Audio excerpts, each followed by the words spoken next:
the classic, yeah? Welcome back.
Aloha kakayaka kako. Good morning, everyone out there. Beautiful, beautiful morning here on the north shore of Oahu.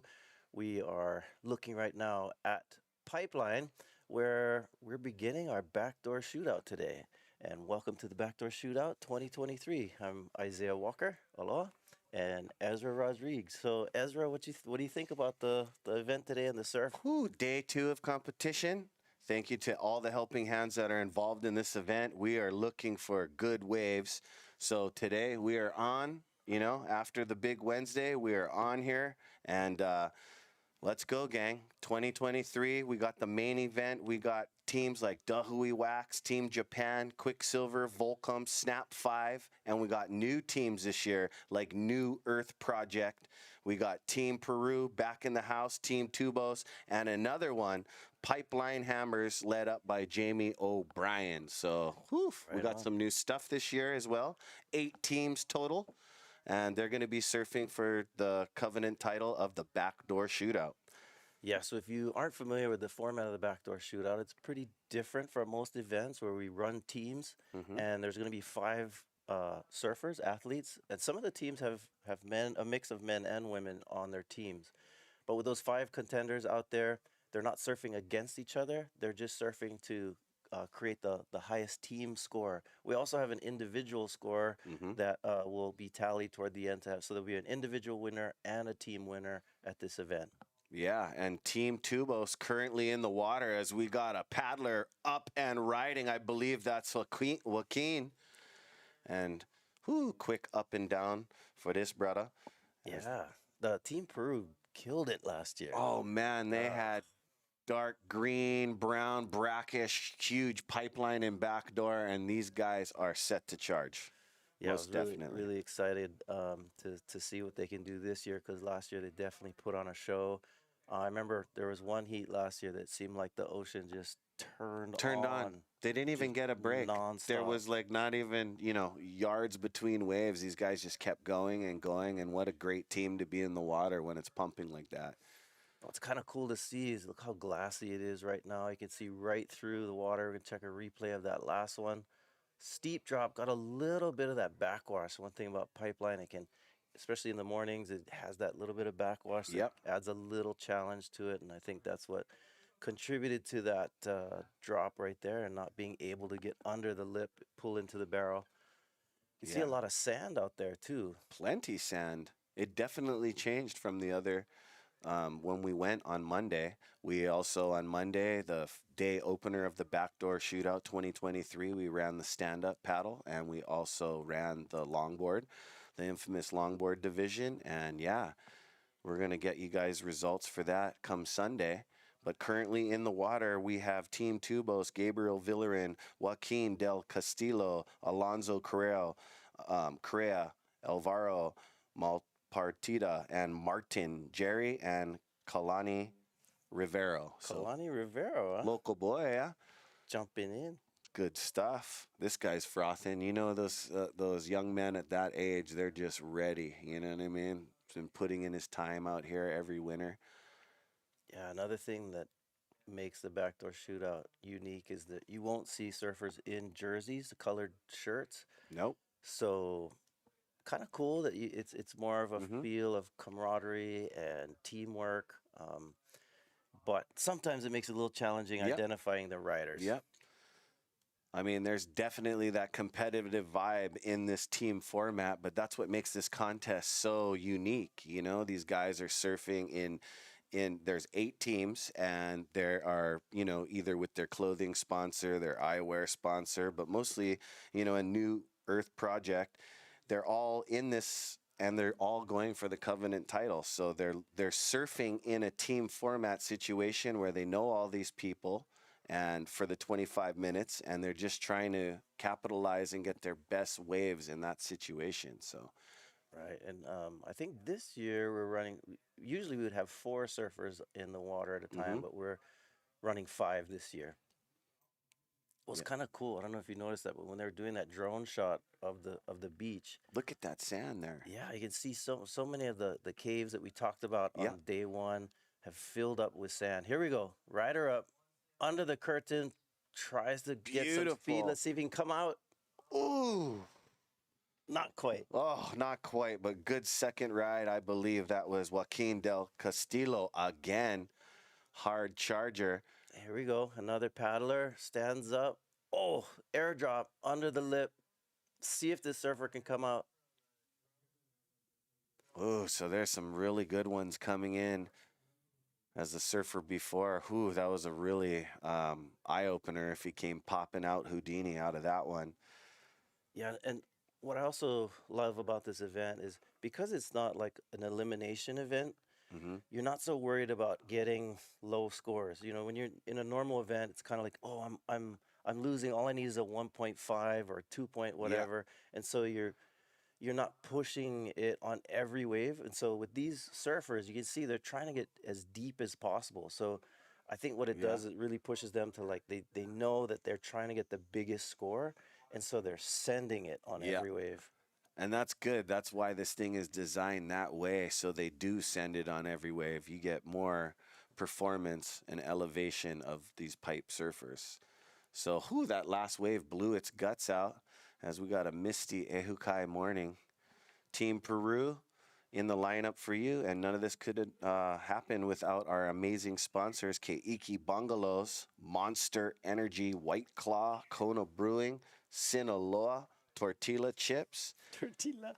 Oh, so good. And Two Thumbs Tattoo. Mahalo to Aloha Salads and Reason Scene Co. making the killer Dahui eyewear.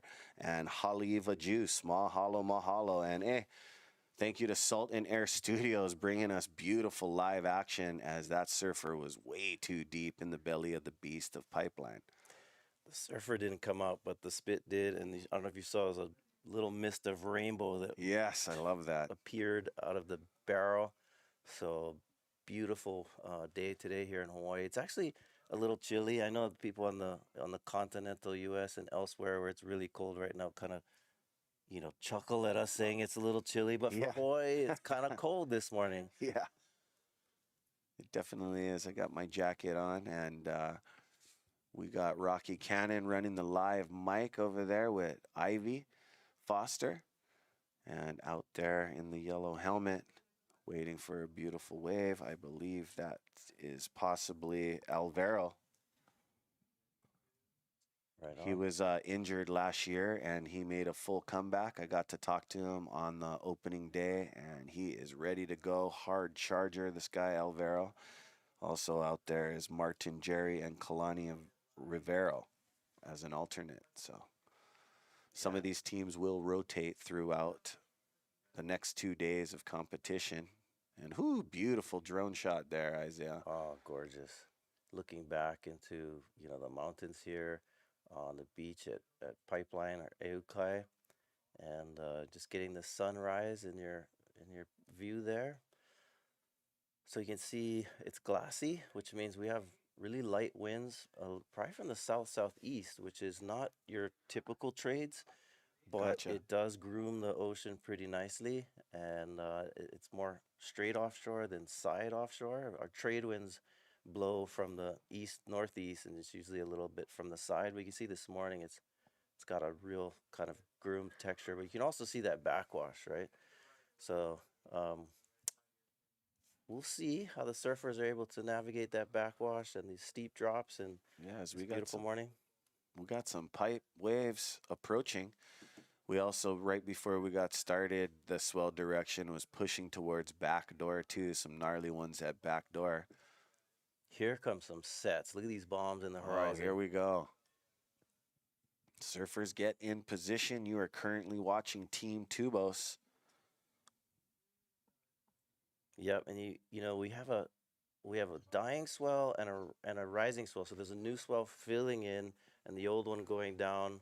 So the old swell has a bit more north in it. You can see how it's kind of coming from the north angle. That makes it a little challenging. Sometimes it closes out on this inside section. Or those are the good ones for going backdoor too. Usually there's a little bit of north in it. The rights light up a bit. But we also have a rising swell that has more west in it. And so throughout the day, we'll kind of see some changes to the surf, and hopefully it'll be on the rise throughout much of the day. And that swell also, the new swell will stick around for tomorrow. So we expect to have a full day of competition today and probably tomorrow as well. Oh, beautiful conditions as waves are approaching our surfers. So there will be changes throughout the day with some of these surfers within their team heats as they rotate. And they've been surfing some real heavy waves since Wednesday. So hopefully nobody's turning in any injuries lately, because the waves were definitely dangerous the last few days. And if you guys are joining us and you guys are headed out, make sure you guys pack accordingly. And when you guys are coming out to the North Shore, make sure you guys are being respectful, because the locals on the North Shore have been dealing with a lot of traffic. There's a lot going on this season, so good vibes only, Gangi. Good vibes only.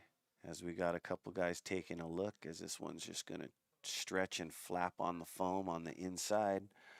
We got teams coming up like Team Japan, where they got a group of brothers. We have a few teams this year that have this brother legacy, like the Rothman brothers, Koa Rothman, Makuakai Rothman, Seth and Josh Moniz, also Daiki Matsunaga and Kenshin Matsunaga. And last year, what really sticks out in my brain, Daiki Matsunaga went on some really big beasts last year and came out.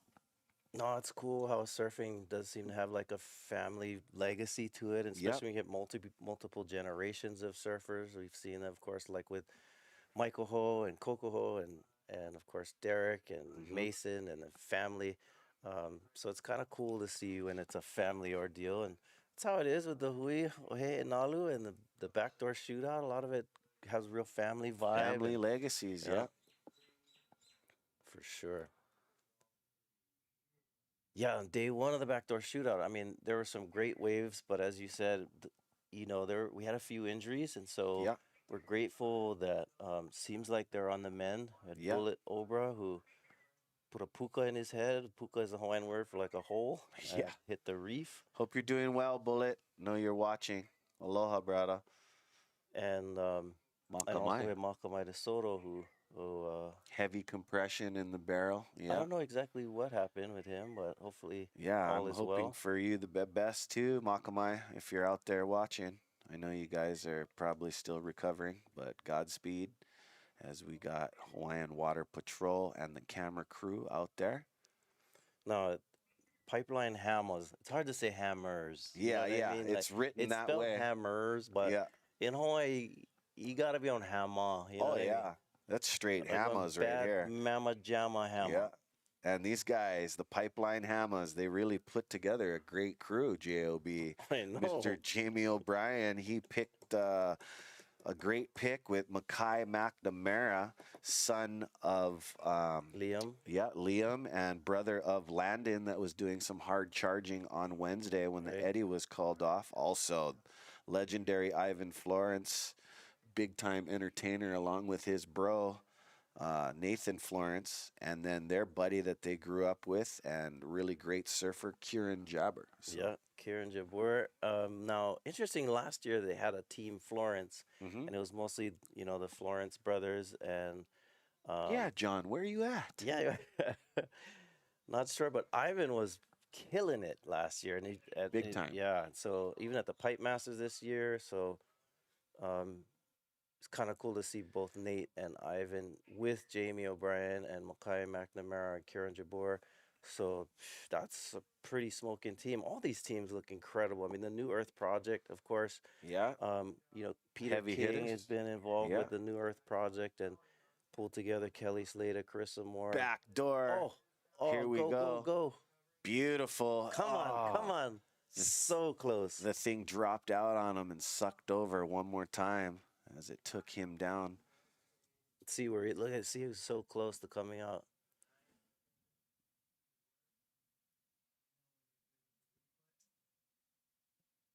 He traveled in now, and that was cool to see a backdoor wave. That was the first backdoor wave of this event so far. Well, for today, and yeah, it opened up too. Check out this replay, Ezra.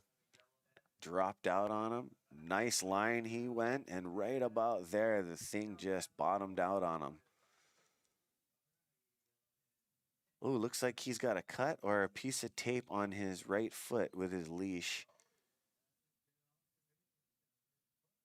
Yeah, he has a hurt foot, and he's just charging right into the shallow reef of backdoor. Oh. So this guy is probably hard charging yesterday.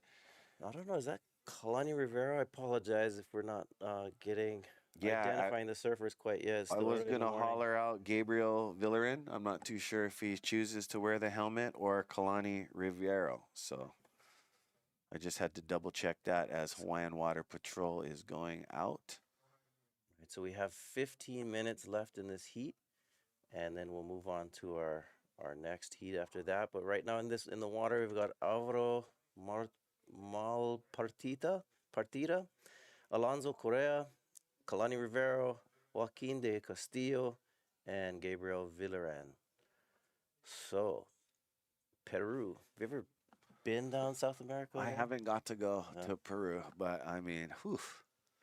I got to surf with a bunch of their legends, and these guys, they're no joke. There is big waves these guys charge. Actually, what's interesting is Peru has been part of the surfing world for quite a while, and it's kind of interesting because it's, we always think of Hawaii, like in the early days, especially Hawaii, and then eventually, Australia and California, as Duke Hanamoku is in the early 1900s is popularizing surfing throughout the world, and it becomes kind of a big thing in Hawaii and in those places like Australia and the United States. But Peru also becomes a site where there's some of the early surf competitions, the professional events, and were taking place down there. So cold water and lots of mana in the waves down in South America, Peru and Chile and these places. So have you traveled up that way? I've traveled a bit, but I haven't spent much time down in South America, no. Gotcha. Yeah. Whew, beautiful waves on offer as the conditions couldn't get any better. So let's just keep it this way. Hopefully everything just clicks and connects with this new swell. So our surfers, I mean, I didn't get word, but hopefully they get 2 to 3, definitely 2 times today they'll be surfing, but hopefully they'll get a third surf in, as this event is one of the only events internationally that some of the surfers get to surf 4 to 5 times, sometimes 6 times, pending. Stalling. Unfortunately, not as deep as he wanted to be, but I do appreciate the camaraderie. So, before he caught that wave, they were all looking at each other. They were like, whose turn is it? Yeah. Who wants this one? Yeah. You won't find that all the time in team events, in surfing, someone always wants to up the ante.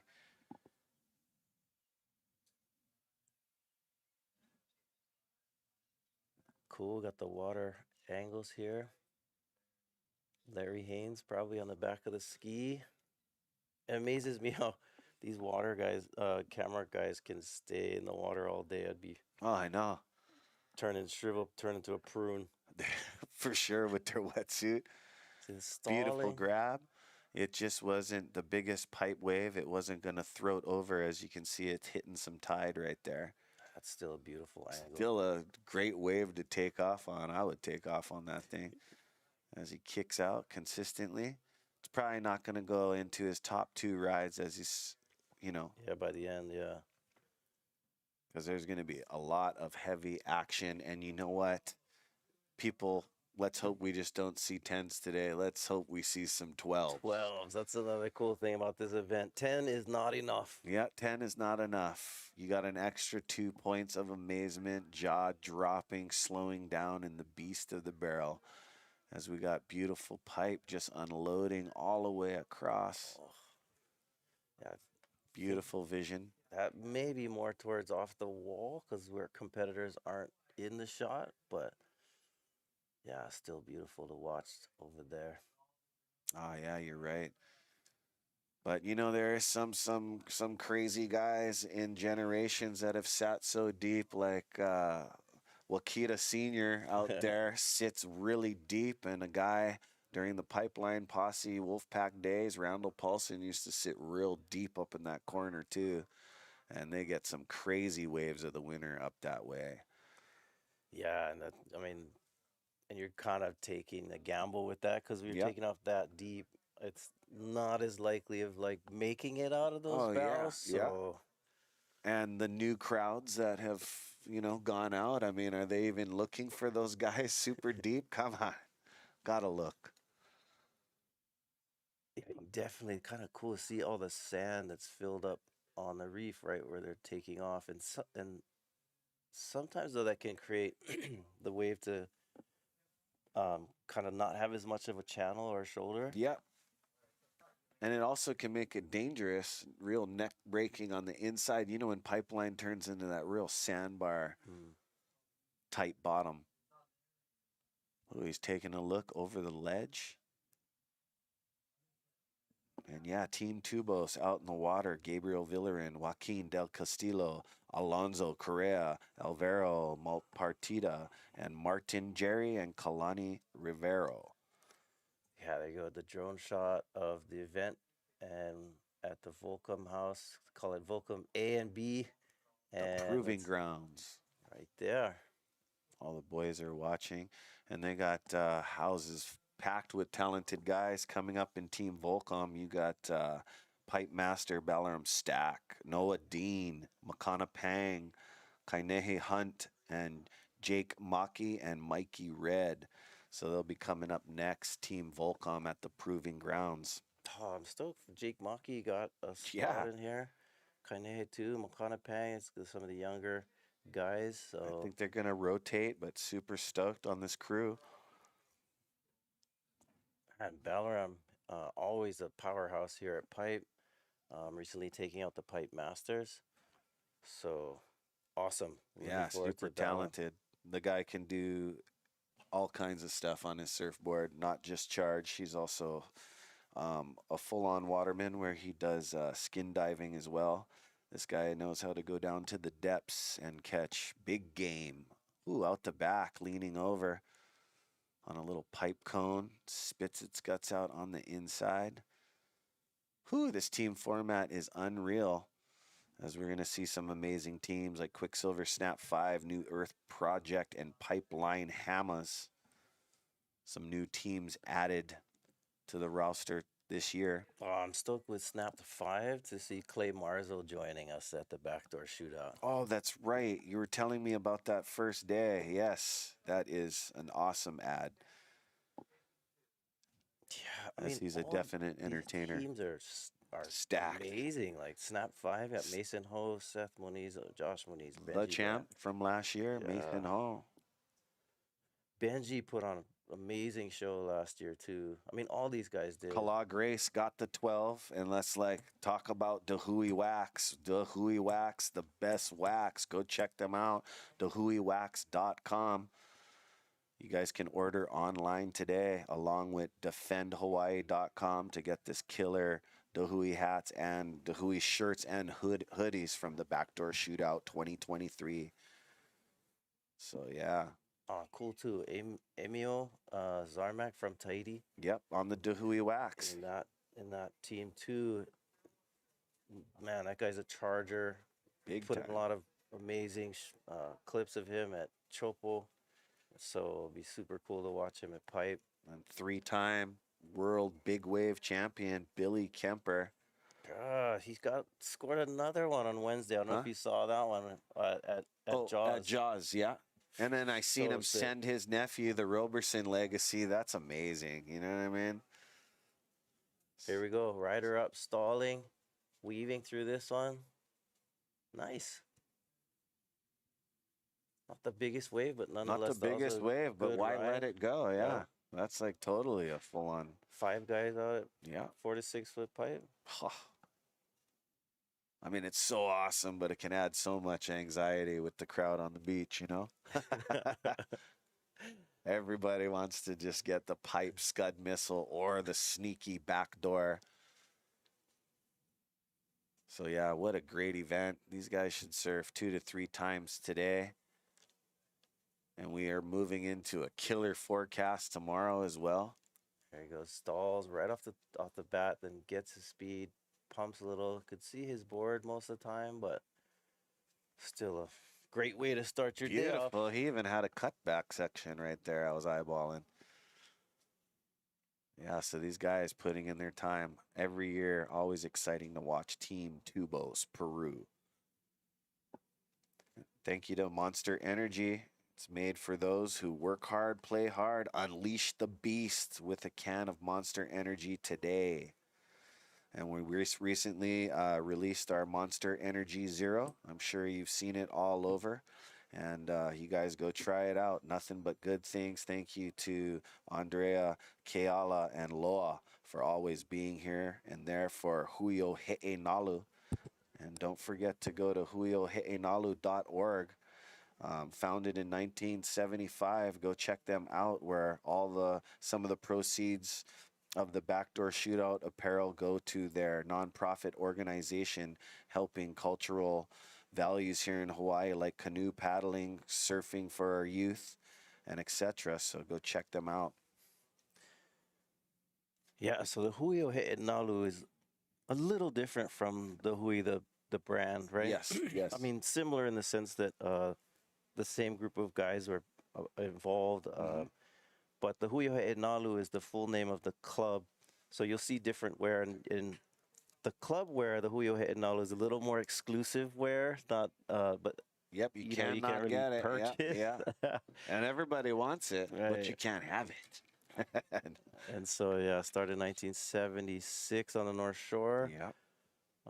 Pretty cool, actually. That's where my book project began, actually. Oh, I love it. Yeah, so I was Waves of Resistance. yeah, so I grew up on the Big Island of Hilo, and there was always this kind of aura and kind of mystique to these guys who wore the black shorts with the yellow and red stripe on the side and the petroglyph logo.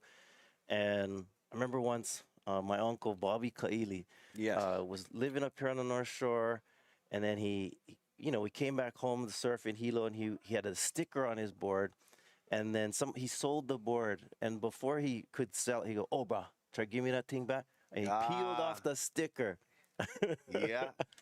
It's like, "Oh, cannot leave this sticker on that board." So I mean, it just sort of, and as a young kid, kind of like, what is this, And so it kind of intrigued me, and then of course the movie North Shore. Yes, seen that one.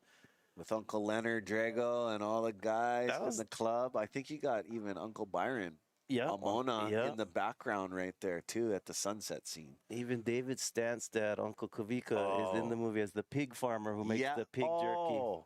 Love that. The Stant legacy. Unreal. So then as a kid, I was always intrigued and a little, there's a little bit of kind of like mystique, but also a little bit of intimidation that you sort of feel to it. So when I came up to, after I graduated from high school, I went to BYU Hawaii, where I currently work at BYU Hawaii. But I was a freshman. I was surfing on the North Shore and going to school, and I met this guy named Imbert Soren. And Imbert, is no longer with us, but he was one of the original founders of the He'e Nalu, and he worked at the school. So I was just kind of like, oh, wow, like, I want to do a project where it's a senior history project where I wanted to kind of explore more what was going on when in the 70s, 1970s, and so I interviewed him. But let's take a look at this bomb. Bottom turn under the curtain. Knifed it, as you can see his streak as it's going to become an unfinished wave, but great takeoff. You never know until you go. These guys are all pipe specialists. Hawaiian Water Patrol taking care out there. Yeah, Always. so when it was basically for a history class that I was in, and I was writing a paper, a history paper, and it was a research project. Wow, look at this Look one. at this Isaiah. one. Woo, Beautiful. nice line. Nice line he took right up into the thing, and that wave will not offer him an exit as it was clamping down at the end. As I was saying earlier about the north angle, you get those ones that have more north in it. It doesn't have as clear of an exit. Yeah. But gotta go anyway, right? Oh, yeah. Look at that one. I mean, that one was like a under the lip pocket snap kind of pocket ride out of it, but what a beautiful wave. And you're right, you know, like when I was growing up in the 80s around all the He'e Nalu and stuff, you're right, that sticker, they would peel it off. I remember Uncle Leonard Drago too. Hey, wait, I got to take the stickers off first. I mean, you know, and then teams years after that, like, you know, like Quicksilver and, you know, tried to keep the stickers like real, like, okay, only for the team guys, don't let them leak, you know. There was some of that.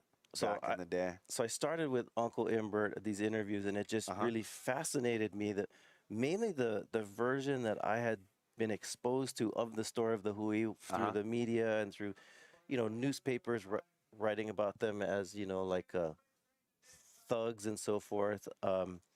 When I interviewed Uncle Imbert, I got a very different perspective and a very different insight to where it wasn't just about mindless aggression.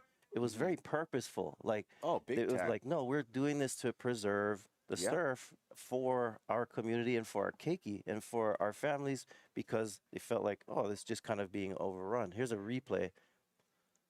Oh, this is a recap, I think, of the heat. That was one of the first waves of the sessions. Here's another one. Pulling into this barrel. Kind of challenging coming out of the barrels this morning, but they're going for it. They didn't get the exits that they wanted, but definitely killer pipe waves they pulled up into as this backdoor one dropped out on the sky. Almost made it. Here's one makeable one where they didn't get as deep as wanted to, but nonetheless a beautiful medium beauty that one was. So that was the end to heat number 1 with Team Peru and the Super Tube Riders. We'll be back with heat number 2. Stay with us. Team Volcom coming up next. Right on, guys. Stay tuned, and we'll see you soon.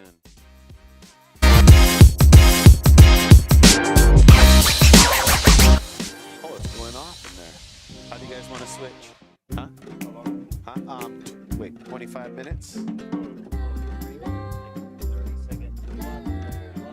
It's up to you. I feel like I want to finish that. Okay. Yeah. You got it. Easy breezy, brother.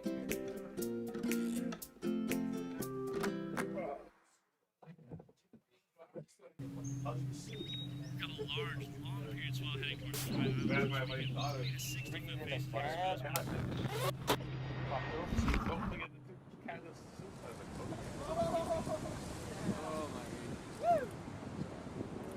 Banks eventually.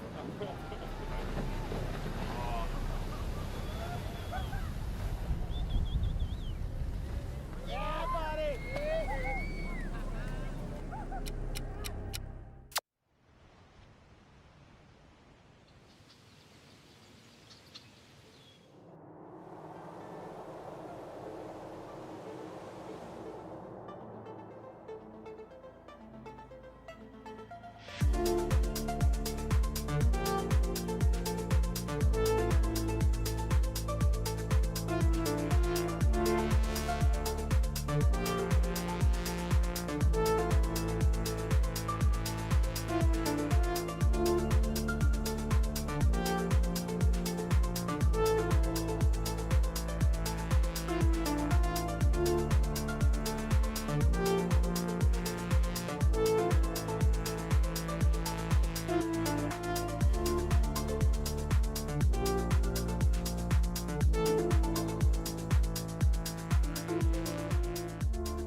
with the classic, yeah?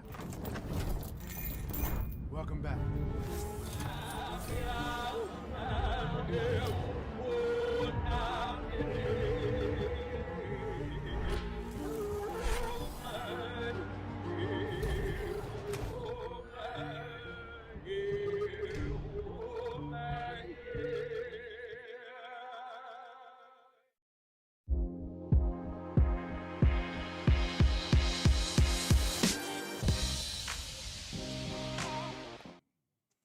All right. Aloha and good morning, gang. We're back for heat number 2 of the 2023 Backdoor Shootout.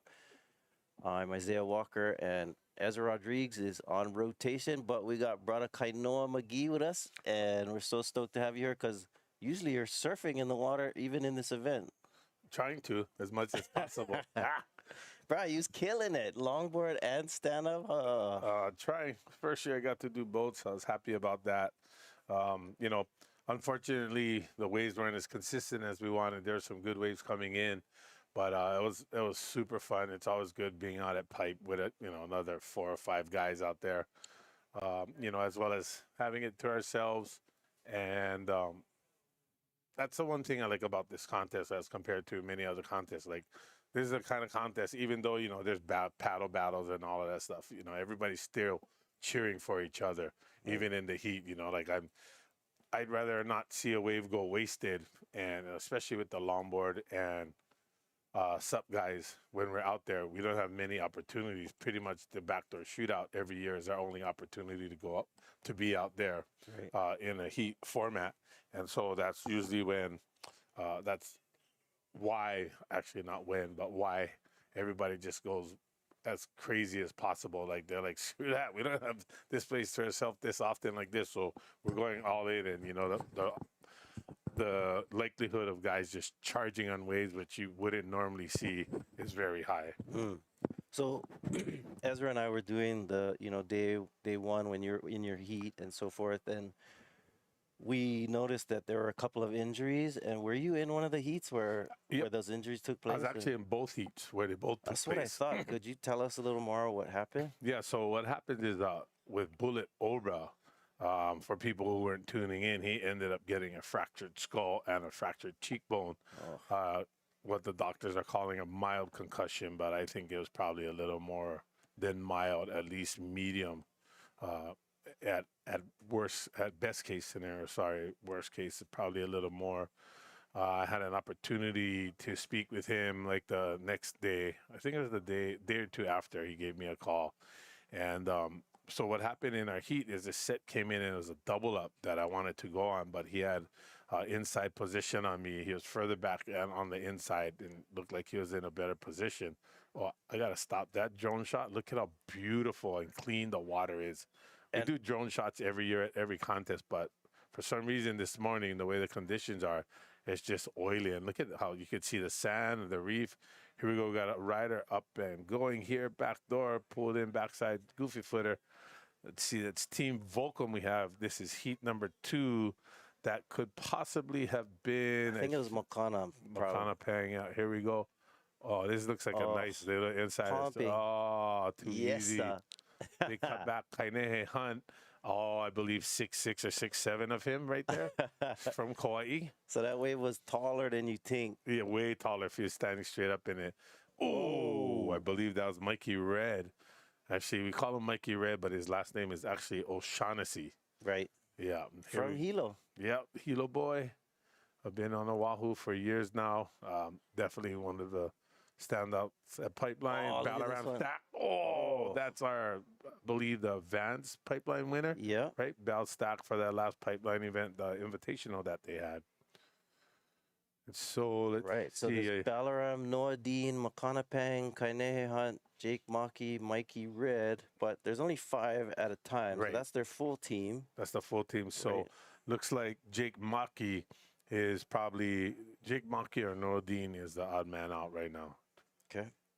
So this year at the He'e, the Backdoor Shootout, a lot of firsts going on.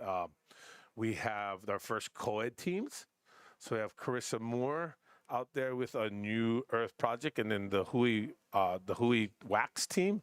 We got Moana Wong. So that's super cool because didn't get a women's team in this year. So I'm stoked that some of the teams stepped up and put the ladies who deserve to be in there All right, on their teams. Yep, Makana Pang way behind. And then here we go. Too easy. Kainehe Hunt just laughing like, really?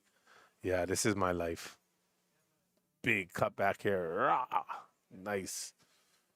And here we go. That's Mikey Red with the late takeoff, and then Bal coming up with even the later takeoff. I might have been Noa Deane if I look on this, but we'll see. We'll see. Is Makana regular foot? I can't remember. Makana's goofy foot. Oh, he's goofy. But Jake so Maki's goofy foot too, and they're both young. Yeah, little young Chargers.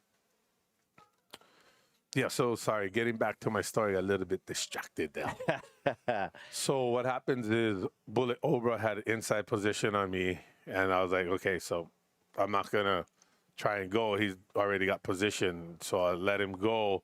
And then I thought it was going to be like a perfect spitting, like sick little wave.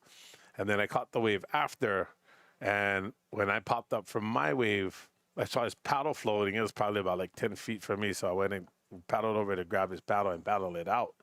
And then I looked at him and I seen blood like racing down his head. I was like, whoa, what the heck? So I started yelling for the ski, but you know, it's Hawaiian Water Patrol. They're the best in the world. They were actually already on their way there.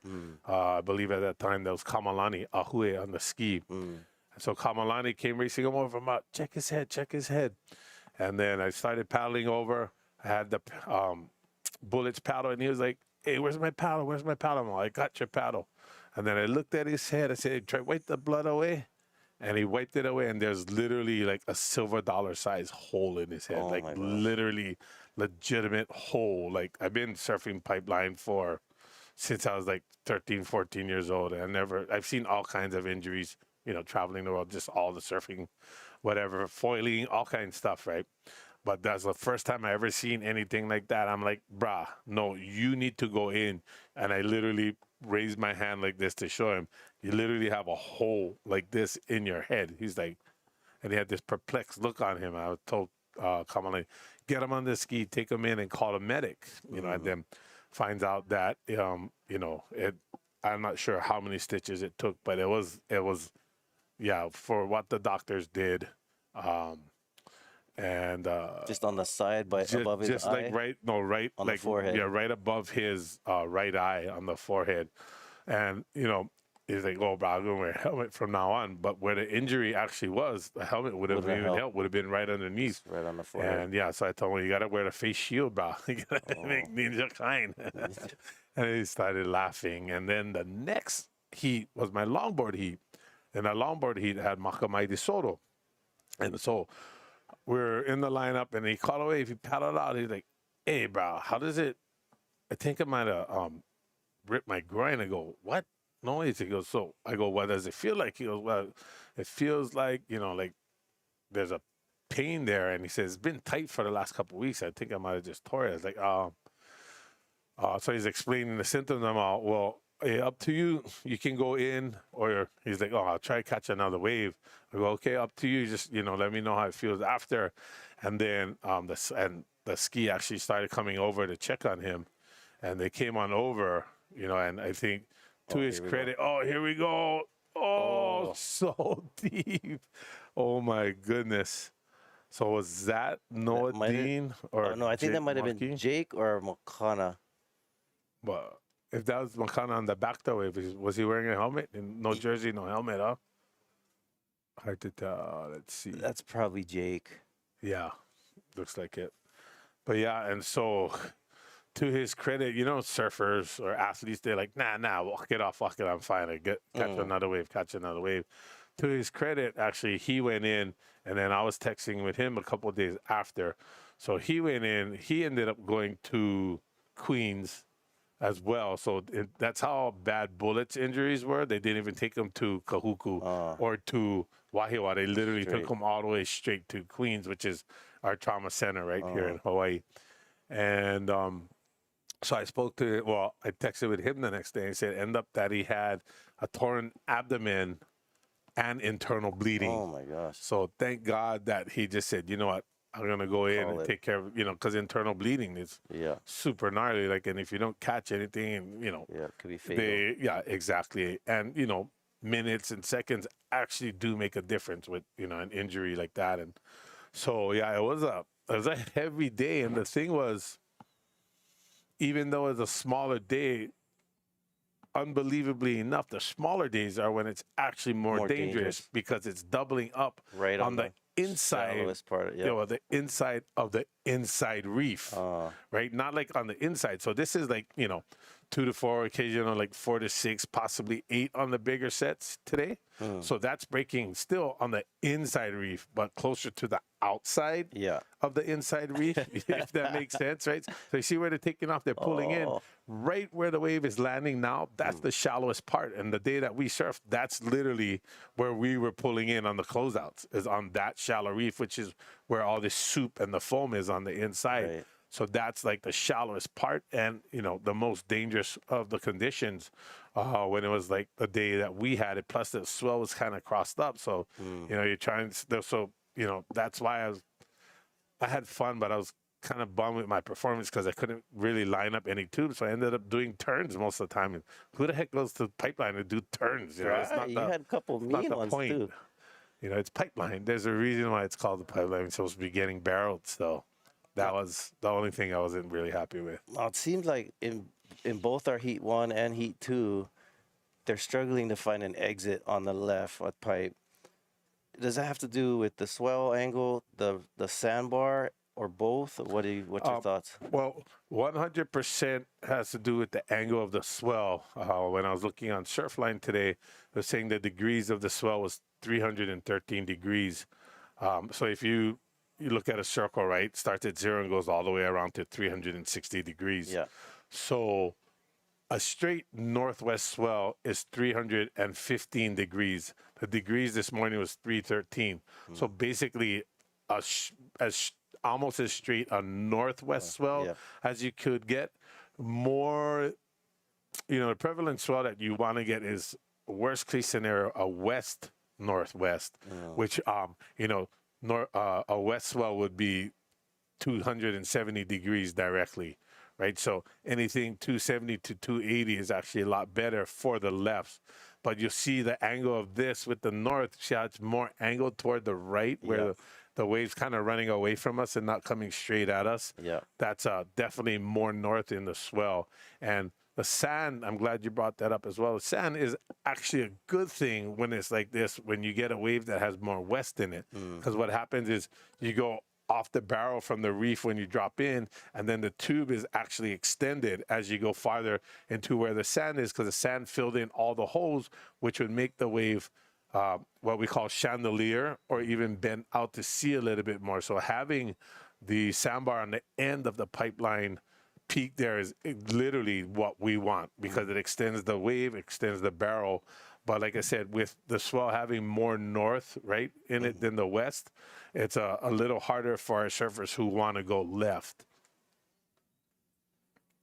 So, what happens is with that northwest, when they do find the right one, the left's going to actually be pretty sick if they can, like you said, find an exit. A lot of them, when it's a northwest swell like this, if you're sitting too deep, that's what, we saw from our surfers who went left. They ended up getting too far behind, because at that peak, this is the normal, what you call west peak. And with this north in it, it stands up and makes one big straight wave if you're too deep. Like this, if you look at it again, the angle is pushing away more toward backdoor. But this wave actually came in from the left. So it's good. Like the backdoor guys right now are super stoked. They're like, yeehaw. We're getting hot off the press. I don't know if this is a new award, but the Bungalows Wave of the Shootout. This is Keiki just announced. Hot off the press, Keiki Bungalows, $5,000 for the best wave of the competition. Wow. So that's an added bonus. Extra 5,000 on top of whatever you win. And even if you don't win, get $5,000, that'll be even better. But the likelihood of the person who's winning the contest catching the best wave would probably be the same guy that gets this. So the rich get richer. But it depends, right? At the end, when the contest organizers decide if it's the top 3 waves, top 2 waves, top 4 waves, kind of depending on how contestable it is. Here's a wave stalling at backdoor, still in the barrel. Nice smaller wave on the inside, doubling up. Oh, unfortunately didn't make it. Tried to stick it in there at the end to extend the tube ride. Unfortunately, it ran away. So that's another thing too with these with this weird swell direction and with the sand filling in. Because of the north direction, the swell is actually coming from right to left. When it's a west swell, it's from left to right, right, coming from Kaiana Point over. Here we go. Replay. Stalling super hard, gets in there. Oh, that's what happened. So we couldn't see that from the drone angle, but it's kind of almondy, kind of like the day when we surfed it when the longboard and sup were out. And that wave kind of just chandeliered and clipped him right in the head when he was trying to stall to get even deeper. Now, Jake Maki, actually originally he lived in Kona when he was young and then moved over here to the North Shore with his family.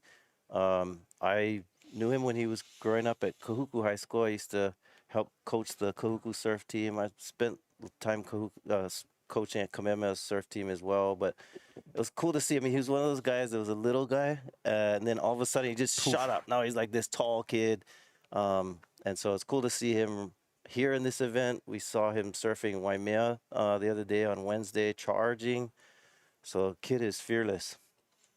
Yeah, I mean, I think that's the benefit of the younger kids growing up now, where a lot of the big wave riding back in the day, like, were mostly done by the uncles, right? They had the bigger boards, and everybody else had the kind of the smaller boards. They had some bigger kids, younger kids out there as well, but not as much today.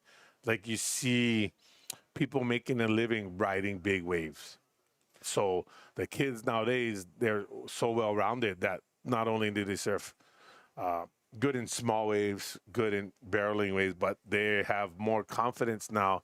And I think with the technology and the shapes and boards that are available now, it gives even the younger guys and older guys like myself confidence when you go out there in the big waves. And when they start from a younger age, it's just like another step. It's just, something that you do because that's what you do. Right. So I call him, it's kind of difficult to tell who is who since we're not running jerseys, and Makana and Jake kind of look similar with backside, going right backside and goofy footers. So anyway, but they're both in this heat. They're both great young athletes that are doing amazing things for sure. Another thing to your point, Kainoa, it's also the safety measures these days are much different and much improved from, when we were younger. Guys would surf, in the 70s with not even a leash on. Nowadays we have inflatable vests and water safety with the skis, and it seems like that would also help increase the confidence of the young ones as they're out in the big surf. Absolutely. That's a great call, Isaiah, because having the jet skis in the water is a night and day difference. I know I love it. Whenever I need it, I'm definitely calling for it or looking for it. And it's when you're out there knowing that they're around, like, even if something goes wrong, like, they got your back, especially in competition on days like this. We have the best in the world. We got Hawaiian Water Patrol, right there. We got Pomai Ho'opili, who competed with me in the longboard and subdivisions as well. But as you can see, with most of our Hawaiian Water Patrol guys, they're all Hawaiian watermen, right? They fish, they hunt, whether it's in the mountain or in the ocean. Boats, boards, whatever, wave riding vehicles they can get on, most of them do. And so everybody's multifaceted, and that's why I think when I grew up, I was literally just a boogie boarder, right? Just a bodyboarder. Bro, you weren't just a bodyboarder. You was the man. You was the man. But the drop knee at pipe, you kind of, I think you kind of set that. I know that, like, Jack the Ripper was sort of, I don't know if you knew him or he was inspiring to you, but when I think of drop knee at pipe in the early days, I think of Jack the Ripper, then I think of Kainoa Magi. Oh, thank you. No, I appreciate it. But yeah, so, there's a big difference. Jack was the first guy out there, Jack stance. Jack Stan. Yeah, That's what we used to call him. Well, that's what it's supposed to be called, Yeah. right? And along the way, it got changed. And so I'm trying to help with the movement to change that and give him the props that he deserves. It's Jack Stance, right?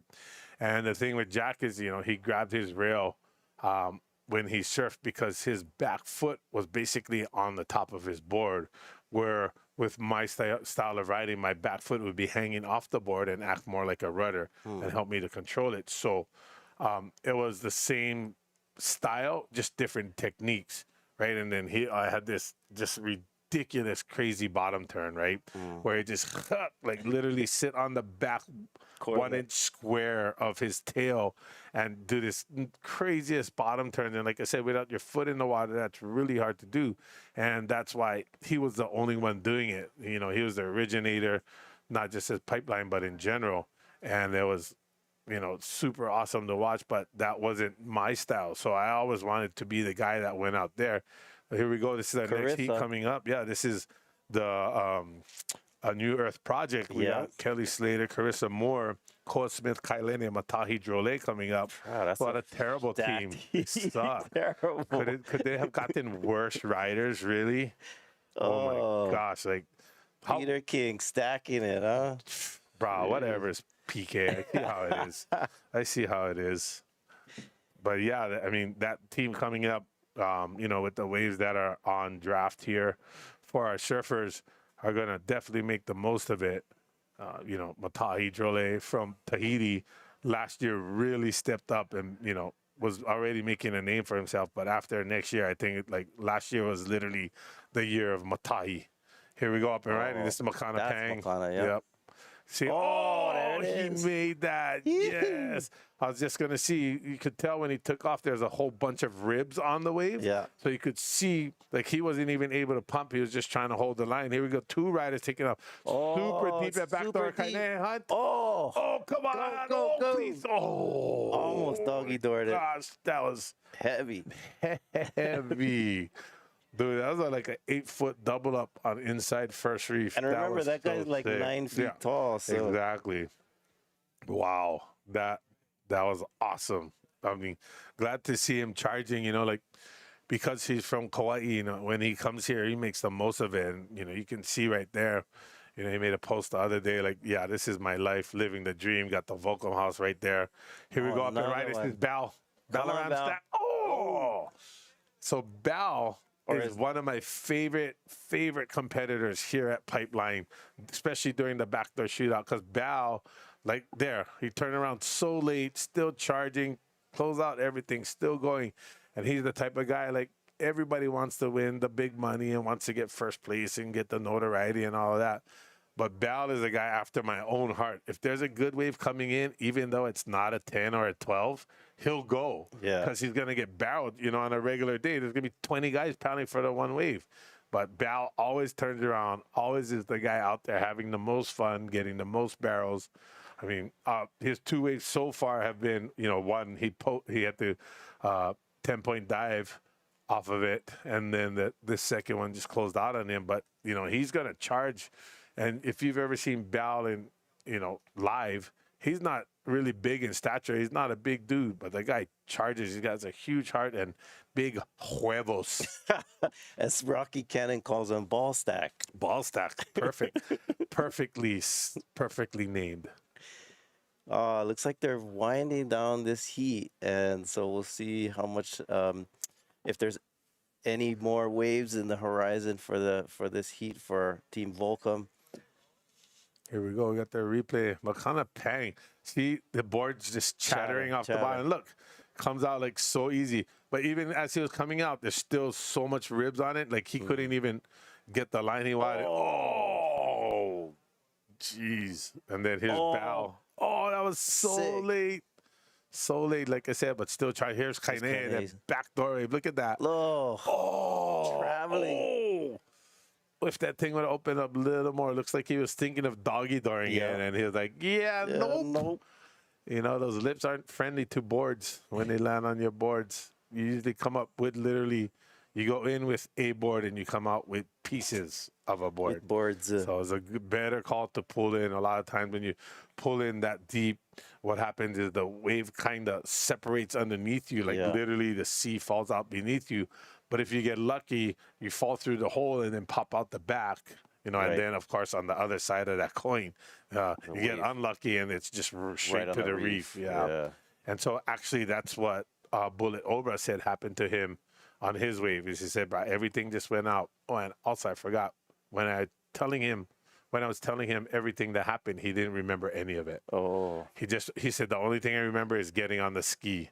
Oh, wow. Yeah, so it definitely had a concussion. I think it was more medium than mild. That's in my non-expert opinion, just from what I've witnessed, or what I witnessed in the water and what I've witnessed in the past with people who've had concussions. My daughter had a concussion in high school, and those things are no fun. No. Yeah. So, man, that was a flurry of waves. Maybe it's a good sign the waves are getting better. Yeah, the buoys this morning, according to the Surfline report, looked definitely bigger than they have been in the past few days.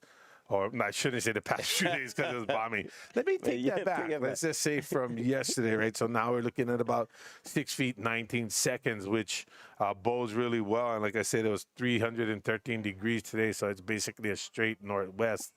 And again, like you can see all that sand, just buried back there. So you can see all that sand.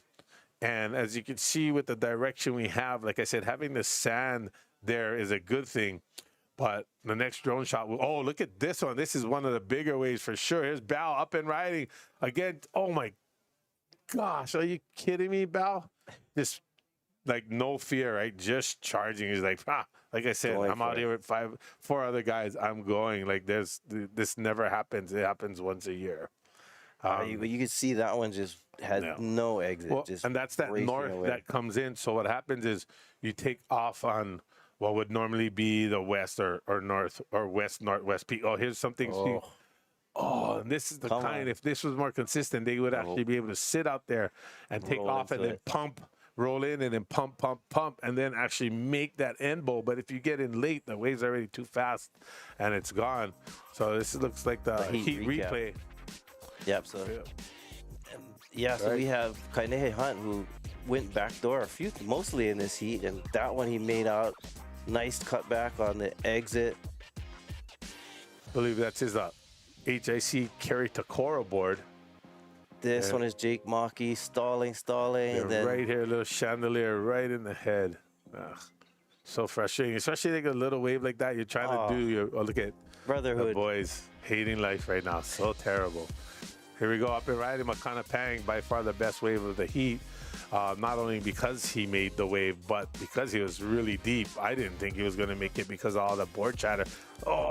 Jake going over the falls. Jake Maki, Bao charging right behind. Look at that. So wide open. Beautiful. But see, if they were a little bit over, you saw how that wave was a little more makeable. And here's Kainehe, dude. That wave is so heavy. All right, stay with us. We'll be back for the next heat of Earth Project.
while heading towards the Hawaiian Islands this weekend. Made a 60-foot face at an exposed platform.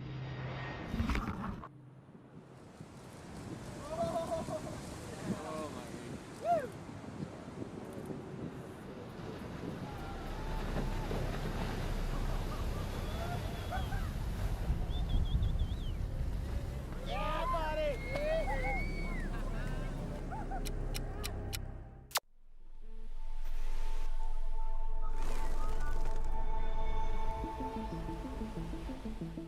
There were times we hit walls of garbage that was so disgusting. You just couldn't believe it. As far as you could see in the ocean was just garbage.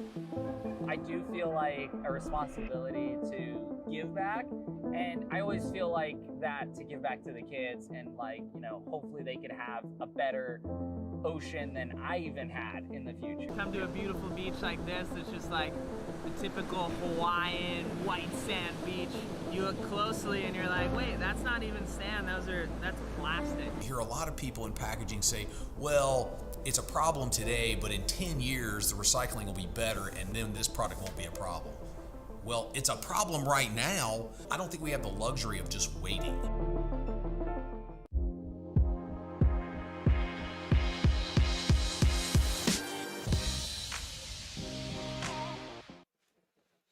Alrighty, aloha kakayaka gangi. Welcome to the 2023 Nalu Backdoor Shootout. You got myself, Kainehe McGee, joining us again out of his rotation back in, tagging back in. We got Ezra Rodriguez, and we got in the water a New Earth project. Kelly Slater, nobody knows that guy. Carissa Moore, she's pretty good. Koa Smith, whatever. Kylie, yep, I don't know who that is. And then Matahi Drollet. As you can see, it's quite the stacked heat.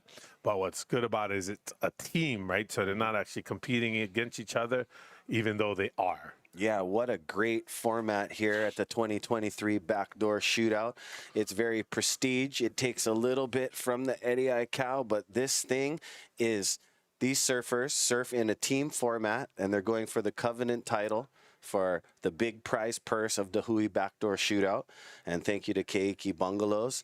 But this format is designed to where 5 surfers in each heat get a team format, 30 minutes out in the water, and they're trying to go from a 1 to a 12-point ride. Absolutely. Yeah, you heard it right. 12.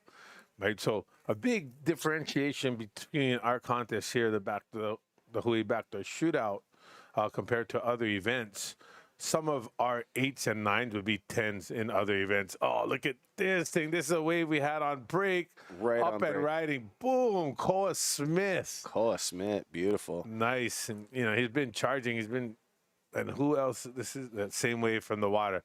Oh, you could see his Beautiful. teammate on the side, like literally paddling so he could stick his hand up to claim it for him. He got the GoPro in the mouth there, and look at it. It's such a good wave. He got all 3 angles on the replay. Oh, beautiful. Beautiful job by Yes. Felton Air Studios. Yeah, beautiful. Look at that. Is he going for a punt? Yeah. Just that's what I would do. Here we go. This is Carissa Moore here, are one of 2 female competitors this year on our co-ed teams. So Last awesome. year was revolutionary. We had our first all-female team.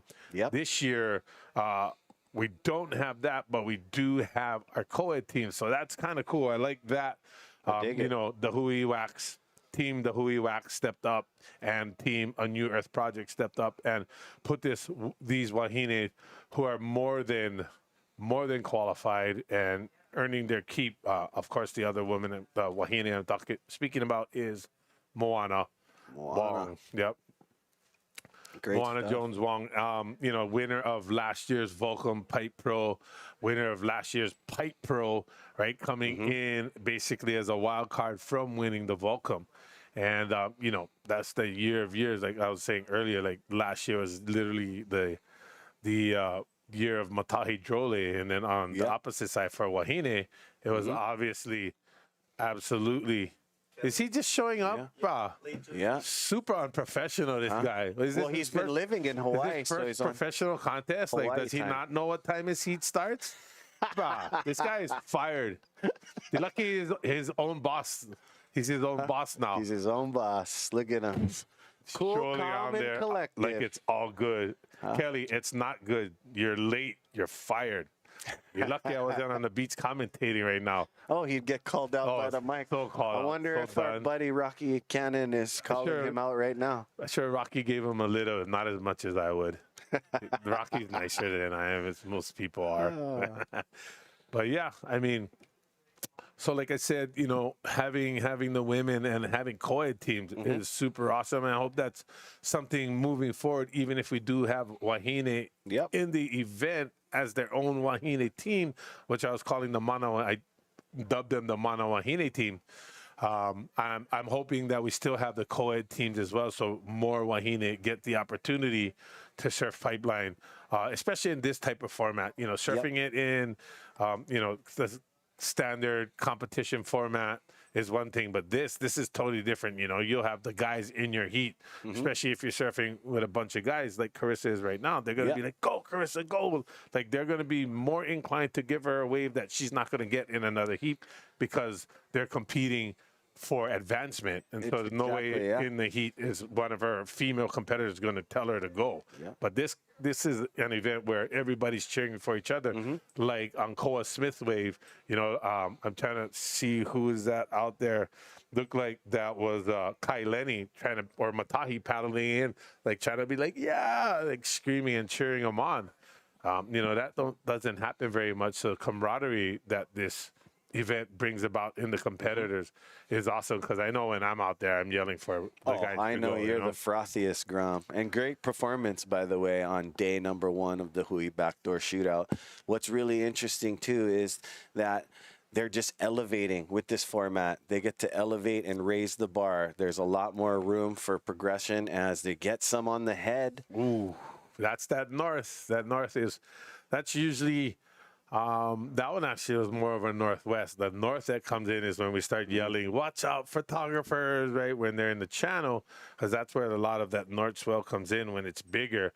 At this point, it's not that big yet, but as I said, the buoys were 6 feet, 19 seconds this morning, and should be on their way up, because yesterday it was at like 513 or 512. It was a lot smaller yesterday. So actually, that was according to Surfline. But let me go check the Noa going on your Surfline app. Thank you to Surfline, bringing it to us live with Salt and Air Studios. And so we're gonna go look here. So right now, it is showing, well, even better. So it's basically 10 feet, 17, almost 18 seconds. And a little bit more than predicted. Yeah, absolutely. And if I'm looking at it right now, it's been at about 17 since 12:40 a.m. So that's freaking awesome for the rest of the day, as well as tomorrow. Into tomorrow. And like I was saying earlier with Isaiah, was that this swell is more of a straighter northwest than the last swell that we had when we ran the SUP and the longboard. And you like it like that? Yeah, like it. Well, I like it actually west, like west, northwest. So you have more west, so it's better for the left. But when there's some north in it, like today, it's better for the rights. So that northwest that we're having at about 313 degrees, which is their forecasting for today and possibly for tomorrow, is better than the day that we went out, because there'll be more west in it. And when you get that northwest coming straight the way it is as a northwest, it's going to be a little more teepee type waves, but with shoulders on it. Yeah. So like when we ran the first day with the SUP and the longboard, it was just a teepee. Yeah. Right, and then you didn't have enough size to carry the wave, the walls on the wave. Splicing and grabbing off takeoff. Yeah, exactly. And so, like, a lot of it, you know, you'd see the guys going backside, especially, you know, if they're trying to go left, like taking off more on the shoulder, because the wave was really hard to judge. And, you know, it's pipeline. If, like we've seen in the past few heats, if you take off too deep, you're not going to make it. Oh, my gosh. Kelly looking at that one. Look at, wow, oof, hey. If you're underneath, there's a possibility on that one, but no way from where he was. And interestingly enough, let's take a look here. another first that we have this year is there are 5 competitors in the water, where every year it's been 4. So that's awesome because I think in a format like this, in the 30-minute heat, having I prefer 4 to even up to 6 guys on a day like this, because what happens is then the competitors in the heat also spread out a little more instead of like all just sitting at the peak. Right. So you have one guy who's going to be like, dude, all I'm doing is surfing rights. And I think we kind of saw that with Kainehe Hunt. Kainehe Hunt in the heat before this, well, sitting a little wider on the backdoor wave than most people. That wave, yeah. Right? And so most of the other competitors are sitting at the main peak and then trying to split the peak from there, where if you look over now, you can see how Kelly and looks like Matahi there, actually. Yep. If I'm not mistaken, sitting a little bit over to the right. Koa Smith, being the goofy footer, definitely wants the left. I'm with him, but he's a great backside tube rider in his own right as well. Yeah, he is. He'll go left or right. It doesn't matter, but you can kind of tell the preference, right, just from where they're sitting in the water. So the goofy footers and regular footers have a different lineup in the water, depending on if they want to go left or right. And I think you can see here more than likely which way they're leaning, right? Koa obviously leaning to the left, and even though Matahi's a goofy footer, is leaning more to the right as well, kind of sitting by Kelly. Or he might be sitting next to Kelly because he knows Kelly's going to want to go right more so than left, even though obviously Kelly's one of the best backside tube riders there's ever been. But he'll be like, okay, you go right, I go left, thank you. All these years watching them, you can tell by their body language, their looks, their shoulder shrug. You can tell what mood they're in, and only a surfer knows the feeling. Yeah, and you know, I knew Matahi because he's the baby of the Drollet family, yes, right? He is. So when I saw him a couple years ago, I'm like, wait, what? Wait, you're the baby? Yeah. Because the last time I saw him, he was literally a baby. It's been that long since I've been to Tahiti and to the Drollet Fare, which is right down the road from our friend, hopefully he's watching right now, Raymana van Bastolet. Yeah, brother. So, they're literally neighbors there at, I'm going blank right now, at the beach break by their house. Papara, the Papara beach break, right? Raymana is on, if you're looking at the ocean, the right-hand side of the river mouth that comes out there, and then the Drollets are actually like literally right in front. Perfect rocky point over there. I couldn't believe how good. Shortboard, longboard, any kind board. Yeah, and it's crazy too. The waves there, like even their easier waves, when Papara, when it gets bigger, it starts ledging like Chopo as well. Like that it's that type of wave. Pretty much wherever you surf, there's not that's the wave that they call the beach break, right? Papara, but still like. When it's bigger, it moves out a little farther, and there's actually a ledge there, and it's like, it's like mini chopes, it's right? The board breaking. Place. It's all of the above, and you think like, I thought only Teahupo was this way, but it's actually that way with all the spots there. Mara. I love Mara. Teme, like literally every wave you see is just like that, right? Similar to a pipeline wave, but. Has its little subtle differences, and it's funny that one of the waves the only wave that I can think of that we have here that's similar to that would be Old Airport, Big Island, Airport. Kona side. Oh, they're bringing me back some memories. It tucks up on the reef there, and you're like, whoa, and that's basically every wave in Tahiti. Roger that. Hey, shout out to brother John from Dahui Wax. Go check them out. Yeah, dahuiwax.com, the killer formula. Go stick it today, as you're going to see Team Dahui Wax coming up in Heat 8 of the first surf of the second day of competition at the 2023 Dahui Backdoor Shootout. Couldn't be possible without amazing headline sponsors like Keiki Bungalows, Beach Bungalows. Go book today, guys, because they are pretty booked up. You guys are going to have to book in advance, as Matahi Drollet got a quick little schmedium one. Doesn't like what he sees, as this kid absolutely charges, doesn't he? He's like, he should have switched stance, is what he's thinking when he kicked out. He's like, I should have just switched stance. That would have been more challenging for him, because, when I went to Tahiti, there were, some surfers. There's Vetea, David, Poto, we call him, Remana, Arsen, Haraho, and, a lot of those guys surfing it, but there weren't a lot of, like, younger kids. Like I was saying earlier with Isaiah, is that now, like, a lot of these kids, like Jake Maki and Makana Pang, these guys are charging as teenagers, like Waimea and Avalanche and, all these big wave places where in Tahiti, they're having the similar thing where now, like, these kids who are like 10, 12 years old are going out to Chopo. They're going out to Chopo and they're doing stuff that, you just like, what? These kids are nuts. And then, they end up growing up like this, like Matahi.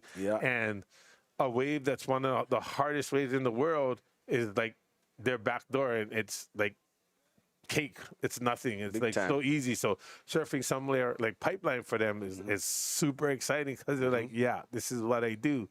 And having the opportunity like in this format is just amazing.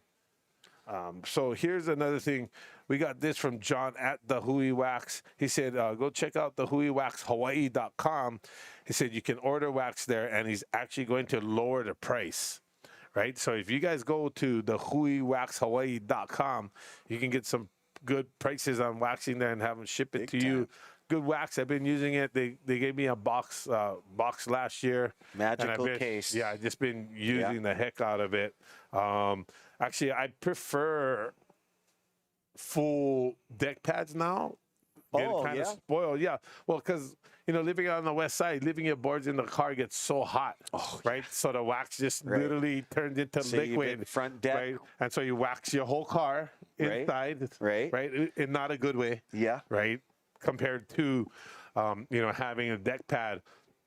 And I like if I travel, I don't have to scrape the wax, right? If I go into colder water. But you can rip your nipples off. Well, I normally, for like the past 20, 30 years, always surf with a jersey. Not until I just started living in Makaha that I started surfing without a jersey, which is kind of freeing and awesome as well. But either way, I'm not, it's not a distraction or a hindrance for me. But I just like the convenience of having the full deck pad. And that started when I started riding SUPs, however many years ago. And then it was actually reinforced and reiterated when I started foiling. Most of the foil boards, like the KT foil boards I have, all have MFC deck pads, and the new ones, I believe, are all KT deck pads too. Made in collaboration with the two companies, Maui Fin Company, Pio Marasco out there. I want to say a big shout out to them. Aloha gang. As well as KT Surfing and Foiling, Keith Tabul. So if you look at the board that Kainehe is riding, Kainehe is riding a board that was shaped, custom shaped by Keith Tabul specifically for Kainehe. As well as the fins that he's riding on the board. And his stand-up paddles. Tow boards. He's doing basically all of his boards. Actually, this year was the first year that Kai actually used one of the KT, his KT SUP board. They just actually came out with it I seen a post right before they came to Oahu for the Backdoor Shootout. And Kai really likes the board. We were talking about it in the water and talking about the measurements. He said, I think it was 7'2", 24 by like 4. I go, wow. Bro, when it's like second reef, I want to borrow that board to prone paddle in. He's like, yeah, you totally should. This board would be sick. And I'm like, yeah, I know. I want to do it for sure. So hopefully he's here when it's bombing and I'm there, and I'm going to ask. I want to ride the board, because if it rides like that when you're on a SUP, right? Imagine just paddling in. He threw combos on that thing, like massive, like it can be up there with the shortboarders, blowing tail on his stand-up paddle board. Well, the whole point is he basically shaped that board off his favorite 6'2". I see. So they, the outline, the template, the rockers, the bottom design, the contours are all very similar, if not identical, just in a bigger model. Wow. And so with my personal longboards, when I had them made a while ago, I actually designed it off of my favorite 6.0. Gotcha. And so, the whole idea is you blow it up and then you fix the proportions to make it correct for the size. And the whole point is, I always tell my shapers that I work with is no matter how big the board is, I want it to surf like a short board. Yep. Whether it's a boogie, I know what you like. whether Yep. it's a foil, whether it's a mid six, whether it's a longboard, a sup, I don't care if it doesn't turn like a longboard. Back to the drawing board. I mean, Got it. doesn't work like a short board. Back to the drawing board. I've seen you ride things with no edge. That's more difficult for somebody that's spoiled with edge. So that's awesome. As we got Kelly, Kelly looks like Slater. he's taking a paddle, but See, no, that's what happens when you come late to the party. they're a bit far out. Yeah. Sometimes it just takes a few more minutes for others to connect with the ocean, but Kelly usually doesn't have any problems. So, hey guys, like we said, a lot of you surf shops, what's up, brothers? I know you guys are at work, not working, watching the backdoor shootout, but hey, man, it'd be Or a great at work, time. watching, hoping the boss doesn't catch you. Great time to order Dahui wax for your surf shop. TheHuiWaxHawaii.com. Yep. Check them out. Check them out. Thank you, Brother John. Always supporting, putting together a massive Dahui wax team. Makua Rothman, Kala Grace, Moana Wong, Emil, Scissor Mac, and Billy Kemper. Ooh. I wanted to ask you, as we go back talking about the format, about the sand that has come back over the reef. It is making it pinch into that exit area. So Isaiah and I talked about this in the heat before, and you're absolutely correct. But what I was telling him is we actually want that sand there when the swell actually has more west to it. So because then it elongates, it adds more to the wave. Makes the barrel longer. That was Kai Lenny on that last wave, by the way. And it gives you that double barrel kind of pipe wave. Yeah. And sometimes triple. So what happens if you take off far enough back at pipe, you can pump.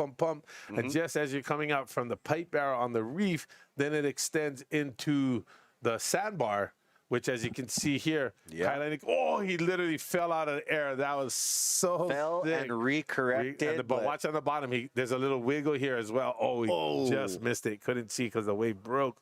But he actually, as he lands, there's another wiggle. So he did well there just to keep the rail in the water. That was not easy at all. Not easy. Literally falling out of the sky, re-engaging the rail. And as he engages the rail, it actually over-engages, and then he gets it back and then just travels and goes through as far as he can, but the wave was just not allowing it. Looks like Kelly paddling right here, trying to find something in the middle, right? So I was saying some guys are on the right, some guys are on the left.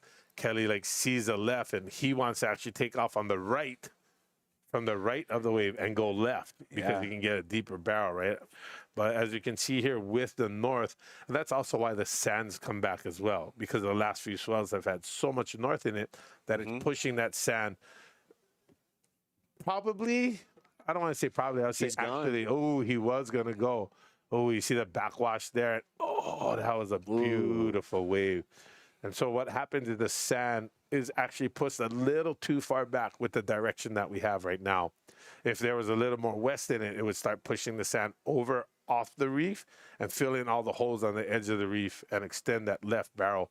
But as you can see here, as the waves come in, the angle's pointing more toward the right than it does the left. Yeah. And so that's where you see all that sand all the way in here. Literally, they're sitting in the Piquet pipeline. There's normally not much sand there. Matahi Drollet. Here we go. Are you kidding me? Fast cone. That was so sick, so deep. But again, like you said, the sand, right? Sand's a little too far back. Swell's got just a little too much north at this point. This looks like Kelly. Slater. No, we were wrong. Koa Smith again. Way late under the hood as he got clipped hard. Oh, my goodness. That was so heavy. Let's see if he comes out of the back as Kelly's taking a look. He's been shopping for a long time in this heat along with Carissa. Looks like Koa tried to get in earlier. There he is on the inside. Hard charger. There we go. Hawaiian Water Patrol all over it.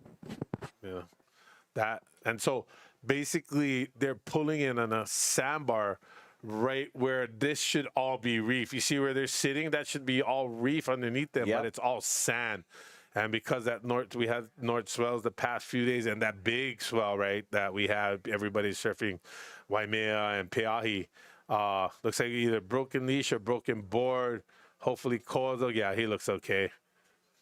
Hopefully he's okay. I know he's had some injuries 2 years or Yeah. two ago that he was nursing, but the guy comes back always solid. Yeah, actually hit his 100%. head on the reef and went through some heavy trips with that. Oh, look at this. Oh, Matahi. See, he's not Beautiful even really cone. stalling. He's like going Nope. as fast as he can. So right there, he thinks he's going to make it in the sandbar, like we said. Yeah. Because there's too much sand, it pushes over, where normally right there it would be an exit. Oh, he Right, went here we over go. a huge reverb, Yeah, it's- too. Oh, look Koa. at Koa Smith. Oh! Oh, he was weightless Yeah. on the way down. So he's detached from the wave, airdrop down, landed, but couldn't get the rail re-engaged. So he literally had to jump off the board just to stop from getting axed, guillotined in his Yeah. head, literally. So it's good to see him charging. And Yeah. and again, now, thankfully for that sand, Yeah. right where Oh, he is. man. Where it shouldn't be, like over there should be all reef, and where our photographers are is actually where we want the sand. But if you see the light color right behind where the surfers are sitting, that's the Gotcha. sand. So it's angled over, as you can tell, from the direction of swell as well. When we see from the drone footage, you see it like cut across the reef from right to left, and that's because the north swell pushed it over there. Ooh, Kelly Kelly's just turn. can't get in the right position. The waves he's turning around for look like the right waves, but then they double up a lot. And Very selective, but yeah. professional at the same time. yeah, no, it's always better. safe Years than of sorry. experience, yeah. Yeah, he's no beginner. It's not his first day out at pipe. Yeah. He's done it once or twice before, maybe. I mean, you never want to sell yourself a lemon. No, absolutely not. Oh, not here at Pipe. No, not at all. Here we go. No lemonade. You know, and that's the thing, though. Like, the guys and girls, men and women that we have in this contest are all so good. Like, seeing them turn around late, dropping in late, and all that stuff is nothing unusual, right? Not seeing them do it would be unusual. And so that's the thing about the backdoor shootout that I like. It's bringing some of the best pipe surfers in the world who don't normally have a chance to showcase their talents Exactly. at Pipeline in a competition online where for the world to see. Yep. Where they are able to do that here at our event. And they also get to surf 3 to 4, sometimes 5 to 6 times, pending on the forecast. Pending on the forecast. So Slater is going around shopping right now, but it's not his last barbecue. No, I not. mean, he gets to surf a couple times today, maybe 3 times today. Depending on how much time, they'll probably get 2 heats in as long as the conditions and the winds hold up like this. Looks like we got Kaileli paddling here. Here's a replay. This is, of course, it's Koa Smith's first wave. It's a heat recap. Beautiful. That one happened when we were on break. And here we go. Another from the angle of water. it. Look at, little water. Like, it looks like it would be easy, but not so much. You know, you see it breathe in there and have a little warble. Here we go. There's another one. That's a third angle of that wave. That wave was so good, they gave him all 3 angles.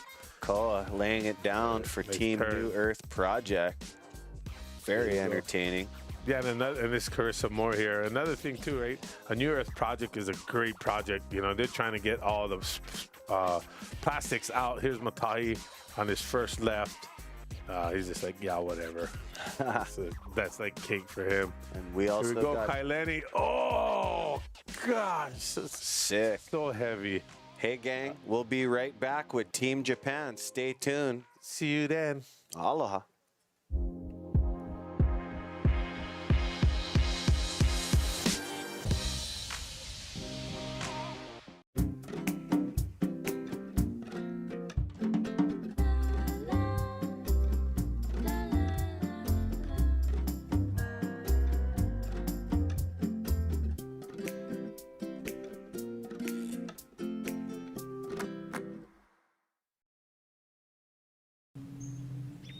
Got a large, long period swell heading towards the Hawaiian Islands this weekend. 40 to 60-foot faces and exposed platforms.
the Winter Classic, yeah?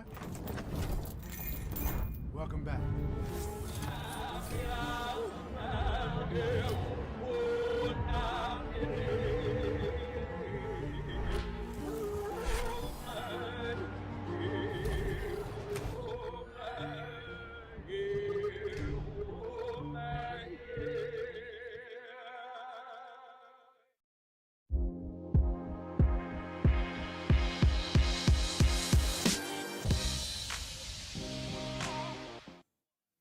Aloha and good morning. This is Ezra Rodriguez along with Isaiah, Professor Walker. We are watching the 2023 Day 2 of competition, the main event in the team shortboard of the He'e Backdoor Shootout. And currently in the water, Isaiah, is Team Japan. Oh, we just saw a bomb come through, and I think, Ezra, we're seeing the surf coming up. Right now, popping. Yeah, it's starting to pulse, and that wave was heavy. Our Japanese rider just barely was able to come. Look at that, second reefers. Exciting. The He'e Japan right in time. These guys always got good vibes, you know what I mean?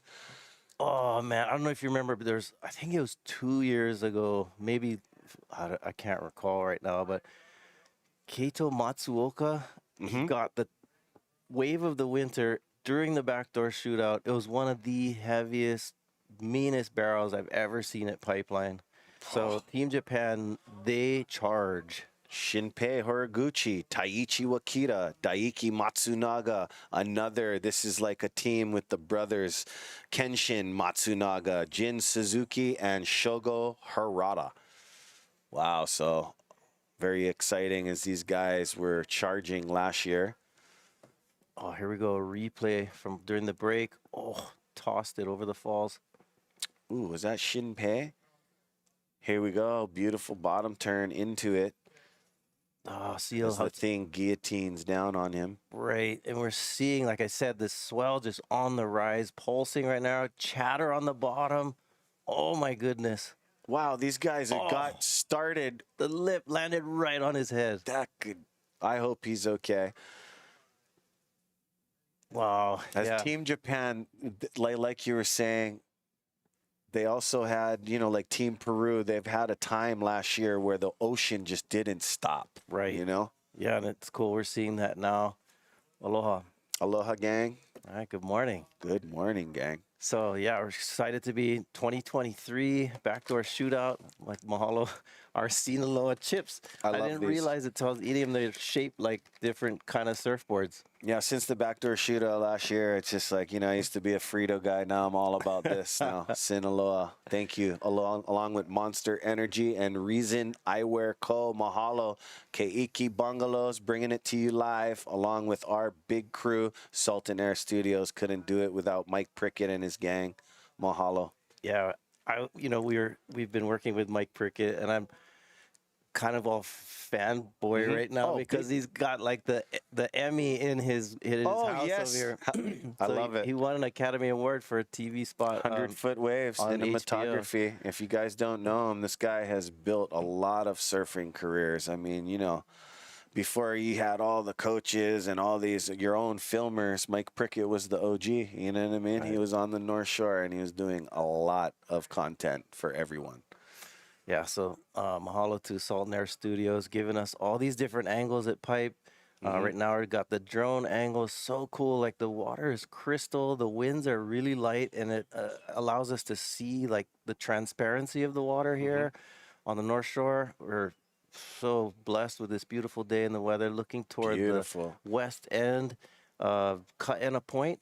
And so that's the end of the North Shore. We're looking towards Waialua and off to Kainehe Point. On the other side of that point is the west side. Yes, Makaha. The Wild West. But even though it looks close because the road doesn't connect there, it's a long drive. It's not. When I was young, when they had Rel Sun's funeral, they opened up, I believe it's Koli Koli Pass, for all the North Shore to come through to her funeral to Makaha. I thought that was pretty cool. I've never gotten to go through the mountain like that. I was wondering maybe if you have.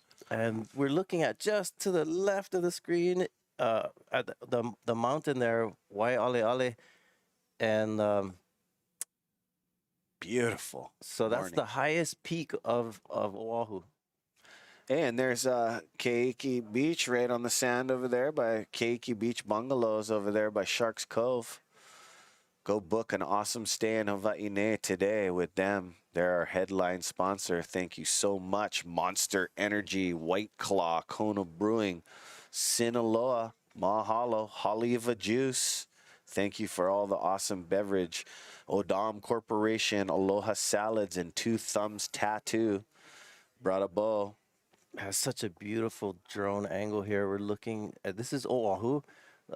There's, 7 main islands in the Hawaiian chain, but there's actually a lot more little islands past Kauai and Ni'ihau to Papahanaumokuakea, which is all these smaller atolls I don't think people realize. But the main islands we live on, Oahu is the most populated of all the islands, even though it's not the largest island. So Hawaii Island, known as the Big Island, is the largest island as far as geographic space-wise, but the most populated island, we're on it here on Oahu. However, we're looking towards the west, to the southwest, and we got 2 different mountain ranges on Oahu. We've got the Waianae Mountain Range, which we're looking at right now. That's beautiful right there, Isaac. Right. I don't never see that angle. And then we're to the left of us is the Ko'olau Mountain Range. So essentially, the Hawaiian Islands were formed from what we call this Hawaiian hotspot, where there's a crack in the Earth's crust, and it basically, the volcanoes that are growing. So the volcanoes grow the island, but it's moving, right? So right now, the active volcano is still going on the Big Island, the southern part of the island. So kind of cool, just the island chain and the beauty of it. And here we go. Oh, that was so late over the handlebars. Nose pick to the bottom of pipeline. Let's see where he pops up. And boom. And like nothing up for breath. And Board actually, intact. this geography lesson here I'm giving about the creation of the Hawaiian Islands, it contributes to the reasons why the waves are so good here, right? Because when you have these islands that are essentially in the middle of nowhere, like Hawaii is pretty isolated compared to even a lot of the other islands of the Pacific. You have the South Pacific, there's a lot of islands scattered around. Yeah. But Hawaii, because of the way that it was created through this Hawaiian hotspot, is very, very isolated. And so because of that, there's just deep ocean all around us. Yep. And so what we're seeing here is the result of storms that are overseas, and they're coming, or where we see this rider here on this wave. These storms generate these large swells that travel all the way across this deep ocean until they come straight to a very shallow reef here on the north shore of Pipeline. So that transition, or that shift from deep water to shallow water that quickly, is what creates this energy that people will say, when they surf Hawaii, especially surf for the North Shore, it's a different kind of energy than most places. It's much stronger. I hear has you, that Mr. power, that Walker. mana. And it's because of the fact that it's going from deep to shallow. And that wave just went from deep to shallow too. And this rider hopefully isn't encountering the shallowness of the reef here at Pipeline. Here's another rider also trying to stall into that barrel, and Too much grab and not too good of a wave. right, so that reef that we're looking at right here, because this beautiful drone angle shot, you can see a combination of reef and sand. And because we just had that massive swell on Big Wednesday, and I heard Thursday was awesome too at the bay, that swell brought all the sand that was on the beach and pulled it out into the ocean. And so right now, Pipe is a mix of sand and reef. The sand filled in all those ruts like a bar graph all the way up, right around. Pretty interesting. We got some amazing footage from Salt and Air Studios. These guys get to surf a bunch, but kind of unfortunate for Kelly. We never got to see, Alvaro showed up go. late to his heat, huh? Yeah. Oh, he got. Where's Kainehe? Is he on the beach talking to him right now? Bro, you late. And by the way, you never catch one wave. Apparently, he's not a morning person, so. But we've all been there, and you got to give these guys props. Even the world's best, sometimes half an hour isn't enough time to make that connection with the Pacific Ocean at such a infamous wave. Sometimes it just takes time. And he's also such an expert. He didn't want to sell himself any lemons too, so he was really looking over the ledge on some. Right. So in the Team Japan, we've got Shinpei Horiguchi, Taichi Wakita. Taichi's actually grew up on the Son North of, Shore. yeah. So he's, from Japan via the North Shore of Oahu. Daiki Matsunaga, Kenshin Matsunaga, Jin Suzuki, and Shogo Harada. So again, these guys charge for sure, and we've seen some of the best barrel rides at the Backdoor Shootout with Team Dahui Japan. Yep. And so a lot of these guys are Team Dahui and also Team Dahui Wax, what makes up their team. right. And if you're wondering why Japan in this event, there is a connection between the Hui and Japan. And there's a direct link to one of the Hui's founders, a guy named David Stant. Oh, yes. So David Stant is a big Hawaiian from Laie. Yeah. And I don't think people realize, too, because he's a big dude and he was a football player and a wrestler. College, he played for UH. He was yoked. Like, Brother's definitely an intimidating-looking person for sure. Here we have a rider up. See how the size of that allowed him to kind of roll in from the outside of the inside reef. Pulls into this one. oh, as it just cones off super hard on him, as I want to say that is Shinpei Horiguchi. Yeah, and Shinpei's been in this event for years. But back to, so David Stant, big dude, he surfs really well, like Super incredibly. Surfs big waves, surf pipe, Waimea Bay. He's been, his dad, Kavika Stant, was a real force to be reckoned with on the North Shore. And his brother Darrow passed away recently, sadly. And a sister, and anyway, so they have like a lot of football lineage. Even his nephew plays pro football, and anyway, so he was a football coach. So after his career in college football at UH, he moved to Japan and lived in Japan where he coached professional. They have a professional football league in Japan, and he was a coach. So he lived in Japan half the year, and was back and forth to Hawaii and to Japan. And I think he's home now for a little bit. I mean, I don't know if he's going back, but I've been seeing him. Yep, and so surfing. He's established kind of a little group over there of his friends, and talked about the hui and perpetuated the clothing line, and also the culture of it. And Japan, interestingly, has this very affinity toward Hawaiian things. Big time. We're all connected. Yes. So, for example, we have what's called the Merry Monarch Hula Festival in Hawaii. It's probably one of the most prestigious hula events that takes place in Auntie Edith Kanakaʻoli Stadium there in Hilo.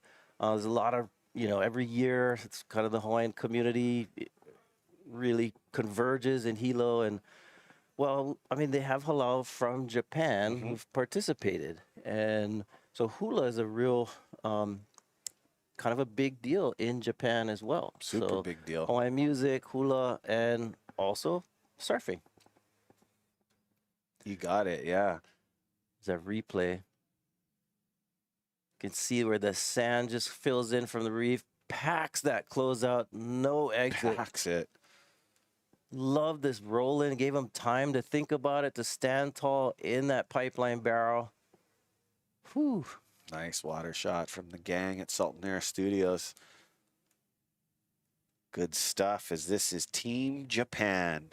And don't forget to go to dahuiwaxhawaii.com and go get your case of fresh wax today, gang. Thank you so much to all our sponsors, and thank you for tuning in. If you guys are coming out here, welcome. Now, Ezra, earlier, we were talking a story about history in the 1970s and the establishment of the He'e Nalu.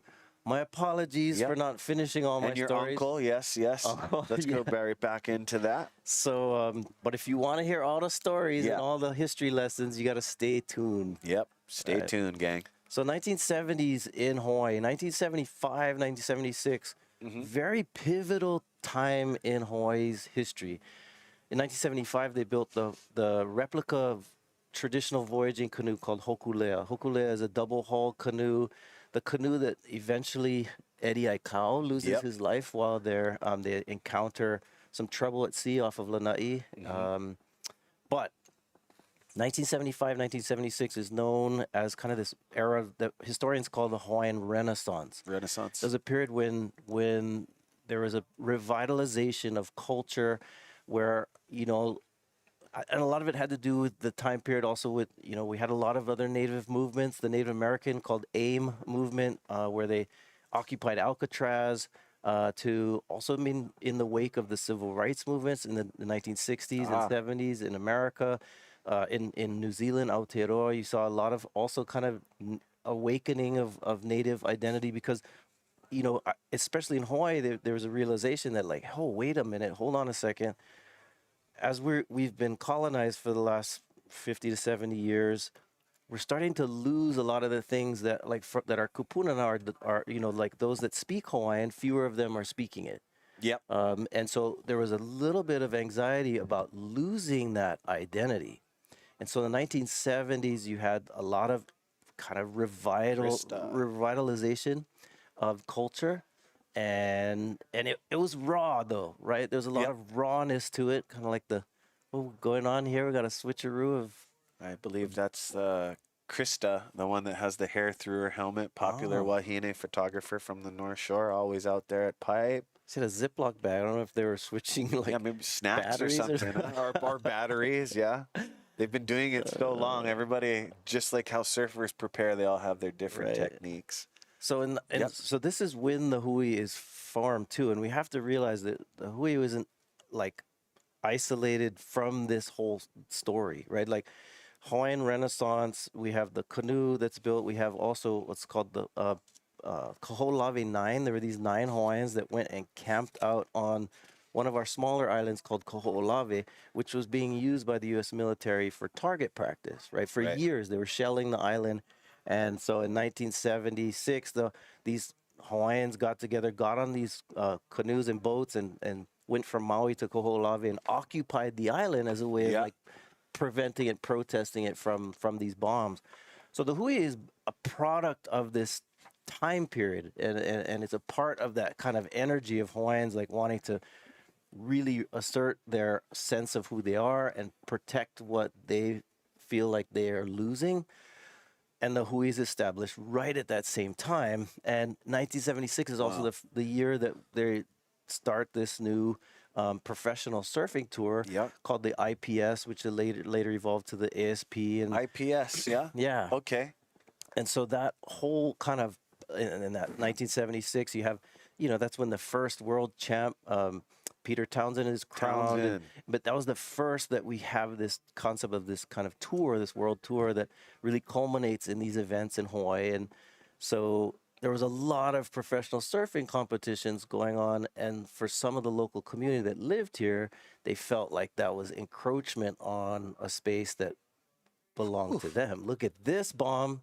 Bottom turning under the lip, standing tall, loving it. Come on, let's go, let's go. That was a Jerry Lopez classic. Nice standing tall in the tube, and he almost made it out of the doggy door. Some soul arch action. Beautiful. You know, at the backdoor shootout, I don't know what you think. We claim it. That's a make. Bro, claim it. I mean, that is pretty much a make, but we will see. It's up to the judges' hands as we got an amazing judging panel like the He'e Backdoor Shootout has every year. And I wanted to ask you, you know, if there's any big trivia game or anything like game show here about Hawaiian culture. You are on my team. Where do you keep all this knowledge? I love it, man. Well, I mean, if you're interested in this stuff, and I'm not trying to put too much of a shameless plug here, but Waves of Resistance. Your book is awesome. Tells all these stories of the 1970s. And in fact, when we first started this conversation, I said that's what started the book, was just my interest as a youngster in wanting to know like a little bit more of what is this club called the Hui that my uncle Bobby Kaili was a part of, and others, and there was a lot of kind of mystique around it, and the black shorts, and a lot of kind of like but it's all in there, like the way you have it in there. There's some like deep stuff. Bottom turn. Beautiful. You can't see it from here. Is standing tall at this moment. Sneaks out And then Oh, just right there. gets clipped. Here we go. Sultan Air Drone, Bretta Pat. Wow, that is a beauty rolling over sand. I mean, I'd rather fall on a sandbar than into a pipe rut. Stoked. Here's the angle. We're going to see him stand tall. Just, woo. Gorgeous. I got all the angles, 3 different angles on that wave. That was amazing. Good stuff. Shout out to Dave Bowen, who's back there, like, working the magic. Yeah. Can hear him in there, like, go camera 1, camera 2, camera 3. Orchestrates. Yeah, with his bar, and it's super cool watching these guys work all the way through. Oh, look outside. You can see the sets feathering out there. Beautiful, clear morning here in Hawaii. Team Japan's good vibes. They're going to They're have, good vibes. I think their little intermission, they're going to have to get into position. Looks like a good couple of angles going to hit this pipe reef here right now. Here they come, as I mentioned earlier, from the deep ocean. Oh, the beach is getting Traveling. excited. You can feel it as they start to approach. It's so clean. Oh, is that a third reef feathering? Ooh, it's coming up. Oh, man. And here we go. That's what I love about the backdoor shootout. You know when it's on, it's on. It's on, yes. Good job to all the Because, I mean, this morning, club even from members. the first heat of the morning, it definitely didn't have this kind of energy. So it's awesome to see Surfline calling it, this swell on the rise, this new Good stuff. swell Thank you, more from the Surfline. west. And big shout out to our Uncle Eddie Rothman. Good job, Uncle Eddie.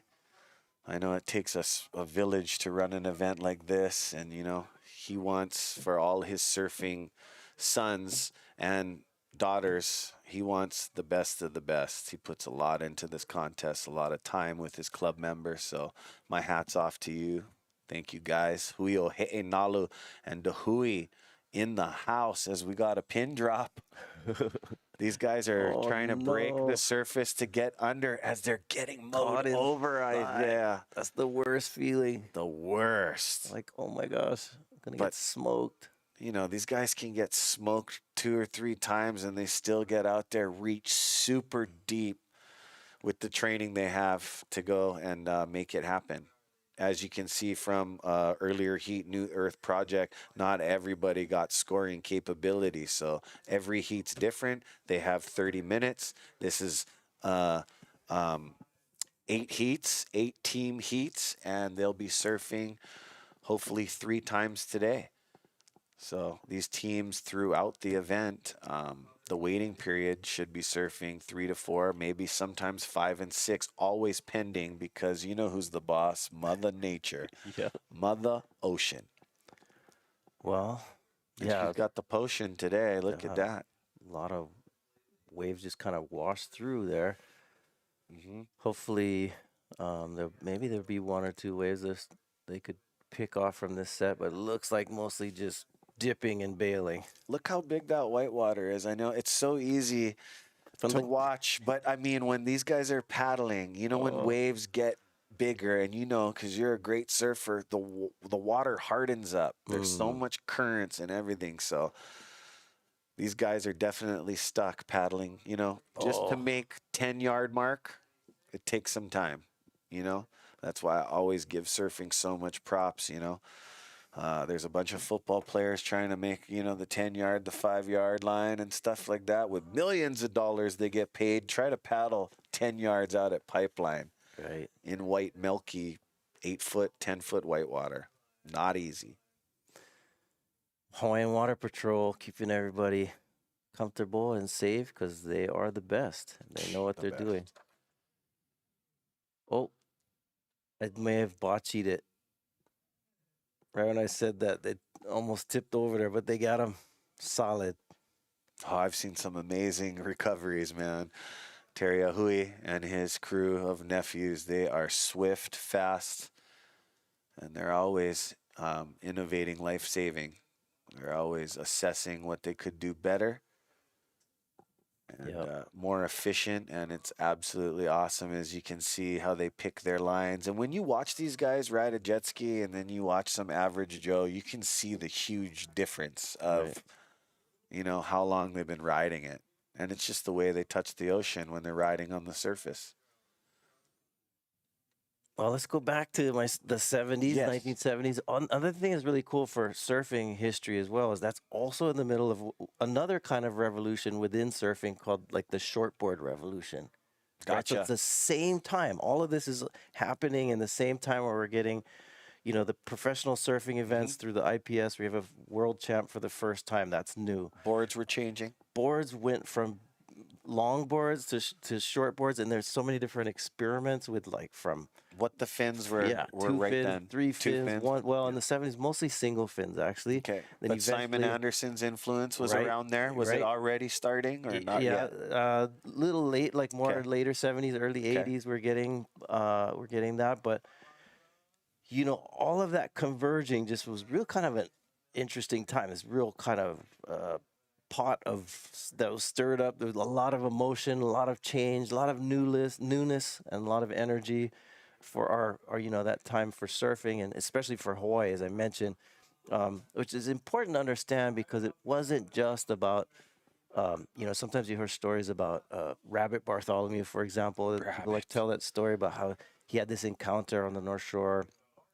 And sometimes we like to isolate, like, oh, just they were mad at him, and so they're, you know, they shouldn't have been mad at this one anyway. But it wasn't just about one incident. It's you have to take into account all this stuff, and all this change and all this energy, and the time period and that feeling of loss for Hawaiians. And I think what exacerbates the who even more is the fact that Hawaiians had to deal with a lot of loss when it's from on land, with property, a lot of families losing land over time, with language and so forth. But during that time of colonization, when Hawaiians were struggling to maintain their sense of space and surfing, it's not erased. Even though that guy was erased right now. And here's the recap of our amazing heat. Awesome. And we'll get back to that. This is our Team Japan. This was the beginning of the heat when the swell was just pulsing. Matsunaga. Lip lands right on his head. Oh, that was heavy. The heaviest wipeout of the event so far. Another side slip. Oh, right to the bottom. Hopefully that surfer is okay.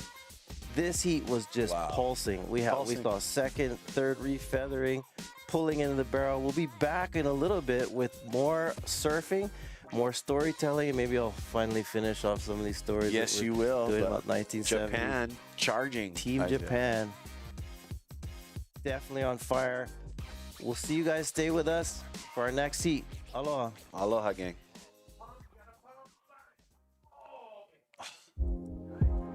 It's my break, your break.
Got a large, long period swell heading towards the Hawaiian Islands this weekend. 40 to 60 foot faces and exposed spots.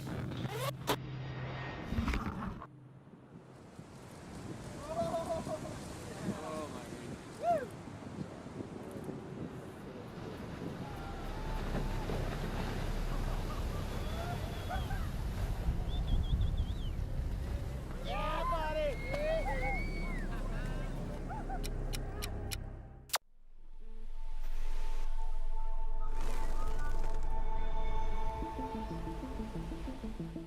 There were times we hit walls of garbage that was so disgusting. You just couldn't believe her. As far as you could see in the ocean was just garbage. I do feel like a responsibility to give back, and I always feel like that to give back to the kids, and like, you know, hopefully they could have a better ocean than I even had in the future. Come to a beautiful beach like this, it's just like the typical Hawaiian white sand beach. You look closely and you're like, wait, that's not even sand, that's plastic. You hear a lot of people in packaging say, well, it's a problem today, but in 10 years, the recycling will be better, and then this product won't be a problem. Well, it's a problem right now. I don't think we have the luxury of just waiting.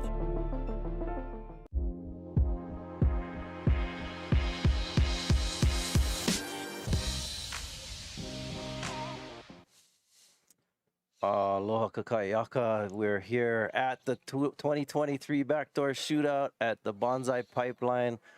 Isaiah Walker with Kainoa McGee.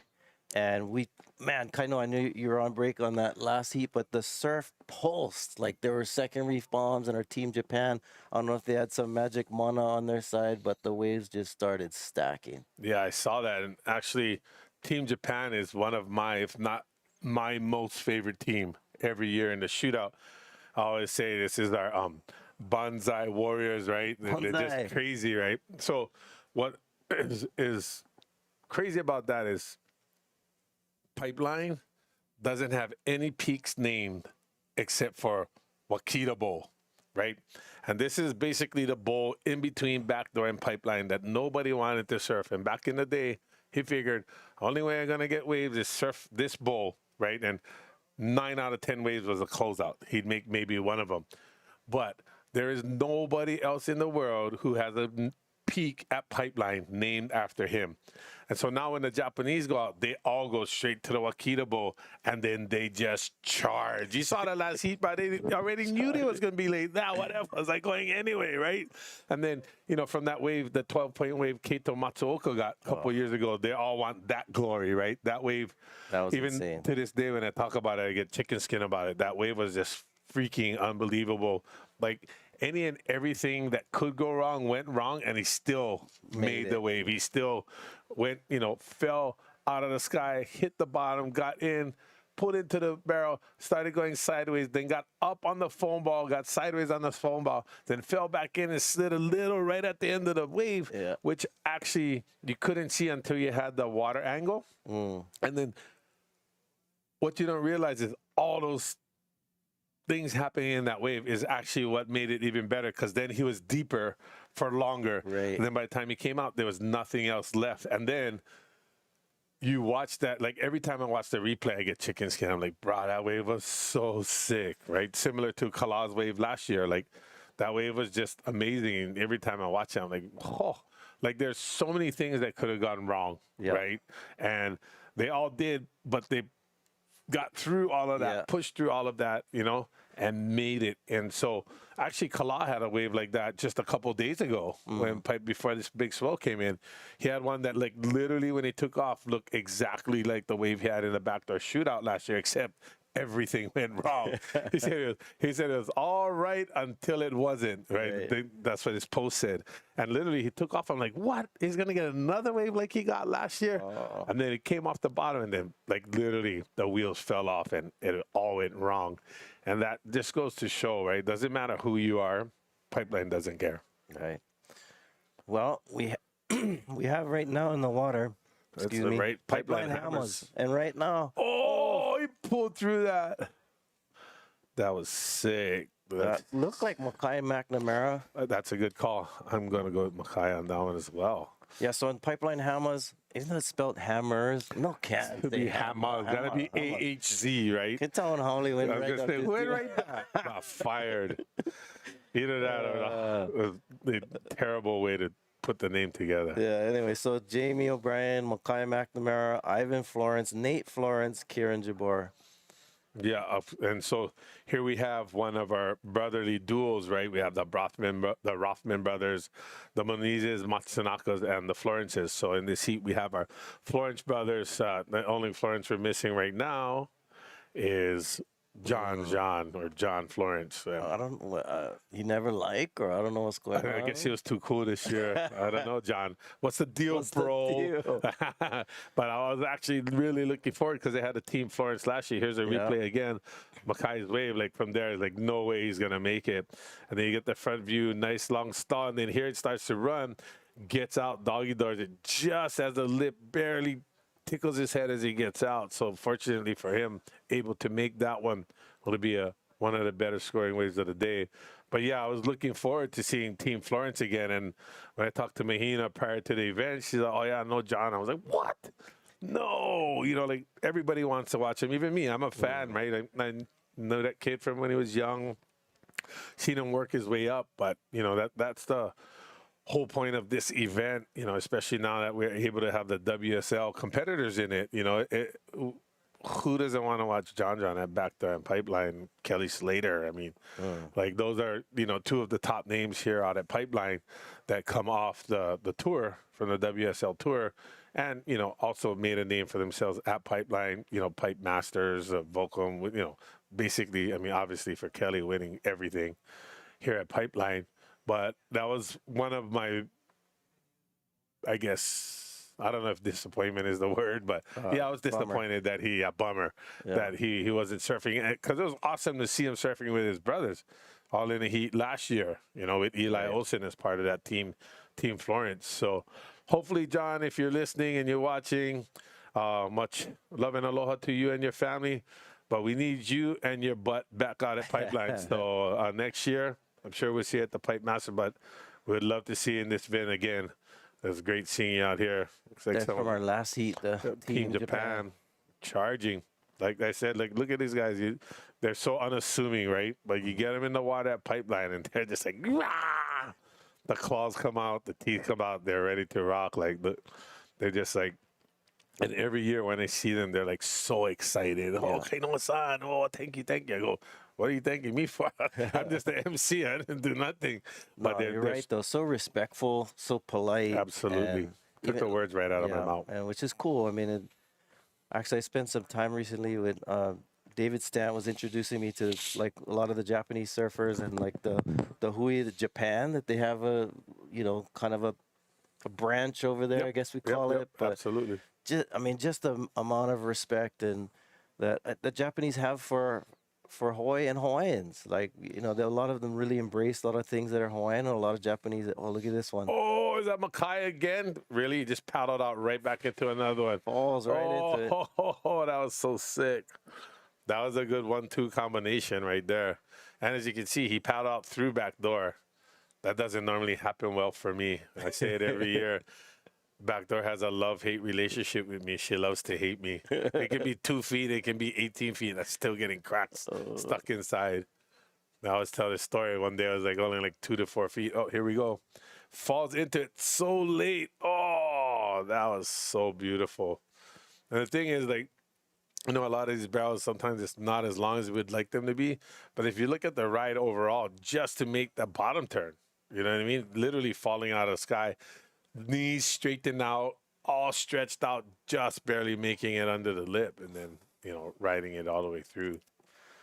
Yeah, now at the Backdoor Shootout, as we mentioned earlier, there's no jersey, so yeah, forgive us. Yeah, we don't always know the riders. And I'm starting to doubt myself. I was like, wait, that could be Kiron. Wait, did he just? Oh, that's Kiron right there, I believe. I believe that's Kiron. But yeah, I mean, again, like you said, there's no jerseys, so we're giving it our best effort. And like you said, we don't. I would know all these guys by just the sight of them paddling before, but I haven't moved since we moved out to the west side and been busy working city and county lifeguard. I haven't been out at Pipeline nowhere near as much as I would like to. And so, like, you know, a lot of these guys, if I haven't surfed with them a lot in the past, I'm not going to be able to tell them off, right? Tell, you know, who they are right away. But, you know, the guys that I had surfed with all that time, as soon as I see them already, you know that it's them when they're paddling. So bear with us. We're going to do our best to get the right names for the right riders on the right waves. Inform our listeners that Kainoa McGee here, I mean, you have a lot of skills. I think a lot of people don't realize the diversity of the things that you do. And so if you didn't know, he was in both the stand-up and the longboard divisions at the Backdoor Shootout on day one that we had last week. And also we talked a bit about your bodyboarding prowess when you were younger, so forth. But one of the most shocking things I saw you, well, you were in the pool playing water polo. My yellow Speedos, the gold Speedos. Yes. Yes. Yes. I actually got that from a friend of mine. That was actually, I believe those are from Chris Love. Oh, man. Tutu Love, I call him. I saw you at the pool. You come out with the gold Speedo, and my jaw dropped, brother. Well, you should have seen my daughter's face the first time. Because I was actually training with them and their water polo team. And at first, you know, I'm a surfer. I don't wear Speedos my whole life. Like, yeah. And then... Although some of the OGs, Uncle B, Uncle B, Byron. and Uncle Byron, Billy Blankenfield. Amona, Billy Blankenfield, right? Those old school guys, they got it. You know, I never did, and I was kind of like embarrassed to wear it before. And then I started playing polo with my girls when they were in high school.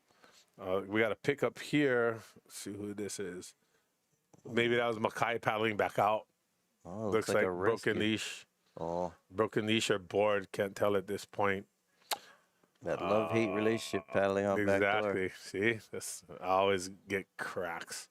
So yeah, what happened was I kept playing in my board shorts, right, in my surf shorts, and as I was like swimming away and like breaking away from the girls, and I was grabbing my shorts. I'd be like, keep grabbing my shorts. I'm gonna show up in Speedos one day. They're like, whatever, right? Macho Hawaiian dad. No way he's gonna be in Speedos. And then I came out one day. I said, okay, that's it. I didn't tell him. I went into the bathroom, changed, and I had the towel on when I came out of the bathroom, and I whipped it open, and I was like, yeah, I grabbed my shorts. Now they're like, ew, Dad, ew. And it was the funniest thing because all the other guys all the coaches, right, the other guys that were, because there was a girls water polo in high school. The other guys all wear Speedos because they were water polo players. I was the only guy who was actually wearing a surfer going into water polo, where they were water polo players and they played in high school and they surf as well, but I never did. And my girls started playing water polo, and well, screw that. I'm not going to let them do something in the water that like I can't even do. So I'm going to learn, right? And so I jumped in with their practices and stuff. Yeah, this story is a good segue into talking about somebody that this event is honored and dedicated to, is Duke Paoa Kahanamoku. Yes. Who was an Olympic water polo player. Mm-hmm. He even invented something that didn't have a lot of traction, but I've seen it done before. I don't know if you've ever participated in this, but surfboard water polo. Oh, love surf polo. Are you kidding me? He invented that sport. Yeah. Him and his brothers, they played with those 100-pound Olo boards, bro. Those things are nuts. And so we have, I wish I had the hat on me. I'll see if I can find it for the next day. But so every year we do that event as part of the Dukes Fest. Yeah. We do it at the pond side of the Waikiki Wall, or Kapahulu Groin. And the thing that's awesome about surf polo is you don't have to be a water polo player to be able to play it. It helps to be a water polo player to understand the rules, right? Like you can only use one hand at a time. You cannot grab the ball with two hands, which is usually what gets the non-polo players, right? But when you play a little water polo, like I didn't play much. I just, practiced and played masters and stuff while my girls were in high school. And when they went into college, I would play here locally. But, I understand the rules, so it's easier.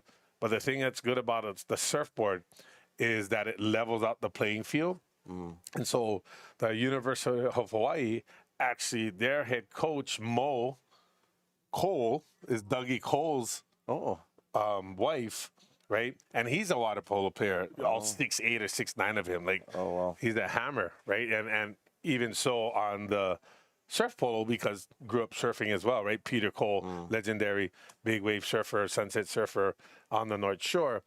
So what happens is the Wahine, the University of Hawaii, has two Wahine teams every year. They have an A and a B team, right? And so if we're actually playing in a polo tournament, actual water polo tournament against these girls, everybody outside of guys like Dougie and Craigie and, a bunch of guys who are actual water polo players, everybody else would absolutely get smashed. There wouldn't even be a competition, right?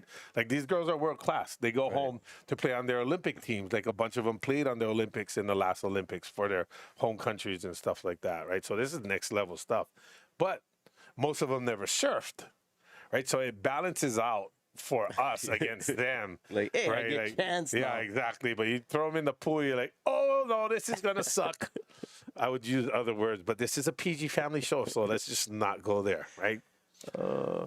And so that's the thing with, water polo. Once I started, playing it, I was like, wow, this is by far the hardest thing you'll ever do that's not in the surf.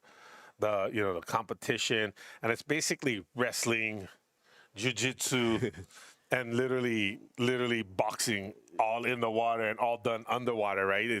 It's only a foul if you get caught.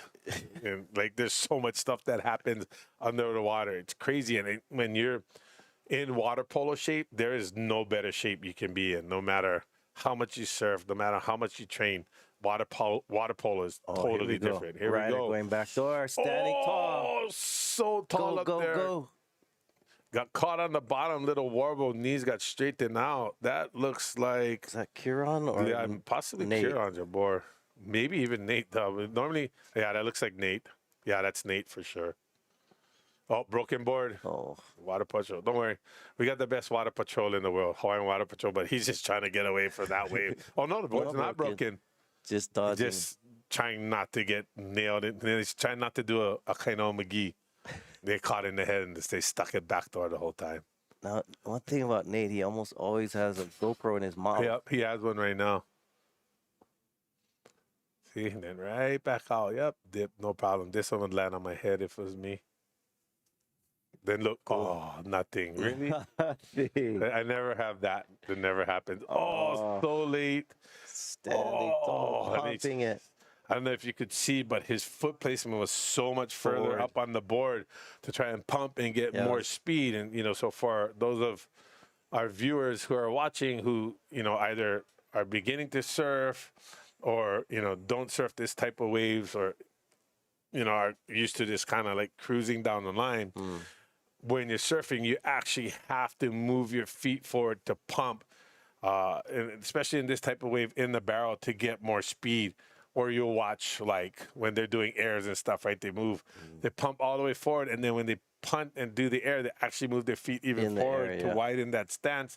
Yep, on the air, in the air, on the way up, whether it's a rotation or not, just to have that balance when they land and have a wider, stronger stance. But if you stand too far on your back on your board, or the board check, making sure they don't have any buckles possibly or a broken fin.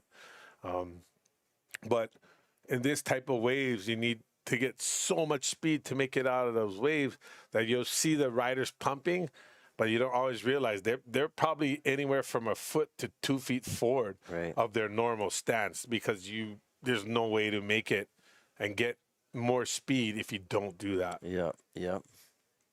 So, you're talking about water polo in the swimming pool. Look, like right now it's so glassy. Look at how looks like a pool. gorgeous that is. So this is what I was telling Ezra. So you see where the competitors are sitting? Yeah. There's that little like horseshoe of sand. Yeah. That sand we need to move over to our right and fill in all the holes where you see the far competitor to our left there. You want to fill in all those holes there.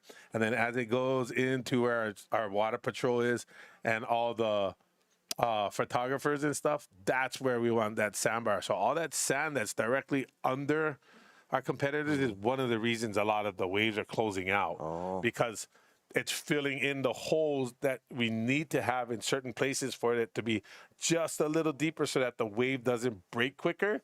But when the sand fills it in, right? See, that's what we need. We need holes out in the water. But these kids are doing. Send them in the water. Move the sand that Call way. Hawaiian Water Patrol. Take those kids, put them to work.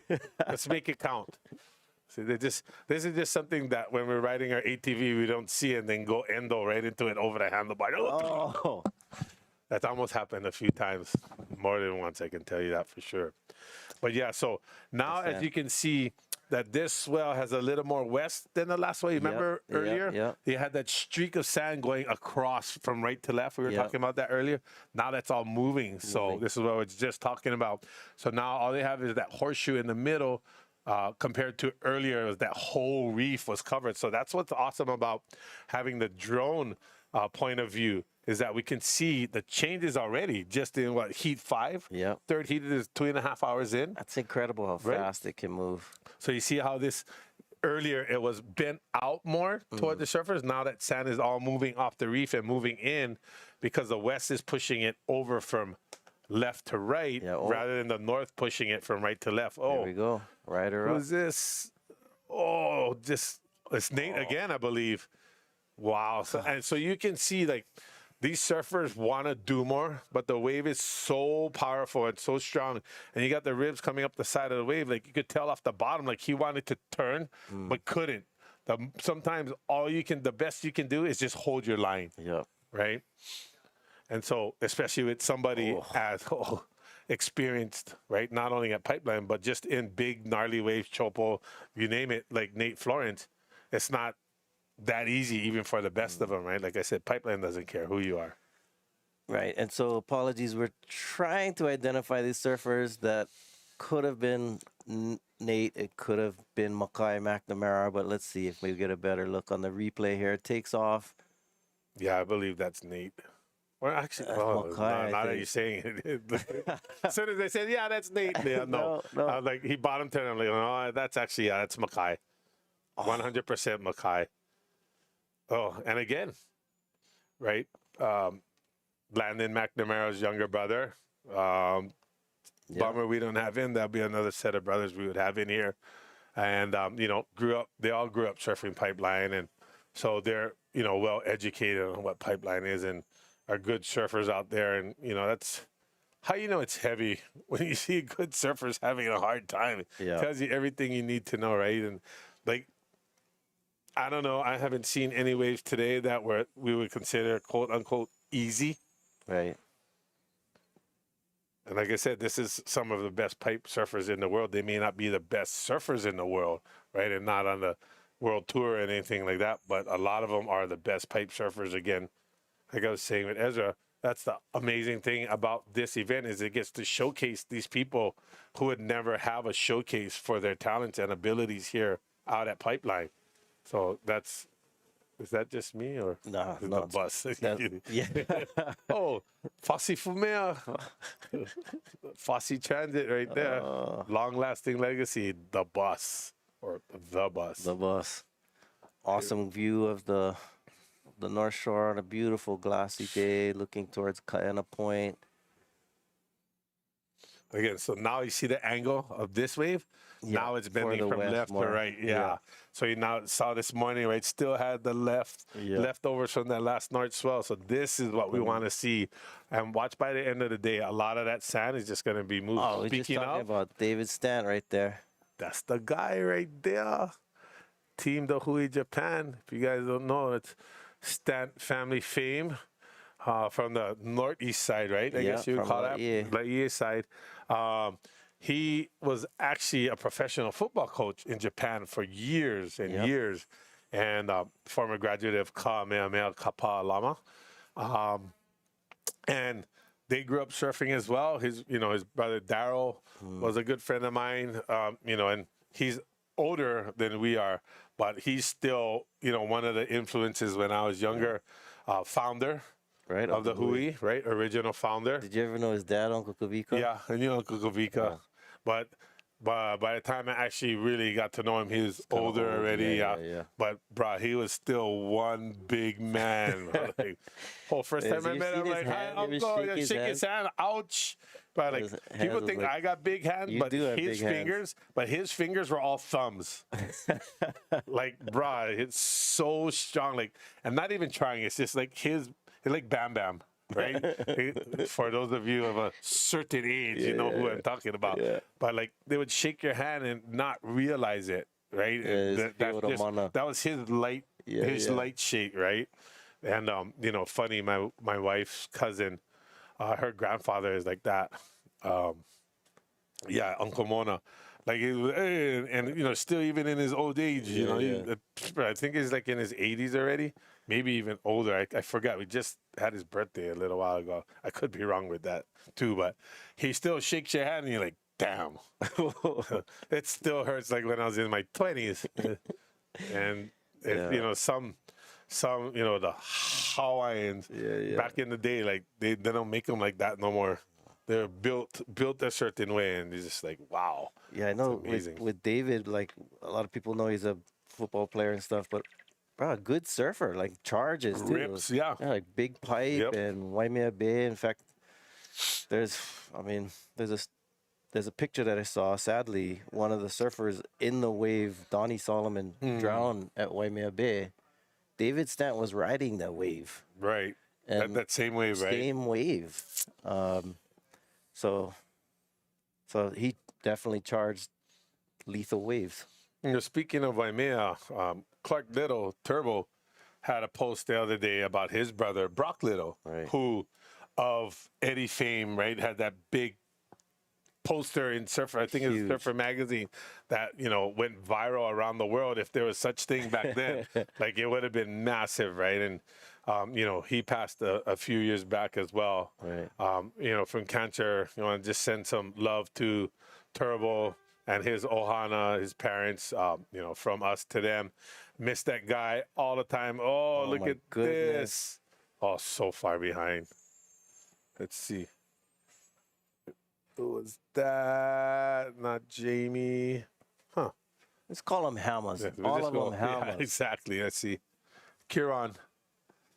Yeah, that's Kiron. Yeah. Wow, how many buses get over here at Pipeline? that's trash. Oh, dang, good call. Trash day. Good, that's true. Was trash day for us on the west side too, at least by my house. But yeah, that was definitely Kiron Jabour. I think by the end of the heat, we identified everybody. And sometimes not quite. You're on it. That was a good call. That was a good call on what you call it. Yeah. Makai and Kiron. So yeah, we were earlier before. I don't know how much time we have left in this heat, but I wanted to kind of pick your brain, and maybe we'll have to talk later. But we're talking about what it was like in the 70s, and we're talking about the establishment of the He'e Nalu and stuff. But we'll get more to that. I want to pick your brain on that era of the 70s. And but we're gonna change heats now. We're going into our next heat. I believe it is Quicksilver with Zeke Lau, Joey Johnson, Cole Rothman, and Reef McIntosh. But this is a recap of that heat, and that we believe is Makai McNamara or Ivan Florence. But anyway, getting shacked with our hammers. The Pipeline Hammers. The hammers. And then we have this backdoor wave standing tall, pumping to try and make it out of that fast one, but unfortunately no exit. And then we had Makai McNamara again on this bomb going left, bottom turning slow, standing tall, hoping to come out of this one. Trying to hold on. Almost does.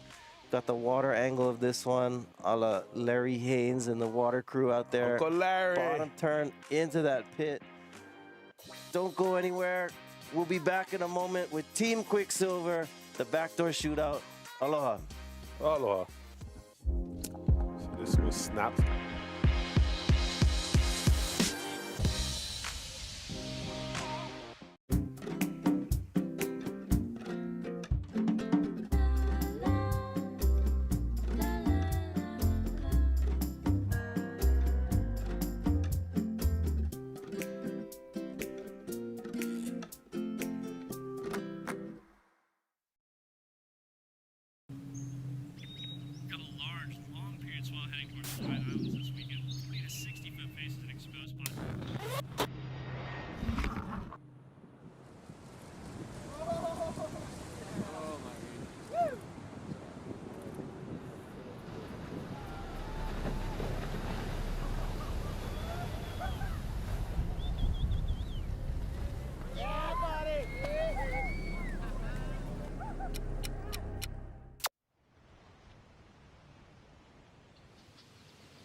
Here for the Winter Classic, yeah?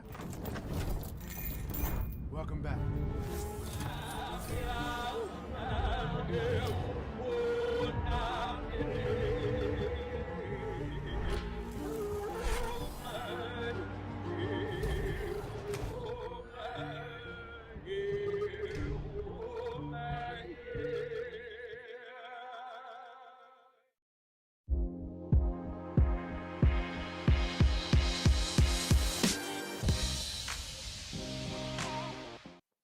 Alrighty, aloha gangi. We are back. You got Kainoa McGee here, welcoming back into the fold Mr. Ezra Rodriguez. Aloha. We are here for the 2023 Nalu Backdoor Shootout. We're back for another year, and actually pretty slow through the beginning and middle of this waiting period, Ezra, but looks like today and tomorrow we may be getting some solid pipeline action, which we've been waiting for a while. Orange bars from Surfline. Thank you, Surfline, bringing it to you always.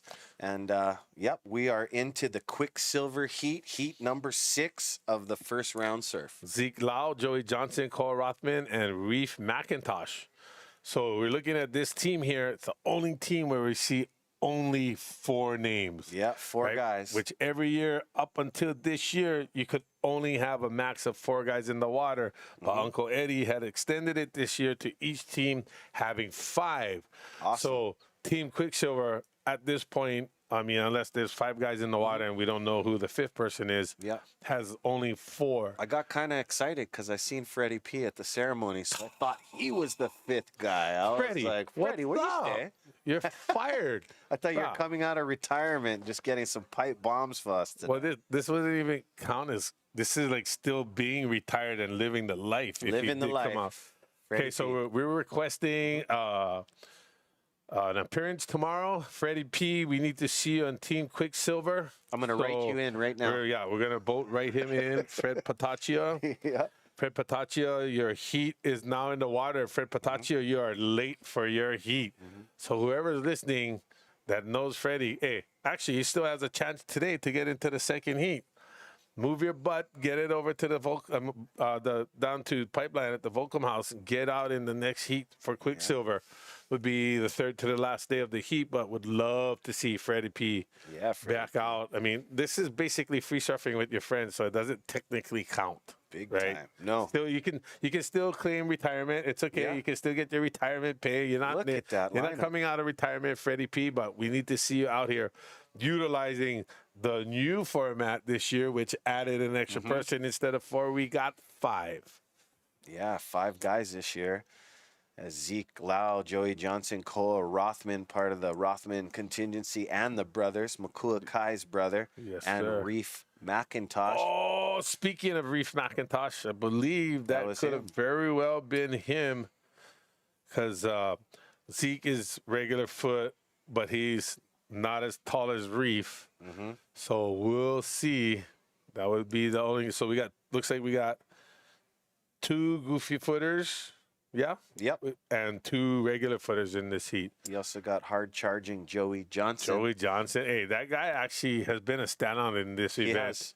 I think for the most part, he goes under the radar. Yeah. Hard but worker. shines in Yeah. this event because it's a perfect format for him. He's just like, oh, what? I guess I just go? Okay, Yeah. cool. Whatever. Let's do this. You know, Works the day job, works super hard, and then he gets out there and plays super hard as well. Looks Yeah. like Zeke. Zeke, yeah. Oh, if you could have just got a pump in there. Here we go. This is up and riding.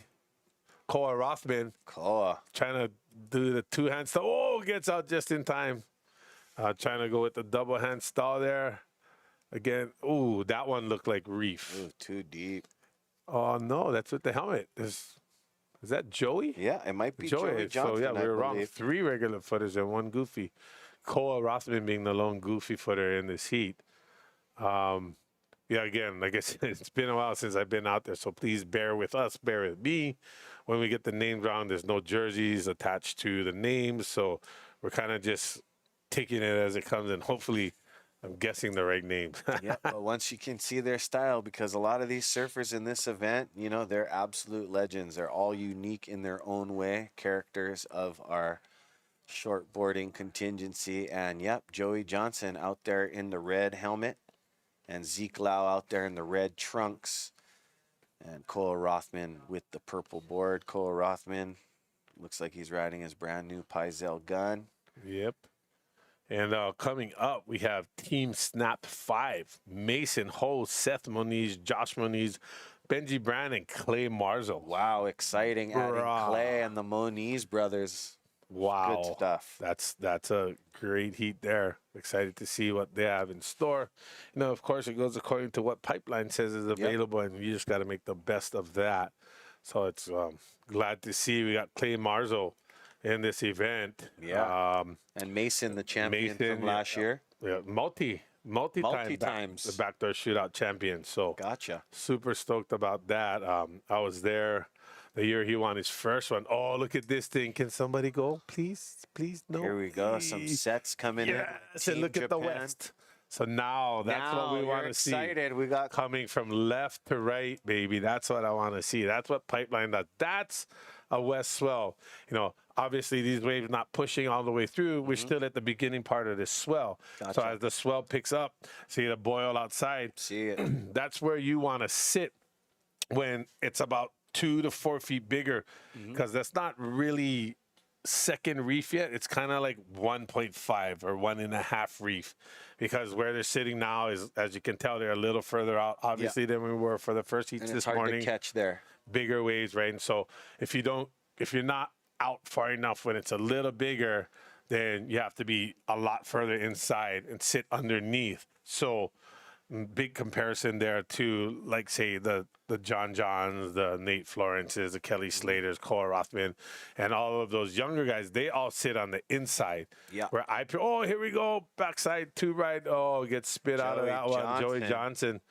And I prefer sitting outside. Like, I like coming in from the outside with as much speed as possible. Yeah, rolling in. Where these young guys, you know, they've, innovation started with, Kelly, Brucey, Andy, and the guys of that generation, Shane Dorian, these guys riding the smaller boards, sitting underneath the shelf and literally falling into every wave. I prefer sitting outside and getting the bigger bombs coming in from outside and deeper. And you can't get those on those littler boards. On the little boards, no. And I prefer, sometimes you're going to sit in there. That's just how the waves are. But I love coming in, like, literally with my hair being pulled back in my head. And you can feel all that speed coming off the bottom. And you just see this huge wave come up. And, I admire what these guys are doing. I do that on my boogie board. Yeah, I do not do that. An amazing career. On my boogie board, not on a surfboard. Like, see, these are bigger, nice, it didn't stall too hard. There's a lot of ripples going across the warbles, we call them. Yep. But for what's going on, that was a great pick by Joey Johnson. Absolutely. A completion, a frothy, white, watery beast, but he came out, he made the exit So that's going on his scorecard. So Yeah, and I think I referred to that earlier, how a lot of the competitors were actually sitting too deep for the left.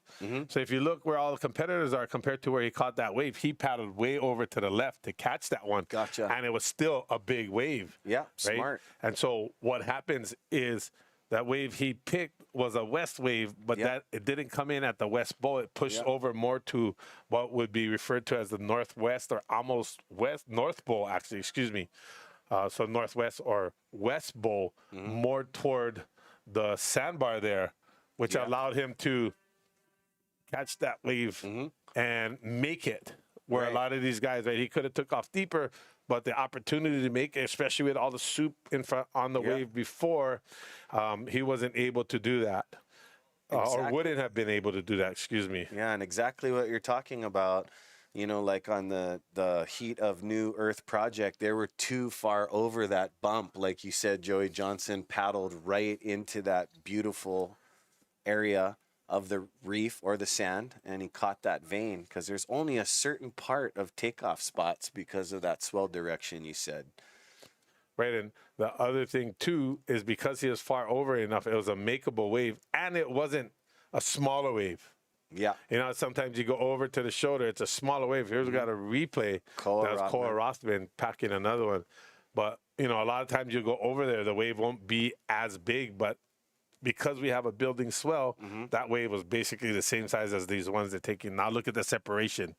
Huge separation, right? You got Joey and Koa way over on the left being like, okay, if I catch it from here, it's going to be more makeable, but it's not going to look like a smaller wave, like you're literally shoulder hopping. Yeah, but you don't need to be deep on the reef right now because that's right where they're going to be. It's running because of all the north still in it that needs to get washed out from the last swell and the north that's still in it with this incoming swell.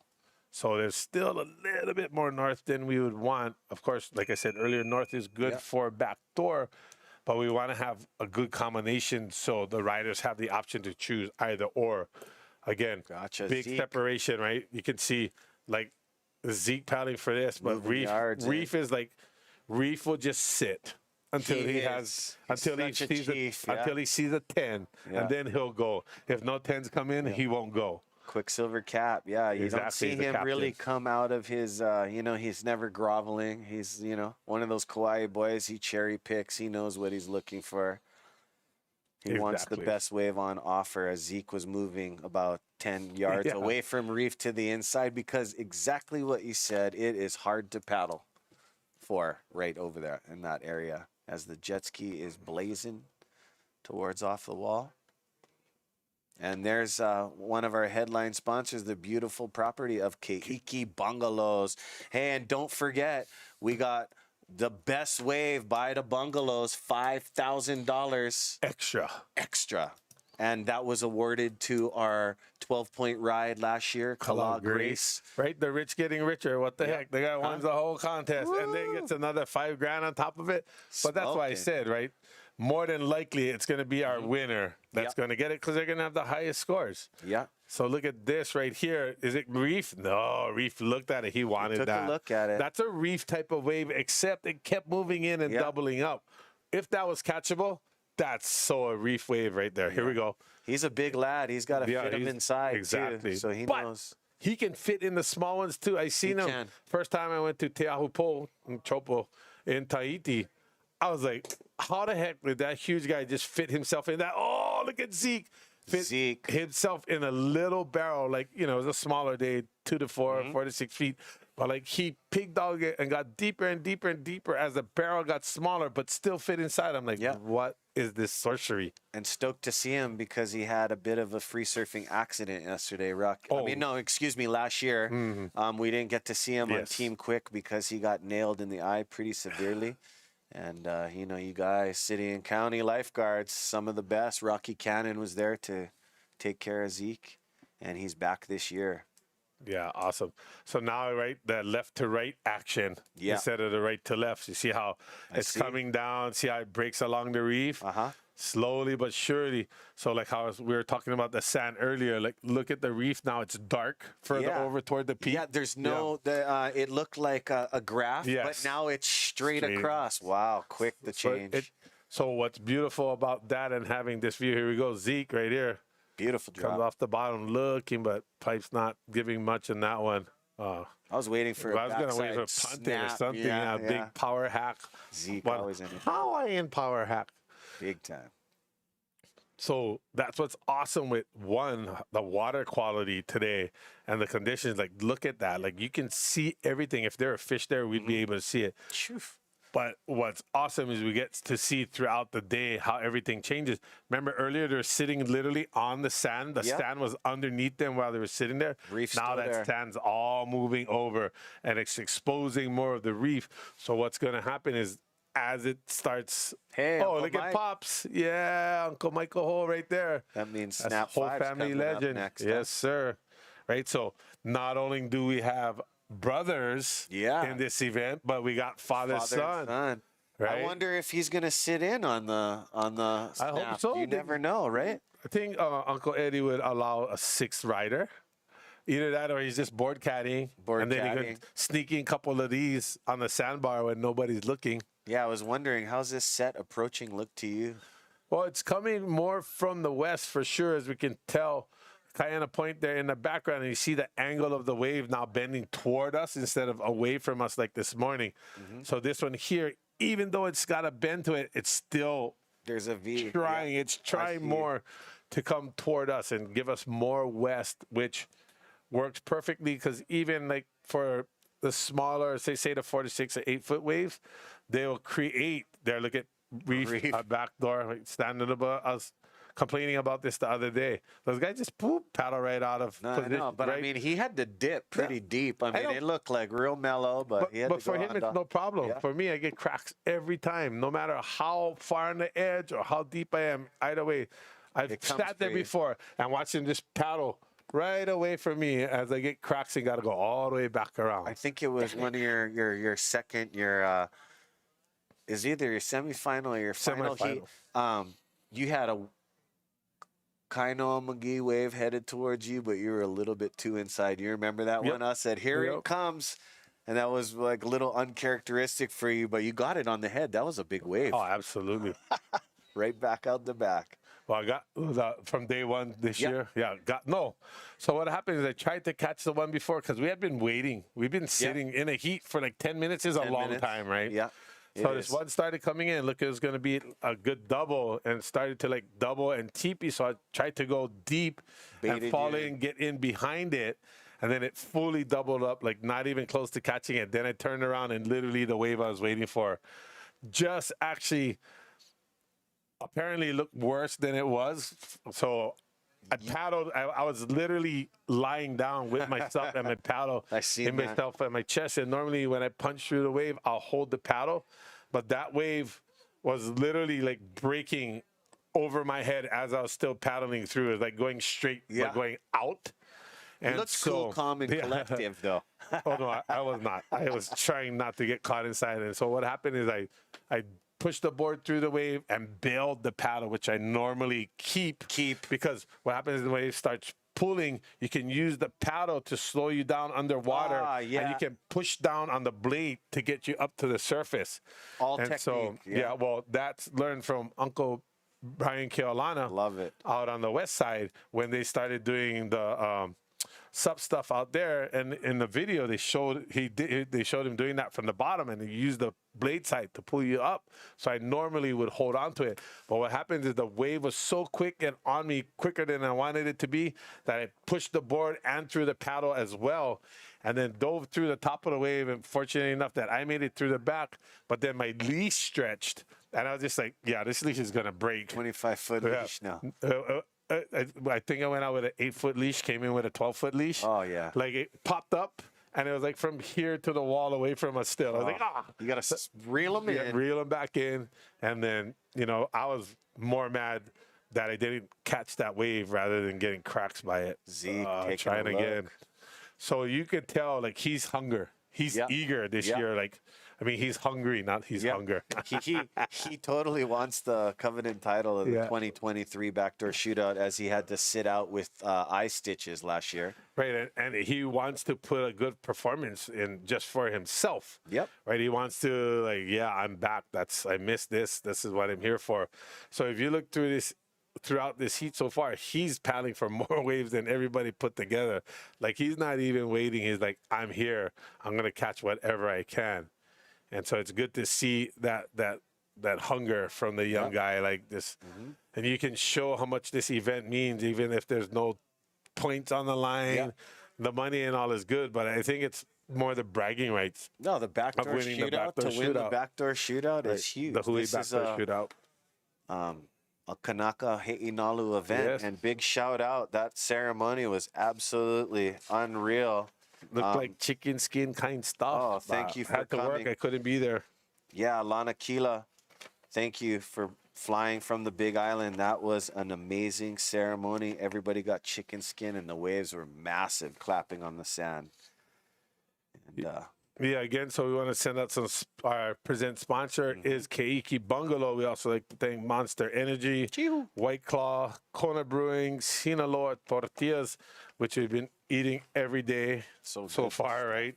Yeah, it's so good. Go check it out. This one is the surf one, the surfboard tortilla chips. So you got your boogie, you got your what is here, the swallowtail.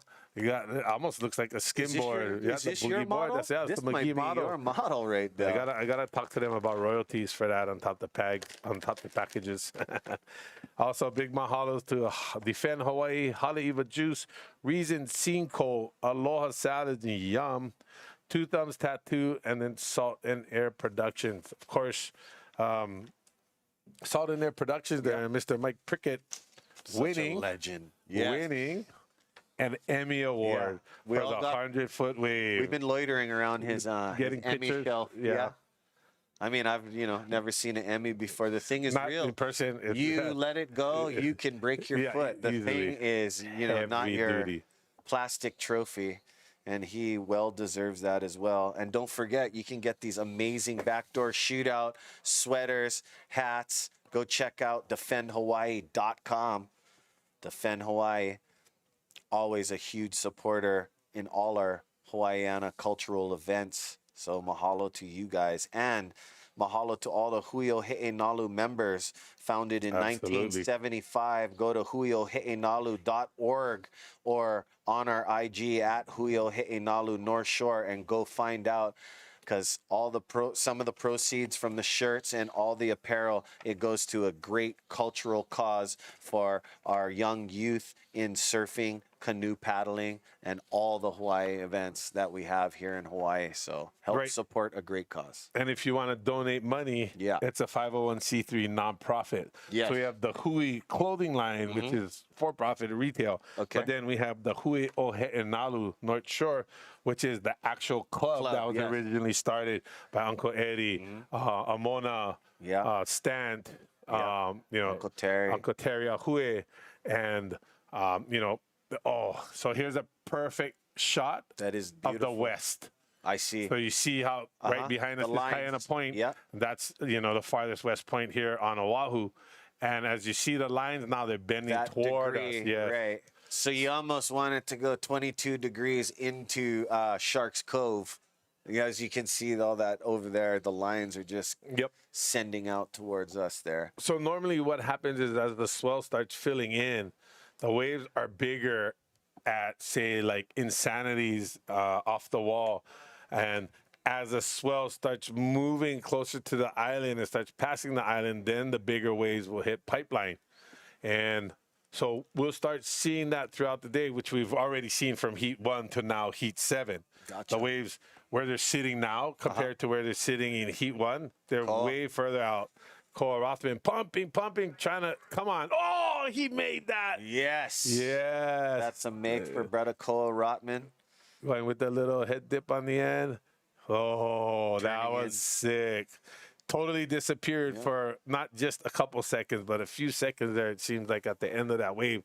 That was beautiful. I Yeah. almost thought he wasn't going to make it. He got those couple pumps in, and then he disappeared. And a lot of times at pipeline, that's the part of the wave that breathes. Yeah. So if you could imagine, that's where it exhales. So the wave itself gets bigger inside, right? And then when it exhales, the bottom drops out. So that was well done there by Koa Rothman. To make it out of that. To make it through that section. Like, he had to pump, and we can't see it. Maybe we'll get a water shot of it.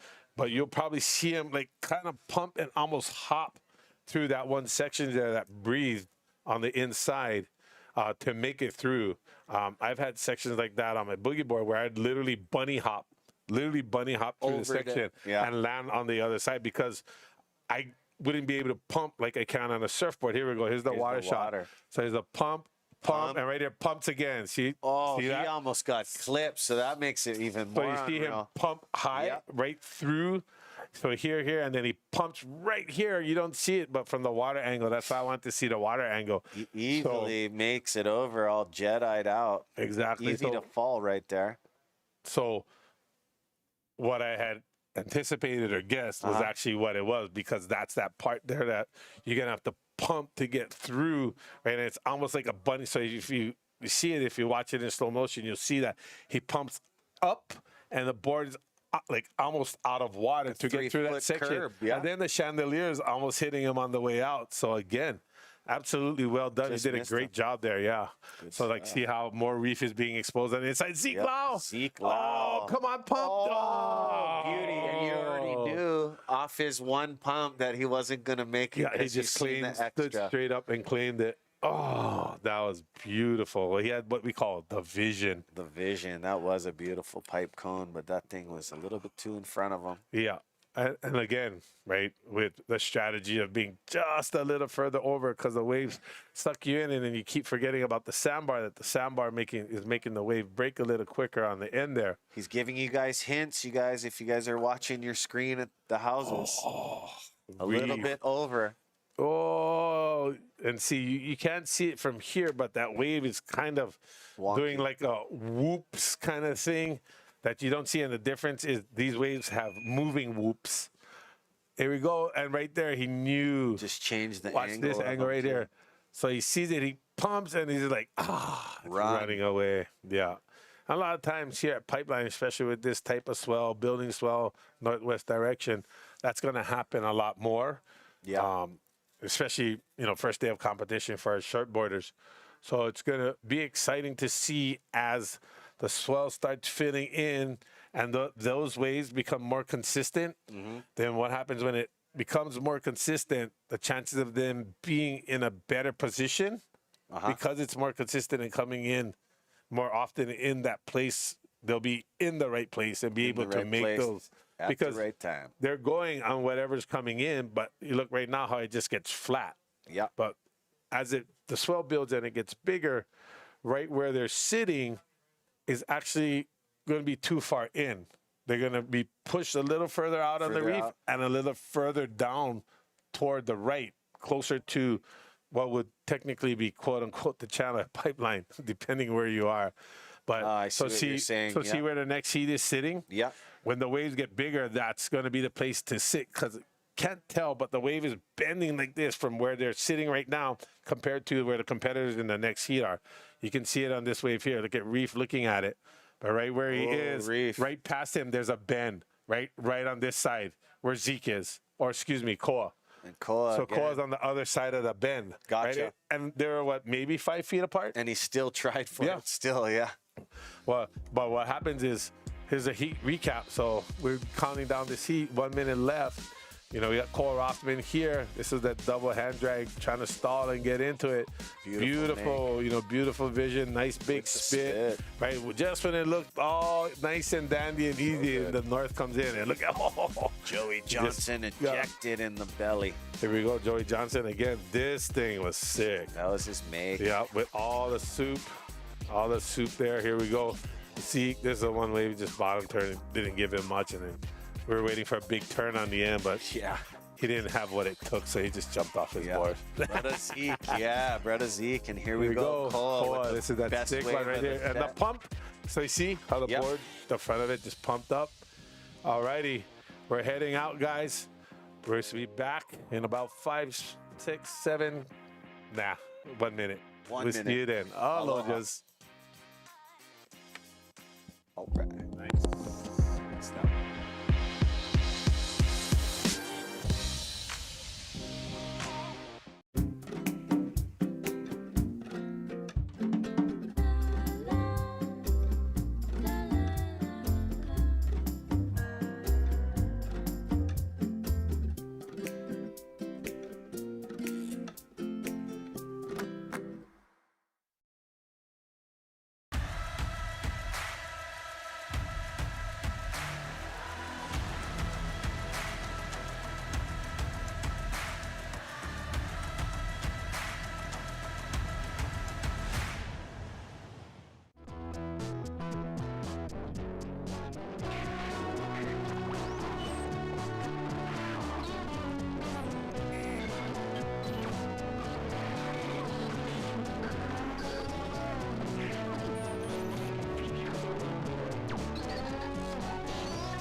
Got a large, long period swell heading towards the Hawaiian Islands this weekend. 40 to 60 foot faces and exposed spots.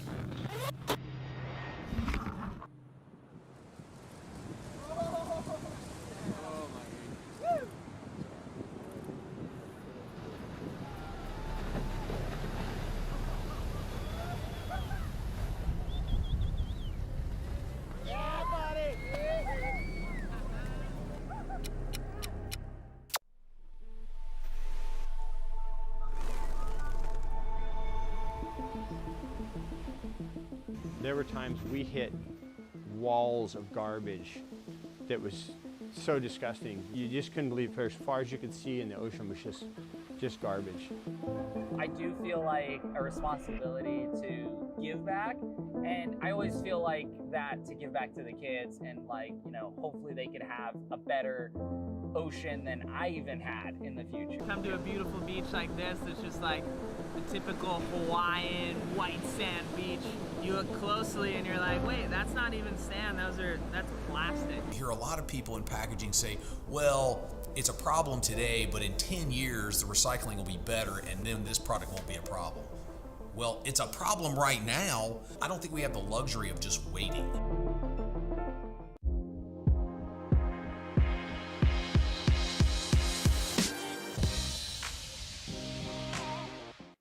Aloha and welcome back to the 2023 He'e Backdoor Shootout, Day 2 of competition. We're in the main event of the team. 8 teams going head-to-head. He'e Wax, Team Japan, Team Quicksilver, Team Volcom, Team Snap 5, Team New Earth Project, Team Tubos, and Pipeline Hammers. And currently in the water right now is Snap 5 with Mason Host, Seth Moniz, Josh Moniz, Benji Brand, and very exciting, I'm with Isaiah Walker and be waiting. The 6th guy is Clay Marzal. Good stuff. Yes. Exciting. Looking forward to Snap 5. Snap 4 team last year. Anyway, the Snap team last year, they did amazing. Yeah. And it's cool to see a lot of the same guys on the roster. Good to be with you guys here. Hopefully you're enjoying your Saturday. Aloha, guys. Here in Hawaii, beautiful weather on the North Shore. Glad you can join us on Surfline and on our wherever you're finding us online. So, Backdoor Shootout 2023. 2023, we're here. And we had the first part of the waiting period, the waves were too big. Too big. So we instead went live at Waimea Bay. They almost had the eddy, but didn't. But we're back here. But we're stoked because this morning, the waves were we had the one dying swell and a new swell coming in, and Surfline called it. So we have this new rising northwest swell. And you can see the sets. Yeah. A lot more west in it. And so we've seen a lot of great waves being ridden today. Some guys getting caught inside by some of those sneaker sets as well. And we're looking forward to a full day of competition today and possibly tomorrow. Yep. Maybe these guys get to surf 2 to 3 times, depending on the conditions. And we got a champion out there from last year, Mr. Mason Ho, in his team Snap. Yeah, Mason's done amazing things he's such a entertainer. Yes, he is. And maybe that comes from his roots. The whole family has got a lot of talent when it comes to surf, but they also have that Characters, level, yes. that layer of entertainment. His uncle was the famous Don Ho. That's right. An entertainer from Waikiki. That's right. Tiny Bubbles. They are related. Tiny Bubbles. Mr. Don Ho. Epic view of the Jerry Lopez Proving Grounds Volcom House. Volcom A and Volcom B. I got a text from Akua Rothman. He said, "Hey, bro, you said the wrong name for the mountain. Huh? It's Mount Ka'ala." That's what I thought I said. We have these cool drone shots, and there's a shot of. But my son right now is on Kauai, so I had Kauai on the brain. So I call it the Waianae Mountain Range. Mount Ka'ala is our tallest mountain on the island of Oahu, which still is really not very significant in comparisons to, say, Mauna Loa and Mauna Kea on the Big Island that are like 13,000 feet. Some of our Change your breathing, change your whole everything. Some people, they don't know. Whereas Mount Ka'ala, I'm not too sure. We could Google it, but I'm guessing around 3,000 feet compared to 13. Gotcha. In fact, all these islands before, as they age, they shrink. So if you can tell, the older the island, like Kauai and Niihau are the older islands, the island actually starts to shrink and settle.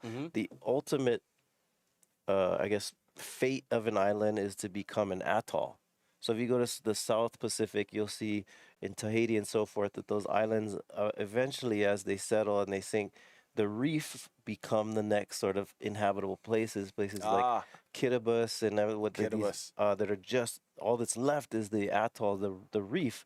So that's why, the islands, the further east, southeast you go, the islands are usually bigger. So Maui is bigger than Oahu, which is bigger than Kauai, because the nature of the islands is to shrink. I heard you can fit the island of Kauai into the Lake Tahoe, but when you're up on the gondola, it just doesn't look humanly possible. But a number of people have told me that. I'm not sure about that, but when you're on Kauai, it's one of the smaller. It's not tiny. Yeah. When you go up to the Kalalaos and whatnot, the island is massive. So to kind of eyebology see it fit into the lake, I don't think so. Eyebology. One of the Ezra words. They do say that all the islands of the island chain, could fit onto the Big Island. So the Big Island is big enough to house all the puzzle others. it in. Yeah. That's interesting. I did not know that. In fact, the district of Puna is so big, it's apparently bigger than most of the other islands. Okay. Yeah. Oh, that's some killer facts. I bet you a lot of listeners did not know that. Right. So Hawaii, we got so much beauty as far as the land, but also the ocean. And we're talking earlier how the volcanic nature of of our islands contributes to the fact that we have such incredibly powerful waves here, because our islands are isolated in this Hawaiian hotspot in the middle of the north portion of the Pacific Ocean. And so these waves are coming from deep water, traveling miles from the Aleutian Islands mostly. We get those northwest swells coming from, a couple thousand miles away. And then they travel through this deep water. And as swells travel through deep water, they move fast and they organize well. And then they detonate right here on our shores at Bonsai Pipeline into shallow water. And a beautiful drone angles, you can see that transition from deep to shallow. You see the sand, it moved. It was staggered earlier, and now it's becoming a dome around the reef. Super interesting. Also in this heat, we have a family legacy, Seth and Josh Moniz. And you know whose kids that is? The legendary Tony Moniz. Oh, yeah. And their mom's a legend, too. What's up, Auntie Tammy? How you guys doing? Aloha. Super good to see your boys out there in an amazing team, Snap 5, with last year's champion, Mason Ho.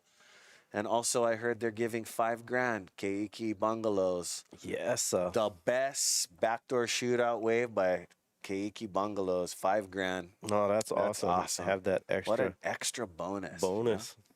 Good stuff. Yeah, $5,000. Nothing. That's quite a few sandwiches.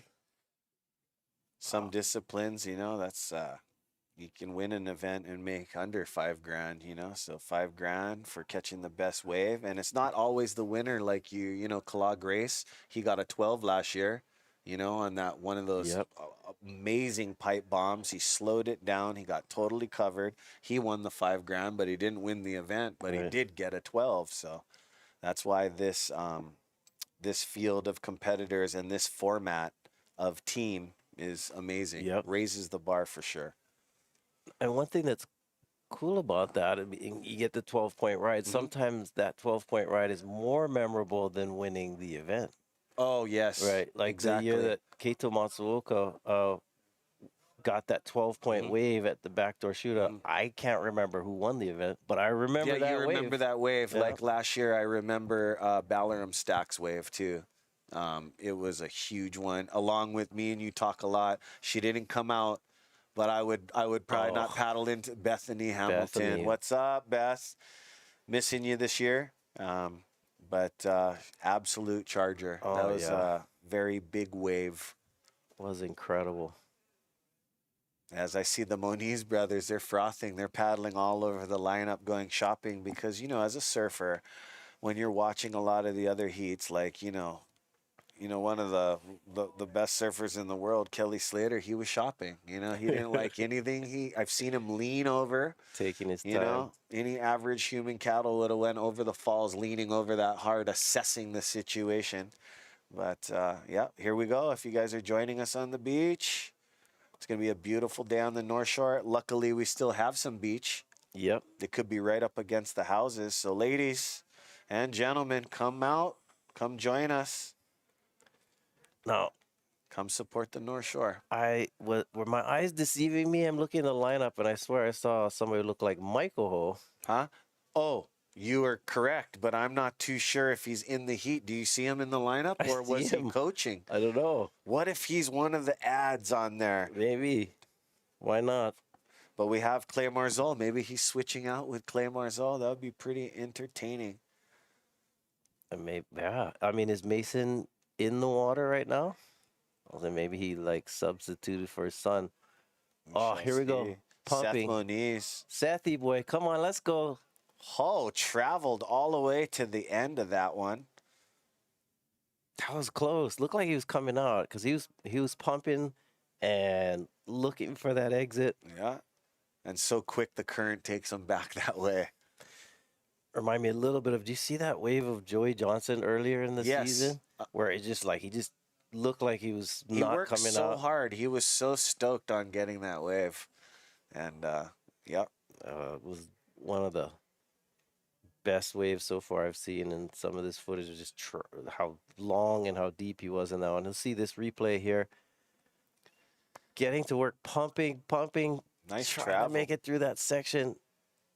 Got really clampy, really tight to where it'd almost be an impossible exit, but the velocity and speed that he was coming, you never know with the Moniz. Here's where we make that decision, right? Okay, do I keep trying to paddle through backdoor, or do I just take the Circle Island tour?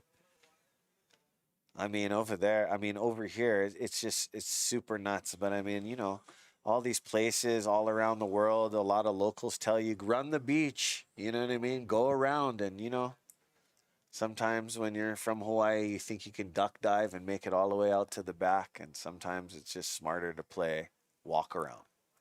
Now, we saw that outer reefs breaking outside Pupukea, and then I think there's that west outside of third reef at Pipe, and then here we have a second reef. Let's see if our competitors can find one wave from this set, hopefully. Maybe more, hopefully. That was a really deep west set. As more heading in, and you guys are watching Snap 5. Mason Ho, Seth Moniz, Josh Moniz, Benji Brand, and Clay Marzal. Now, if you don't know, Snap is a film, like a surf film, surf flick, or surf movie. And I remember, the Snap series was kind of an older series. I remember like Andy was big in those. Big time. But then Snap 5 is more recent. production that came out, and I don't know if you had a Got chance the to see it, hottest but guys. it's insane. It is insane. I love that movie. And I'm excited for Snap 5 as they added Clay Marzal to the roster this year. And me and Isaiah are just maybe questioning, is Uncle Mike, Pops, out there two too. Pops Shakur, is he in this heat? We shall see. This guy, Two Pops. so much history. He lived all around the island, and you know, at his age right now, he's one of the frothiest Groms. I mean, he's ready to just combo you, and you know, he's still competitive at his age. Oh my gosh, And, it really gives everyone else hope, myself included. Yeah. Because there's time. I mean, I'm gonna be 50 this year in 2023, and I mean, when I was young, pro surfers' careers were done at 30. Right. Like, I Oh, remember yeah. Sean Thompson retiring. I think he was 30 or 31 or something, and it was kind of like, all right, and most people, their careers were done. But at least we remember them. Nowadays, it's like you're quick to be forgotten. You know what I mean? Yeah. But it's cool, the longevity. I don't know what changed, if it's just our diet, maybe also like health habits, like our surfers now, or maybe they take their health and their, as athletes, Look at him, living there's a better, Pops. living a lifestyle that can allow them to, have longer careers. But I mean, the fact that Kelly Slater, I mean, he's a year and a half older than me, and like still killing it. And to have Uncle Mike out here at Pipe and still killing it. And Mike is, I don't know exactly his age, but I know he's probably in his 60s. Yep, he is. And it's interesting. You're a surfer, so you're still doing the right thing, marinating your bones in, the fountain of youth. That's what it is for us in surfing. It keeps us young. It makes us, you know what I mean, work on ourselves, challenge us. Situations in the water are like everyday situations at work, right, or in your regular life. And it's like, super good. Like, how the He'e Nalu has a nonprofit. It's great to teach our youth about this stuff. Okay, I had to Google Michael Ho's name to see how old he is. 1957 he was born. I'm a historian, not a mathematician, so but I know that like this, he's in his 60s. Born July 13th. We share the same birthday. Oh, all right. Yeah. So anyway, so Uncle Mike, aloha, and so keep inspiring us by doing what you do. These guys are legends all over the island, him and his amazing brother Derek Ho, because when I lived at Beach Lots next to Kurt Hammett from Metallica right on Hinalea Street, I would hear stories when the waves would go off outside Rabbit Island all the way outside Waimanalo at all these breaks. I would hear the Ho brother stories, raised in Waimanalo, real good surfers. Yep. And so they have, they have set foot everywhere on this island. They know every nook and cranny. I've seen them in little corners in town that never used to be so popular. And really good to see him, Mason, and Coco still doing their thing. Yeah. And the way he's out there, it looks like he is in this heat, so that's awesome. Yeah, because there's 5 of them, and that's how many are allowed. I don't see Clay yet, so. You're blessed with beautiful weather today, where it's sunny, but it's not scorching hot. It's not scorching hot. I do feel the cool breeze. That is awesome. Thank you to Hollywood Juice and Reason Scene Co., where you can see them. They made an amazing pair of Hui shades. So go check them out. There's a few different versions of them. Reason Eyewear, Scene Co., Energy Evolution, Zen, and Earth Natural. Mahalo for the polarized eyewear. Thank you so much. Aloha Salads for the last 7 years been feeding the crew at the Backdoor Shootout. Mahalo. And locally owned Two Thumbs Tattoo. Thank you to Bretta Bo. Thank you for all your support. And Haleiwa Juice supplying the North Shore of Oahu with quality cold pressed juices. Thank you so much. And Keiki Bungalows, bringing it to you live. Keiki Beach Bungalows. Book your staycation today, whether you're Kama'aina or a visitor, but you're going to have to do it a year in advance. This place is awfully popular. Also, Keiki Bungalows is bringing it to you again, a $5,000 wave at the Backdoor Shootout. The Keiki Bungalows best wave at the Backdoor Shootout, $5,000 for that surfer. So awesome stuff. And I'm not going to mention it right now. Massive prize purse is underway for the winner on Sunday. And you know, Right on.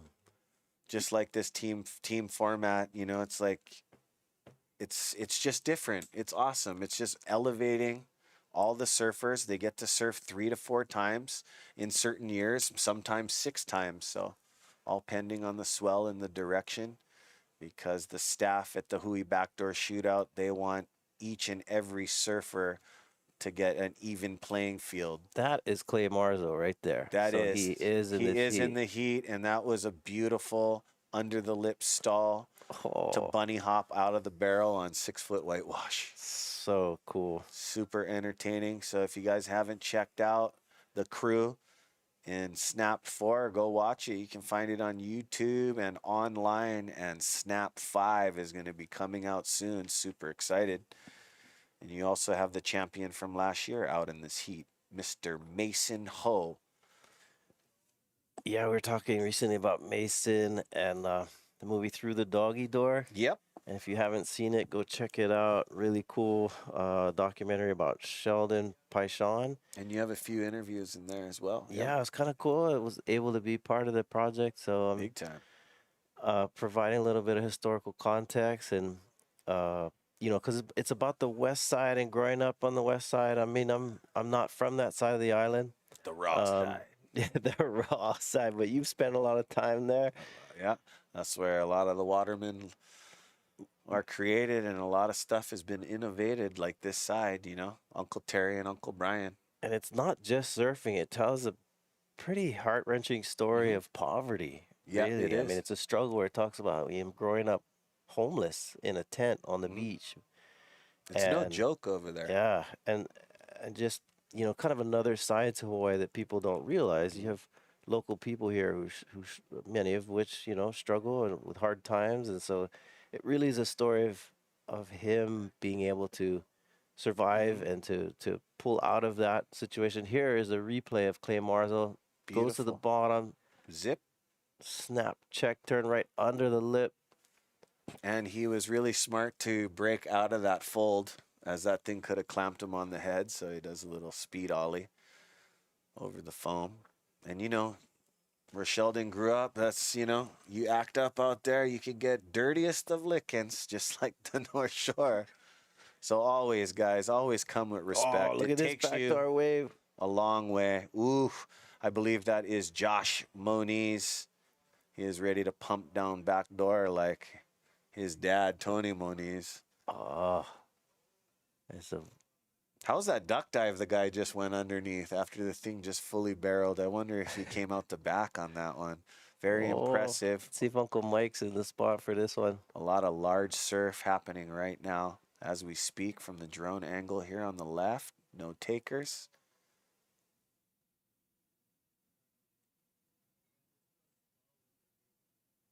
Yeah, so if you guys are just joining us, starting off the day was Team Tubos, followed up by Team Volcom.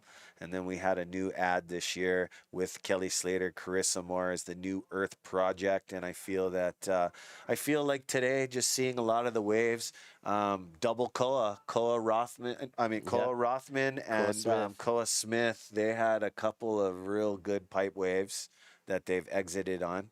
Yeah, Exits are a little bit seldom today. There's a bunch of exits, but, you know, these guys got to make it happen. right. And 30-minute heats, gang. So yeah, at the backdoor shootout, we try and bring to you surfing action, but also a little bit of history and culture and talk story. And we dedicate this event every year to Duke Pa'oa Kahanamoku. Oof. And we are talking a little bit earlier, Kaino McGee and I, about how he was an Olympian. And one of the events that he was on the team was with the water polo team. So so he was an Olympic swimmer mostly, and his best division was the 100 meter. Yep, 100 meter And freestyle. and so when he first he broke the world record when he was, I think he was like 18 years old, and he was living in Honolulu. Of course, so he grew up on the beach in Waikiki at Kalia, Waikiki, which is over near the by the, what is that, the Rainbow Rainbow Towers over there. Learned how to surf from some little kids Hilton. down there. They taught And him. so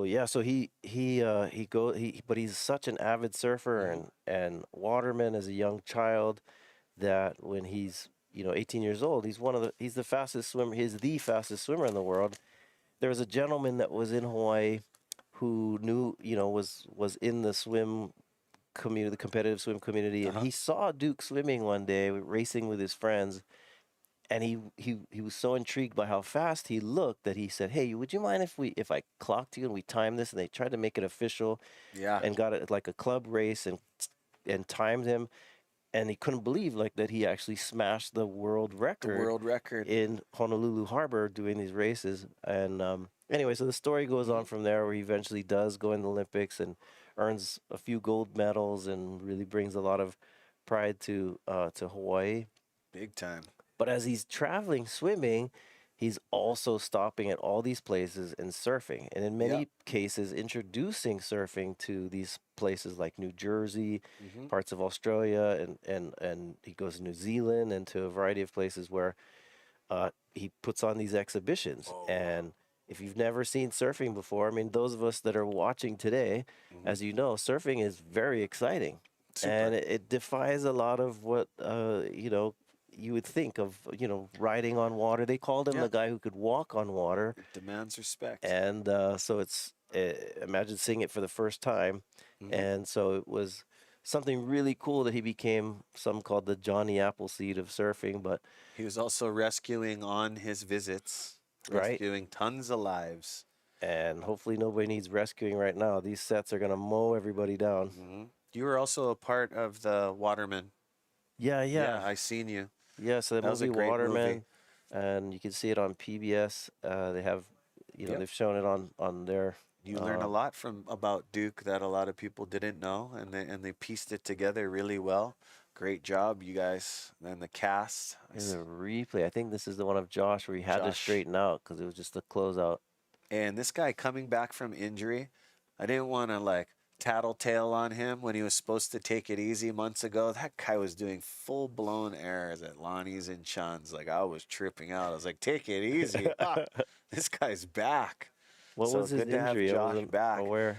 He broke his tailbone or something way more serious than that, but he was out for a little while. And just to see him coming back in the water, I just, I love to see surfers, real surfers, they need to wet their gills. That's their lifestyle. Yeah, and their dad, Tony, when I was a kid, Tony was somebody we looked up to.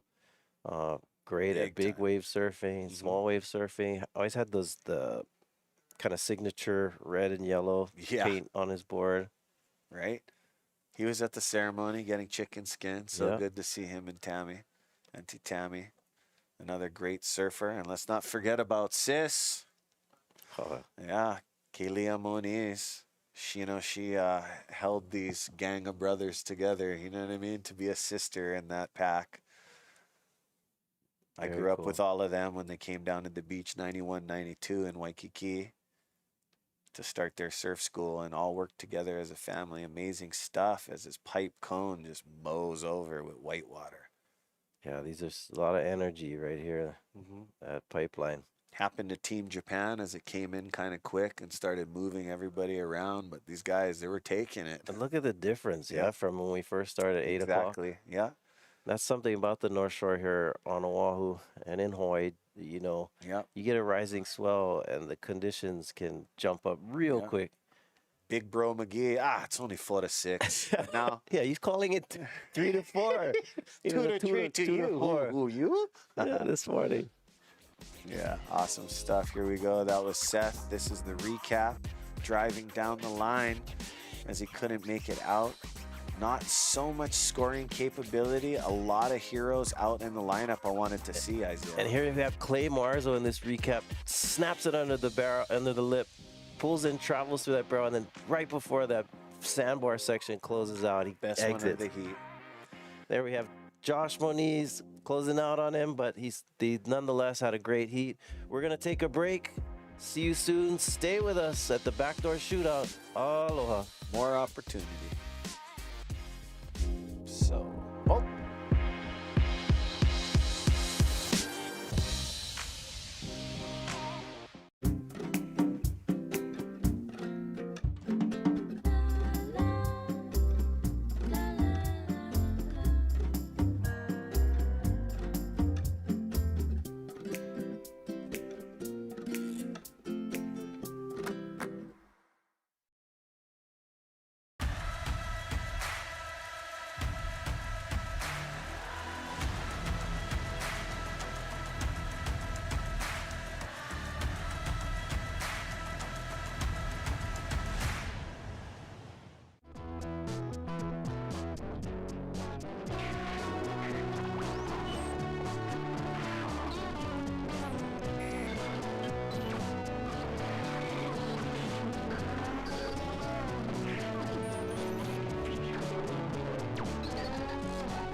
Got a large, long period swell heading towards the Hawaiian Islands this weekend. 40 to 60-foot faces and exposed spots.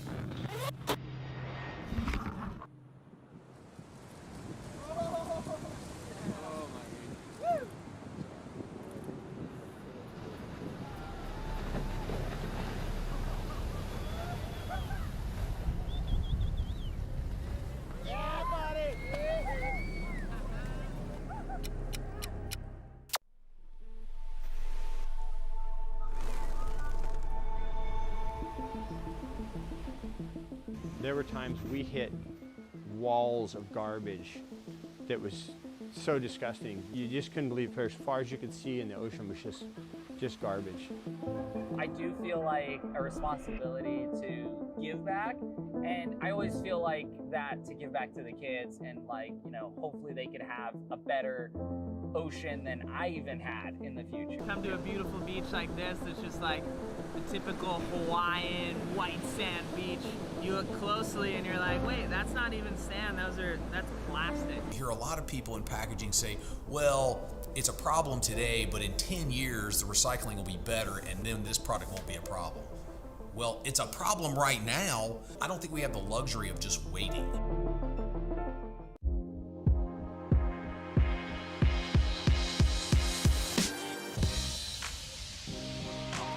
One. You gotta go by. Hey gang, welcome back to 2023 Backdoor Shootout. We're into the main event. This is day 2. My name is Ezra Rodriguez, and I'm sitting with my big bro, legendary Kainoa McGee. How you, brother? How's it? Back in the loop. Let's do this. What team we got up right now? We have the last team of the Dahui first Dahui Wax. And don't forget to go to Dahui Wax Hawaii.com. Go They're get your case. Discounting some of the prices and trying to blow out a bunch of wax. So like I said, I've been using that lately. It's working really well. I like the real sticky. I believe it's the black. Great formula. There's a black and there's a red. I like the black. That one's really good. Also, it doesn't flake off the board as easy. Yeah. It does, it does some if you like leave it in the sun for too long or whatever. You're not supposed to do that, but it does take heat. It does take some heat more than the other ones where you'd be scraping. Yeah, because it's a little more smushy. Yeah. So even if it gets soft, you can add a layer over it, and it doesn't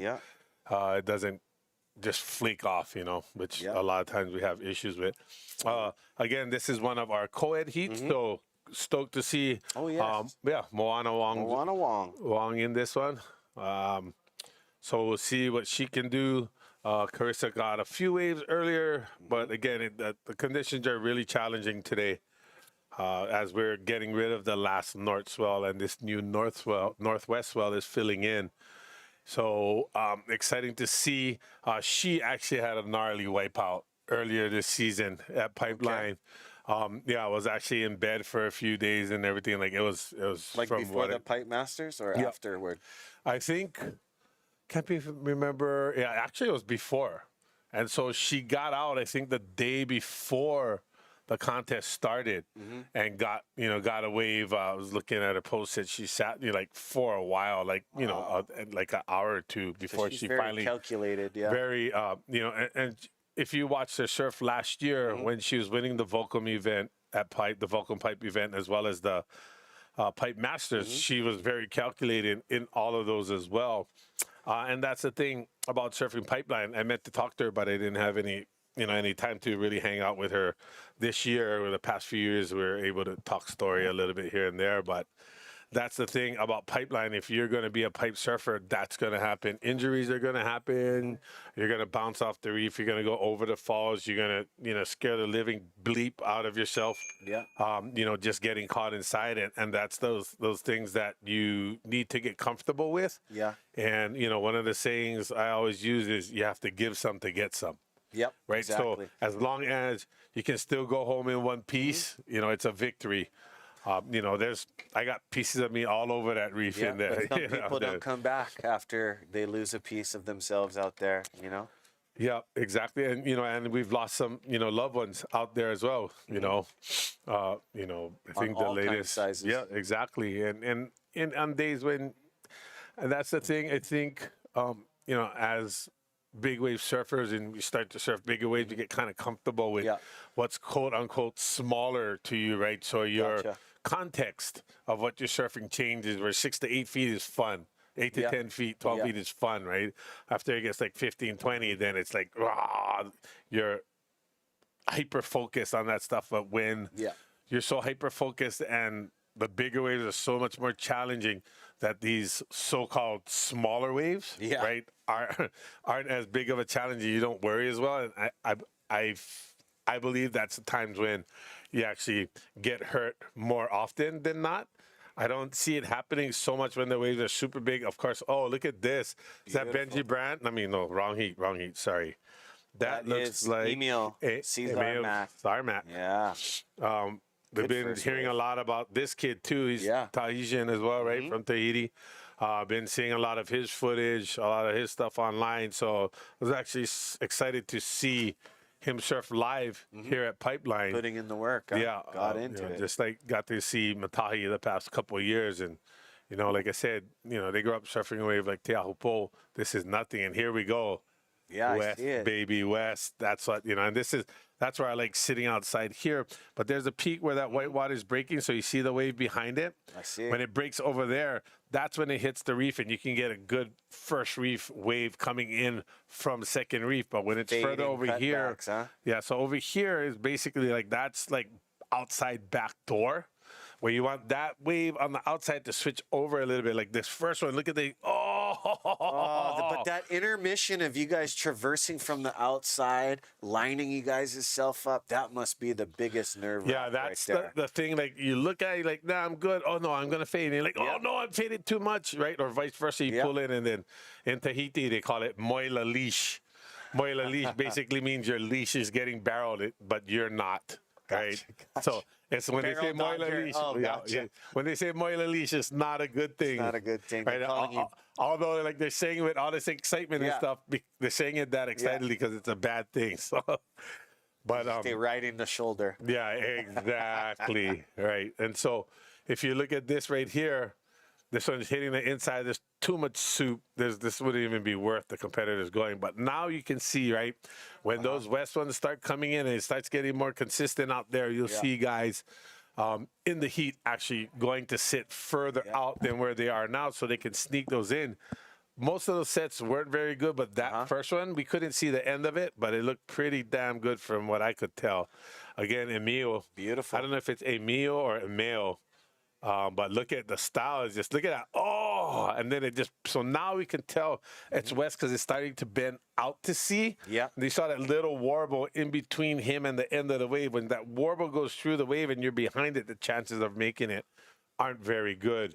He had nice confident style in there. Like I said, this is in context, this is easy for them, right? Yeah. Grew up surfing Teahu pole and, you know, all those Tahitian reef breaks. You know, you end up being that confident in this kind of surf. And Playing that's why with your stance. Yeah. And I love seeing the Tahitians every time we come here and vice versa. I love going there. Like, it's so different, but the same, right? And it's mainly the same frame of mind, being able to surf that type of wave and having the confidence to do so. You know, from what I understand, this is probably his first contest at Pipeline. But like you said, confident, no jitters, just no jitters, well within himself to be able to perform. And, you know, they just need the waves. Same with Matahi earlier. And, you know, from all my years of surfing, bodyboarding, boogie boarding, you know, and all of that stuff, being around these Tahitians and, you know, being able to be fortunate enough to go to Tahiti a few times, it's, you know, basically French versions of ourselves. Yeah. French speaking, French speaking versions of ourselves. So like you go over there, you don't miss anything. But everybody asks, so what's it like? And I'm like, right, it's like Hawaii 100 years ago. Yeah. You know, like people are just randomly walking around with hakuleis and, you know, lei po'os and leis, just regular leis and stuff, like, just because. I asked my friend, oh, how come they wearing that? Because, you know, they have it in their yard. And, you know, that's what's really cool, too, is, you know, like, first time I was there, I stayed at Remana Van Bachelet. And we just grabbed the ulu from the tree because it was ripe. And then literally just built the fire and just threw it right on the fire. And I was just eating uru, or they say uru. U-R-U, right? Bread Or we say fruit is amazing, cooked the right way. So we call it, our spelling is U-L-U. And there's an uru with an R, actually. And I was like, wow, this is freaking awesome. Yeah, it's like a bread pudding and the viscosity of it. It's just different when you roast it in a pan. Turn them into like little pineapple triangles. Oh, perfection. Little salt and pepper. Salt and butter. Some sea salt. And butter. Oh, brah. Butter makes everything better. It's almost like, why are we 2 scoops ricing it all the time? I should just, you know, ulu down sometimes. Ulu up, get ulu and colored up. Brah. Here we go. But look, see, he's sitting outside. So I don't know if that's Pops. Looks like that might be Pops Michael Hole out there still yet. Filling up. Hopefully he tags one from out there. I mean, I don't. Nobody's. He was in that heat, correct? Well, he paddled out in the heat, but did he catch any? No, I think he might just be waiting. Like if one comes, he'll go, but he don't want to get in. Here we go. Oh, 12-point winner of last year. Oh, look at this. Can he come out? We can't see from this angle. Looks like he did. Oh, he kicked out right there. Yep, we'll Can't wait get for the water angle. Wow, here we go. Dahui wax. Oh, this kid, huh? Last heat of the round. Oh, look at this thing. Oh, look at that weird Billy Kemper. Billy 3-time big wave champion. Keahi, back to back to back, actually. This guy's training regimen is next level, and that's why he is Billy Kempa. Baga is reapy. Man, don't forget, man, order your wax now. There's a deal going on Dahui Wax. Hawaii.com. Let's go. Make sure you put the Hawaii, not just the Hui wax. And to all my store surf shop friends, you guys are sitting there watching me and Big Bro right now. Go order up, man. Let's go. Exactly. And thank you to the Monster team for giving us the Monster Energy Zero Sugar. I know you guys have been seeing it all over the internet, all over. This stuff is real good tasting, and it takes you to that place. Why fly away from battle when you can smash like a monster? Thank you, Keala Wohi. Yeah. Here we go. This is the wave. Kala's wave. Like super. Oh, he's chasing. Oh. Since he put in that work, this guy slows down in the barrel. Yeah, I mean, exactly. I've been impressed. His Billy again with that slabulating quadruple up on the inside. Just beast of a thing. So it was a beast. Now you can see the energy that we've been waiting for, the energy that we're used to for our Dahui Backdoor Shootout every year. This is what we've been waiting the whole waiting period. This is why we didn't run, what is it, 10 out of 12 days or whatever, because we were waiting for 11 and 12 to do this. And mahalo keakua. Keakua bless. Like, look at, this is just starting to turn into pipeline. Like, you can see, Oh, so deep. That's Pops right there. Michael Pops? Ho. Yeah. No way. Oh, nope, that wasn't. That was, sorry. Makua Kai, I Makua want to Kai, say. was it? Yeah. Wearing a I blue bet. jersey and his helmet. Sorry, I seen the wetsuit. I got all excited. I thought it was Pops. But no, that is definitely looks like Makua Kai. Looks like his paddle as well. Yeah, that's definitely Makua. Wow, that Kai. was sick.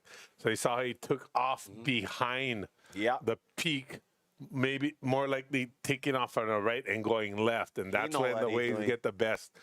Well, anywhere that's a barreling type of wave. Here we go. Far yeah, he was behind, back way there. behind the teepee. Yeah. So he got That was the actually curtain. easy for him. Yeah. But again, in context, right? Not very easy. Well- Really hard. There we go. He got Pop sitting outside. So hopefully he packs one from out there. That's smart by Makua Kai because he would have got a pocket ride if he never took off so deep. And that's Exactly. something about being, some of these guys were born with that, they weren't born with that reflex. Emil. Oh, I don't want to go. Emil. Beautiful paddle in. Oh, no grab. No grab. Oh! No grab to grab. That was sweet. Raw. That's so heavy. He was flying on a clamper. so heavy. No way of making it out of that one, as we have currently in the lineup Makua Rothman, Kala Grace, Moana Wong yet to take a wave, Emil Cesar Mack, and Billy Kemper on a beastly thick lip at pipe. So scores are starting to come on down as Joey Johnson, Koa Rothman made it out of a couple. Earlier, Makana Pang and Jake Maki and Team Volcom coming out of some beautiful ones, along with in the New Earth Project, Koa Smith standing out in that team format. And don't forget, these guys are all surfing on their, their teams, but they're also going for that Covenant title. It's designed this way so they get to raise the bar of their own surfing. They're actually surfing against everybody in the competition, right? Exactly. More so than a normal advancement type of format, because they're taking the top 2, 3, 4, who knows, whatever they end up taking. It's going to be their top waves from an accumulation of every time they've surfed. They're out there for half an hour to an hour at a time, just depending. It looks like is Kala Grace again? Ooh, no helmet. Whoa. Good no-go, actually. That was a good no-go. It was one of those. It was all good until it wasn't. So, see Moana Jones, Wong sitting on the shoulder there, her and Makua. So, they're both sitting in the same spot. Makua's looking for rights and she's looking for lefts. So, Makua, on his last wave, basically, like I said, took off on the right to go left to get in behind the teepee to get deeper. And in order to do that, going right, now he has to do the opposite. So you see him, now he's paddling away because the sets are coming in more west. But he was sitting there. Hopefully he could sneak a backdoor one where he could take off on the left and go right. Here's Emil pulling so deep, no grab, grabs right at the end there. And unfortunately, both of the waves he caught kind of did the same thing. They kind of just pinch right at the end. Seconds after, he almost could have blown through that thing with his speed. But the thing, too, is that could be one of those situations, again, when he went through that spot inside where it breathes. Yeah. He might have just compressed and went down. Or more than likely, it spit in his face as well. So that's the thing. Most people don't realize that pipeline is so powerful. And when you surf a powerful type of wave like pipe, Te Ahu Po, and, all these kind of heavy barreling waves, a lot of time before it actually spits, it actually inhales. And so there's a spit that comes in at your face and then it blows out behind you. It doesn't happen all the time, but a lot of times when it does, it actually stings your face as it's going in and then stings your back on the way out, which is the best feeling ever. Two reasons.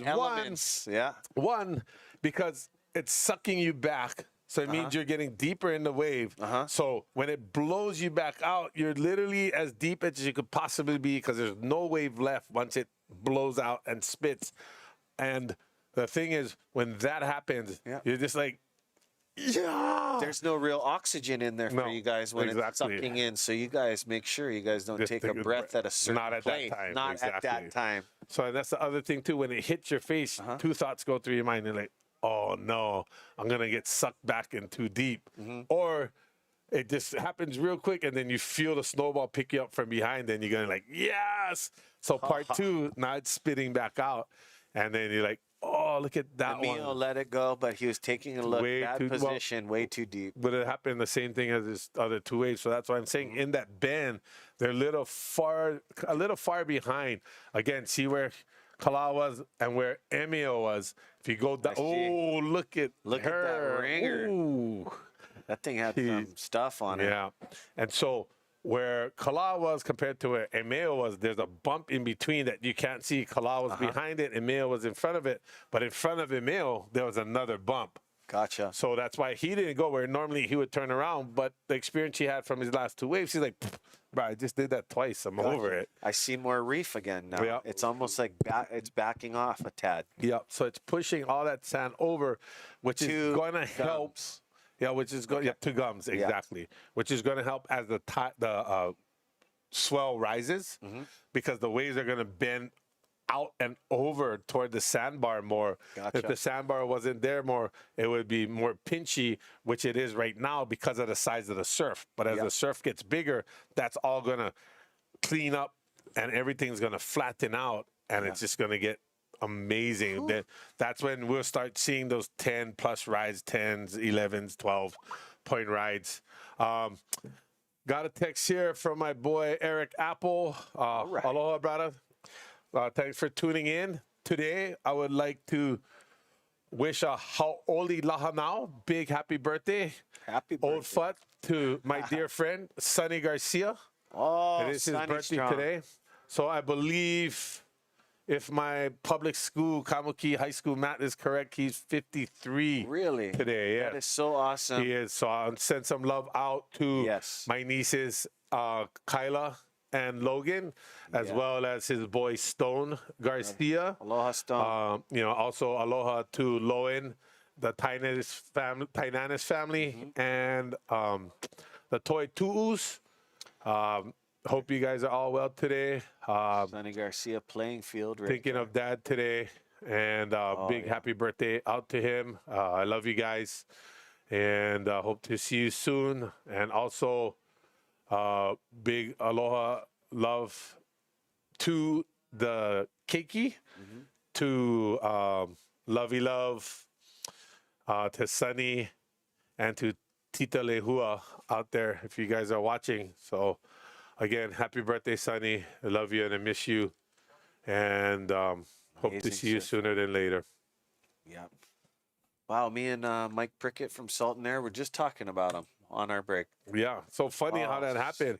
Then I sat down at the table with you and the text came in. Oh, chicken skin, look, Sonny look, strong, bro. What a generation. Hashtag Sonny. pray for Sonny. Yes, Sonny has done so much for our community and our surfers. So I believe that's Team Tubos paddling out for their next heat, second heat of the day. This was our first heat of the day. I'm sure they're more stoked now because the Peruvians, they're a little bit cuckoo, these guys. They charge as well. And, one of the guys on the team is my friend Martin Jerry. He's actually a city and county lifeguard out there in District 3 on the North Shore. So I want to say some love to him and his family. His dad is actually a shaper, a really good shaper. So he rides all this. In this heat? Yep. Or rotating with... he might. I don't know if he's in this heat, but he's on the team. I also noticed Kalani and Rivero. I seen that as well. So, I'm not sure how they're working out, but I just wanted to say big buenos dias to mi amigo. Aloha. And, like that kid rips, and he's small in stature, but he won one of the paddle events there in Peru, and surfs small waves and rips, has like a really good style, really powerful. So And he charges. Yeah, and he charges. So I like watching him surf. I'm excited to It's watch pretty him awesome. today. Yeah, it's pretty awesome, and he's actually a great guy too. Look at these sets, Kainoa, as they're coming into the lineup. Exciting. I like seeing this. Hui Wax has taken the lineup, and our new swell is filling in as it's getting big and girthy, and the white water on the inside is no joke as well as it's pulling the sand off the reef. You are watching 2023 Hui Backdoor Shootout, brought to you by Keiki Bungalows, Hui Wax, White Claw, Mahalo, brother Aiden and Tristan. Always coming in. Remember, if you drink, drink responsibly. Kona Brewing, mahalo to all our friends at Kona Brewing. They will be brewing the freshest Aloha in Hawaii since 1994. And mahalo, gang. Big Wave Golden Ale and Longboard Ale, some of the biggest favorites. And remember, drink responsibly. Longboard lager. So their lager is my favorite. Gotcha. I like that one for sure. Very popular up there on the west side as well. Yes. Very Shout out popular to in my Aaron cooler Kim. and my refrigerator. Always taking care. And Defend Hawaii. Go on defendhawaii.com to get all this killer merch from the He'e Backdoor Shootout this year. Haleiwa Juice supplying the North Shore Oahu of quality cold pressed juices. Reason Scene Co. Reason stands for respect, energy, evolution, Zen, earth, natural. And thank you for the Dahui polarized eyewear. You can find it on dahui.com. A lot of people are messaging me and Kainoa about where do you get these hats. Go on dahui.com and defendhawaii.com. That's the onesies, or the twosies, I should say. And Aloha Salads, that was an awesome meal. Day one. Woof. Some good stuff from them. Two Thumbs Tattoo, locally owned and operated. Mahalo, Brother Bo. Thank you. And Salt and Air Studios, Mike Prickett and the Salt and Air crew, giving it to you live on surfline.com. And thank you, Surfline. Jeff Hall and the gang over there, always tuning in and keeping us updated. I don't think people realize how much work goes in. One, to a contest like this, and two, a show like this. No, they like don't, if they saw the operating room, right? Oh, the bro. showroom, whatever it is, how much work, and being the producer and director of all of this, it's not easy work. Like you got to manage all the cameras, you got to manage the sound, you got to manage the replays, you got to manage the angles, right? You got to get, first of all, the cameraman got to set up on the right places, right? And then they got to get the right shots right here, like we get to see the Hawaiian Water Patrol taking out one of our competitors there. I'm not sure if that's from this heat. Looks like from this heat or the next heat. Might be a competitor getting to the beach just a little later than he wanted to. Yeah, because that's already 5 guys in the water, so that's probably one of the Team Tubos, which in Spanish just basically means tube. So aptly, perfectly named for here at Pipeline. We have 8 teams, the He'e Wax, Team Japan.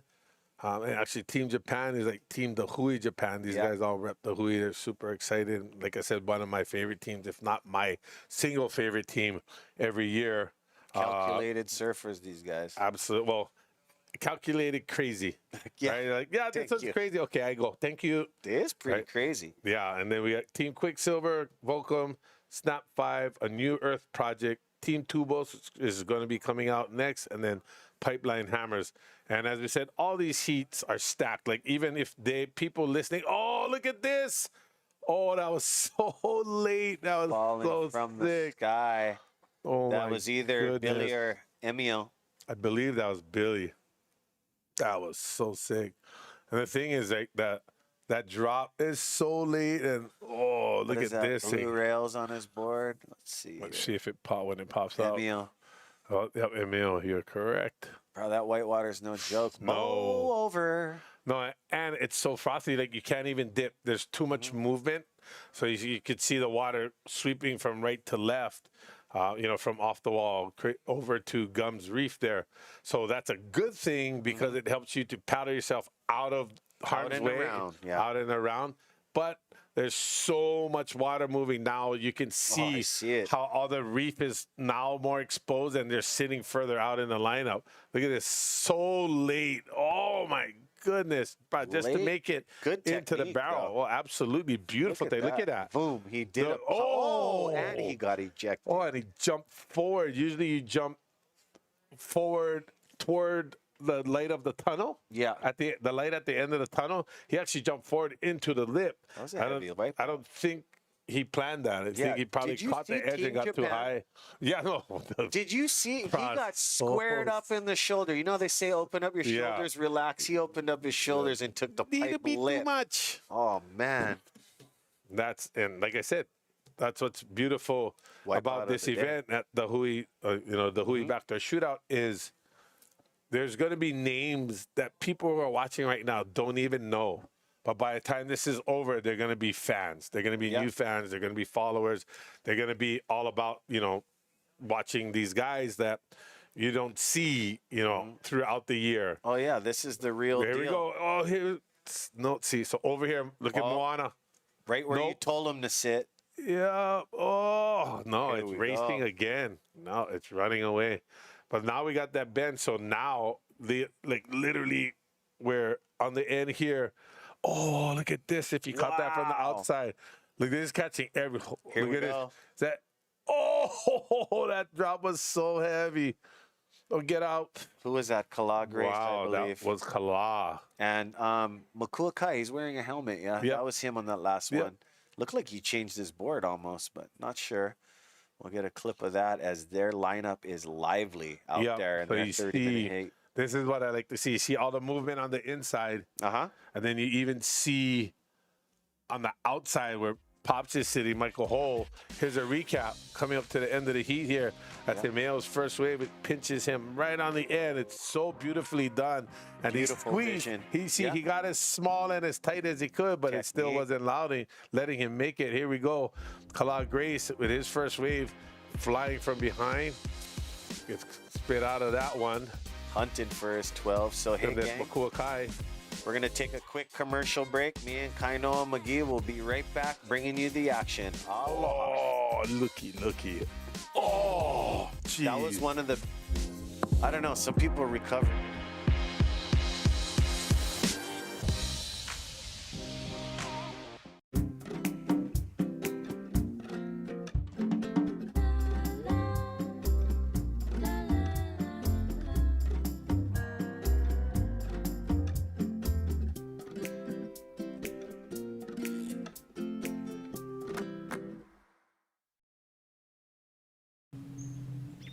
Got a large, long period swell heading towards the Hawaiian Islands this weekend. 40 to 60 foot faces and exposed spots.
Here for the Winter Classic, yeah?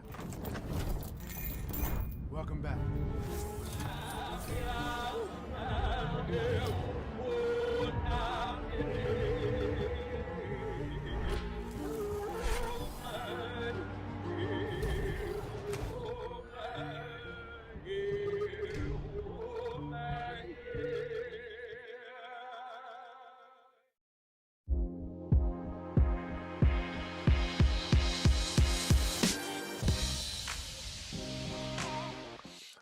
And we're back.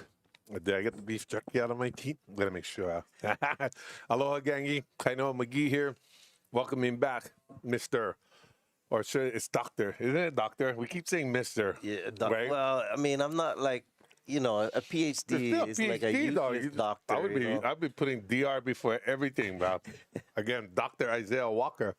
This guy knows and has forgotten more stuff than I can even remember. Oh, So my again, memory's not that great either. Thanks for letting us into your living room or your car or at work if you're watching us on your phone, computer, tablet, whatever it may be, gaming console, who knows what you guys are watching, but hopefully you're watching us here on the 2023 He'e Backdoor Shootout in memory of the Duke Pa'oa Kahanamoku, which we talked about earlier, was not only Hawaii's, but I believe the world's first and original waterman. Yeah, no, for sure. I mean, Aloha, there we are. Hey, that guy. I know that guy and that guy. Hey, Bueno, handsome, man, you bugger. You get plenty here. That's good. I know, plenty. Both It's of funny. us. As we get older, I notice everybody keeps saying that. Oh, but you get plenty hair. And I was worried about it because my dad didn't. Oh, He had the reverse mohawk. Oh, here we go inside. Come on. Oh, he tried to doggy door that. Looks like that's Team Tubos.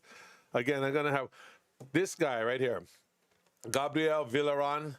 This guy, after the contest finished on the first day, had one of the best waves I've seen all year, a backdoor wave. And then Seth Moniz came behind him and got two sick ones as well. But his wave, Gabriel, bro, that wave was so sick. He was so deep, so late, like on his tippy toes, everything. And then the wave just kept sectioning and sectioning and sectioning. And when it came blown out, like everybody was like, what? No way. So, like I said, look out, even though a lot of people probably don't know these names outside of, oh, here we go, replay. I guess this was during the break. Oh.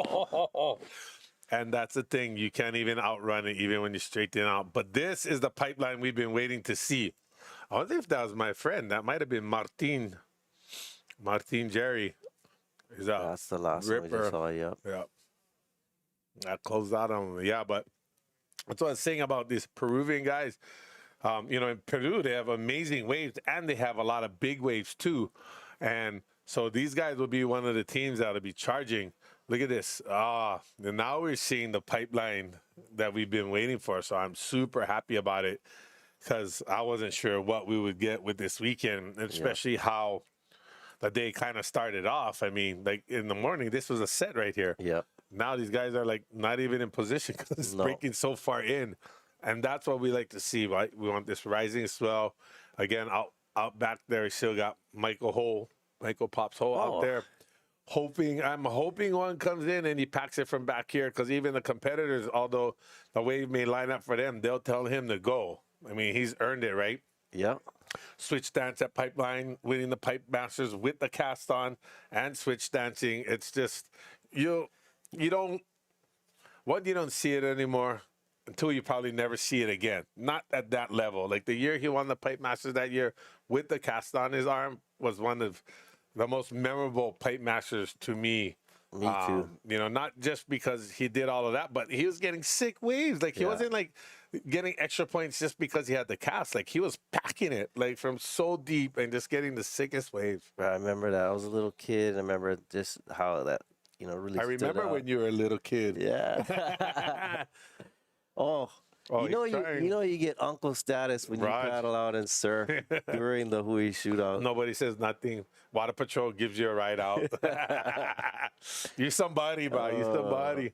Here we go. Paddling hard. Team Peru, Team Two. Knee drop. Explosion. Oh, gosh. That wave was so good, but it's so hard when you're that late. There's not much you can do. And the worst place you can be at Pipeline is taking off on the shoulder. Oh. You want to take off behind the peak. Because if you take off on the shoulder jacks, right? So the peak and the shoulder is actually two worst places to take off because it's so steep. When you take off behind, there he is. Rolling. Yes, that's what we were waiting for. Go get him, Pops. Yee. Doggy. Come on. Yeah, look at the old school style. Look at him standing straight up. He's like, yeah, I got this. Don't worry, I know how. Whoa, dodging. Whoa. Dodging. Oh, water hazards over there. Obstacle course coming off that wave. I had to Google him to see how old he was. He's going to turn 66 this year. Wow, look at still going. That's what I love to see. Oh. See, this is the pipeline I love. When you can sit outside at like first and a half and or second reef, and then just come in and just pack those if you can get them. That's the thing, right? In a contest, it's right now not very smart strategy to do so.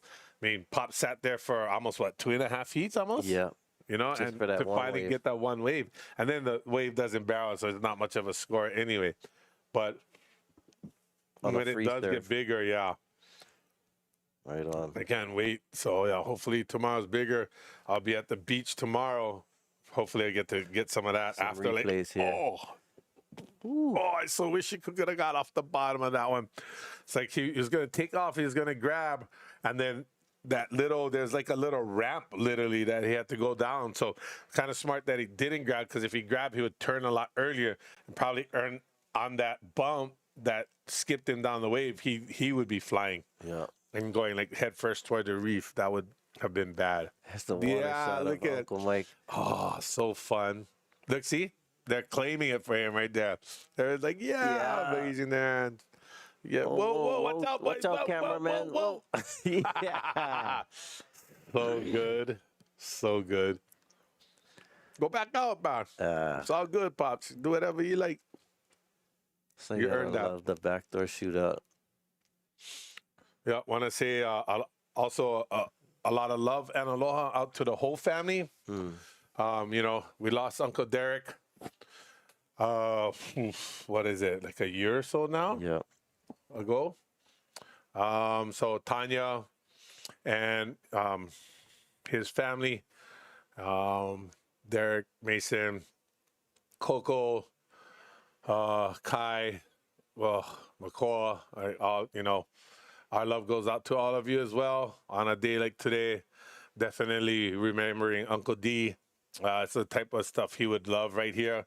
You know, and even till, you know, before he left us, he was still out there surfing. He was surfing bowls that week. When Pipe would be firing, he'd be out there surfing, still charging. Yeah. And, you know, it's a legacy that they live.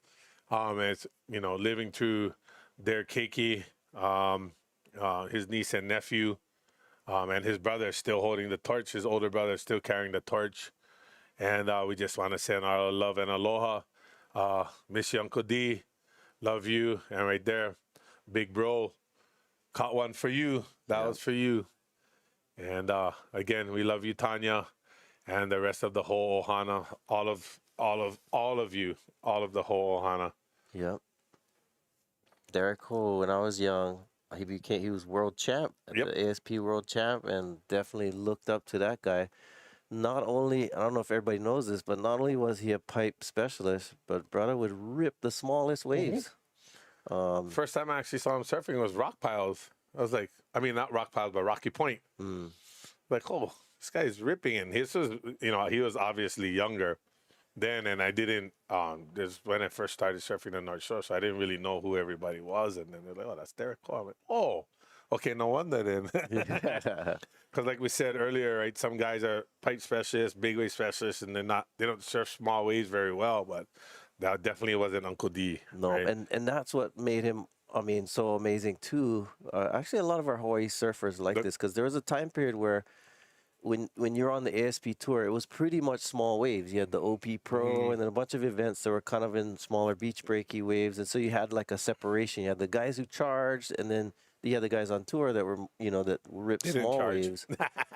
And but Derek definitely had, you know, he was a world champion. He's the best at pipe, and he won events at Sandy Beach too. So Gotcha Pro, I was there. That was the last TDK Gotcha Pro. We used to have pro ASP events at Full Point. Yeah, there was a massive too. It was no like small thing. This was back in the 80s. So in the 80s, surfing was massive. They built the biggest scaffolds, and they had, like, it was just unbelievable. And I was sponsored by Gotcha back then. So, like, you know, you had VIP access to everything. And it was sick. Like, loved that event. Hitting the lip right in front of the Devil's Rock there. And Yeah, exactly. So, you know, that's actually the year when a friend of mine who's actually one of my brotherhood in lifeguarding, Dexter Shimabukuro, had come on the scene, and they were calling the inside reef. They named it Dexter's Reef, just because it was basically how people like do the Huntington Hop in California at Huntington. He was one of the few guys that would ride the wave all the way through and then connect it back to a right, which nobody knew there was a right on the inside until Dexter started doing that. So shout out to my boy, there we go, Dexter Shimabukuro, City and County's finest, Honolulu's finest. Oh, it's just fighting to get his balance, ended up on his toes and couldn't get back down. Like a warble there on the bottom. Like that would have been one of the better waves we've seen today. Well, he got drugged way in. Couldn't see him, he disappeared. I don't know. Sorry, folks, I don't know who that is. Cannot tell. That wave would have been super sick had he made it. Yeah. But again, that's what it is about pipelines. Let's hope he's okay, just getting a ride. Get them out of the impact zone before the sets come in. That's the worst thing, right? When you get cracks and you eat it on your wave, the ones behind is just like add injury to insult to injury. It looks like he's going in right here off the bottom. Oh, hits like a huge warble. You're gonna see it come up the side of the wave right there. It sucks up, so it's like Teahupo'o. They always talk about the veins in the reef. Yeah. So pipe has those too. It's just not as pronounced. Oh, broken board. Oh, that looks like Gabriel Villaran. What is it? Sorry. Villaran, yeah. So, yeah, definitely. Oh, gosh, that was sick. And so what happens is you see the veins in the reef, right? The veins in the reef actually create those warbles that we keep seeing our surfers catching an edge on. And so you can, it looks from the land, or as we're looking at the monitor, like it's all, oh yeah, they're going to get this one. It's going to be easy. And then they bottom turn and everything else but easy happens. Yep. Right there. Look at Hawaiian Water Patrol. Boom. On it. Look at that. Really? Nice. Rah. So easy. VIP. Is that Veeks? No, I was saying VIP access to. No, but I think on the ski that looks like Kavika. Veeks. Yeah. Mr. Foster. Got him and his wife a part of the event for the first time this year, so excited about that. Oh, Kavika's been with the Water Patrol forever, every year. He's OG. And so they have taken over the Menehune Classic at Haleiwa. They've been doing every that year. for years. That one and the HIO one too. Right, and the HIO. So it was, I love being a part of that. Usually I help Water Patrol for that event. Look at this set. Oh, Go. So taking off on the, oh! Hammer time. Oh, wow. Look at this one behind it. So this is sitting at 1.5 reef right here. Yeah. That's it. So when you're sitting out there, you get in a lot earlier. Come but on. if this thing lines up on the inside, which it won't, which you just go, oh, oops, I think I'm going to kick out the back here. But see, now we're getting started. This is where I get excited. I like it like this. Just to roll in from 1.5. I haven't heard it like that. Yeah. So you get, okay. Because it's not quite second reef. Exactly. It's not quite second reef, just like ain'ts. It's not quite backdoor, but it's not quite off the wall. So it's ain't because it ain't backdoor and it ain't off the wall. And so, that's the little things you learn, right, when you surf, when you become a pipe specialist or pipe surfer, you surf it all the time. This, that's basically what it is. It's 1.5 reef because it's not first reef, it's not second reef. It's right in between. So 1.5, 1.5, whatever it is. But it's still breaking outside. So people would say, oh, that's second reef. No, that's not second reef. It's not. It's actually second reef off the wall. No, second reef off the wall. Oh, okay. And then it rolls in, right? So you see the set in the back. Oh, so you see the set in the back, how far back that is? That's outside of off the wall. So second reef pipe, the peep actually swings over. That stayed, though. Oh, no, that's the thing. If he could have made that, we would have been looking at our first real big score, definitely on the excellent range, possibly more had he made that. But that's what happens when it's this size and on a rising swell, starting to turn more west, is people will be like, oh yeah, it's breaking second reef. No, that's not actually second reef pipeline. That's second reef off the wall. That's why when it rolls in, it's not fully lining up on the reef and our competitors are having a hard time getting in because it's breaking so far back. Deep. But when it's second reef pipeline, like legit second reef pipeline, it's actually breaking outside of Backdoor. Jamie O'Brien, Mick O'Brien's old house, right back there. So it's like outside, like you said, of backdoor, in between backdoor and pipe. But then when it's huge pipe, we're talking like 15 foot plus, then the lineup is actually the off the wall trail. Go. Look at it. Oh, same thing. No. Oh. Dang it. Almost. See, Just couldn't knife that That's where the bottom boogie turn. board comes in handy, but no gotta worry about standing up. You just knife that turn under the lip right from the Oh, look at these takeoff. sets stacking. See, that's not second reef. That's outer. Yeah, that's off the wall. 1.5, 1.5 reef. See if somebody See it? get one of these though. So see, you're right. outside that second reef Kinda off the missed wall. pipe, yeah. But as this swell starts building and the swell starts moving past the island, it's gonna move over. The peak's gonna start moving over like this one did. This is actually one of our first real clean out sets where the competitor's inside there. See that? Yeah. You can't see it from the monitor we're looking at it, but if it panned over more, you would see that was actually second reef pipe, the point further out. And so with this angle we have, you can tell it's that because the right tapers off like that, and then the wave carries through on the left. Wow. Oh, I love it. So good. It's a replay. Here we go.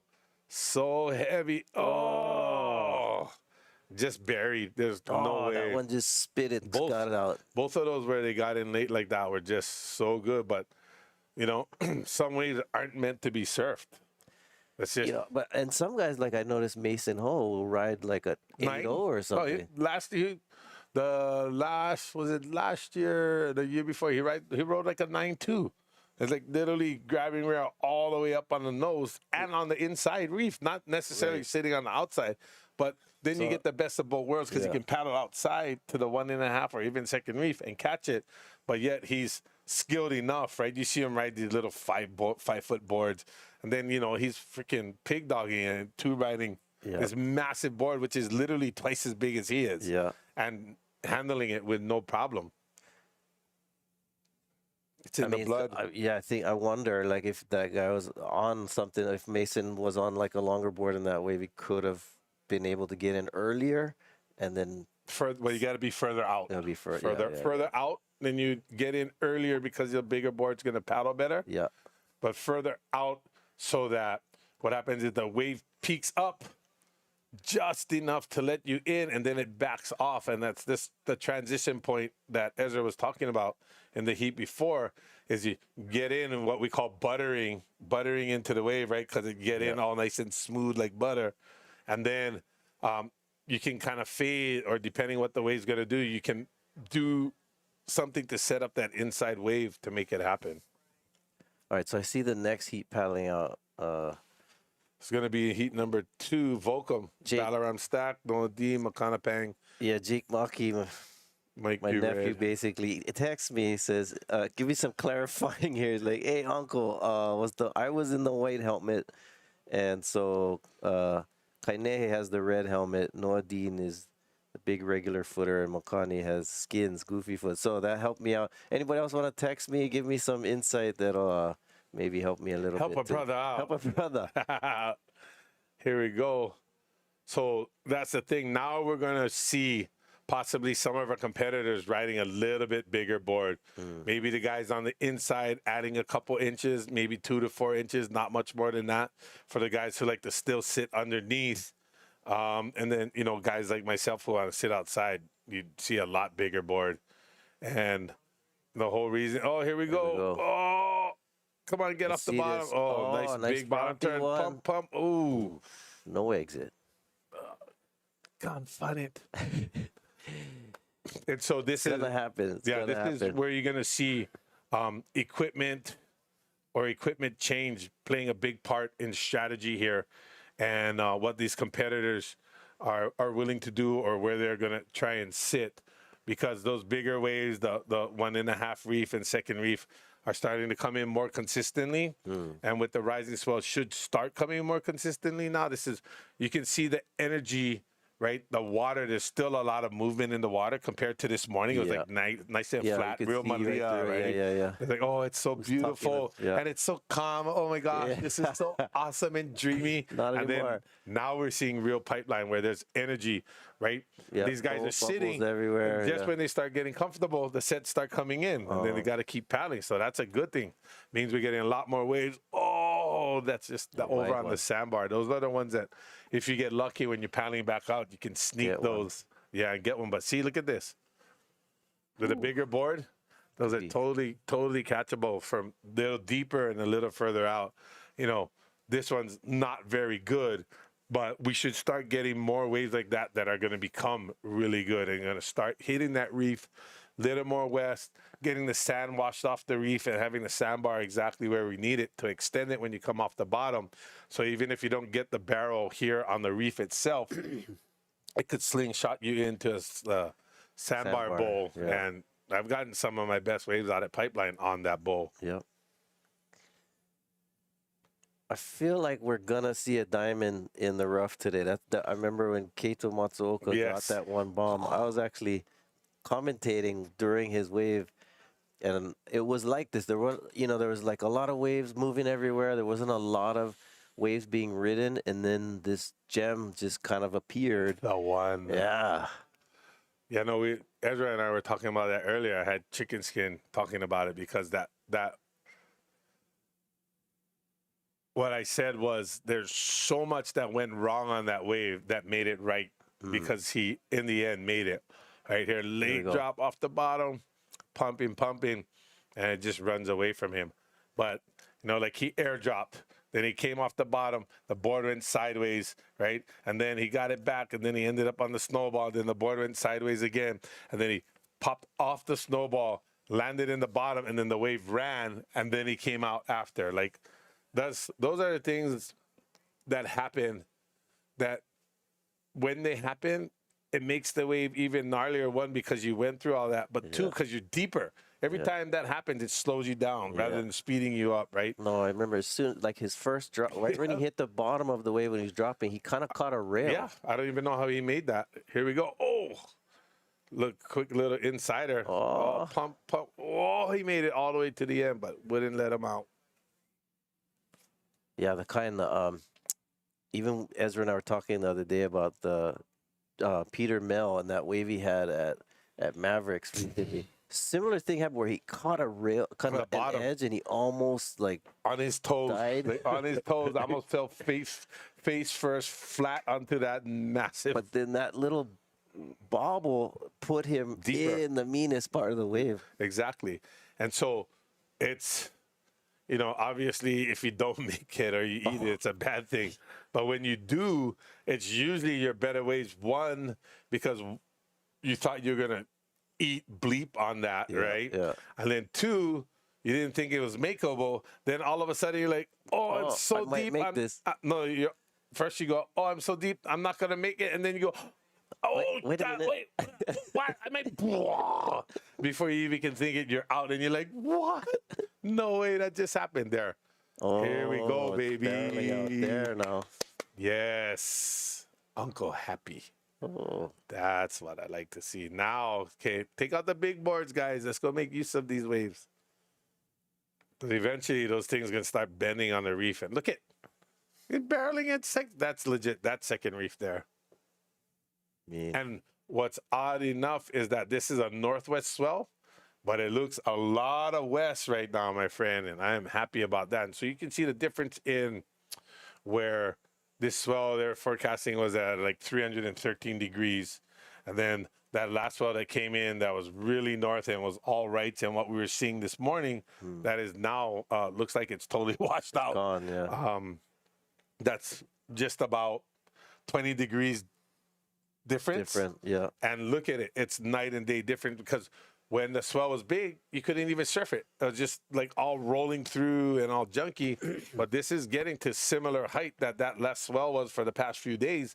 But look how much better it's lined up. Just even, that 20 degrees made all that difference. Even the foam from that last wave, you can see it's tapered, tapered into the west swell. Watching this one again. So sick. Oh, those are like he pulls in here. He's like, okay, I'm gonna slow down. And he's like, oh no, it's running. So he pumps, and then he's like, okay, I'm gonna be good. And then it starts running again, and he tries to pump, and then it just, like you said, you know, it's pinching on the end right now, and that's still the little remnants, the little remnants of that north swell coming in. So once we can totally get that out of the way and get that swell totally blown out, we're gonna start seeing some amazing rides. And I think hopefully they start looking at what's going on and changing where they're sitting in the lineup, because they're all too deep as is from what we can tell. Obviously, like if they make that wave from where they are, it's gonna be amazing. But the reality is we're coming up to the end of this heat, and there's that bump going across the wave in the middle, right?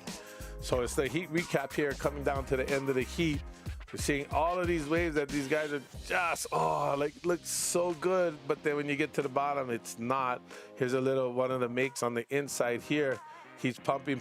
I'm sorry, that's the one that he tried to dog it or didn't make.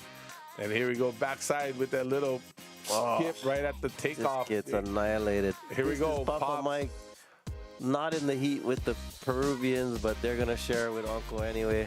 Yeah, absolutely. You see, look, everybody raising their hand, everybody's cheering, everybody's stoked, except the cameraman.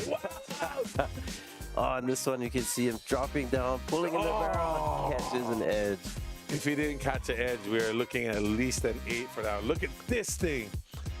Oh, she's so pretty. Yep. Don't go anywhere. We're going to be back with more action at the Backdoor Shootout. Aloha.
Got a large, long period swell heading towards the Hawaiian Islands this weekend. 40 to 60 foot faces and exposed spots.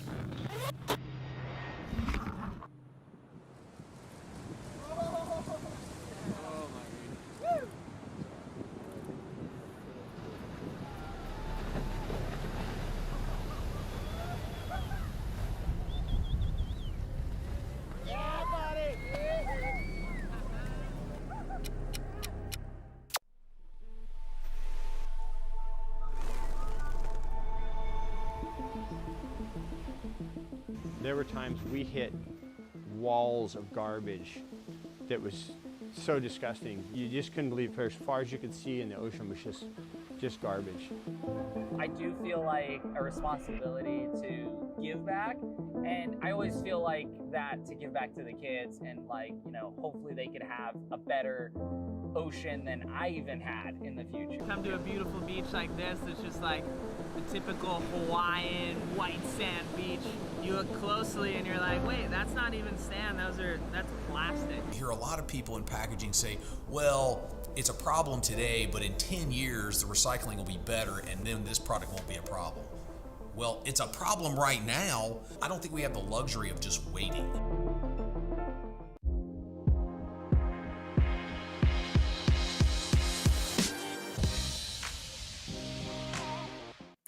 Aloha, welcome back to the Backdoor Shootout 2023. We are into our round 2 of our shortboard division. We have 8 heats, and we have live action right here rolling in from the second reef. We have a rider up. Ooh, this is Makana Pang on the inside. Oh, gets bucked off of that one right on the sandbar section. Leans back on his back leg and Yeah. shoots the board through the rest of the tube. So we're watching Team Volcom. So we have Balaram Stack, Noa Deane, Makana Pang, Kainehe Hunt, Jake Maki. Mikey Red's also on the roster, but I don't know if Mikey's still over on Maui. I know he was catching some of those big waves at Yeah, Peahi. he's all over at it, brother. Also, Kaimana Henry was surfing with the team Volcom. Maybe he's taking a role of just coaching the team this year. Kaimana Henry, another big power surfer. So Team Volcom, the proving grounds over there under the watchful eye of Ty Van Dyke. I know a lot of these guys actually went up to Maui, yeah, Right. and to their home hood to watch some massive waves. As we were sitting at Waimea with Surfline calling the shots. That was a good time, Isaiah. Oh, so plenty white water. As you can see the back of our waves here in Hawaii. When you see the back, you can see all that regurgitation. Oh my goodness, look at this. Wow, they're going to get hit on the head. Team Volcom, but they're well prepared. They've watched this stuff just come in flurries.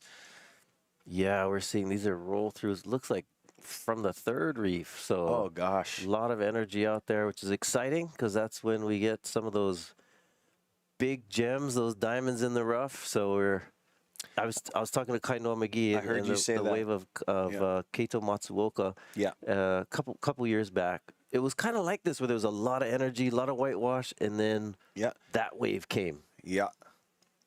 Nerve-wracking. These guys are paddling like 20 to 10 yards back and forth trying to shop. So someone is going to lock into this diamond in the rough. And I feel that, New Earth Project, that's what Kelly Slater was looking for. He didn't see anything, so he didn't take anything. So And it's amazing how much smaller the waves were in that heat. Big time. So it's awesome that everybody gets a chance to surf twice. Yep. And maybe Three times maybe more. today. Yeah. So, yeah.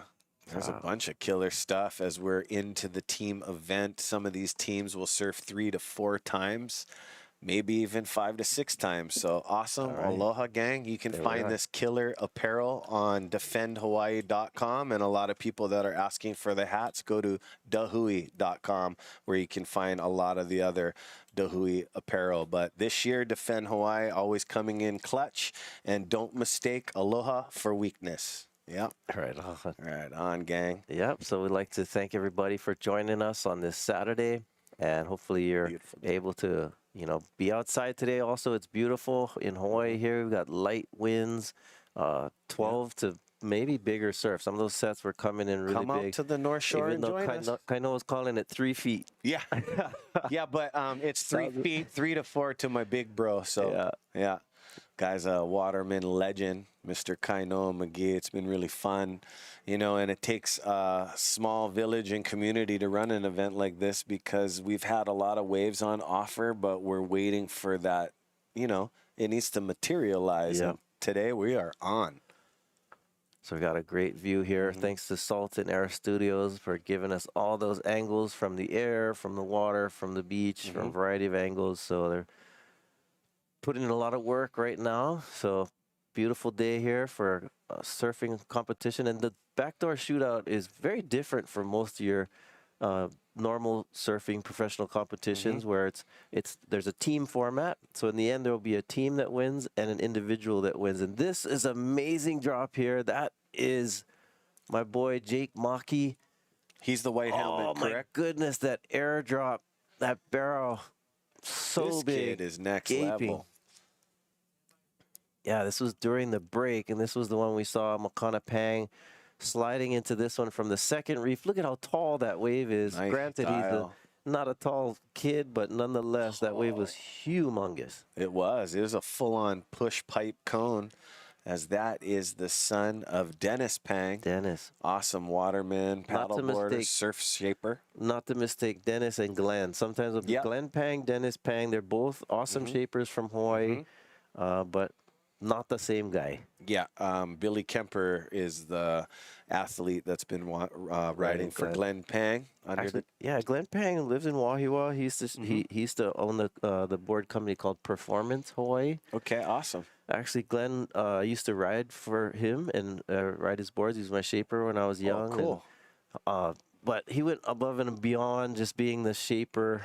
He kind of like hanai'd me and my friends. Oh, good stuff. Particularly my friend Randy Doodalao, and he and I would come from Big Island, and I know that name. Uncle would, let us sleep at his house and feed us, and his wife Karen would take good care of us, and so big mahalo to these guys like Glenn and others that just open up their homes and help. Like you said, it You takes weren't the breaking community. all his boards, were you?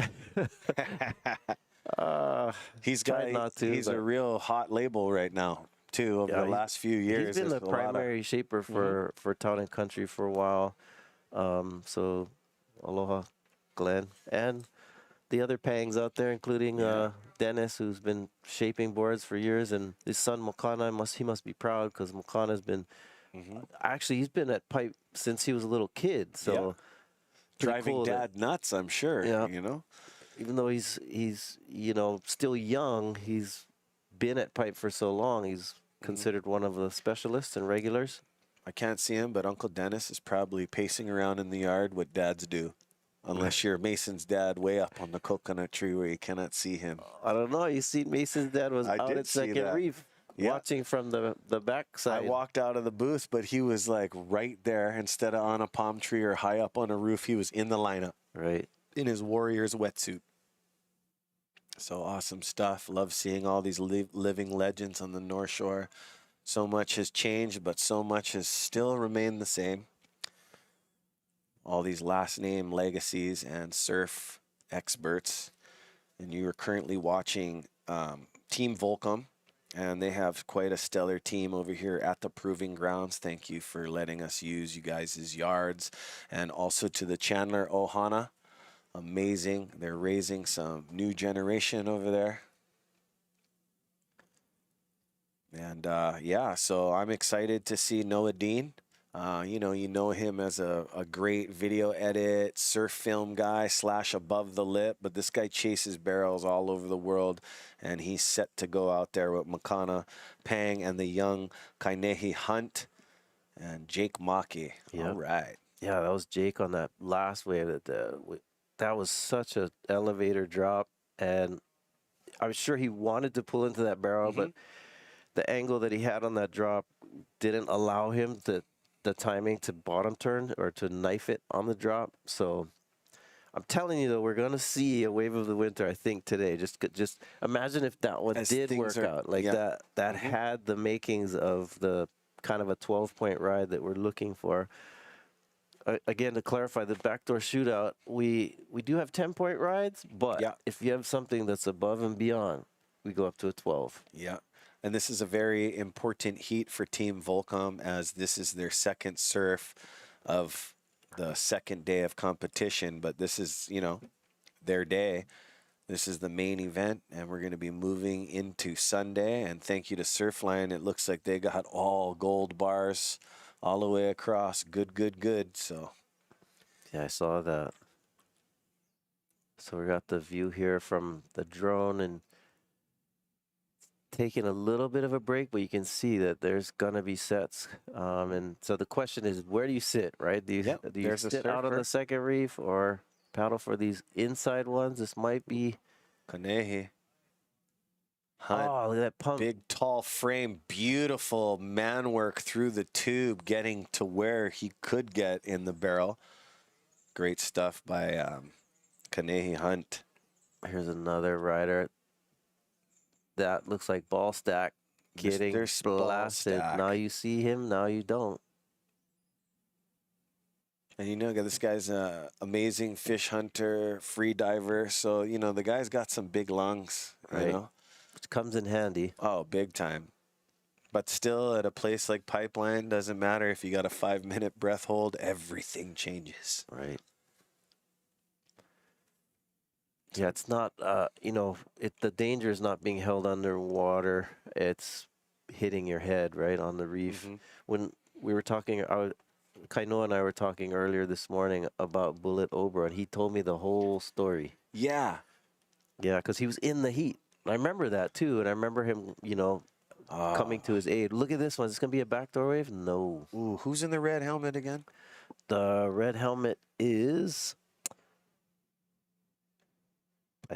It's It's either I think Jake. it's Kainehe.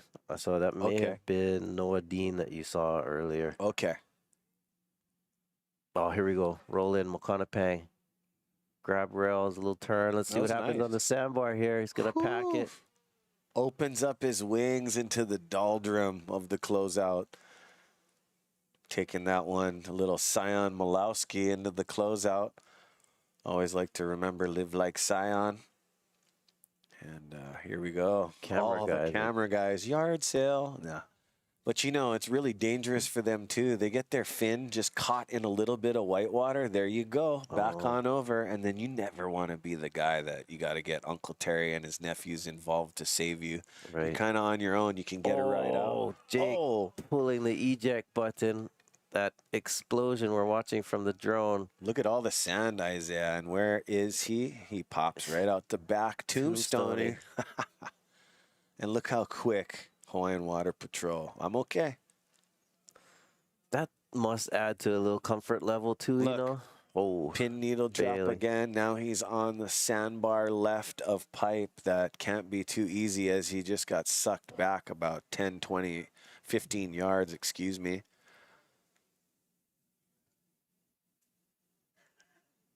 Calming his mind, doing some breathing.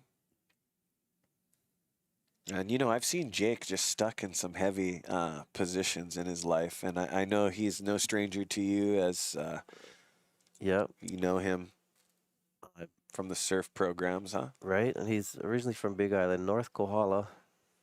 I think I said earlier Kona, but when you're from Hilo, everything else on that side is sometimes seen as Kona. Yeah, we all live on our sides of the island, but we're one big Ohana. Yeah. It's the second reefer. Yeah, so if you guys are coming out here, please come out and support the North Shore community. Also, come check us out over here at the Nalu Backdoor Shootout 2023, day 2 of competition. And if you're visiting, just make sure you don't leave your brain on the airplane. Have a good trip. And yeah, welcome to Hawaii. 'Tis the season of big waves and watching out for one another as we play in the ocean, the fountain of youth. And here we go, beautiful drone shot, someone from deep. Love the rainbows that you see in this. So you Oh, were this saying this is barrel. Noa Deane, huh? I think so, yep. Great pump action in this barrel backside. That was Balaram Stack. We're just pulling a disappearing act on us.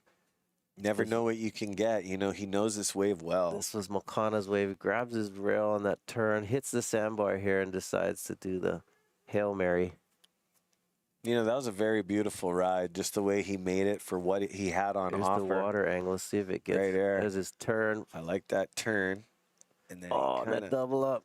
arches, Yo. opens up his wing and just gets And nailed. that was Jake Maki getting tossed. Woo. You know, Jake it's tricky Maki. out there, right? These are some of the best surfers that Mhm. are regulars out at Pipeline. Mhm. And, you know, it just goes to show that how difficult it is to make the drops at Pipeline, to get into the barrel, especially on a rising swell like this with occasional whitewash roll-ins from second and third reef. So Yeah. And they're in a team format where they're kind of just surfing. You know, this format's amazing. They're just surfing against all 8 teams, but they're surfing with, you know, around their clothing teammates, you know. And they got half an hour to do it, and they all want the Covenant title of the 2023 Backdoor Shootout. The payout is huge. And don't forget, the bungalow wave of the day of the event. They're going to be 5Gs. 5Gs, and that's awesome. Thank you to Keiki Bungalows, always doing great things for the North Shore community. Book your stay today. Book in advance. if you can. Yeah, if you can. Place is smoking beautiful. And wow, here we go. The beach. Make sure, guys, when you guys come down to the North Shore, take everything that you brought in, take it back with you. And watch out for everybody and their belongings down there, as the ocean can play tricks and it can be very dangerous no matter how beautiful. And yeah, looks like the beach is going to fill up. Another crowded Saturday on Hawaii's North Shore. Well, we're here at Pipeline, but we're commemorating Waikiki's legend, Duke Hanamoku. Something to point out, too, is that he didn't just surf in Waikiki. I mean, that's where his family lived when he was young, but we came back to Hawaii. You know, these guys would surf around the island. He had a There's crew. even stories of them surfing in Haleiwa. Rabbit Kikai would talk a lot about them, the Beach Boys going out and surfing Ali'i Beach quite a bit. So Uncle Rabbit. But Duke, of course, really, sometimes they refer to him as the father of modern day surfing. And a lot of that is because as he was traveling the world for these various Olympics, and he was in many different Olympics. The first one he was in 1912. Kind of a cool one because he was pretty young. He was like 20, I think, years old. And he was pretty much dominating a lot of the events in the pool. And another native, a Native American named John Thorpe John Thorpe. Sorry, excuse me. It's been a long day today, but Thorpe was like the guy dominating all the land sports. So you had these two natives representing the United States in the Olympics that were in the water and on land, just sweeping up most of the gold medals. But as he was going to these various Olympics and even like other like world swimming events, and also he had a desire to be in like a lot of films and stuff, so he traveled quite a bit, but he always went surfing no matter, you know, wherever he was. And a lot of really cool stories of how he introduced surfing to many different beaches around the world. Oof, look at this. These guys are all gonna have to dip this one. Wow, what a great drone footage. As you can see, you don't get to see that kind of angle from the sky that much. And don't forget, gang, go check out dahuiwaxhawaii.com. There is a deal online, so go order from our family member John. And Dahui Wax team is, you know, going to be coming up in their second round later in Heat 8. So Dahui Wax consisting of Makua Rothman, Kala Grace, Moana Wong, Emio, Cesar Mack, and Billy Kemper. How's that, Dahui Wax team, gang? So go order your wax today. There's a great discount online right now. And for everyone texting, want to find out where are these amazing shirts and apparel, we also have black hoodies, defendhawaii.com, and also go to dahui.com to go look for your Dahui hats and all kinds of stuff on that website. As we got a bomb set heading towards us, Isaiah. Whoo, it's amazing. Team Volcom, look alive. Balaram Stack, Noa Deane, Makana Pang, Kainehe Hunt, Jake Maki, and alternate Mikey Red. Wow. We'll see. I mean, I'm waiting to see your diamond in a rough. No, look at this. Look at this. Look at this. You never know. Oh, here we go. Here we go. Looks like Noa Deane. Noa Deane.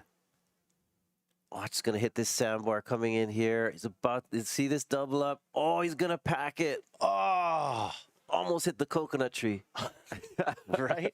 That like emulated a lot of like just Bruce standing firm during his Volcom days. That was killer by Noa Deane. Really good to watch him surf live today here at the Volcom. And what this means is that wave went so wide toward Ehukai that the camera wasn't even expecting to have to go that far, and coconut trees were right in the way. But here we go. This looks like Makana Pang, another good one. Nice. Gets a little layback jam there. Is going down the line.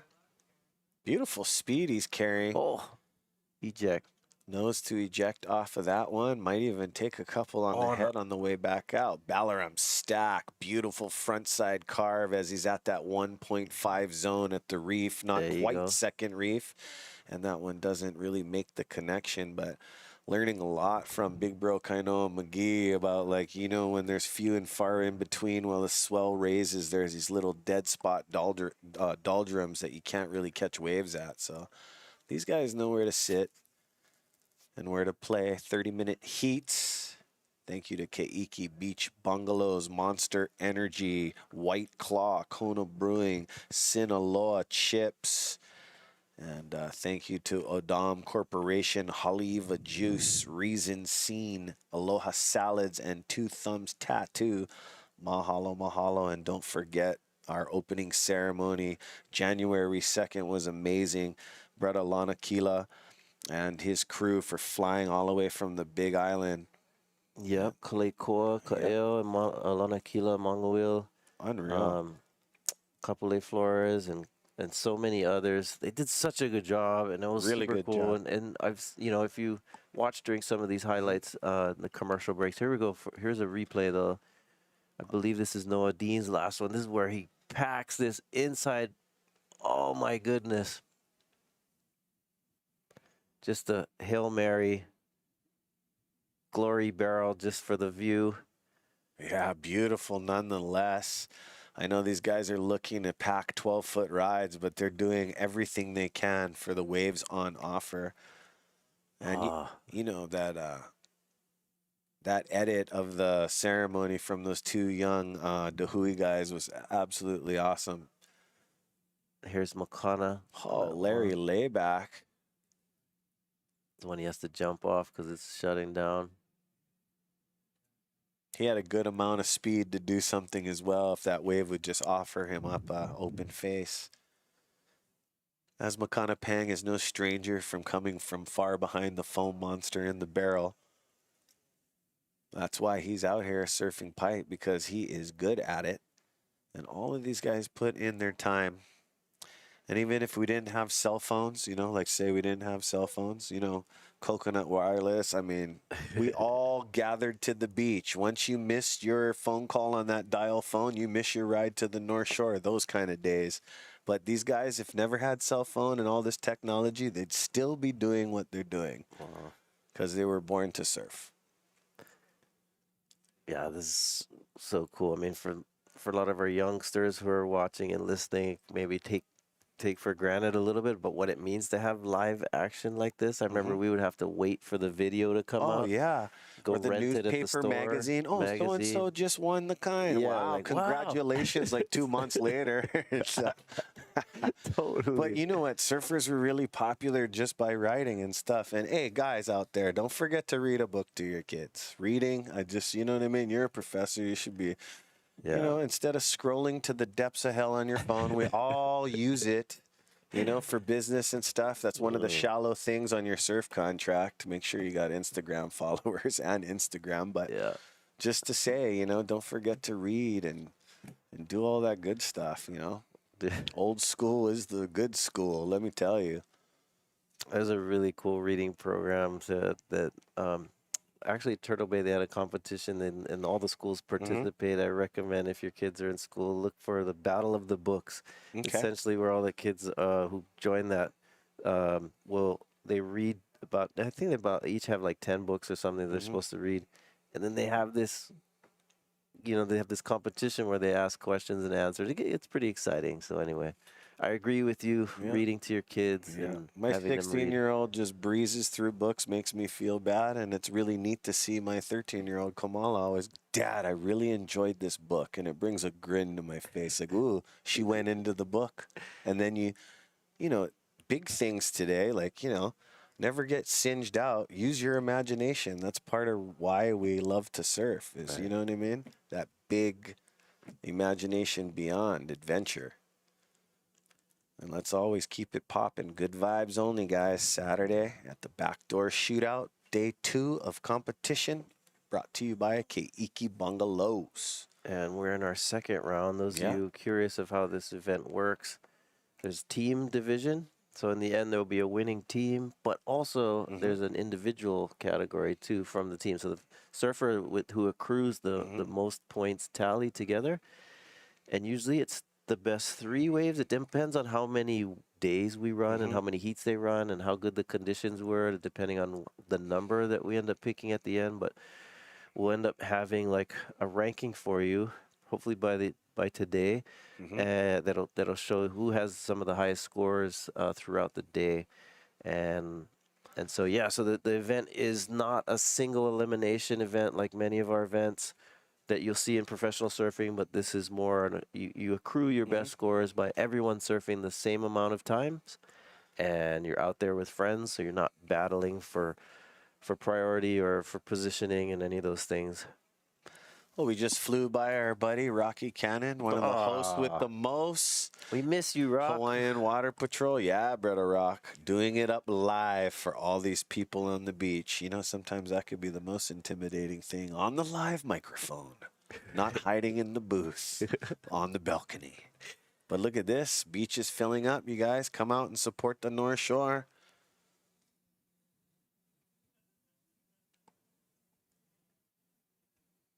Yep, so the Backdoor Shootout 2023.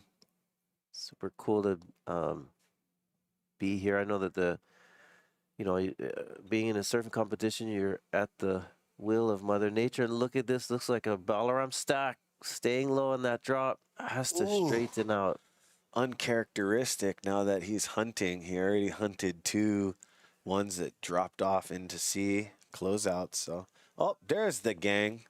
Look at all the boards getting sunburn on the head right in front of the Chandler house. Mahalo, Chandlers. How you guys doing?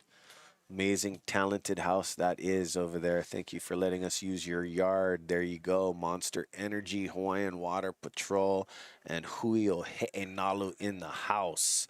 Thank you to Keiki Bungalows. And as a recap, that was the free fall of Jake Maki. Unfortunately, wasn't able to pull under that one. This was the first wave of Makana Pang. You can see him fading, and look at the height of that wave. Wow, what a pipe pusher here. Not a great place to fall, but nothing but a chicken wing on a string from Makana. Oh, beautiful technique by Noa Deane. And then we have this roll in here. Looks like Balaram. No, this is Makana's wave where he pulls into this shore break closeout on the sand right in front of the cameraman and women. I like that wave. Oh, Jake again over the falls. Yeah, so Noa Deane and Makana Pang getting the best out of that exchange. You guys, we're going to go do a quick break as Makana lays it down. We'll be back, guys. You guys just stay tuned. Aloha. Aloha.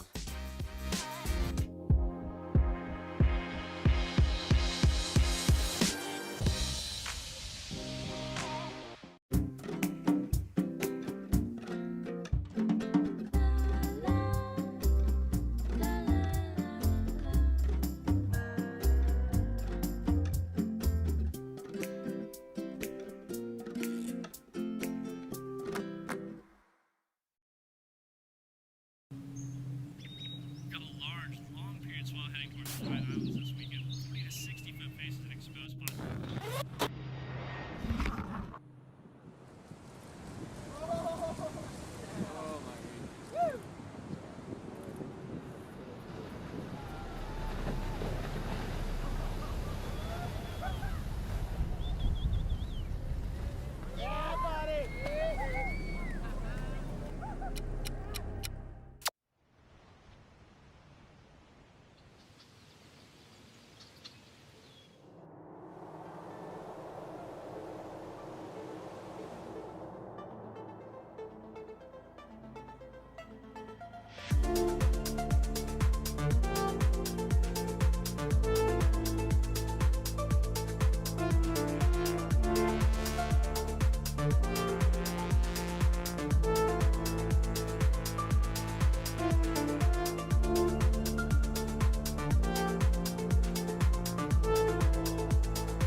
the classic, yeah? Welcome back.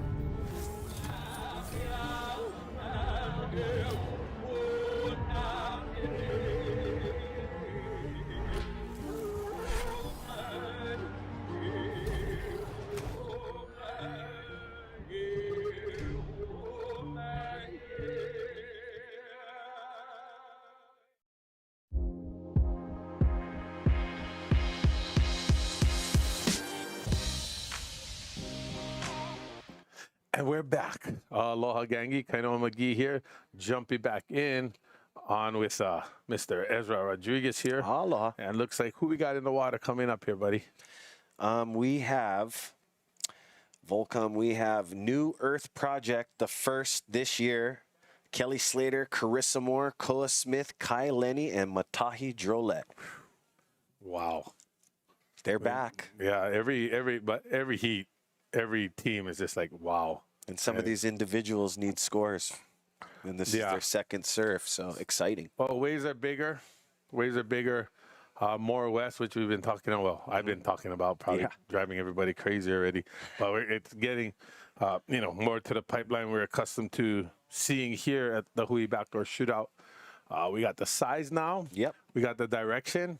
Exciting. And we got the riders. So thankfully, at least today it was holding more to what this event is geared toward, this type of waves, because we won't run it on days, right, outside of the sup and longboard. We won't run the shortboard on days like that. It's been heavy decisions, yeah. Here we go.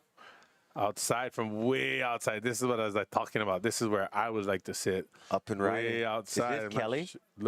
It looks Kelly-ish. And Kelly just right went over the falls. Yes, he did. Got a little clippy clip. Oh, but great charging, just like where you said. They're all sitting closer to over there, all at still at like the 1.5, 1.5 reef. Right. In a competition, even in this type of competition right here. Here we go. Let's see. We got up and riding. Oh my goodness. Yes, please go. He's going. Who is it? Oh, big, huge bottom turn. Kind of stall for the barrel there. Like the Tahitian said, Moila Lee. I want to say that's Kai Lenny doing a board change, but not too sure. Don't quote me on that, as we're going to watch some amazing replays from Salt and Air Studios. And we're here today because of Keiki Bungalows. Thank you to the Backdoor Shootout and Hui o He'e Nalu. In memory of the Duke Pa'oa Kalani Kahanamoku. Here we go. So I was talking about that earlier. We're going to see some equipment change from our riders here. And definitely everybody's got, a few more inches on their board than they did earlier. Sitting a lot further out, able to chip into some of those, 1.5 reefers. And here we go. See this one here. Yeah, definitely it was Kelly. Yeah. So much chunky monkey. But again, see his board? It's a little smaller. So when you surf bigger waves on smaller boards, it's good because it's maneuverable when you get into a nice section. Yeah. But with all this chunky monkey on it, you can see how the board keeps bouncing a lot. So it's hard to get a rail set the way you want it to. He comes around here, and then right here, he literally gets caught by the lip as he's trying to come around it. Yeah. That's what happens with the smaller board. You're not able to draw as deep and bigger lines because the board wants to pop out every time it hits one of those chops. How big of a board do you think Kelly picked today, knowing Kelly? 6'1", 6'2"? Nah, that could be like 6'6", maybe that one. Okay. Maybe 6'8" max, if even that. It looked really small, as you can see by the way it's chattering off the bottom with all that chop. So he's one of those guys who definitely rides smaller boards out here. Yeah, I was thinking 6'6" was kind of big for Kelly nowadays, but maybe. I think if they're planning on sitting where the roll-ins are, he'll add the little extra inches. That's what was one of Andy's favorite lengths as well. Yeah. He'd have like 3 or 4 of the exact same board every year because he'd break most of them. So you want to have the backup ready to go. But, when they were sitting underneath, that was probably the biggest they would go. And then if it's second reef, probably closer to 6'8" to 7 foot, maybe. Yep. But, again, that was like in the 90s and 2000s where guys rode bigger boards more commonly than they do now. Like everybody's so caught up in the allure of the shortboard. That's the one thing I say when I do surf lessons. Want to say shout out to my surf school. Yeah, you guys. I work for Ohana Surf Project, OSP there in Waikiki. I'm actually supposed to be working there right now for the 9 o'clock and 12 o'clock class. So thanks for giving me off today so I could enjoy being here with everybody tuning in internationally, nationally, and locally. But yeah, and that's the thing. Everybody, when they're learning to surf, like they want to get on the smaller board so much faster. The thing is, the smaller board is better if you know how to use it. But if your ability is not up to the task of the smaller board, then it's a waste of time and money to go to your smaller board. Take the time it takes. You got to, like they say, right, you got to crawl before you walk. You got to walk before you run. And that's the reality of it, because if you don't take the proper steps, you can jump up and ride it, but doesn't mean you're riding it good. Right. Right. And so to waste your money and not actually be able to utilize and maximize the potential of that smaller board is the biggest mistake a lot of these people make. I mean, they'll show up to like their 5th lesson with like a short board. I'd be like, yeah, really? No, but that's the thing about being a surf instructor. Hey, man, I want an advanced lesson. You pack them up, you take them right back to home base and start from scratch. The guys that want an advanced lesson, it's not always what it seems. No, and that's the thing, even because they show up with the shorter board, you can tell just by looking at them. Once they paddle. How they walk with the board. Yeah. You can tell, like, you know what I mean? You're like, oh, no, it's going to be one of these, right? Oh, look at this thing. Oh, that was so beautiful. Stood straight up in there. Koa Smith. Definitely. Or Matahi. I think that was Matahi. Wow. Because Koa will have a hammer down for sure. Yep, roger that. And that's what I was saying earlier about Koa being one of the guys always wearing a helmet out here. I was just watching one of his posts the other day. He's actually wearing like a soft helmet. So it's in between nothing and a hard helmet. And he actually had a major head injury himself that, thank God, he was able to recover from. But he was telling me that, you know, he made a post online about going through depression and about all kinds of crazy thoughts he was having and how much of a dark place he is. So I'm super happy, super proud to see where he is, because he put in the work that he needed to. And, you know, when you got stuff going on with your brain, you can only do so much. It's not like, you know, you can like, oh, poof, it's going to come back. You can do push-ups or sit-ups and your brain's going to get better. It's not, you know, when you have an injury to your brain or damage to your brain, it'll heal when the brain's damn well ready to heal. Like there's no other time. And to see how he is now and where he is now from, you know, where he was about a year ago, I believe it was prior to last year's shootout. And, you know, so I seen the post and I was like, wow, that's so heavy. And then when I finally reached out to him, you know, he was like, yeah, no, I'm better now. Thank you so much. You know, because, you know, we've dealt with it. Family has dealt with, you know, suicide and the surf industry. We've had a share of, you know, people we've lost because of it. Mental health. And, you know, people talk about it. Reach out if you need to. Oh, that drop was so heavy. It was sick. Oh, but that's duck soup. That's playthings for Matahi. Yeah, but like, look, watch this here. Detached, got the backwash, got the warble, the pump right off the bottom, and then another warble in there where it breathed again as he was trying to jump through that section. Through it. It was right neat. through, like nothing. Like he's on his toes, like all bent out of shape and still handling it, no problem. I believe that was Mr. Nole in the Keaulana on the jet ski, Hawaii Water Patrol. Nice. Big shout out to all the West Side Ohana, the Pu'us, the Guveas, the Keaulanas right here. Big time. That is him. Watching him and his brothers on the ski is very entertaining, bro. These guys are really good at what they do. And so they're out there again for Brother Mel's contest. And I was just watching them, like, having the time of their life, you know, Big like time. The stage for surfers is out there in the surf and on the waves. Yeah. These guys on the jet skis, it's their stage too. Like they work together. Everybody's watching, right? Everybody's watching. And to see how good these guys are and how easy they make it look, right? Just like our surfers, they make it look so easy, but we know from experience it's not. And just because you got the jet ski and it's got all this horsepower, there's still a lot of things that go on. You know, when there's too much foam or too much soup, then it cavitates and you have no traction with the jet ski. So it's basically dead in the water until you can sink it into the hard water and get in and out of places. You know, also sets coming in from the north, sets coming in from the west, sets coming in from the northwest. Oh, got the cameraman here, got the surfers here. So what they're doing, even though they make it easy, it is not. Here we go. It looks like we got... Let's see. Is this it Kainehe? Kainehe? Yep, definitely on a bigger board than his riding earlier. That's what I thought. Okay, Yeah, that board was a good change. call. He's on a white board compared to his standard blue, his blue board with the red stripe. He actually said, which was inspired by Ferrari and their race team, or actually, excuse me, the Red Bull race team. The first time he went to go watch one of the Red Bull races, he's like, oh, I want my board to look like that. Formula One. Yeah, and so most of his boards look like that and they work like that. So I guess it's working out. Good job, Ty. Talking about foam, you know, earlier, like how guys use it, you know, the Irons brother is a great example of that. Those guys could ride. You know, they could jump off and borrow our longboards and, you know, almost retire some longboards. I mean, they would jump off. Like Kainehe, he can jump right off his stand-up paddle, jump on his board.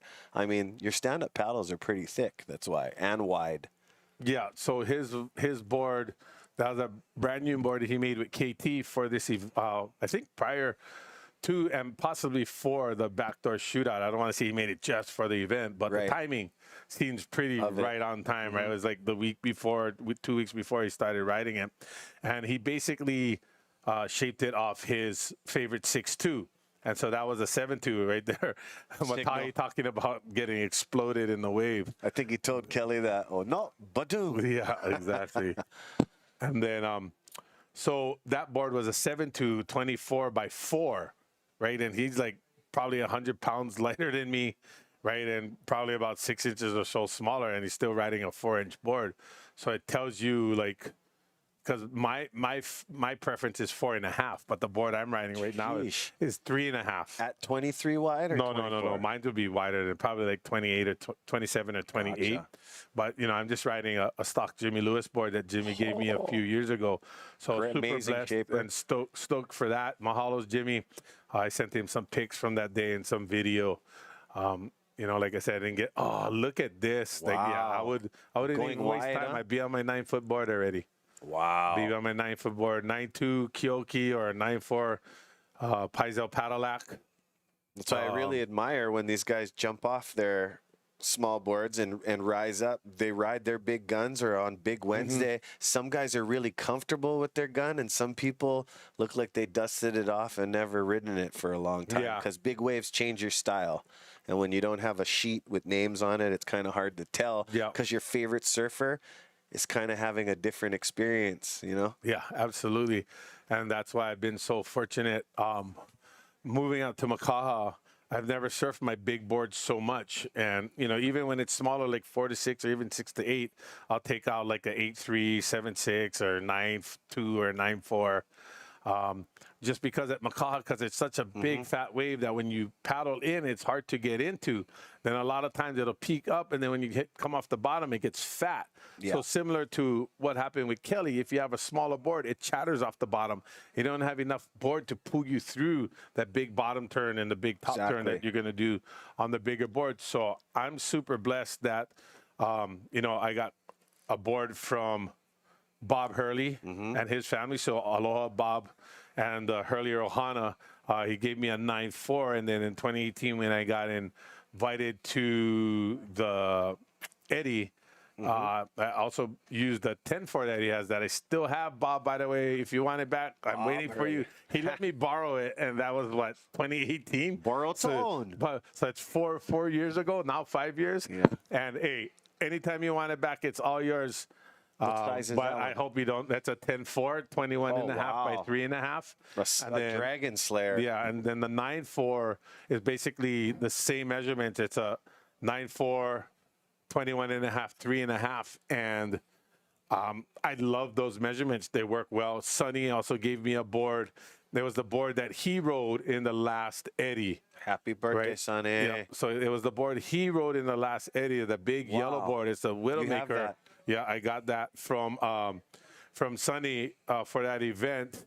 BYD or? No, that one's a Brett board. So big shout out to Brett boards Local made shaper. right there at Sunset Beach on the Legend. North Shore, like literally across the street from Sunset Beach. Makes So skateboards too. yeah, and super stoked. Like Sonny and I always had a nickname for each other. We called each other fat ass because at different points in time, we'd be fatter or skinnier just depending on what our diet and our training regimen was at the time. And so that's always something we refer to each other as.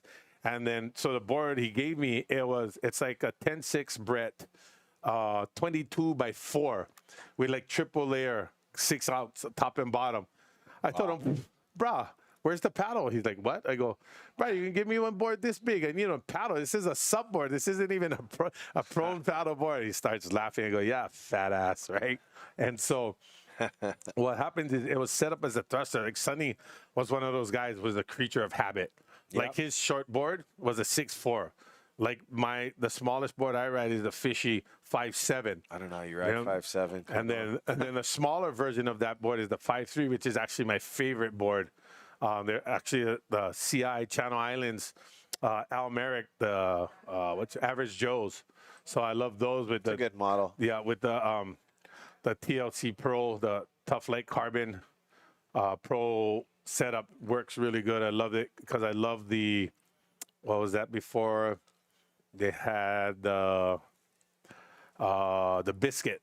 Right. So it's like kind of that similar board to too, the Biscuit, but with the way the glassing they set up on it is more flexible, so you could do better roundhouse cutbacks. When the original Tough Light construction was just super strong and really durable, but it was harder to do roundhouse cutbacks because you didn't have enough flex in the tail. So with the Tough Light Carbon series that they came out with, there's more flex in the tail, so you could do big roundhouse turns and every other turn in between. So I love those. But like I said, Sonny was a creature of habit. He loved riding a thruster. Like that's all he rode. And when he would sup, he would only go sup up and down in the river. Like he wouldn't get it in the surf. I kept trying to get him. Never let's seen go Sonny sup on a surf quad? and stuff. Nope.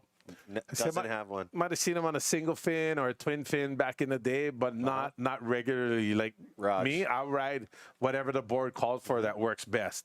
So like all of my guns, and that's the story I'm getting to, is the board I got from Sonny was set up as the thruster, and I tried as many different fin setups as I could, all my favorite fins, even ones that I never really used. Yeah. And I just didn't get the feel I wanted for it. So I called Brett and said, hey, Brett, I got that board from Sonny that you made him that he used in the last Eddie. Is there enough room to put quad boxes in it? He goes, bro, that board's so huge, get choke room. You can put as many fins, as many fin boxes as you like. I'm like, hey, shoot, I'm going to bring it to you. And to his credit, I got the board like a week or two later. Right. So he added the back 2 boxes. And so now it opens up all the possibilities. I don't have to just run with the thruster fins. I could go and put quad setups on it. Yeah. And just so happened, I put a quad setup on it that worked insane. And oddly enough, I was going through my fins. And this is the thing people don't actually realize as well. When you're riding bigger waves that has so much more power and a board that's so much bigger, you can get away with riding smaller fins. Right. I personally run large fins all the time. Let me take that back. Most of the time on my short boards. But like I said, I don't care what it is as long as it works. And so I was looking through all my fins. I was like, what are these? And I actually ran into a set of clay marzos that I've had for a while that I've never used. Curtis fins are good. Yeah. And but the side fins, I looked at them, I'm like, oh. Wide. These things look sick. Okay. No, they're medium-sized fins. Medium, but they just wide, they just look sick. I like the way they were set up. I'm like, I don't know why, but I feel good about these fins. And for the Eddie that year, I was fortunate to get a lot of love. Like I said, I got a board from Sonny, a board from Bob Hurley, and then Futures Fins. Much mahalos to Brian Robbins and the gang there, the Ohana at Future Fins. Big shout out mahalos. They sent me a bunch of fins. Quad setups, front fins, back fins, a couple Twiggy Bakers, which I really love. I used that on the Twigs. I actually used that on the thruster setup on a board that Akila Aipa made me, that his dad made for him for Christmas in 1989. What? And that board, that's legend. the actual board, he has it. And that board is in pristine condition. Wow. Like the board is so awesome. He said, here, try ride this and let me know how you like it. I go, hell no, I'm not trying to write that. That's history right there. I'm not trying to write that and break it. But it does, it's functional history. So, no, it has a wing. Yeah. It's a wing pin. Gotcha. No, it's a wing pin, not a sting. It's a wing pin, right? And I was like, okay, whatever. and he didn't have the Aquila fins for it from the BC fins that he makes for that. So I had the Twiggy set up, the thruster, and I was like, oh, I'll just try these. And the board worked insane. It was so good. So he made a 9-1 and a 10-1 from that board that his dad, that Uncle Ben made him. And so I tried the 10-1 version, which is, you know, obviously not my dimensions and stuff, a lot smaller. And I wrote it, and I was like, bro, I love this board. This board is so sick, this, that, whatever.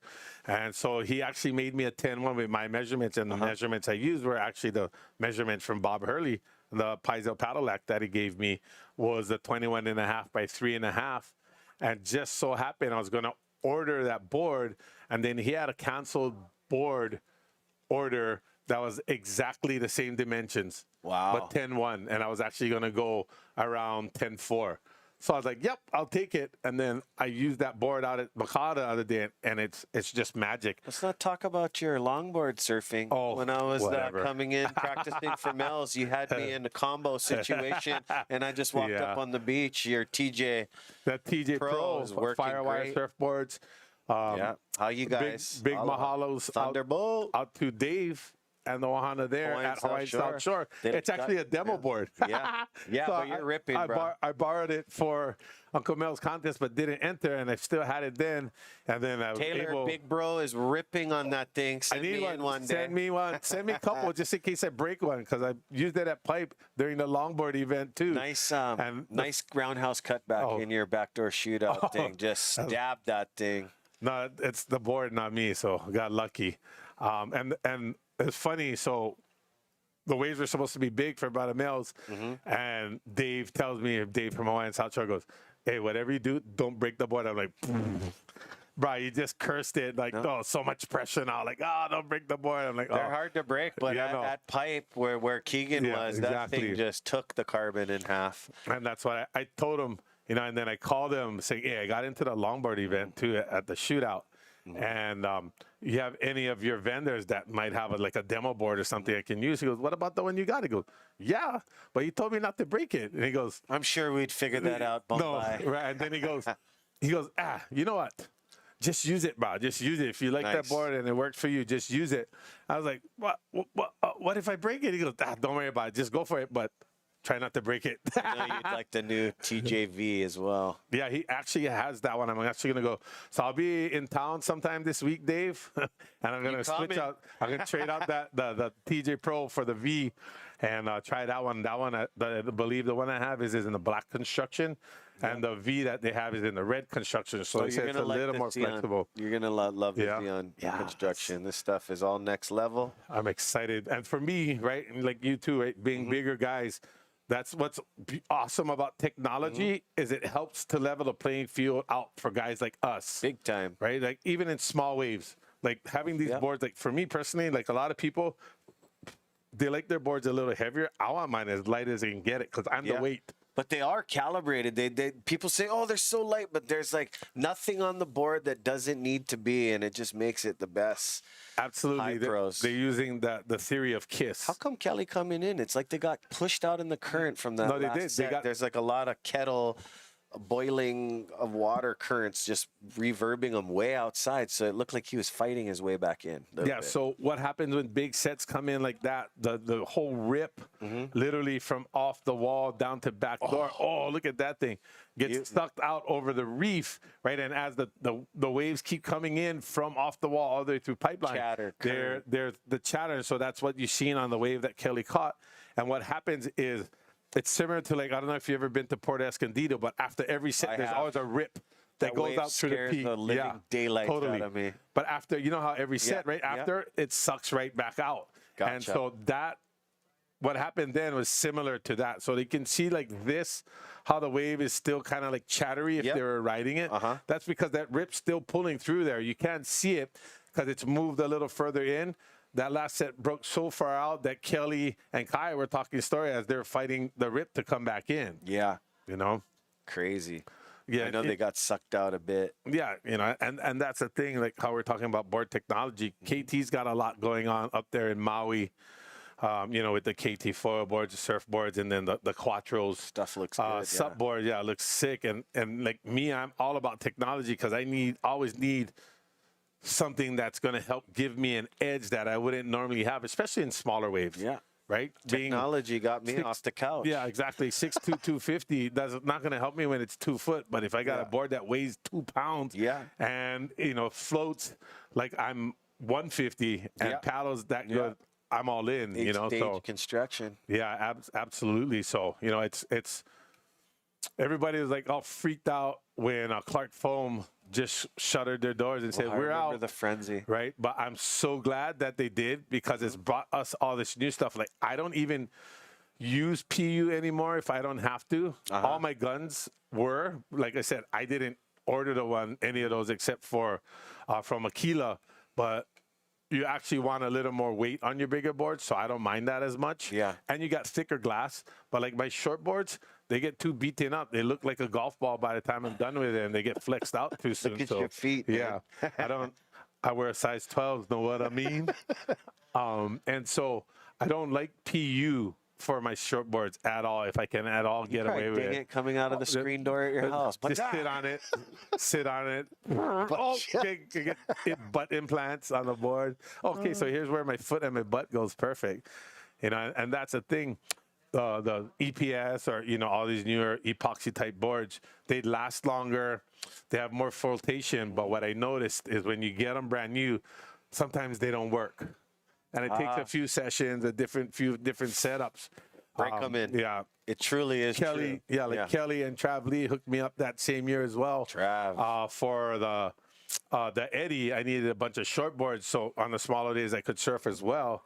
Here we go, heat recap coming up here. This is Kelly's big wave there. We're talking about all that chatter. Still and yet to you know, get he on the wants to board. dig the rail in there, but he can't because there's so much going on. And that's where a bigger board will allow you to cut through. One with the weight and one with the length. It'll allow you to cut through all of that chop. Look at this angle. It doesn't even look like pipe till here. It's crazy here. Yeah. Oh, yeah, that is pipe. Yeah, there. It's pipe. Right? Come to the inside, and then it gets caught right there, and it goes over the ball. Boy. Of course, this is what we're talking about, right? Pipeline doesn't care who you are. Yeah. Best in the world, not only the best in the world, the best of all time, but one of the best at pipe ever, right? And that still happens. So everybody out there, don't feel bad when you suck on waves. Because it happens to everybody. No, it's not Kai. No, Matahi, but Kai This is the one. Had a couple. Here we go. This is Kai Lenny.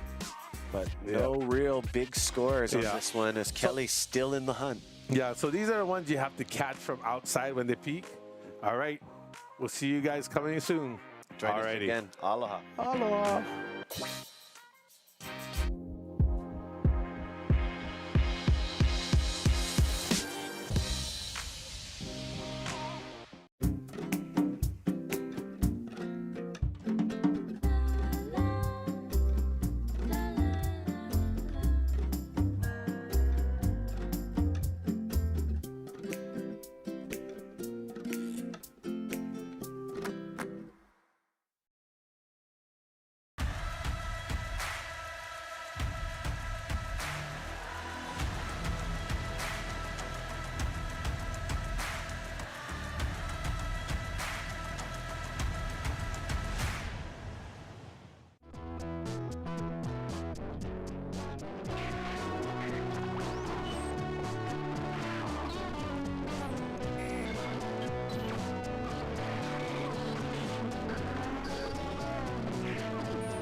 Got a large, long period swell heading towards the Hawaiian Islands this weekend. 40 to 60 foot faces and exposed spots.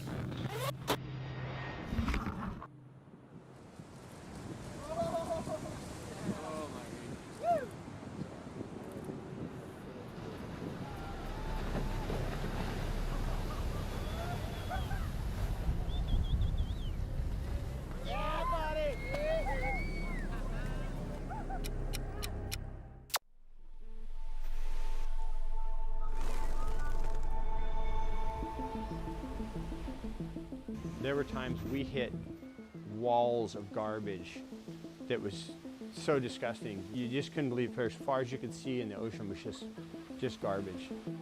I do feel like a responsibility to give back, and I always feel like that to give back to the kids, and like, you know, hopefully they could have a better ocean than I even had in the future. Come to a beautiful beach like this, it's just like the typical Hawaiian white sand beach. You look closely and you're like, wait, that's not even sand, that's plastic. You hear a lot of people in packaging say, well, it's a problem today, but in 10 years, the recycling will be better, and then this product won't be a problem. Well, it's a problem right now. I don't think we have the luxury of just waiting.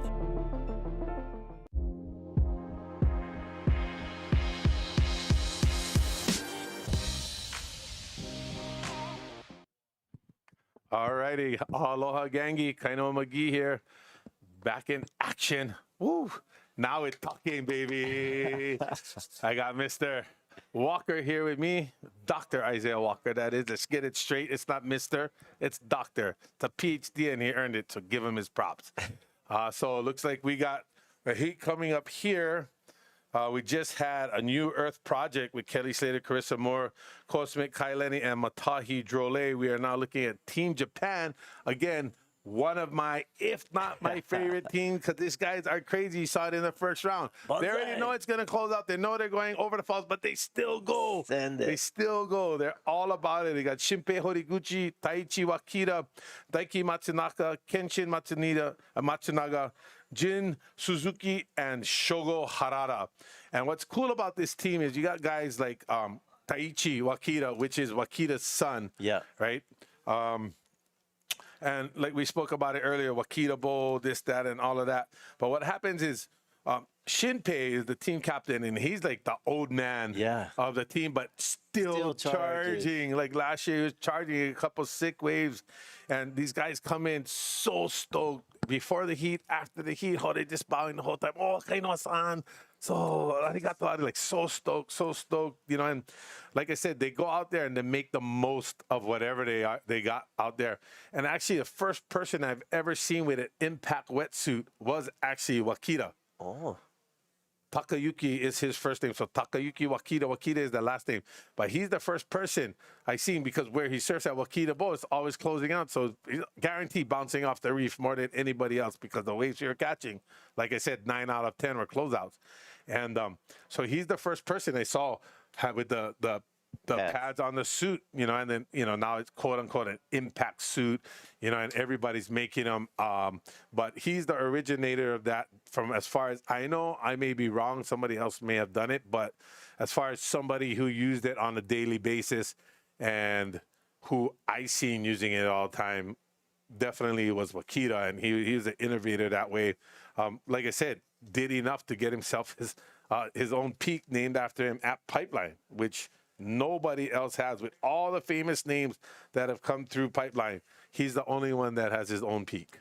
Yeah, kind of cool. We've been talking a lot about different families and different generations of surfers. That within these families, we saw Uncle Mike Ho battle out and catch that second reefer.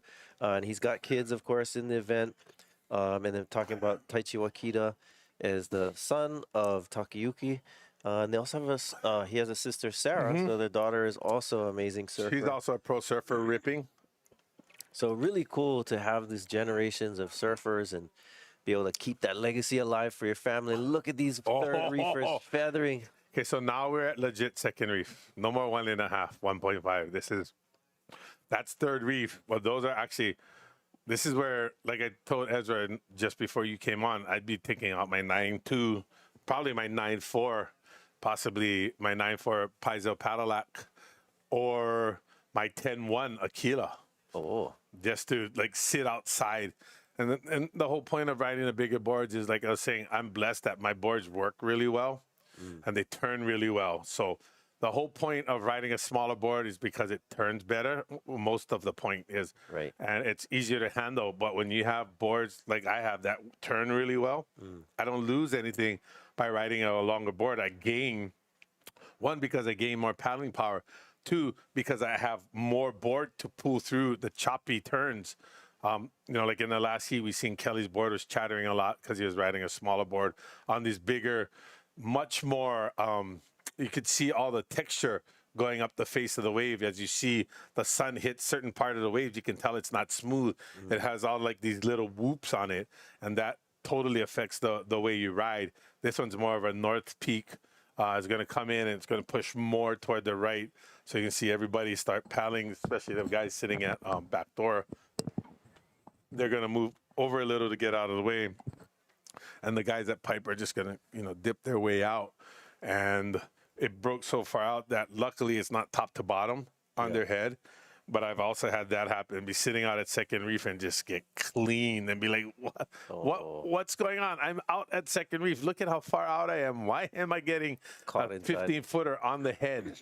Like literally top to bottom. People don't realize that. They think like, oh yeah, I'm going to sit at second reef because it's easier to get in, right? We had all these conversations when I was younger about, you know, trying to go in jack stance pipeline without using my hand to grab the rail and stuff like that. You're like, yeah, you know, everyone's like, if you sit further out, it's easier. Well, that's a lie. So some of them are, don't get me wrong, just like some of them on the inside are easier.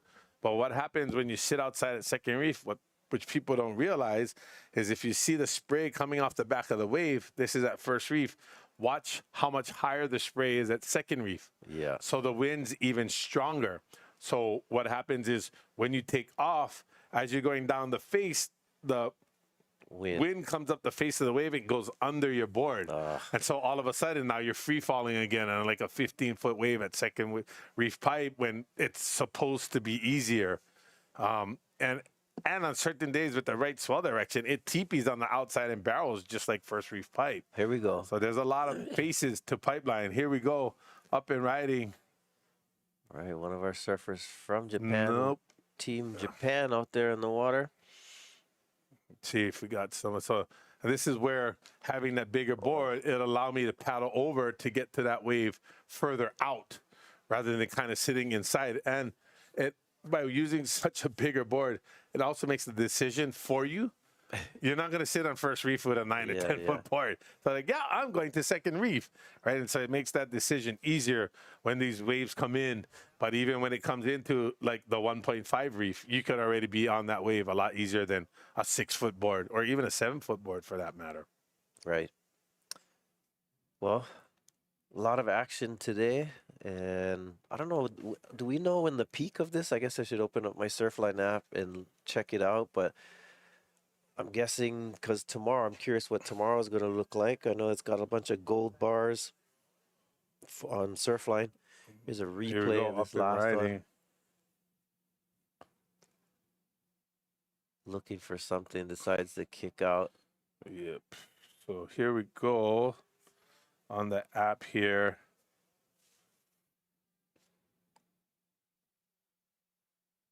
Tide's pretty low right now. Going back up, looks like it bottomed out. Then looks like our buoys are our buoys look yummy. 18 feet, anywhere from 7 to 8, 10 feet by 18 seconds. That's very awesome. Yep. It doesn't, I can't see where it's going to show where it's going to peak. Looks like, hold on, I'm looking at the blue here, 8 feet, 18 seconds. Looks like it's going to peak today at about 6 p.m. Through midnight. And looks like it's supposed to hold all the way through tomorrow. If I'm not mistaken, the way it looks, all the way through Monday even. The blue line going all the way across is holding, and it doesn't start dropping till Tuesday. Yeah, that's what I like to hear. So yeah, hopefully, according to this forecast, we get what is forecasted. You know, worst case scenario, just tomorrow. We'll see what these surfers have in store for us. I may actually have to get up early and go surf before the contest. I don't remember the last time I did that.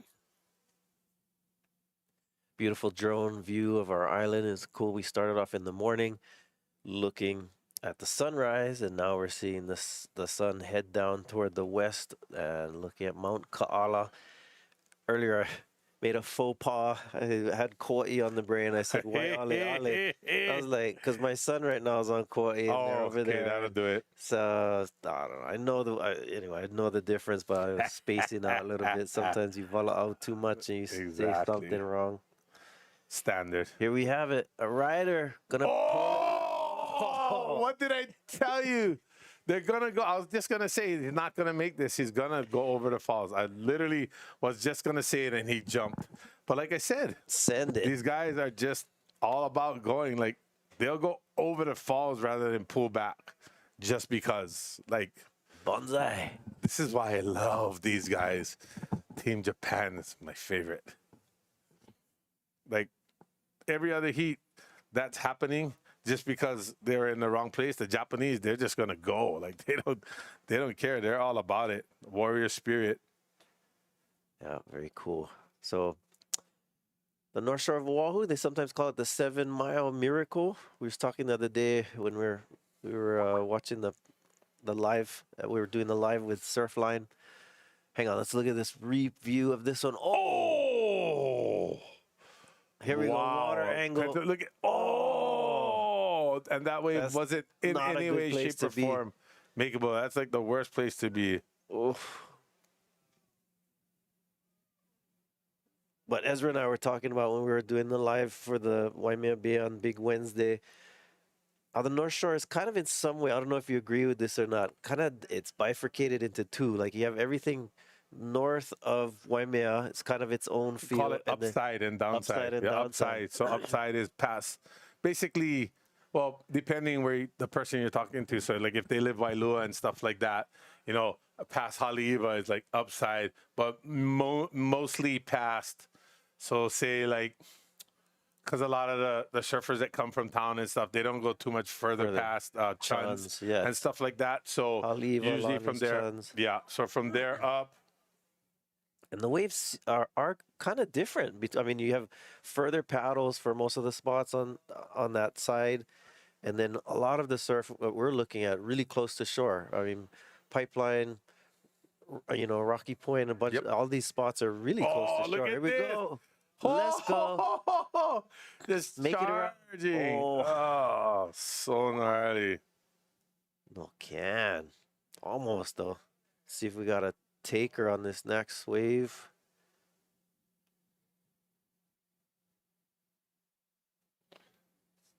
Right, just try it. And then again, this is the thing too, right? Because a lot of those sets that came in broke further back, that these guys are still sitting a little deeper, but the ones that are going to be better and more makeable are further over.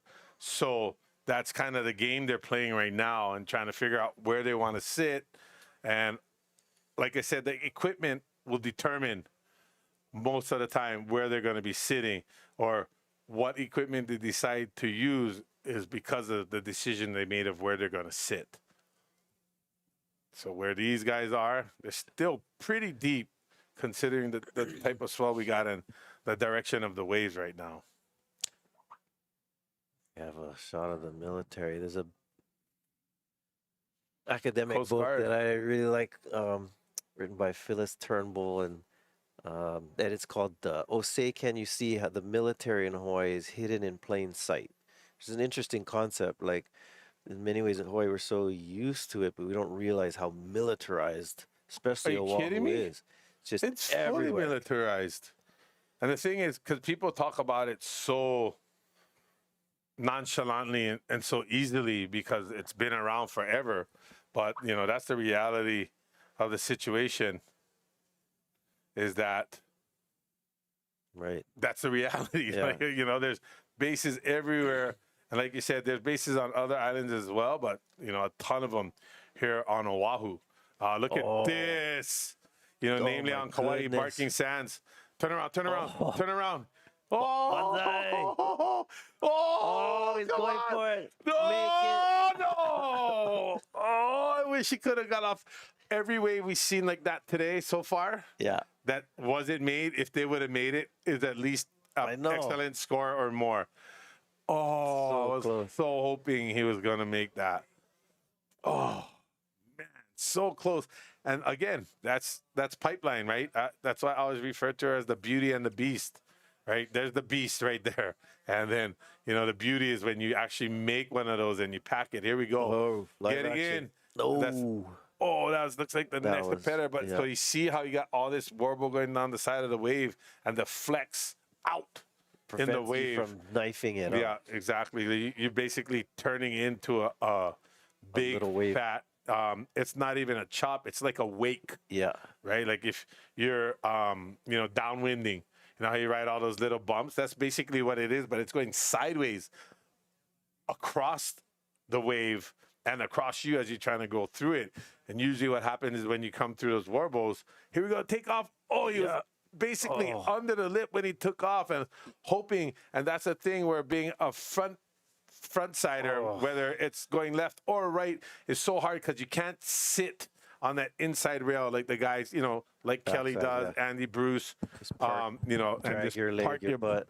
Pig dog it, park your butt, your knee, with your shoulder, whatever it takes. You know, Mason holds very good at that too. Jamie O'Brien, if that's the type of wave right there where a backsider would definitely benefit more than a front sider. Right. Speaking from experience, watching too many of those perfect waves go by, and you saw how he kicked his board at the end of the wave, not just like a little frustrated. beep, beep, beep, beep, beep, beep, beep, beep.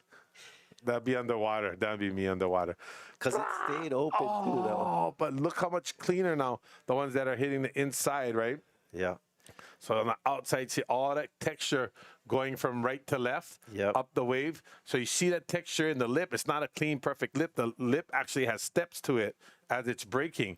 And that's all that texture that we see going up the wave. Look at this one. Come on, let's go. Somebody turn. No, closing out. Good call. But this one, you could pack it right there, but I'm pretty sure it just goes into a whole closeout. Too. I was a little concerned, to be honest, this morning because the winds were really light and almost variable. And when it gets like that, then the afternoons sometimes get onshore. Yeah. But it looks like the trades have kicked in. Shh, secret, don't tell nobody. That's what I do it in the water. They're like, oh, bro, thought the winds was going to turn onshore, but the thing's still offshore. I'm like, shh, shut up. Don't tell nobody, you're going to jinx it. And that's kind of how the winds have been the past few days. Even out on the west side, it'll come on a little and be like, yeah, but no. And it just stays like that. Worst case scenario. And then best case scenario, it turns around and here we go. Straight offshore. Because even the first day of competition, when we ran this up in the longboard division, it turned and did a little bit right after the contest, right? Like when Gabe got his, Gabriel got his wave, and then Seth got his 2 waves, and then whoop, turned right offshore again. Yeah. And so that was awesome. And, we're fortunate enough to get that condition because later that week when that big swell came in, even though it was a terrible direction for pipeline, the winds weren't helping at all either. Yeah. So, a lot of waves, a lot of energy, a lot of waves that look like could have been potential 11, 12s, but not quite yet. And hopefully, we still have the afternoon, and we have a lot of really good, talented surfers on various teams coming up. I think next we have the Pipeline Hammers, and they'll be paddling out right around now. Jamie O'Brien, Makai McNamara, Ivan Florence, Nate Florence, Kiron Jabour. So we're looking forward to that in the next heat. But we're right now, Team Japan, Shinpei Horiguchi, Taichi Wakita, Daiki Matsunaga, Kenshin Matsunaga, Jin Suzuki, and Shogo Harada. Yeah, so interesting to see what Jamie, Ivan, Nate, Kiron, and Makai are going to do in this heat, because that wave that our Japanese competitor just got is the kind of wave that Jamie O'Brien lives for, surfing backside out at Pipeline. So I'd like to see, obviously, Team Japan as well, but I'd like to see our competitors start being able to put that together, as hard and as difficult as it is with the waves coming in the way they are now. I mean, look at, they're at 1.5 bailing already. Look, that's third reef, and then this is like legit second reef coming in right here. And so he's going to have to jump and bail again or just swim through it. But thankfully, it's not top to bottom. So you can get, I'm not going to say it's easy to get through because the wave might still catch your board. The white water might catch it. But it's still, you're not getting pummeled top to bottom. You know, like when this swell actually hits its peak, being in that position, that wave eventually is going to get top to bottom. And you can literally get dragged all the way to the inside.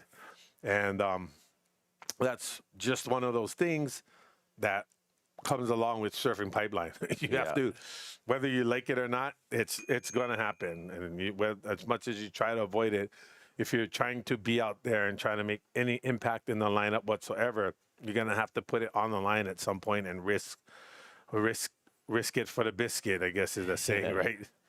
And Hawaiian you know, Water Patrol look, helping out that was there. our competitor who was on the outside. Oh. All the way to the inside, and then everybody's like, oh, why didn't the jet ski just leave him there? That's why. You know? And look, they're on the inside of First Reef jumping off their board, just to give you a comparison to what it was this morning compared to what it is now, right? This is not even, So this is exactly what I was talking about. Right in the pocket, just worst case scenario. Yeah, no, look at it. But at least right there, there's a there. He just popped up. Oh my goodness, that was heavy. Another one. Still another one. Oh. Hey, been there, done that. Look, and it's doubling up right where he is. So is his board gone? Either broken leash or broken board. Is that his board right there underwater? See, and that's what I was saying earlier. Even by having the jet ski, it doesn't mean you're going to be out of harm's way the whole time, because the ski's limited it to what you can do. Again, with all this soup and all this foam here, it's just going to cavitate. And having it weighed down on the back with somebody on the sled makes it a danger to everybody. The ski, the operator, the catcher on the back, as well as the competitor himself. So now they're going to have to go pick him up out there, take him to shore to grab either a new board or a board with a different leash, grab his old board if he likes that one better, and take the leash off another. So hopefully he's got his caddy on the beach right now, and people were, what do you mean by caddy? So similar to like golf caddies. Before you go out in heats, especially in waves of this type of magnitude, right? This type of likelihood of breaking your board, breaking a leash, you always have somebody. Doesn't even have to be somebody specific, but just be like, hey, boys, if I need, this is the next board to bring out, right? And usually you have at least one backup. And depending what kind of board, what size of board you ride, you may have a couple backups. Here we are bringing him in all the way to the beach. See, there goes his backup. There's his caddy in the white shirt riding down. And then you give him his board, get the leash on, jump right back on the ski, and poof. Didn't miss a beat. And so this is the beautiful thing about having the Water Patrol, Hawaiian Water Patrol, the best in the business out there, and having the jet skis. Is first time I entered a surfing competition was about a year after I started riding surfboards, and it was in the Monster Energy Pipeline Pro. In the semifinal heat, before the heat even started, we got caught inside, and I literally got washed all the way past the Ehukai lifeguard tower. And Kyborg was on the ski. Shout outs to Kyborg at Kyborg Garcia, Instagram. And he came over to check on me, and I was like, oh, brah, you good? He goes, yeah. He goes, oh, the training kicking in? I go, yeah, but I'm still tired. But I was all the way down, basically, by Pupukea by the time it came out, and I couldn't jump on the jet ski. Oh, because back then they didn't have jet ski assist, which I always thought was the stupidest thing possible. Because why have it available, right, if the contestants can't use it? And a better product and a better scenario is having all of your competitors in the lineup so that everybody can catch more waves. It's more entertaining for the people watching. It's more entertaining for the surfers themselves, because they're cheering. This is the type of event where they're cheering for each other to go. And so being stuck that far, by the time I got back, I only had half the heat left. Another guy broke his board, another guy broke his leash, and so I was actually better off either breaking my board or my leash, because then I would go straight to the beach and then jump back in from down there rather than being all the way at Pupukea. Because usually, like that set right there, a big clean out set, it gets all nice and, not nice and easy or smooth, but it kind of flattens out for a little bit. And then you can shoot through the gaps either between pipe and gums or gums and eukai if you're on the beach. But if you're already down at eukai and on your way to Pupukea, that rip is just ripping across.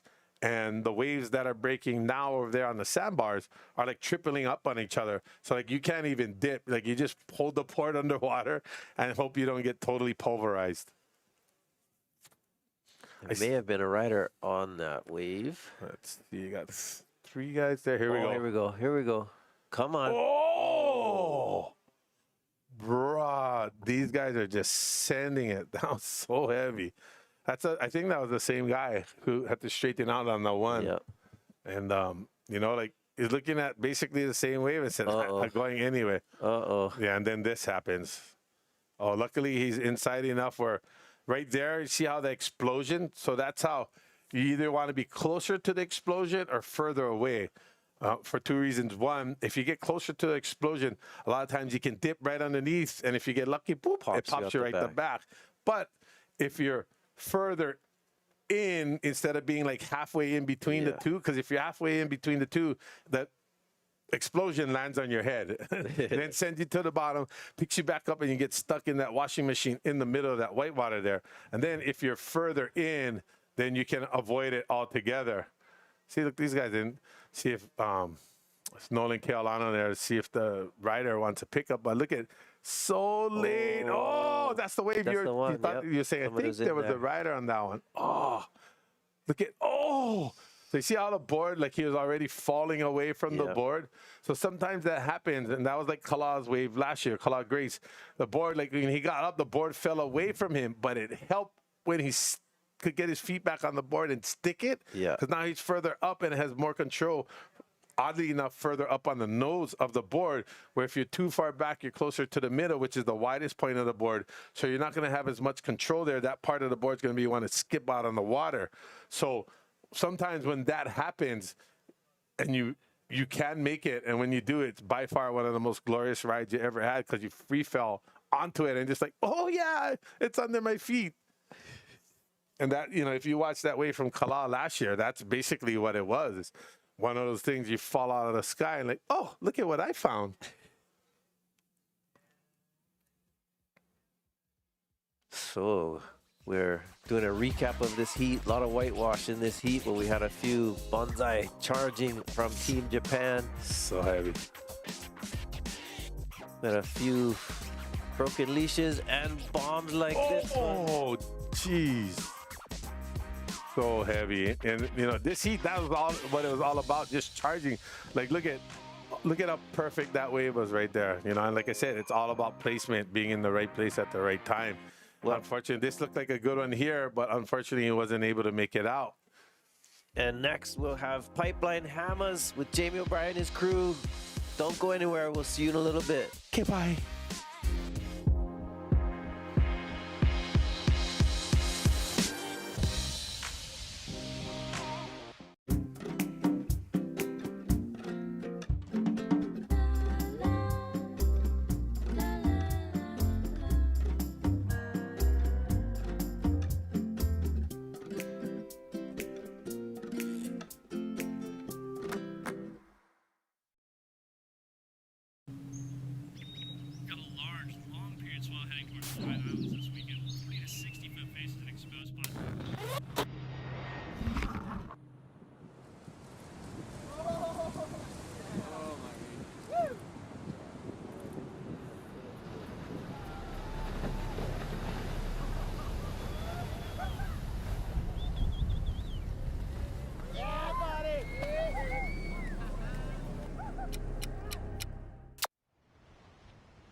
with the classic, yeah?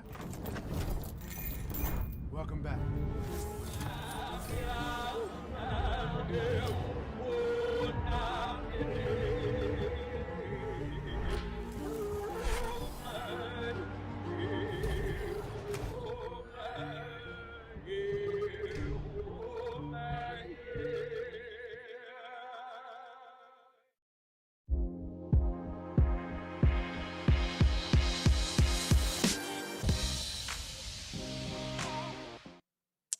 Aloha.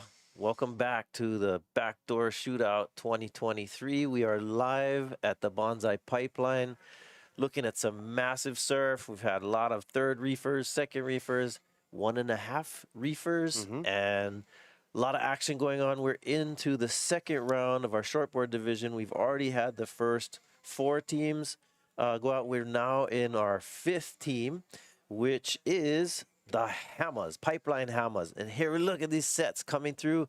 Wow. This Let's go, Pipe. Yeah, this team has Jamie O'Brien, Makai McNamara, Ivan Florence, Nate Florence, and Kiron Jabour. So we're seeing a lot of action, and these Hammers know how to knife it on these bombs. So I think during the break, I heard Kainoa McGee hooting and hollering, so they're guaranteed we're going to see some cool highlights of what we missed during the break, but excited to see it. Here we go. Replay. Oh, this looks like Ivan Florence standing tall in this pipe barrel and comes out. Legitimate make. Nice big hack as he just kicks out through the whitewater. Top speed, this guy. Yeah, and there's another angle of it. You can see how he's free fall into that barrel. A lot of our competitors have struggled to make that bottom turn. Ivan shows them how it's done. Gets the barrel, comes out. With the gaff at the end. I always love the exclamation mark as this one's getting deep, goodness. And he's coming out. Beautiful claim. Pulls down his shorts. That was legit. That was brother Jamie O'Brien. That was insane. You can see the barrel staying open, comes out of it, claims it. J.O.B. in the house. So much to talk about this guy, as you know, grew up with him when he was the little Grom with a gas helmet. So much pack talent. And wow, looks like they picked up after Team Japan had a rough heat, you know, a little bit too much regurgitating angles and whatnot. Pipeline Hammers bringing it to you live. Jamie O, Makai McNamara, Ivan Florence with a beautiful wave. So that last one is either Kiron Jabour or Jamie O. Jabour. And don't forget, you know, we got the Florence brothers. There's a contingency of brothers in this. The Rothman brothers, the Moniz brothers, the Matsunagas, and in this heat is the Florence, Ivan and Nathan. We're going to have to get confirmation. One cool thing about the backdoor shootout, but something that makes it a little challenging for us, is that there's no colors, no jerseys. And so, and you know, a lot of these guys in this heat, for example, a lot of them, when you're talking about taking that drop and dragging the leg, they're experts at it. So Nate Florence, Kiron Jabour, Jamie O'Brien, they're all capable of that. So it looked like Jamie, though, when he came out, pulled down his shorts leg and claimed it. It kind of looked like him, but then could be in a jersey, and that's Kiron right there in the green shorts paddling out. So we will see whoever got that wave. That was a legitimate score as Ivan Florence put on one of the better pipe waves. Nice make for him. As early heats, we had Koa Rothman and Koa Smith. Look at this one taking off, backdooring it. Ivan Florence pulls in. Let's see if he can come out. Hana-ho. Huge clamper on that end as that thing is pushing in different directions. Whew. Oh, look at carnage. Look at these sets stacking on the horizon, Ez. I love you rubbing your hands together. Is this the diamond in the rough? Is this the heat to do it? As Pipe Hammers is currently in the lineup. I want to see a 12. With less than 30 minutes. And let's go, 12. Let's go. We haven't seen a 10 yet, but let's skip the 10 and shoot straight for the 12 because this is the backdoor shootout. Here we go. This looks like it has some potential.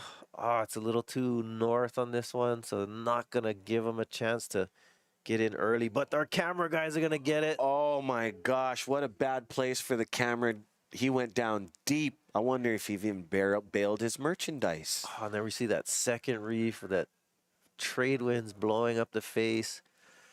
Wow, not easy conditions as I seen a surfer duck dive underneath that whitewater. Not easy task to do. How's all this whitewash? Yeah, that's been sort of the theme of today, is just It's a survival. Yeah. A whole football field radius of just whitewater. As you can see, that is legitimate second reef way out there.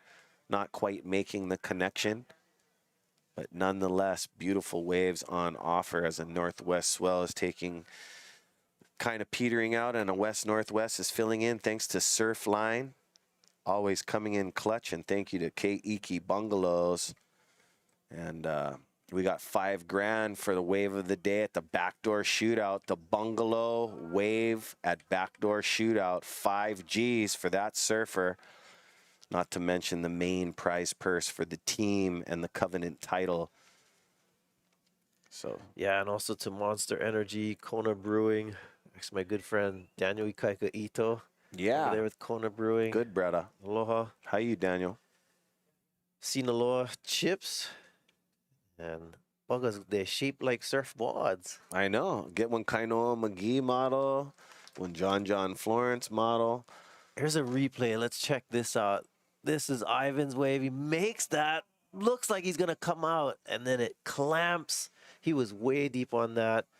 Great first wave for Ivan, and his second wave, I mean, even though he didn't make it out, he's on a great step from what we've seen from the morning of Tubos, Team Tubos. As the swell is changing up, there is challenging conditions, but there are amazing barrels out there. These guys just got to hunt for them. Yeah, Mr. Kainoa McGee was talking earlier about how it's better to take off behind the peak than on the peak. Yeah. And you could see that's just exactly what Ivan Florence did on that last one, where he was actually behind it, which allowed him to make the drop and bottom turn, which a lot of our other competitors today have struggled to be able to take that line in the barrel. Instead, when they're on the peak, they end up having to straighten out and are unable to pull into the barrel. But Ivan has shown us already in this heat on 2 waves that if you backdoor it, it gives you a better Such chance. good flow. And, you know, that's just something about that Florence legacy. They were also born without that reflex. They go right over the ledge, no problem. Survival instinct reflex is on off. Yeah, well, there's something not telling them not to go. They just go, and then they figure it out. But, hey, guys, go to defendhawaii.com to get this amazing merchandise as we're watching the second round of Pipeline Hamas. And this is Heat 5, so we got 3 more heats for you guys today. So make sure you guys stay tuned. This heat we've got, it's called the Pipeline Hamas. Jamie O'Brien, Makai McNamara, Ivan Florence, Nate Florence, Kiron Jabour. Looks like we've got, I don't know if this is Kala Grace, but give them local brought out there, and not sure if they brought in an alternate for them, but we'll have to get who back is to you that? on that. Checking them I out. guess I'm for some reason, but isn't Kala Grace in? He's on one of the other. He's teams. on the Dahui Wax team, and Right, don't right. forget, go to DahuiWaxHawaii.com. Put your order in today, because you guys know that wax sells up quick. So go check out Brother John and the Ohana and go get yourself a case today, gang. I'm not too sure, but I think Jamie O is also on that Dahui Wax program. Stick it where it belongs on your favorite surfboard, gang. So, yeah, we got... Here we go. We got a rider up on this one, rolling in from the 1.5 reef. Beautiful. Bottom turns, looking for that barrel section, ends up kicking out before that sandbar. Destructible inside. You know how much work that explosion. is if you just, just wiggled in and rode it out? Nah, that's like, these guys are pipe specialists. They're not going to waste any hint of energy on something that they don't need. As what a beautiful vision that is from our Salt and Air drone. Well, we've been here. This is day 2, and Ezra and I and Kainoa have been here since this morning. We started at 8 o'clock. and it's been a fantastic day. But if you were joining us from the start, from this morning, you would have noticed, wow, waves have changed. Oh yeah, even the watercolor has changed. Everything has changed. There's a replay of that one rolling in from the outside, looking for something to stand up, and realizes it's not going to let him get a good barrel, so kicks out. This looks like Makai McNamara, and opts to kick out. Another legacy over here, the McNamara legacy.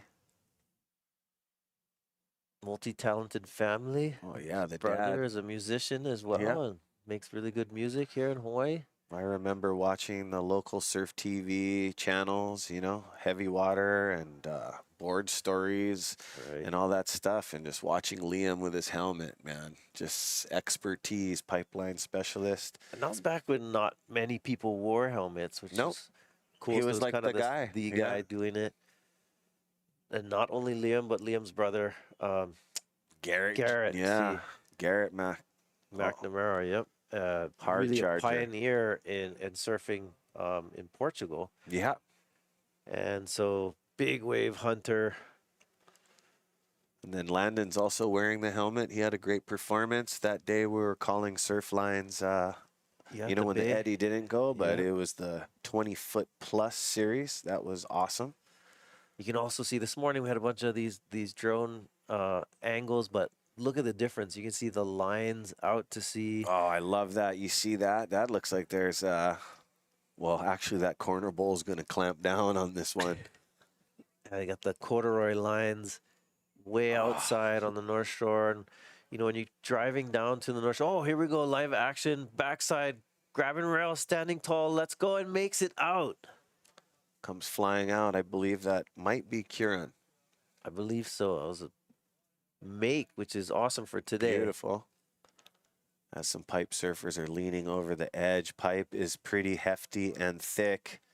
It isn't super groomed and clean offshore like we called it this morning, but it's still great conditions and more waves on offer. Yeah, we're getting those trade winds have kicked up early this morning. It was light, kind of from the southeast direction. Made it really nice and glassy. And there we go. He's stoked on that last one. Fist pump. For sure. Some great stuff. Hey guys, don't forget to go to huiohe'enalu.org and go follow us at huiohe'enalu North Shore. And if you guys are all on the beach, you know, watching the waves, scrolling on Instagram, don't forget any pictures and whatever of the surfers, tag and hashtag. Here we go, a replay of that last one, free falling in the barrel. Let's go. Oh, beautiful spit, and he makes it out. This is going to be a great score for Kiron. That was a great wave, and today we've seen our surfers struggling to get that exit. Yep. So making a wave on these waves today is definitely something that be a keeper for their score line. Yep. Yeah, we had, what, 3 or 4 back doors this morning? Right. Mid-morning. And now it just kind of switched over to pipe, but you never know. As we watched Quicksilver's Reef Macintosh, you know, and guys like Kelly Slater, they were out shopping, waiting for this certain wave to come. And with 30 minutes, sometimes what you're looking for doesn't come. So a lot of guys hunting underneath the ledge. The nutser you get, the more makes you might get today. Oh, look at this thing. Let's see if somebody's in the spot for this. Somebody way deep paddling for this. Oh, too far out. Ooh, I bet you Ivan is somewhere over Watch there. this thing barrel, and Nathan Florence, that was a beautiful pipe wave, and it looks like it offered an exit, Isaiah. Little too far out, sitting on the 1.5 reef area, but it's all right. There's a lot more waves to be had here today, and these hammers know what it takes to get barreled, so excited to watch this with you. Oh, big time. Thank you for lunch. Aloha Salads, mahalo, Oliva Juice. Thank you so much. And 2 Thumbs Tattoo, Bretta Bo, always supporting the shootout. Big shout out to you, Bretta. Salt and Air Studios, mahalo, Mike Prickett. And Surfline, big mahalo to you and your crew. Such a big part of the He'e Backdoor Shootout. Oh, here we go. Yes. Action-packed. It's like Heat that 5. classic second surf. It's got that classic look to it, you know, kind of iconic pipeline look where you see it just feathering out there. And look at this one coming off the side. Getting- Mow over. Ay, ay, ay. Oh, not fun. Oh, here we go. Here comes a big beast on the head. I know nobody's in position for that one, as these guys are going to get ready to throw, but nope, these guys can duck dive deep. Average humans would probably get sucked back, rescued, as that thing just thuds all the way across the houses of pipe.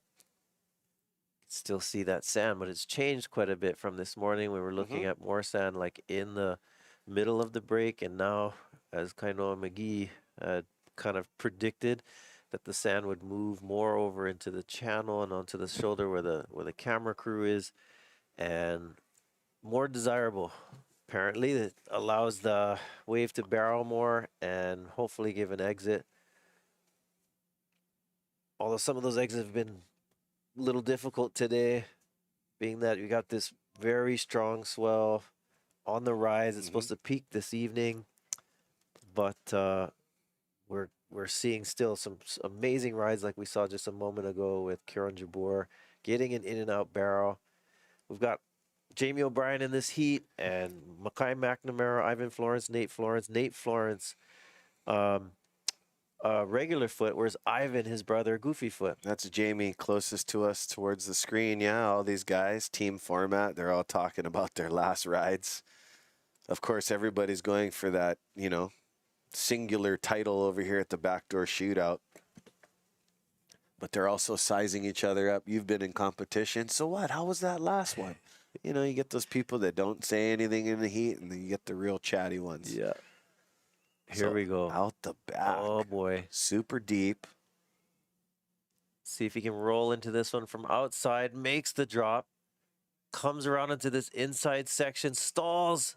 Beautiful cave. Oh, my goodness. Gets the barrel. Getting Comes the out barrel. right before it implodes. That looked was a like the nuts McNamara. one. Looked like Makai. Yeah. You could be right. That was a square one, you know. He's not super deep, but he's right in there. And that thing is just shakalacking. So, And yeah, I mean, it'll be interesting to see the other angles from the camera, because right now this camera is positioned probably over more by Eukai, so we're looking into the barrel. But maybe we'll see on a replay from a different angle to see how deep he was. Yep, this one's at Eukai Park, I believe. But I mean, what a great pick. I mean, that thing was just shacking hard. I mean, that lip was detonating on the reef. So it definitely squared up right, and it had the bowl to it, and it was connecting into that right, but it just let him out perfectly. You know what I mean? Yeah. I'm glad he didn't go for the whitewater vertical snap. It's right there. It'd put you down. These waves are very powerful. Very and lines powerful. out the back. Here we go. Hana ho. Let's go. Here we go. Is that replay? You can see where he takes off on the outsides, tries to slow down, grabbing the rail, pocket, dragging the leg, dragging the butt, and comes out of that. I think you're right. It was not as deep as he had hoped for. You can see him trying to wipe off the speed here by grabbing the rail and trying to touch the wall and slow down. Right there is just beautiful how he shoved his knee and everything, did the three-prong, slow himself down, and exit. Massive pocket ride for Makai. As this is the angle we've been waiting for. You can see how big the wave is as he just lets the curtain go by. Some expertise by Makai McNamara. This is live. No one wanted that one. Ooh, there's a lot of scoring capability, but then, ay. Shut down. No guru. Wow. Got that beautiful, So beautiful. silhouette from the sun as it's dropping down to the western And you side can of the see island. that real horseshoe bend in the wave. And that's the one when these guys take off, there's not going to be an exit. So things are changing up. There's a different angle of sets heading it towards these 5 surfers. As currently in the water, you got Mr. J.O.B. And this is a new team this year. Pipe Hammers, Makai McNamara, Ivan Florence, Nathan Florence, and Kiron Jabour. So great stuff by these guys. as we have an all-brother contingency this year, as you got the Rothman brothers, the Moniz brothers, and the Matsunagas. And along in this heat is the Florence brothers. We're missing John this year. Right. But he had an epic couple of heats as the Florences got second last year in the team event. Oh, look at that inside one. Oh, that was thick and scary. Maybe this wave is going to come to our competitors. Nope. But look at out the back, those lines. Hopefully they don't whitewash all the way through, but hold back just enough to arrive right where competitors are sitting. Yep. There's a little bit of texture on them right now, huh? They're getting caught by, 15, 20 mile an hour winds slightly. Yeah, we've seen the trade winds pick up in the afternoon, which is, I think, a good thing, because I was a little worried. Whenever you have those light variables in the morning, it often turns into onshore surf for the afternoon. But I believe we hardened the pipe bowl. Right. The pipe bowl has absolutely hardened. Oh, here we go. We have someone paddling for this one, stroking hard into it. Oh, the grabbing rail pulling into this barrel. Let's see if he can come out. Let's go. Oh, not quite. I believe that was either Almost. Kiron again or Jamie. Massive waves approaching the lineup. Oh, look at that one from way back and way outside. Kainehe Barely. McGee's favorite on his 9-0. Oof. Roll in. Oof. Cut back section. Somebody might turn on this one. You never know. That's a Ivan big is whitewash. definitely out the back. Let's see if he's in position for this one, as we'll watch that replay coming up of that last rider. Nice and deep. Oh, we Somebody's got a turn paddler. around. No. Oh, beautiful. Starting to get that sun glare in it. Put on your sunglasses. Yes. Our sunglasses of the event is Reason Scene Co. Go check them out. You can find these glasses with the He'e Nalu insignia on the side. Find it at thehui.com. Respect, energy, evolution, zen, and earth. All natural. Mahalo for the polarized eyewear, gang. Oh, here we have that replay. Knifing it, standing tall. Yep, Kiron. Beautiful. Grabbing the rail, free falling into this one. Way deep behind it. Got just gobbled up by the foam ball. Super heavy. Great angle here from behind, from backdoor. Man, he was close to making that one. Yeah, he was. I think just a couple more pumps maybe before that wave, started to race ahead of him. But great speed, great technique. I almost thought that was Jamie O, but waiting for the JOB to take a wave. Another guy that knows this reef so well. He's definitely looking for a certain something. So these guys can, these guys can let a whole bunch of time go by. They're looking for a significant wave because a lot of these guys have won events here before. So yeah, the lineup has totally changed, as there's all kinds of just milk, whitewater in the lineup. As you can tell, it's been mowed over by the almost second reef sets. Yep. So you're just joining us. This is the He'e Backdoor Shootout 2023, and we're right now in our round 2. So we have 8 teams. Each team gets 5 surfers in the lineup. Yep. They have 30 minutes to catch as many waves as possible, but they're hoping to get 2 or 3 really good waves that put in their score line. In the end, we tally up the top waves, and it produces a winning team and also a winning individual. So tomorrow, I think, is our last day. Mm-hmm. So by the end of the day tomorrow, we'll have an awards ceremony, and we'll be able to tally up the top waves from the best teams and from the best individual surfer. And on top of that, we have an additional bonus check. Yep. The bungalows. $5,000 from Keiki Bungalows. Yep. And so that'll be in addition. That one is just for the best one wave. Yep.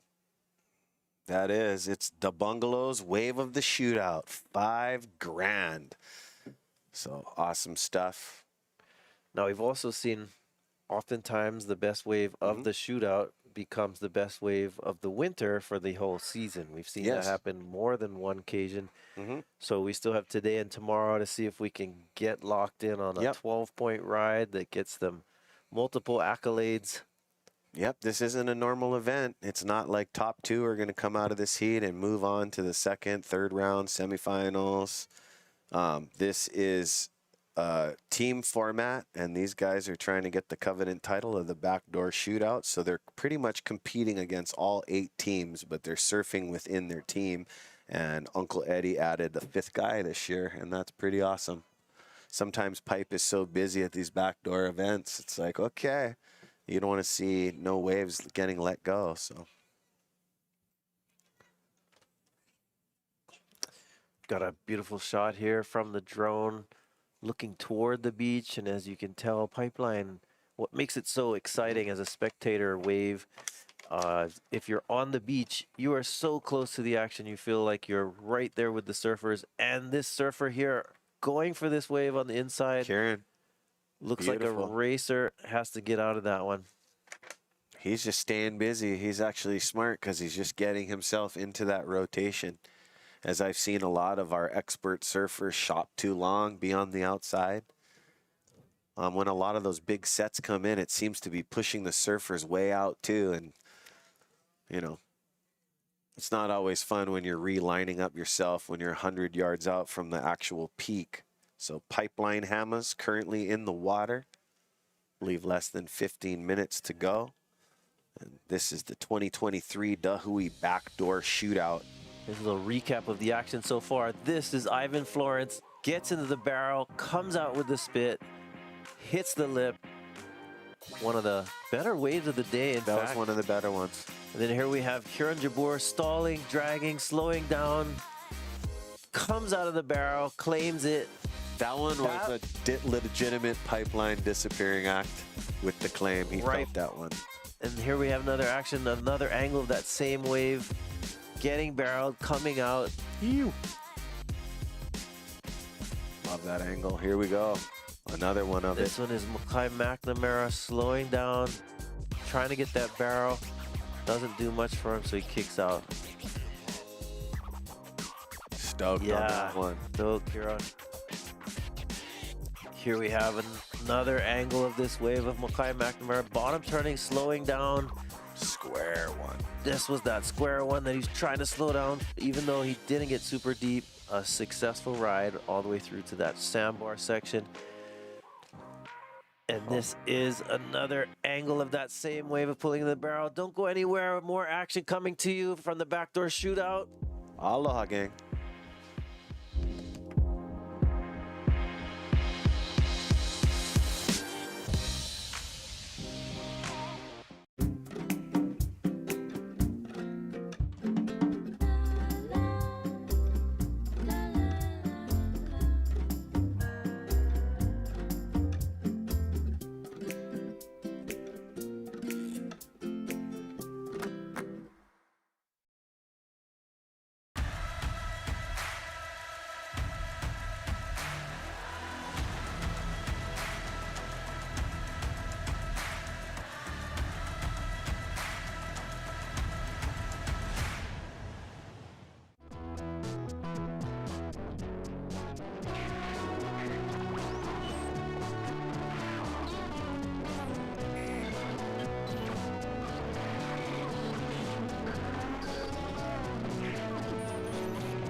Got a large, long period swell heading towards the Hawaiian Islands this weekend. 40 to 60 foot faces and exposed spots.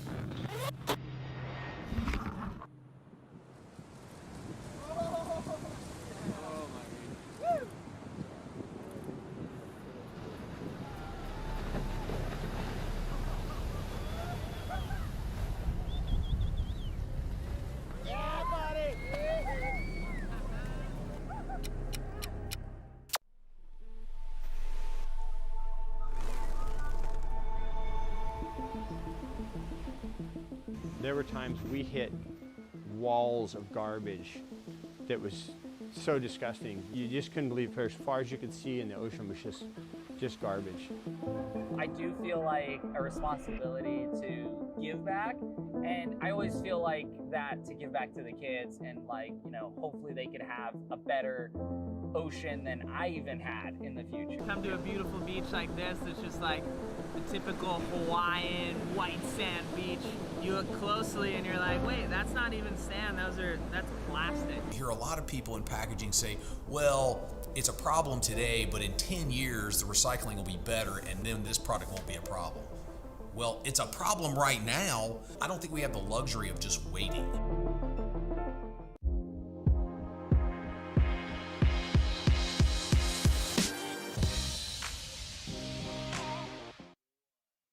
What's up, everybody? Welcome back to day 2 of the 2023 He'e Backdoor Shootout. We're into our main event where these guys are getting their second surf of the day, and we are into Team Quicksilver. Heat number 6, their second surf. Out in the lineup right now is Zeke Lau, Joey Johnson, Koa Rothman, and Reef McIntosh out of the 8-team format. Quicksilver is the only one with 4 guys. That's why we were joking around earlier. We seen Fred Pataccia at the ceremony, and we were hoping to see him out in the lineup with the infamous Quicksilver team, as we have a beautiful drop down. My name is Ezra Rodriguez, and I will be joined with my legendary big bro, Kainehe McGee. How's it? How you, brother? Reef McIntosh just got a schmedium one for the big man.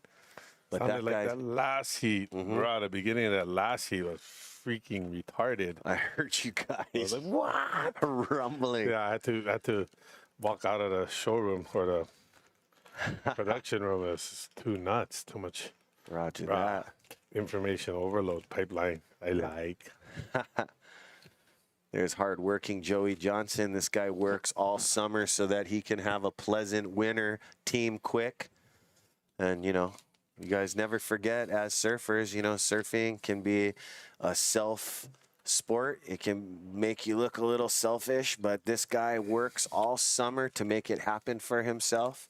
And don't forget, after professional surfing, you need to have something to fall back on. So awesome that Joey Johnson is taking a trade. Always have another discipline, because, you know, right after your career's done, they quick to forget you, like, nowadays. Bye. Huh? Bye. Here we go. Here we go. Oh. Kind of look like Joey Johnson going on a sketchy one. And I'm sitting here in the booth. Thank you, Keala Iwohi and the Monster crew, always bringing it to you. Absolutely loving the new Monster Energy Zero Sugar Free. As you guys can see, that getting promoted worldwide, and it is excellent drink. Go check out the Monster family. Also, White Claw, Kona Brewing. Thank you, Aaron Kim. You the man. Another He'e Nalu member. And remember, drink responsibly as a wave is coming in, dropping down. Beautiful technique. Looks like Reef McIntosh taking off hits under the the lip. brakes. Absolutely covered up, and I would have been so excited if the big guy just blew through. He's got so much style and technique. And if you know Reef, he's like Daddy Quicksilver guy, good brother, Hawaii boy. He literally caught that one under the lip as he was taking off. I want to see that replay. That was sick. Me too. I mean, you know, almost taking. I always loved that era of Tom Carroll doing the under the lip, but you know, Reef does it backside. Yeah. Not easy. You got to wheelie out of it. Amazing waves coming in, kind of. Actually, looks like the takeoff as well was under the lip. Like he was barely standing while I was barreling over him. That was pretty sick. Look at this. He's about 6'2", no? Yeah, he's, I think, taller. I think he's taller than me. Look at this. Wow. Right where you'd want to take off. 9.4 Paizel, maybe 10.4 just for fun. Just for really cheat and take out the foot longer board. Yeah, but that's like out of, like, you know, let's honor another pipe surfer and absolute nutcase, and he's wild, is Kalani Chapman. I was just going to say that. The Briley legacy. The guy knows his big boards. I admire that. You know what I mean? And he's shaping now. So what? check him out. That. Wow. Kalani What is Chapman. it called? Cool. Kalani Chapman surfboards. Guys are shaping. carrying the Chapman Brewer name forward. Super stoked to see him making some posts about him starting to shape. And so this year, I think pretty much all winter, he's been riding his own board. So that's awesome. And, you know, he comes from that background with Al Chapman, right? Yeah. Dick Brewer. That's Big all time like, legacy. Major legacy. Always honors his Hanai brother, Sean Briley. Amazing that guy was. Pipe was a different place of that generation out there. Was. And you've seen so many generations come through in your career. I still see people sending you massive pipe bombs of you drop kneeing on your Kainehe McGee model. Good stuff, brother. Yeah, so fun. And funny story, there was a point in time where Don Patrol would just be me, myself, and Briley and Wade. Wow, the no, wait. So you got to listen to the story. So I just knew him as Wade all the time. Like, oh, yeah, about it. So, yeah, Wade, you know, he surfs, as soon as people paddle out, poof, he's gone. He's gone. Super misto, right? Yeah. And so the Wade we're talking about is Wade Tokoro. The whole time I was just a boogie boarder. It didn't matter to me. Oh, right here, yeah. So as Reef was standing up, it was literally starting to barrel over his head right there, and his check turn on the lip. And then, he just got caught right on the end there. You'll see it here from the water angle. As he tries to go pull in here, he gets caught a little high right here. It goes up, gets that weird little warboy in there, and it catches him, which, you know, that's actually... It's hard to make Reef fall. Exactly. That's not normal for Reef at Pipeline. So Pipeline got him on that one. But it was funny. So I didn't know Wade's last name all that time until I started riding surfboards. And they're like, oh, yeah, but that guy, how's it ganging? They're like, oh, yeah, but he rips, right? Surf Pipeline, da-da-da-da. And I'm like, oh, what's his first name? They're like, Wade. I go, shut up. That's not the Wade, right? Roger that. Yeah. Don patrols every morning with me and Brian. They go, yeah, but that's the guy. As soon as people start paddling out, he's out of there. That's the infamous I was like, shut up. So it's funny, right? I started riding surfboards in 2000, and I call him up, and he's like, hello. I'm like, hey, Wade. He's like, yeah. I'm like, hey, how's it? It's Kainehe McGee. And he goes, hey, what's up, Kainehe? I go, I start laughing. I tell him, bro, all this time, all these years of surfing with you and Briley out at Pipe in the morning, nobody out, just the three of us.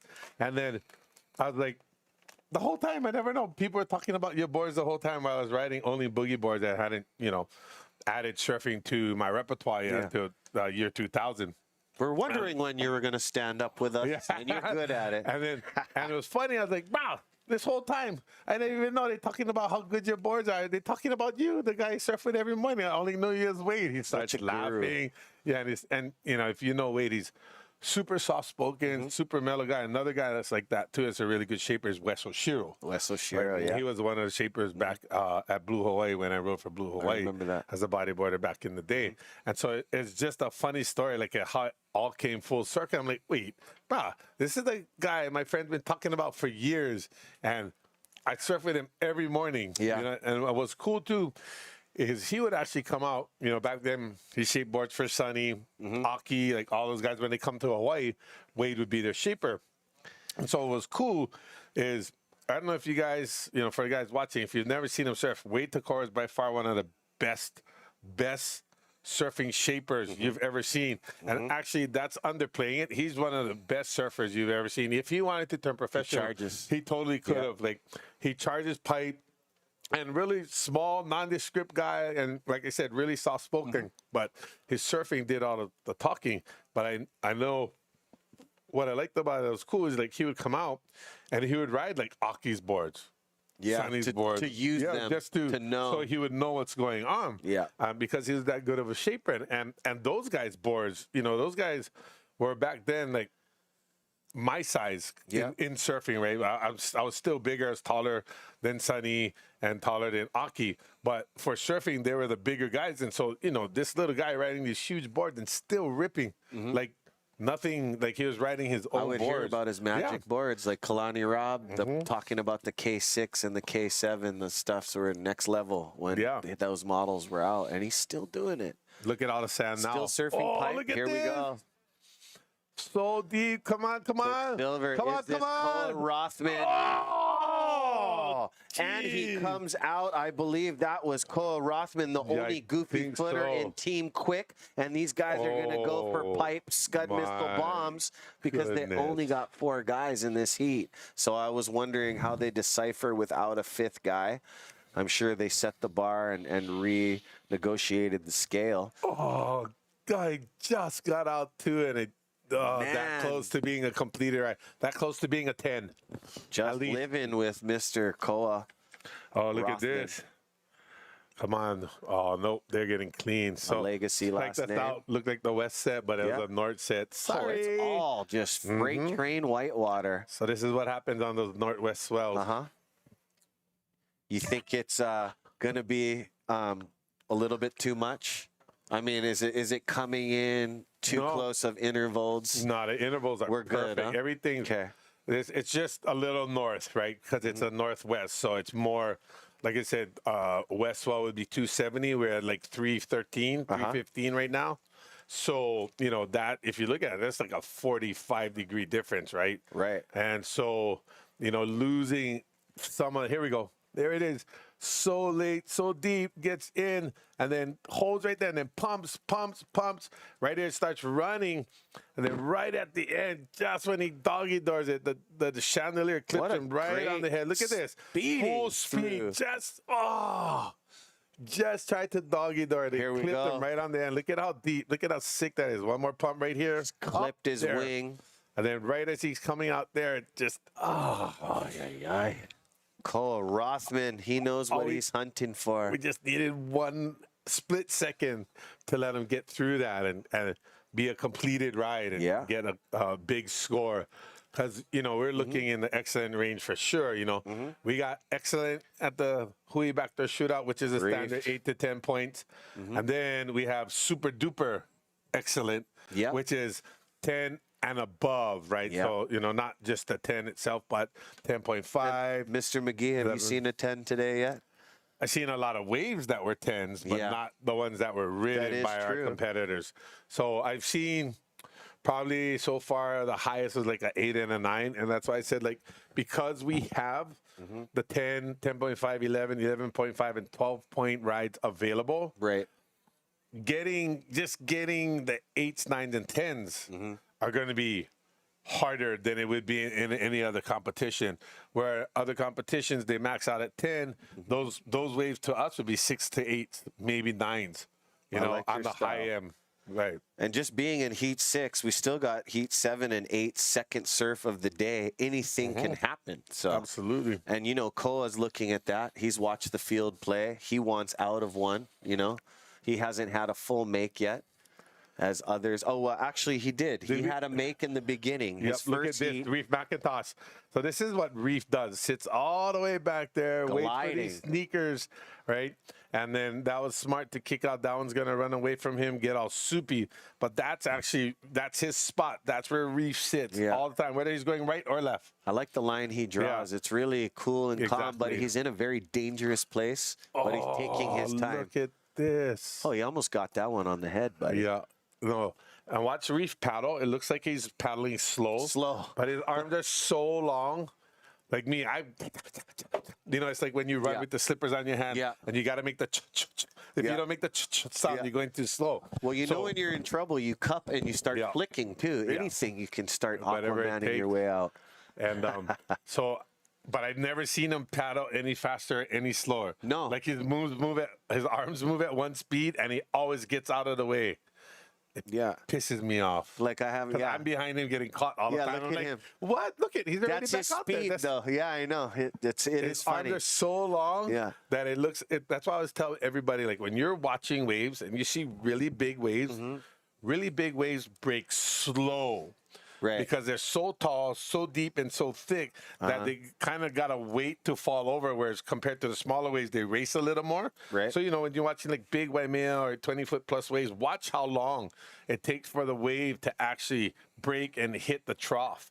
And so that's like his arms are moving faster than they look because they're so long and so big compared to everybody else. Like, that's like literally that's how fast he paddles and never gets caught at backdoor. I seen that. Even his one wave of the winter that year. Yep. It's just like it just came to him, but he just turtle stroked into it. Da, da, da, da, da. And that's always what gets him at the right time, right place. I'm like, this sucks. Good, strong, stable stance. And I'm not too sure, but just looking at the footage when they zoomed in on our surfers by Salt and Air. I was just wondering, maybe they traded out with Ezekiel Lau.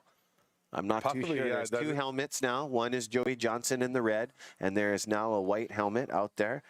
Maybe they added a fifth, and we And didn't it know isn't yet. Freddie. No, damn it. Where I are was you, just Freddie? talking about that before you came to the booth. Freddie, hope to see you tomorrow, buddy. You Yeah, shooting he him a had the text? 10 today. Should have. Oh, I was yeah. hoping he was watching the live feed, feeling the pressure. And here we go, like you're saying, it is way over. These guys are pretty damn deep, aren't they? Oh, scoring capability. Wow, that was actually makeable. And then that, but you might have been able to doggy door it out. But the thing, watch Reef just paddle right out of position in a good way. Yeah. And not in the position to get smashed. So you guys and then there's me behind him getting pummeled by the white water. And you guys, looking on your screen, those things look like big, powdery, fluffy clouds. Those things are clouds of death. That is no Care Bear cloud. No Care Bear comes out of that cloud, let me tell you.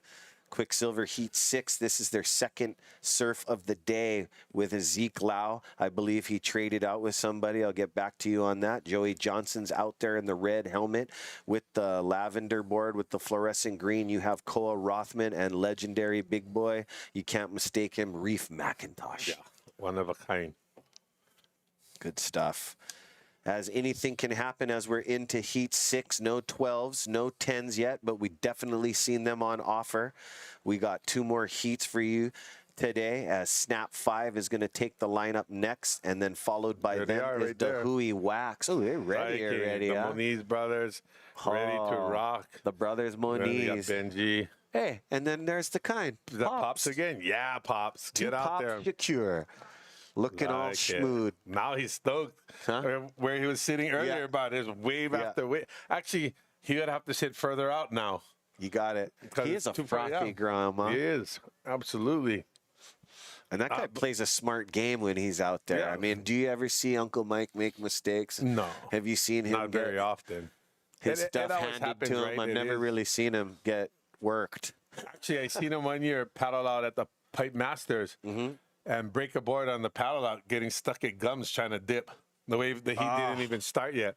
And back then, again, no jet ski assist, so you had to swim all the way in. Oh, that's and then humbling. get the board and paddle back out. Yeah, I remember that vividly. I was like, what? He broke his board before he even got out, and it was at gums, not even at pipe. Because what happens when it's this big at gums, even though there's a sandbar out there, it's still too much wave for the sandbar, and so it quadruples up on each other. And like all you can do, and all you can do is just get your board under and hope you make it through the back. But most times you don't. And then back then, it's 8 foot thick. Yeah, and back then they use bigger boards too, right? Than they do now. And so he just literally got tossed, and then you just see the you see the board flap in 2 pieces. I'm like, dang, that's so heavy. And people, if you're listening and you hear us referring to Gums, Gums is a sandbar to the right of Pipeline. It's in between Eukai Beach Park and Pipeline. And it's basically called Gums because it's like Pipeline without the teeth.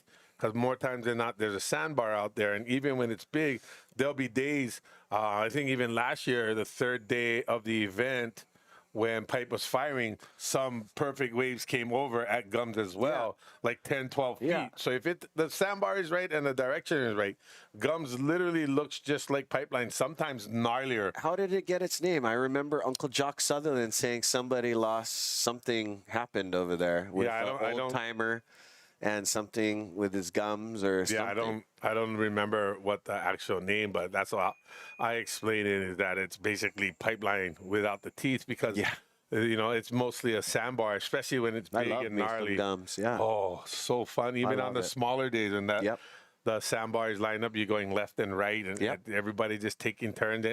And sometimes it's actually heavier than pipe because you got the double, triple up thing going on. Oh, look at whoever that was. Went under this the might hood. be Reef on the inside. Nope, nah, too far on the shoulder. And when you're surfing Gums, you're going to see the world's this best is what happened paddle out there. To me, wasn't this big though. In my heat, it turned around and I remember. But I'd much rather have the wave I had on my head than this one. Like our competitor wave way back there. way back there. I think that's Joey Johnson. Yep. So Team Quick letting this set peel through as there's not big closeout. too many paddle in ones on offer here. So do we know who the backside, the beginning of the last heat was? Not yet. I'm kind of waiting for him to catch a wave in the white. No. In the heat before this one, the one when I went out, I think it was Ivan, or not Ivan, but either Nathan or it was Nathan Florence, Kiron Jabour, Ivan Florence, and Makai McNamara. No, but that one, remember when we were at break and they came back in, the backside wave, and they claimed it at the end? I don't know. That was Nate Kiron. Florence. Huh? That was Kiron. It was Kiron Jabour. Yeah, Kiron. He was so stoked. Yeah. He was doing the fist pump in the water. Well, that was a great wave out of everything we've seen today. Absolutely. That was legitimately disappearing act. I believe probably the best ridden wave we've seen today. I was waiting for you to say that. Yeah, I'm gonna claim that for him for sure, and he claimed it, which he doesn't do normally. Yeah. So it was a big deal. Like there's a lot going on in there. Kind of looked like he outran it, then slowed down, and then it ran away from him, and then breathed inside. Big warble, big backwash thingy going through it all at the same time, and it spit when the exhale came back down, and he still came out after the spit. So I'm venturing to say easily in the excellent range, possibly a 9, maybe a 10. For today, if we were scoring, it would be the only wave that was a 10. Yeah, out of everything. But it doesn't necessarily mean they're going to give him a 10, right? So like I said, getting 10s here in any other event, that's a 10 for sure. Roger, yeah. Guarantee. For what was on offer and what we've seen from morning to now. Yeah, so it'll be interesting to see what the judges think about that. I think we're absolutely in the excellent range on that wave, but not sure if it's quite a 10. Just because the criteria and our judging panel has high expectations. Is that Macintosh way out there? Oh my God! Here we go. Oh no! Really too deep. And he was the farthest one on the shoulder. Yeah. Shoulder hopping, yet still too deep. Still too deep. Team Quicksilver trying to put these scores on the map, not just to win as a team, but to singly get the Covenant title as they're competing with all 8 teams. This is such a reef type of wave right there. It is. Except without the barrel. But Highline glide. How he butters in and he gets up and does like a little high turn, then comes down and does a little check turn, and then usually gets bowed out of his mind. What size board would you think he's riding? He's probably at least a 6'8", 6'10", 6'8", around. 6'10". Little longer, but like I said, because where he sits when the waves are like this, he's a little further out, like reef 1.5 reef, 1.5 instead of more on first reef, just because he sits so deep. Yeah. Look at his calm paddle, and he sees it's coming. He's out there with the other guys already. Right, he didn't even change his cadence. Excuse me, coming through. Hello, hi. Yep. Nothing to see here. Nothing you get one yet, buddy? Here we go. Yeah. Look at this. If we're gonna get a takeoff. Is he gonna go? Oh, he is. Koa Rothman. Not a good place to be. What an excellent takeoff. He's going to be mad about that one. Yeah, he's mad. He's probably yelling underneath the water. Which, As soon as he can catch his breath. Here we go, Joey Johnson. The one he'd been waiting for. Let's see if it sizes up for him. It's going to race down the sandbar. Just a big closeout. This is the one that replaced Zeke in the white helmet, so we're yet to see. Who does that look like to you? Does that look like one of the Maui boys from Quicksilver, the Young brothers? Cody, Young? Maybe. He was in the Quicksilver team last year. Oh, that's right. Yeah. Cody Young. He's also a regular footer, and that's what he looks like. But you guys can correct me if I'm wrong. Just shoot me a text. Oh, no. Right there. That isn't him. That is, I don't know. a guy I'm not familiar with. But, hey, nice charging, Bretta. Like I said, I don't surf pipe as much as I used to. Frick, so far, not at all. So I mean, your team, but it's hard to rotate with Zeke because Zeke is frothing. Yeah. Reef. Whoa! Well, that's another one we didn't see. Let's see. Jeez, look how big the wave was, though. You know? Oh, look at this, chilling. Just me and my friends at Pipe. Yeah, that's definitely a bigger board. I would have floated it, but nah. Oh, so this is where the backside tube riding comes in. If he could have fell in to that one, Nice that charging. thing would have been sick. Like he would have probably been able to doggy door it, right? Pig dog it, slow it down, sit his butt in the water. But he put was his knee sending in. it up high into it. Well, he actually took the drop rather than just trying to fall into it. And that's the kind of wave I love to catch on a boogie. But there, like that. Perfect. There he goes. Sick. Just corrected himself there, on big his turn. Hanaho. Wow. Wow. Nice. One more. Bing. Yes. Combination. You can tell he's riding a little bigger board as well. So, yeah. Oh, here we go. Reef Macintosh. Moila Lishba. Oh, big turn. Big turn. Soul arch kick out. But so that style that he used on that wave, if you could have got it just a little bit earlier and done it on that bigger wave, definitely looking, I would say, in the excellent range, at least an 8 Most had he made that definitely. and fell into it and then doggy doored out. Obviously, if he rode into the closeout like he did, he wouldn't have got that score. Look. Yeah. Here we go. I told you, he's Well, back he's out already. moving Yeah. some knots, isn't he? Yeah. Huh? Freaking guy. So irritating. Huh? Watch it. Look. Boom. Back out already. Look. I know. Oh, yeah. Just back out of pipeline already. Back in the lineup. Yeah, no worries. Oh, he Watch looks the- like he's paddling with No, a priority just buoy. cruising. Beautiful pipe cone right on the inside there. Medium wave on the inside. As, yeah, Reef's back out the back. Team quick. Joey he Johnson, is. Cole Rothman, and Reef McIntosh. See, look. Even though he's kicking, the arm speed still the same. Look at. Well, he's kicking. That means he's having a good time. Oh, he's laughing.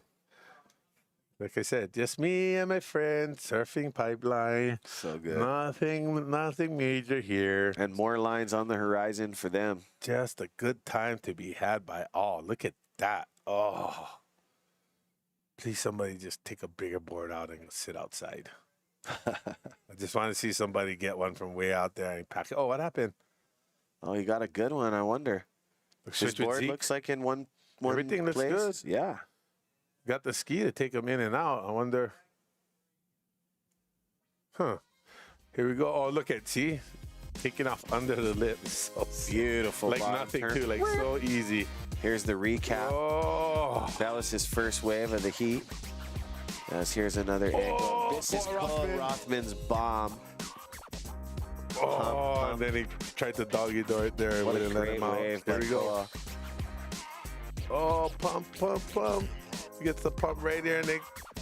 Yeah. Speed, velocity. Wow, how was that angle? Just look at Reef. Just Just a high line snap. Just having a good time. Whoa. He literally hit the lip on the way out there. Boom. So it's a recap.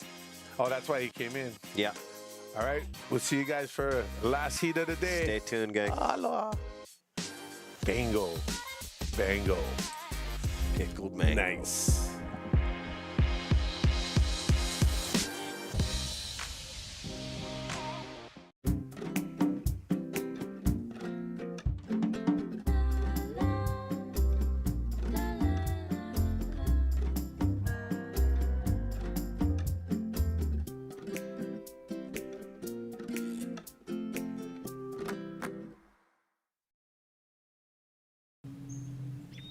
Got a large, long period swell heading towards the Hawaiian Islands this weekend. 40 to 60 foot faces and exposed spots.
Doing the classic, yeah? Welcome back.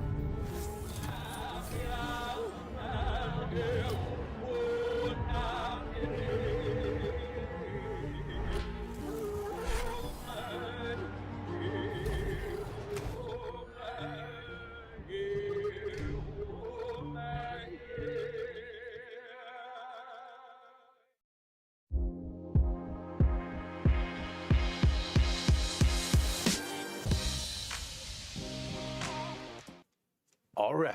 Aloha, gangi. Kainoa McGee here, back with Dr. Isaiah Walker. Here we are in heat number 7, I believe it is. Who do we got up? It's Team Snap 5. Mason Ho, Seth Moniz, Josh Moniz, Benji Brand, and Clay Marzo. No. So we're excited to see these guys, and this is our heat. This is round 2 of our main event of the shortboard division, and this is our team surfing group number 7. So there's 8 teams, and so we're almost done for the day. This is the second to the last heat of the day. Got 5 competitors out. If you're just joining us, this is the He'e Backdoor Shootout 2023. And little unique format that we have here going on. We got 5 surfers in the water. They're all surfing together, not against each other per se. And here comes a beautiful set. Oh, wow. Are you And Kainoa OMG is losing dreaming it of right now. mind surfing these things right here. Look at this one. Oh, it's somebody look at in go the Pops, way. go Pops. Go. Oh, he gonna let them go. He should have went. That was Michael Hull. Wait. Yeah, I Michael's think back he up. paddled back out. Yes, Exactly. Oh, look how the thing is holding open. Actually, I'm bringing my boogie board tomorrow too, just in case. Just in case. I it's love this that you good. call it 2 things. I love the vocabulary you use. One of them, jack stand and boogie board. Yeah. Because I mean, Well, that's what we grew up calling it, Yeah. right? And so 2 things happen with that. One, let's start with the boogie board. The boogie board became bodyboard because boogie was a person, yeah. trademark that time of Kransko. Hey, how's it there we stay? Kainoa McGee, Isaiah, Dr. Isaiah Walker here. Hey, there you go. Look, doctor. That's a doctor over there. And so one, because it was boogie was a trademark of Kransko at the time, you couldn't call everything else a boogie board. So Right. it became a bodyboard. So now I refer to that because a good friend of mine and inventor of the boogie board, Tom Morey, passed away a few years ago. And so it's not so corporate anymore like it was back in the 80s and 90s. So I refer to it as boogie to give him That the homage. props, Yeah. right? And the homage that he deserves. And so the same goes with Jack Lindholm, who was the creator of the Jack stance. And throughout the years, it became changed to DK or drop knee for some reason. Some way, somehow, they changed the name. And so I'm going back to calling it Jack Stance again to pay homage to Jack, who deserves that because, 1, without Tom Morey, there's no bodyboards, right, boogie boards. And 2, without Jack the Ripper Lindholm, there's no Jack Stance, no drop knee, right, what it's referred to now more commonly. So I started a few years back making posts and calling it Jack Stance and calling it boogie, just to honor the people who deserve that honor. Right. One, right, being Tom Morey and Jack Lindholm. You know, just to let them know that, you know, every time we say it, we're still thinking about here them. we go. We got to ride So straightening up. deep. Wow, that was crazy. That looked like Clay Marzo Clay Marzo for sure. or Benji Brand. Or Sorry, there's Benji. 2 goofy footers Yeah, in 2 this goofy heat. footers and 3 regulars, including Pops. Oh, look at this thing right on their heads. Oh, all the photographers too. They get to join in the party. See, even if you're shooting, you still got to pay your dues out here. Oh, for Doesn't sure. matter. Like, you know, they're usually on the shoulder. But like I said, Pipeline doesn't care who or where you are. There's a time and place for everything. And there's a wrong time and a wrong place. And that happens a lot as well. Right, so we have amazing surf throughout the day. When we started out this morning, even though Kainoa was calling it 3 to 4 feet, I was calling it 4 to 6, but it jumped up real quick. Absolutely. And by the heat 3, here we go, a replay of this one. Oh, traveling through this one. Let's see if he can come out. Come on. All there's the a way, water shot of all it. the way to the end. That looked like pump. That's a third pump. You see clay. his hand? Oh. He even swung his hand like just to get him more speed moving forward, and that wave just wouldn't let him get through. And then look at how big that was, like almost 5 times his size. And that's where I'm talking about. That's where you don't want to be, where the explosion lands. But when you're straightening out like that, you know, you just get as far as you can and hope you don't get pummeled into the reef. Or you're gonna get drilled. Exactly. More often than not. Little homage to North Shore, the movie Turtle. Nobody listens to Turtle. Look at all the kind of ribs you can see you were talking about earlier, where they have like cross waves and a little bit of reverberation, and you see, can see all of that coming out. So that's the reverberation off the reef when the wave goes down and explodes, and you don't see it, but a lot of times it comes back around, and that's something that's real common at Te Ahu Po, where you go under and then it sucks you over, and you think you're all good when you're coming back up, but it sucks you over again. So that's something. So now you can see the west coming in right there, hitting the reef at Pipeline. And you see how it hits the rest of the coast. You can see all the little peaks, right? You got your Ehukai over there closest to us, and then the 2 other peaks are Pupukea. So closer to what we call Lifeguard Tower left, and then Pupukea itself. Right, we're looking from the drone here. Beautiful shot of the north shore of Oahu. And we're looking toward the west side of the island. Mount Kaala there is the highest peak. It's about 4,000 feet high. And which pales in comparison to, say, the mountains on the Big Island, Mauna Kea, Mauna Loa, that are stand at like 13,000 feet. Right. Well, almost not fair. 14. That Mauna's the highest mountain from sea level on Earth, right? So correct. Small kind difference, and you look at these lines pushing all the way down. Oof. We're all the way at Sunset Beach. I wonder how Sunset Beach looks right now, because it has a northwest look to it, so you can get in on the outside peak and chip in to the West Bowl on the inside, seeing how much west we have here at Pipeline. That West Bowl at sunset might be really fun right now. And fun, of course, is a relative term when we're talking surf. So, I mean, 12-foot West Bowl, sure, sounds fun. Again, take out the 10-foot board, no problem. Try and balance out the odds out there. No, I took a break as we're rotating in and out, and earlier we just saw a lot of energy, but it looks like it's not as crazy right now. I don't know if there's just a longer lull than usual, or if it is sort of starting to mellow out a little bit, but I don't know. We're still getting all those wash throughs that we saw earlier. Not like we had the heat before, and that's kind of how it goes throughout the day. Like some heats are just firing, then the next heat there's nothing, and then the heat after that it's just washing through, and everybody's getting cleaned out on the inside. So looks like we had that set to kind of start the heat there, where, you know, Pops was looking to catch that one from outside, and then we had the 2 other surfers take off, one goofy footer, one backside regular footer, and are now kind of sitting in that lull. And this is where you can kind of get lulled to sleep by thinking like, okay, I'll just sit a little more inside, because the waves that are going to be coming now are going to be further inside on the reef than the sets. Or you can just be patient and then sit out there and wait for the sets. All right, looks like Larry Haynes, our camera guy. No, actually, I think that's not. Sorry. Jason Shibata. Oh. Maybe? Bots? No, I don't think he jumped in the water. Maybe? No, that's not bots. Definitely not bots. But whoever is that lost, guy. So there he lost his camera. Oh. Dude, that's probably like $10,000-$20,000 right there in his hand, if not more.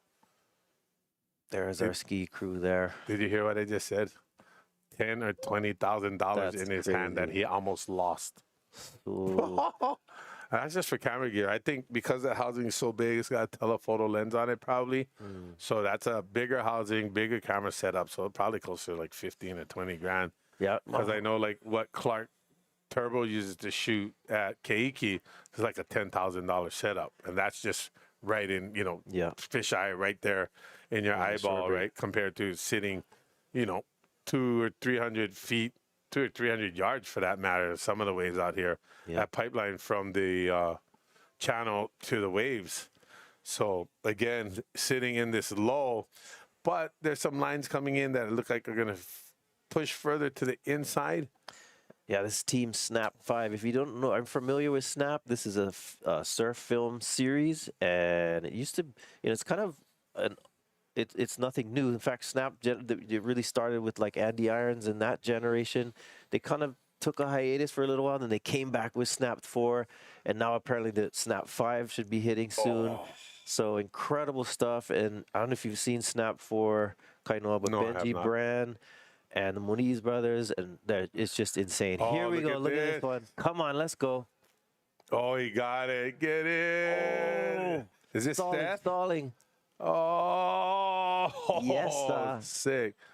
That's Seth or Josh? I think that was Seth. So frustrating not knowing. Especially with all the glare. And those two, they actually look alike. Oh, look at this one. Oh, gee. Now, Mason's on the roster. I don't know if... That was a Mason. I know that for sure, but I haven't... I don't know. Maybe Pops is paddling out for Mason? Maybe. I'm not sure. Because that's him right there. Michael Hole. Yeah. But that looks like that was Mason to his left. Let's see. Yeah, that looked like Mason to his left. See him? Right. Surprising he's not on a bigger board trying to pack these. Because Mason's one of the few guys, right, that rides a bigger board, like we talked about earlier, as well as K-Rat, Kalani Chapman. Is that Seth? No, yeah. So that was Seth. That was Seth on that wave. Because that's Josh. Yeah, that's Josh right there. So Josh, look at the inside. Here we go. Oh, is that Pops? That's Come on, Pops. Oh, that thing's running. Ooh. But look, like you said, gonna be 66-year-old. You kidding me right now? Bro, my back can't even do that to pick up like laundry on the floor. Yeah, freaking 24-year-olds are going to be doing that. Not much less 60, going to be 66. Still charging, and that's the thing is it's in the blood. Oh, that was sick.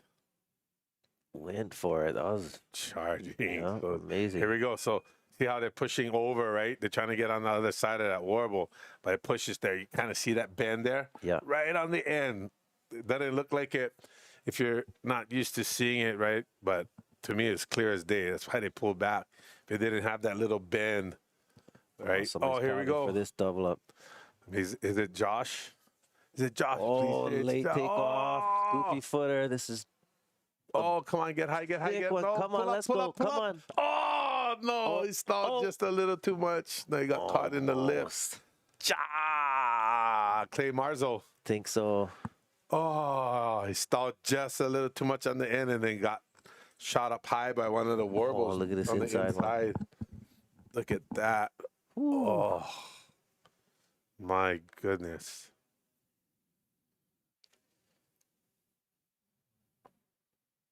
Here we go. Yeah. Let's see what we got. Oh, we got Taker. Ooh, this is Benji. Clay, I think. That was Clay? Someone said that before. Is that Benji before? I don't know. Oh, you got stuck too. Well, it definitely couldn't be Clay on both ways. We suck. Sorry. That definitely looked more like Clay. So was it? Yeah, I think Benji was the first one. Oh, man. Either way, they're both sick ones. They're both very similar in that they're late drop, pulled in the barrel, and they're trying to maximize the time in the tube. And then got a little too greedy. Yeah. But how do you not? Because it totally looks like it's not going to run, so you slow down to stay in there. There's both of them are wearing. Both of them wearing, same shorts. Probably the same exact shorts. Oh, $2 for $1. $2 for $1, make you holla. Oh, here we go. Come on, baby. This heat's got some good waves in it. Where you at, Mason?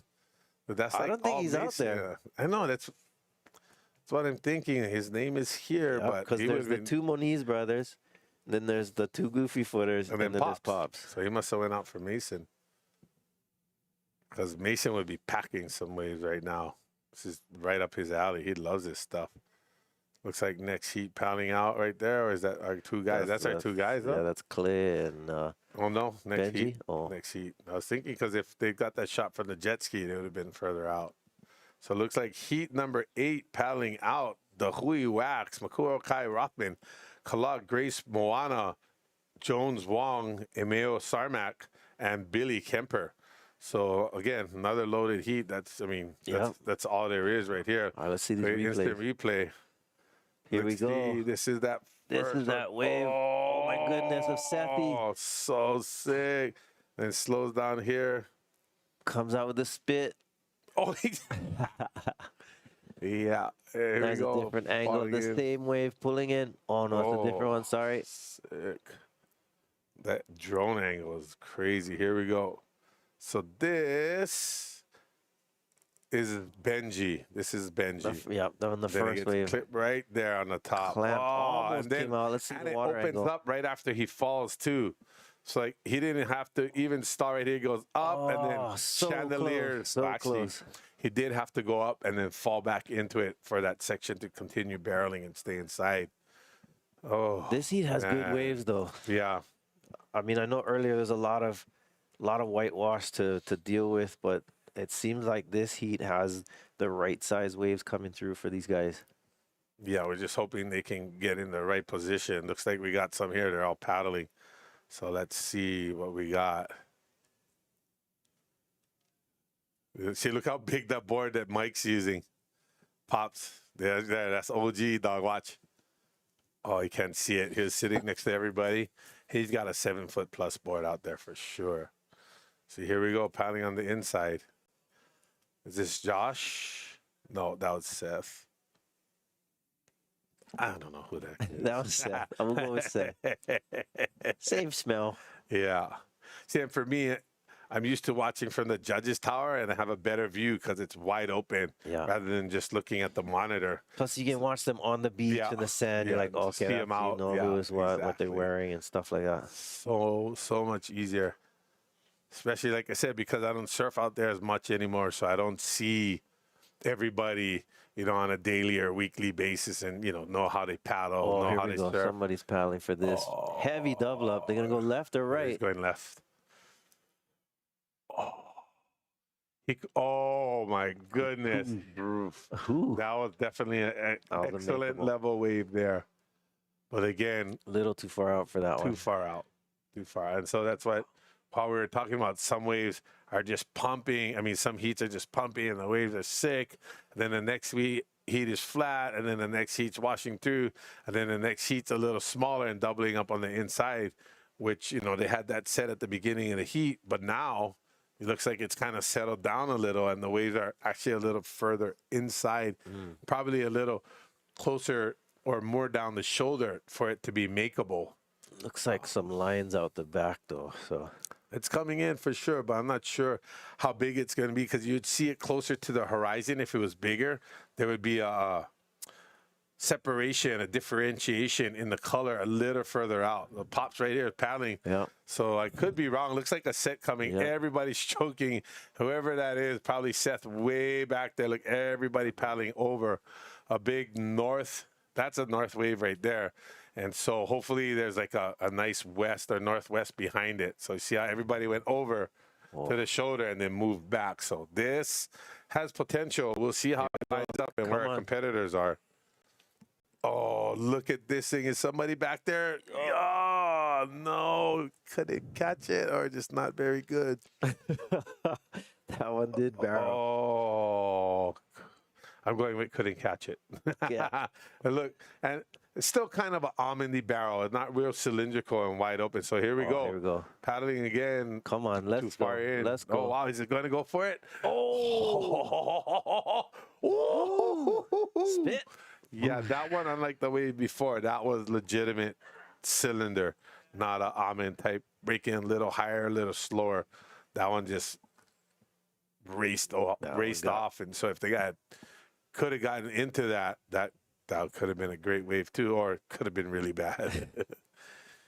Well, again, we like to say, welcome. If you're just joining us, if you've been here all day, thank you for bearing with us and our voices. This is the He'e Backdoor Shootout 2023 in memory of the Duke Pa'oakalani Kahanamoku, the world's first Hawaiian waterman. Like the big shout out to our present sponsor, Keiki Bungalows. Let's not forget now, they have the added prize today or for this event, whenever the last day is, which is most likely tomorrow. Well, it would have to be tomorrow, whether we run or not. So they are giving Isaiah another $5,000 to the top wave ridden. Yep. So best wave of the contest is going to get an extra $5,000. Again, rich getting richer, right? Most likely the guy who wins the contest had the best wave, the one best wave. Not always necessarily, right? Because Kala got the 12 last year. Oh, so somebody here we go go. for this? Oh, ooh, oh. It was a That close was, unless he went right. unless you went right. But that's one of the ones you take off on the left and go right if you make it. Oh, yummy. Those ones can run because it's kind of on the inside reef, not as big, so the score wouldn't have been as high, but it sure would have been fun to watch. Now you mentioned, So look at the sand right now. yeah, it's moved. Now you can see all the reef is exposed where our competitors are sitting, like it was, unlike it was this morning. We want it to be this way. Now you can go off the reef into that sandbar and get totally pitted as well. It's amazing how quickly it moved. Yep. Just like, well, and all it takes is the direction. So you can look at the direction it's sweeping from left to right as well. The sand, the way it's settled on a sandbar there, and it's so crazy to see having this drone footage. Like wouldn't have seen this all these years, but you get to see just how big of a difference direction of the waves are and the size of the waves are to Moving how the that sand. bottom contour changes throughout the day. Obviously, meaning the sand, right? Yeah. And so you see how that little island there in the sand right there. We want that sand on the inside to push over a little bit past through all of that and expose more of that reef that's between and get rid of that sand that's between those two pieces of reef. And then it all becomes one piece of reef going into the sandbar rather than this kind of broken up area here. So that's why we see it kind of closing and pinching on the end, because where that sandbar is, it's kind of a deeper spot when it's filled with sand. Yep. But when the reef is exposed, then it has like these little caverns underneath there that actually help it to peel a little better along the reef line. So it's just that little sliver right there, that little bump. That thing just all ended up with one, and then this was one reef here. Because when they pull in, they're gonna pump, and they'll be on the sand rather than this reef here. Yeah. By the time they're on their second or third pump. So it'll be exciting if the waves stay like this to here see we go. what it looks like tomorrow. Oh, one of them pulling in. these brothers. Oh, is stalling, this. traveling, That's traveling. Josh. That's Josh. Josh wearing the jersey. Yeah, nice. Oh, Josh. Now, this camera is from Ehukai Beach Park, so it's hard to tell how deep he was in that barrel, but maybe we'll get a different angle to see. He was trying to slow down, but he made it, so that's a good thing. Well, he could have slowed down more, but the problem is the people have been doing that most of their waves. Raced on them. Oh, look at this one. Is the brother. Let's go. Oh, nope. Oh, that was so sick. Took Here off we go. in the barrel. Is that Benji Brand? Come on. Oh, see, he That didn't is make the Benji. mistake. He didn't stall at the end. He's like, nope. I'm just going to pump through this one. And fortunately for doing so, he one made behind. it through. So that was sick. Wait till we watch that in slow motion. Here we go. Oh, Claymore, standing tall. straight up right off the Trying to takeoff. slow down. Oh, how's that Classic turn? fade. Whoopee! Oh, look come at on. Claymore, though, people. Welcome to the show, my friend. You know, that's and for people who don't know, Clay Marzo's one of those progressive surfers from 10 years ago that just, you know, it's kind of been going in and out of the surfing scene. He's not real comfortable, you know, being around what we refer to as the circus. He kind of likes to do his own mystical thing, but is still such a great surfer. I mean, was it Quicksilver Young Guns, right? Yeah, brother. That was ridiculous. Actually, that was like almost 20 years Was it ago. that long ago? Yeah. And he's still that good of a surfer.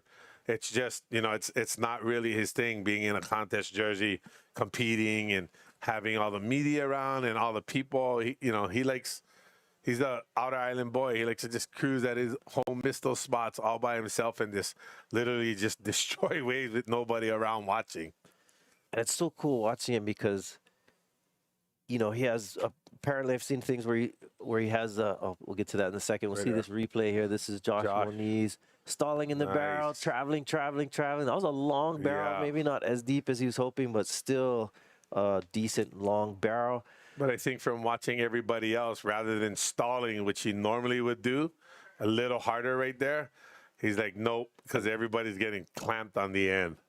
And, you know, same thing right here with Benji. Look at taking off under the lip, bottom turning. That was so sick. Then right here, rather than That's a two, yeah, the double. rather than stalling, he just kept going right through it, which was a great call. And here we go. It looks like that is the That's Clay it. Marzo wave. Oh, that's the third Benji. angle of That's Benji's wave. Yeah, that was a drone angle. Here we go. This is was Clay Marzo. Standing tall, then he tries to slow down, fades on that. Does the classic Like layback. full, like Tom Carroll layback. Yeah, so Clay Marzo, you know, you can tell he's kind of a savant in the way that, you know, a lot of geniuses, their brains are Yeah. wired a little differently. Absolutely agreed. And you know, apparently he was diagnosed with Asperger as a form of being on the autism Yeah, spectrum. so he's on the spectrum, absolutely. And but his approach to the wave is so unique. And I Absolutely. think a lot of times, especially in this generation where we have so much access to watching other people surf, that, you know, it's almost like everyone in many ways imitates each other. Right. And so, you know, whereas if you watch footage of surfing from the 70s and 80s, even in the 90s, there's such distinct kinds of style, and everyone had a very distinctive style. Absolutely. I mean, I think where Clay brings that back, where he definitely doesn't imitate anyone. No. He's just No. got his own way of approaching the wave. And here he is again on this inside one, stalling in the barrel, stays in there, does that fade again. So I think that's what makes him so entertaining, is just he has such a unique Seth. Oh, and one more behind it. Let's see who's out Pops, there. where's Come Pops? on, Come on, Pops. Pops. Oh, took the words right out of my mouth. Where? No, Oh. it's turning north on us. Eee. Just say no. Oh, look at this wave. We have this inside. Thick one. Heat recap. Last minute of the heat around. Here we go. Look at this thing. Who was this? This was Seth. Oh, that's the one. Yep. Traveling. So same thing, right? Most times he would have slowed down there, but you know, because every other wave that anybody ever caught ran on them. But look at that. That thing was sick. Oh. See, and that's the one they want to catch, but Oh, didn't have here's that the one open. of Benji. Drops down into it, stalls. There you go. Pump up. Oh, and this then is right the one there. that clamped on him. He almost came out. Didn't get mad. There were some sick ones in this heat. Look There's at that. another one. Oh, that's Josh. Nice. All righty, coming up to the end of the heat, gangy. We'll be back with you for Heat 8 of the day. Last heat. Kaino McGee signing out for the day. Aloha. Oh, so sick.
Got a large, long period swell heading towards the Hawaiian Islands this weekend. 40 to 60 foot faces and exposed spots.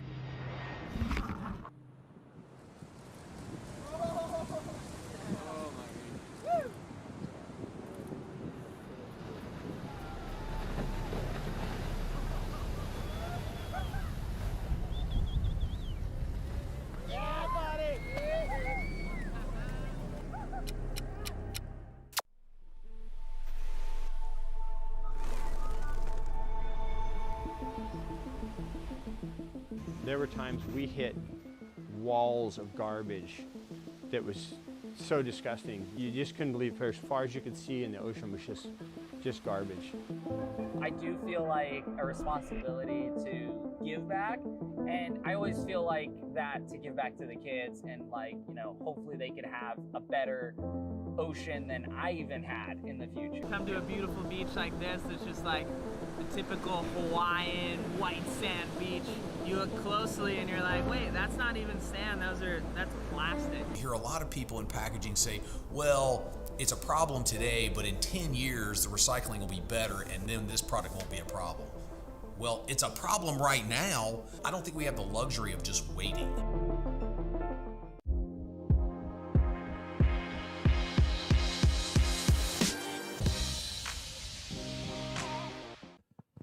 Aloha kako, here we are at the Backdoor Shootout 2023, bringing you this last heat of the day, the second round of the shortboard division, the team division. We have 8 teams, and this is the last of the round where we had two.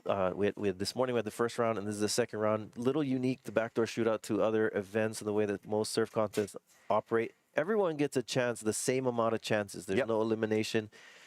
And so everybody's got a chance to surf twice, and this is our last heat, Heat 8, which is the Hui Wax, Makua Kai Rothman, Kala Grace, Moana Wong, Emio Zermak, and Billy Kemper. So we have 5 competitors out there. The waves are firing, Ezra. That stuff. last heat that we just had a show with the Moniz brothers, and also with Clay Marzo and Benji Brand, sorry. Yeah. What a great performer. I really enjoy his opening segment in Snapped 4. Oh, and here we go. Sick one. Dragging, letting go of the rail, hands up in the barrel. He's going to come out. So let's see some other angles to see what surfer that was. That's an amazing first wave for the last heat of the day and their second surf, as this is a very prestigious event, one of its kind. Sometimes these surfers get to surf 4 to 5 times in the event at half-an-hour heat. So amazing. They got to surf twice today, and this is Dahui Wax's second surf. Make sure you go check out dahuiwaxhawaii.com and go get your case and wax today. Amazing formula they do have. And what an amazing team. I mean, you take a look at their team. I mean, you know, their wax is serious. Some of the best of the best. You got Billy Kemper out there holding 3 big wave titles. Right. And the guy surfs above the lip. Amazing. And his training regimen is nuts. And we all know Makua Kai Rothman, the Rothman legacy of the North Shore. Some of these brothers, the Matsunaga, the Florence, and the Rothman brothers, we got some brotherly competition going down here in the Backdoor Shootout. And Makua Kai came out of a great barrel in his first round. Remember that one? Yeah. Yeah. And we'll see if we get a replay of that last one. That could have been Makua on that last one as well. We have 3 regular footers in this heat, Billy, Emio, and Makua. So we'll bring that to you in a moment, but beautiful sun going down, the silhouette, and look at those lines just lining up perfectly to where you want them to break. Traditional groomed pipelines. Like It's holding it up right now. It's like a poster right there. It is. And there is beautiful pipe rolling through. Let's see if we got any takers from deep. Oh, as that's way deep on the reef. As you can see, our surfers off to the right there. And positioning is everything. Making your connection with the ocean. Sometimes at 30 minutes isn't enough time, but these guys second surf, and some of them haven't caught waves, and nobody posted a super giant score. So these guys are going for the gusto, as Makuakai Rothman got a better of that exchange in his first team surf as he backdoored Pipeline and came out of a traditional killer pipe bomb. So out the back, Mr. 12, Kala Grace as well. Just pulling up Kala Grace's stat card over the last 5 years, this kid has absolutely elevated his pipe surfing. He is a nephew of the great Ho family. Uncle Derek took him under his wing and taught him a bunch of stuff about Pipeline. And big ups to his Waikiki Beach Boy dad, Mr. Willie Grace. That guy has archives of VHS of so many good things that have happened here in our island, not just with Waikiki Beach Boys. He traveled around with that Derek Ho pack, Sonny Garcia, and he did a lot of video in his days. So that is Kala Grace's daddy.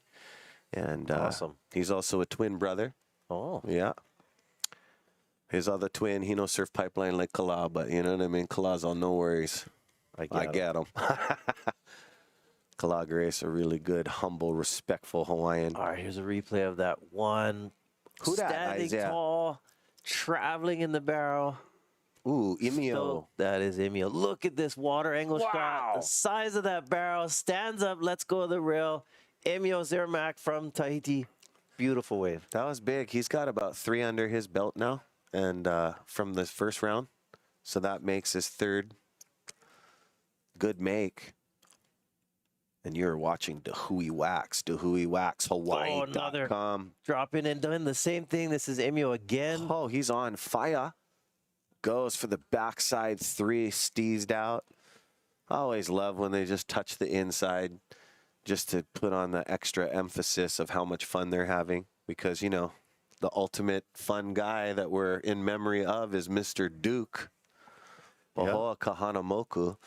You know, the funnest, the surfer having the most fun, you know. Look at this thing, barrel right through our lineup. That is a beautiful pipe wave, mind you, if you could exit right about there. Right before the sandbar. Sheesh Louise, look at this. Out the back, some more on offer. The guys are kind of under the curtain. Are we going to have a Hellman whip around on this one? No takers. Yeah, that one didn't have the right No. line and had that Wow, you double could get in wave on trouble the right inside. there. Amy already has 2 makes in this heat already. Just started. Yeah, but he has 2 from the previous 2. You know what I mean? He just really good. Along with Makua Rothman from the first round, he's still shopping for his first wave. So at the end, probably tomorrow, we'll have an updated list of all the top waves of from the surfers today.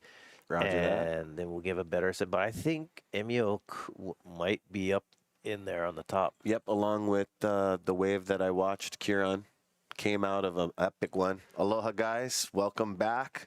You're watching the He'e Backdoor Shootout, and we are on the last heat of the day of the second surf of the He'e Wax. So right on, gang. Thanks for joining us. Thank you to Keiki Bungalows. The Bungalows wave of the contest is going to earn one surfer $5,000, and that's an amazing ad. Thank you, Keiki Bungalows. Thank you, Sinaloa Chips, Monster Energy, Odom Corporation, Aaron Kim, Mahalo for all the drinks and beverages from Kona Brew, White Claw. And so awesome. Thank you, Two Thumbs Tattoo and Aloha Salads for the lunch. Mad appreciation. Keeping us motorbiking on the mic here with the headsets. And it's been an awesome day with you and Kainoa McGee. Really stoked. Second day of competition. We got to run 2 rounds because some of these surfers get to surf 4 or 5 times in an event, pending on Mother Ocean. All rider pulling into this one. Makuakai Rothman, super deep. This guy ain't cheap. This guy knows what he's doing. Makuakai, a legacy on the North Shore. He'e Nalu. In the back, catching a little There's bit. a backdoorsy. Too much north on that one, but let's see if this wave will be rideable. Out the back, Kala Grace, Moana Wong. So, the queen is out there. Moana Wong, she never got a wave in her first heat. Kind of something, you know, while the ocean is changing, new Earth projects, Kelly, he never got a wave that he was looking for. So there's still some big names in the hunt, and it's not even over. because you can still throw away your 2 rounds and surf your next 2 rounds tomorrow. Right.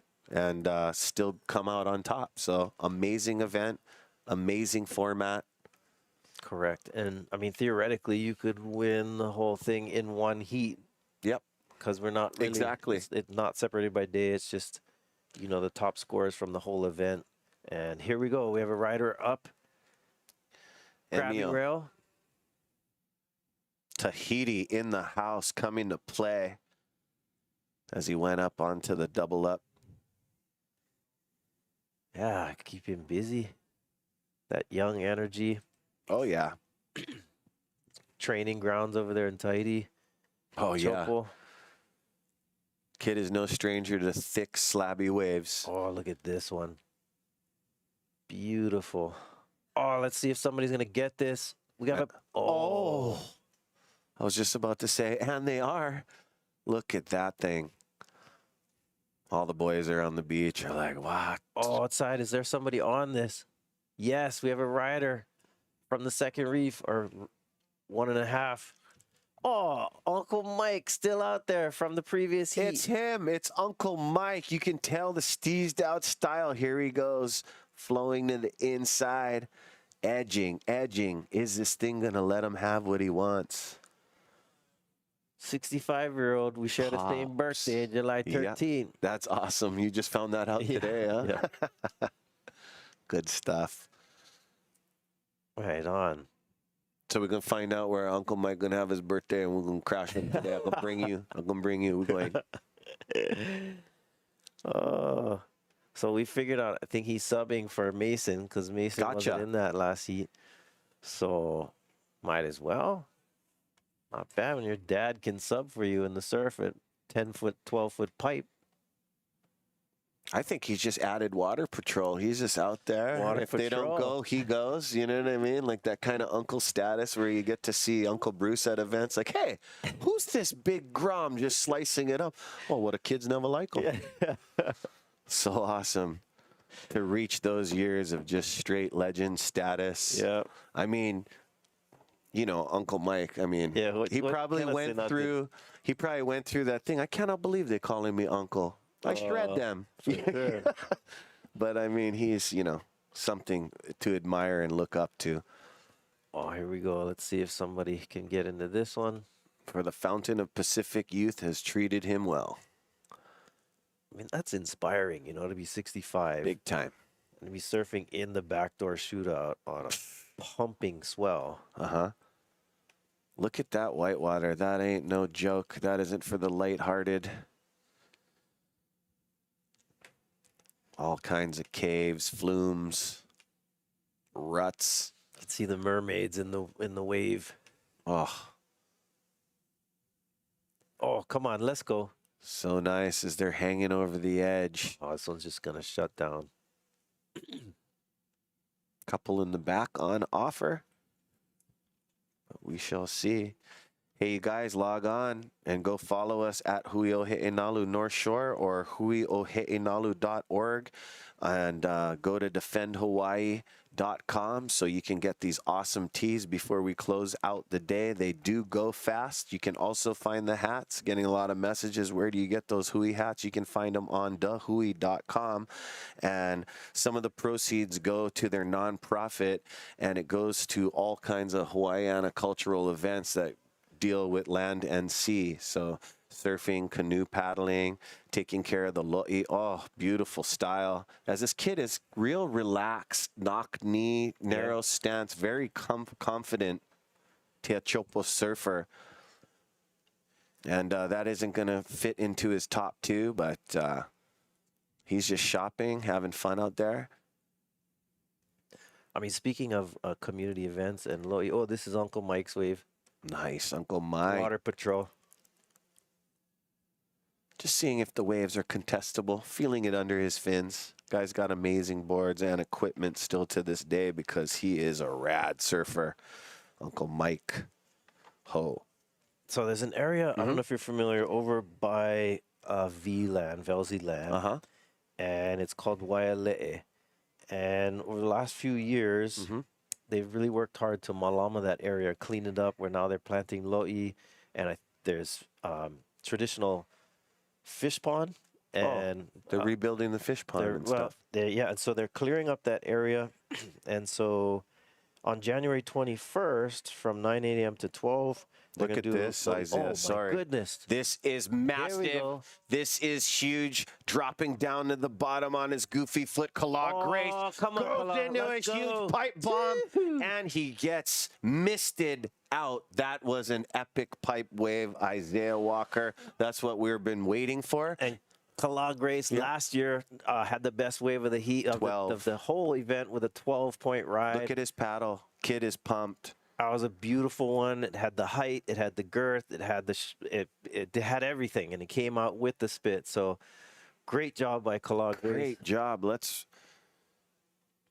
This is live action right now, but we're going to get the replay. But like you said, diamond in the rough. He wasn't super deep, but the wave selection was spot on. Every pipe surfer just jaw dropped. That was a huge green turquoise blue cave.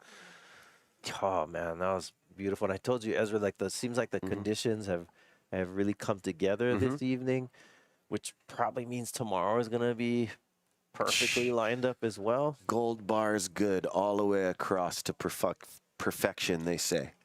You know, Surfline, thank you very much. Surfline.com. Oh, here's the replay of that one of Kala Grace. He gets to the bottom, slows down on this bottom turn. Then he has to put on the gas in the barrel with the spit, comes out with style. You actually couldn't ride that thing any better. He actually, right here, went into it, seen the big belly in front of him, went into another pipe section and got misted out. Amazing ride. Oh, I love this Great angle. water angle. You'll see how big this barrel is as he bottom turns into it, stands Big, tall. square, going around back to square. That might have been one of the better rides today. Look at this guy. All Smiles, yoked. nothing but smiles and muscles. Good stuff. Stoked. And I never meant to cut you off. What were you telling me about this? Well, that wave definitely captured everyone's attention. Crazy. Kala Grace doing some of what, you know what I mean? Right. And hey, guys, if you guys, Kala Grace uses Dahui Wax. Go check them out. DahuiWaxHawaii.com. Stick it where it matters. Oh, we got somebody paddling for this one, trying hard. But far out, though. Yeah, too far. Too far out. More lines at the back. So, yeah, I mean, you're talking about community work and service on January 21st. Waile'e Lako Pono, which is an entity, a nonprofit, taking care of the Aina over there. 21st this month, they have something. 21st of January from 9 a.m. to 12. They're doing lo'i kalo work. So at the tariff, you'd like to be involved to help support. And then the afternoon from 12 to 3, it's like an interactive educational talk story. So you can check it out by going to Ho'olauna Waiale'e. So you going to be there, Professor? Or I think you're going to get called because there's big waves on the 21st to the 22nd, but we shall see. We shall see. Speaking of we shall see, look at this one. Let's see if we have a rider going for this. Late takeoff, hits the bottom, grabbing rail, Emil Zermatt from Tahiti. Good call. Staying really busy in this heat. That was a steep drop. Real hard one. He widened his stance on the way down. He was flying. Nice big pocket ride. But in the position that he was at, too hard to get underneath the curtain in that one. But great make nonetheless. Taking off, charging. Big ups to you guys. This contest is fueled by Monster Energy, Sinaloa, Aloha Salads, Two Thumbs Tattoo, Mahalo, Adam Corporation, and thank you to the gang at Keiki Bungalows. The Bungalows wave of the backdoor shootout going to be awarded $5,000, and Kala already knows that. He's not just going for the $5,000, he wants the win, and he wants a 12-point ride. Dahui Wax, Team Dahui Wax, second surf of the day, Isaiah. Right. Beautiful. Last heat of the day, and it's been a long, beautiful day. We had a variety. We saw all the different faces of pipeline today. We started off this morning with the waves were smaller than this, and then by heat 3, it jumped up real quick when Dahui Japan and was out in the water, and it never stopped rising. Then it got bigger and bigger, and then it seems to have calmed down a little bit, which is a good thing. And in the last 2 heats, we've seen the right size just coming into this, inside reef and just standing up. And we've got to see some great waves ridden by Team Snap 5. And then also in this heat, of course, with the He'e Wax. Super stoked to be calling this with you. Yeah. Team Japan, always hard chargers. Team Peru, just like last year, opened up the Backdoor Shootouts main event. They were the first heat in the water this morning. A lot of great standouts. Alonso Correa, Joaquin de Castillo. Along with Team Japan, you had the brothers in there, Daiki Matsunaga and Kenshin Matsunaga, Jin Suzuki and Shinpei, and they always seemed to score the heat where all the sets were coming in, but it was a bit combobulated, a little bit too much water moving. And great New Earth project. They really put it on the map. Koa Smith got a few amazing waves this morning for sure. Matahi and Kai, but Carissa and Kelly, we will see them tomorrow as they're hunting for some big, massive scores, and never leave these two out of the game. They're just shopping for something certain. And like I said, it could all happen in one heat tomorrow. Yep. That's what's super exciting. Yeah, and we also had a showing from the Moniz brothers. Good to see them over here in the Backdoor Shootout. Yeah, that last heat, Moniz brothers were just exchanging with Benji Brand and Clay Marzo and Uncle Pops. So Uncle Mike Ho. Super cool. There's a 4x4 drop just moving. Oh, somebody was on that wave. Oh, yeah, they were. Right in the split. Let's see. Oh, here we go. Look at it. We got a paddler here for this bomb. Drops in backside, slows it down. Looks like Makua Kai. Oh, Makua Kai. Curtin kind of clipped him right behind the helmet, but this guy, no stranger to absolutely charging him and his brother Koa in this event. Koa surfing for Team Quick, another part of the brothers contingency. I mean, these guys just raise the bar. When you have brothers, Moniz brothers got 2 more other brothers, and they surf really well as well. Oh, yeah. Isaiah Moniz and Micah Boy Moniz. Yeah, very talented Never family. count them out. Of course, the sister, Kalia. Oh, yeah. And the dad and the moms. Oh, yeah. Complete surfing family. Oh, some beautiful ones coming in. I think Uncle Mike is still out there. I think he's the deepest. Isn't that He's him way in out his there. warrior short john? He's out there on the second reef. Oh.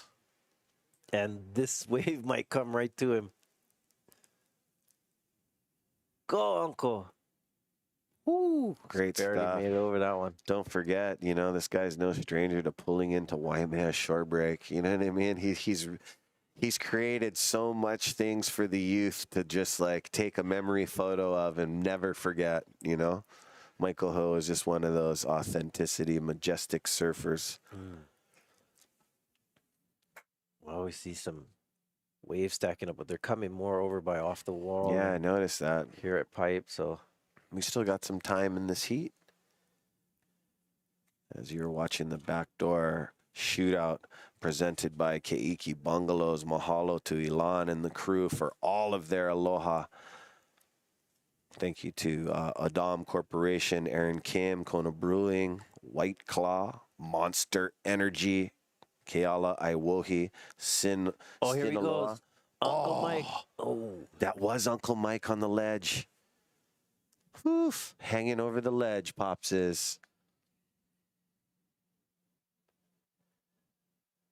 North Shore, beautiful day. Hey, don't forget, you guys, I know you guys are watching by phone there on the beach. Make sure you guys drive safe and pay attention.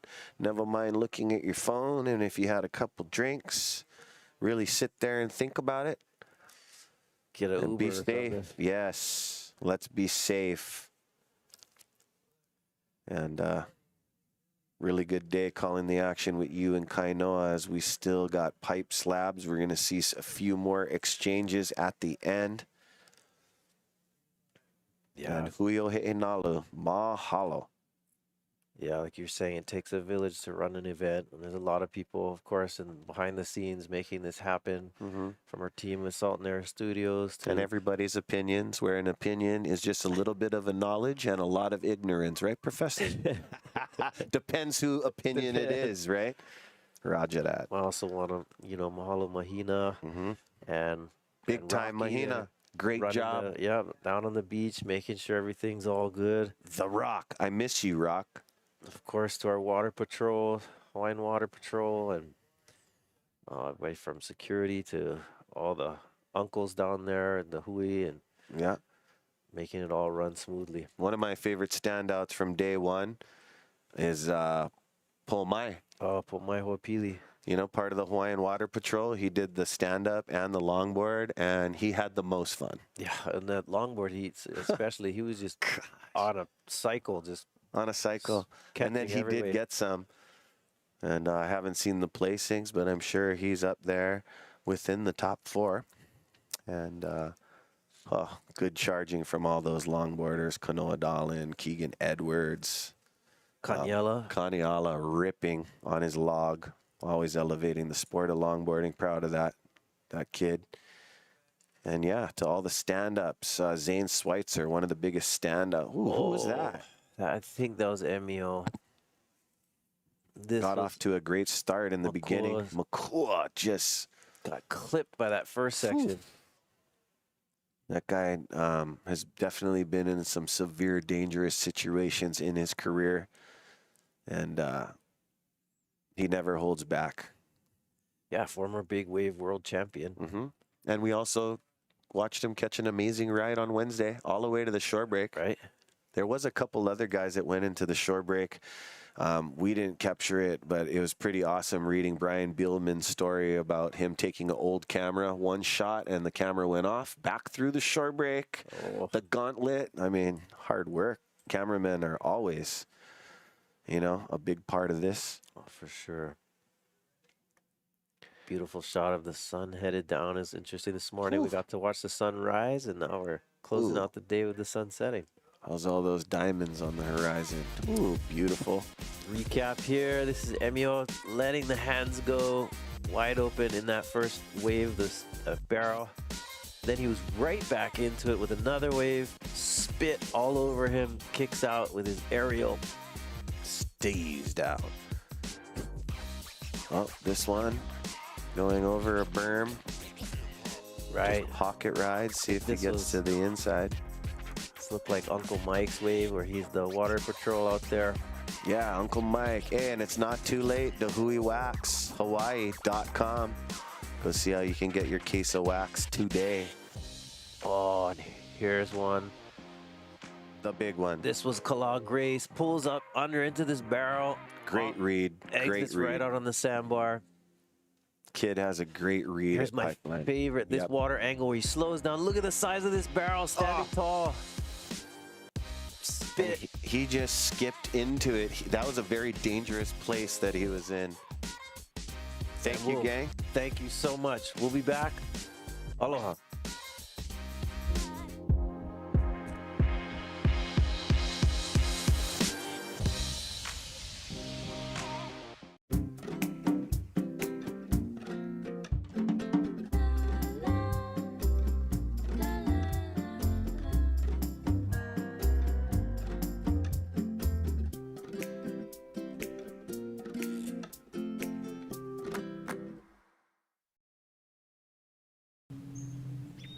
Got a large, long period swell heading towards the Hawaiian Islands this weekend. 40 to 60-foot faces and exposed spots.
Here for the Winter Classic, yeah? Welcome back.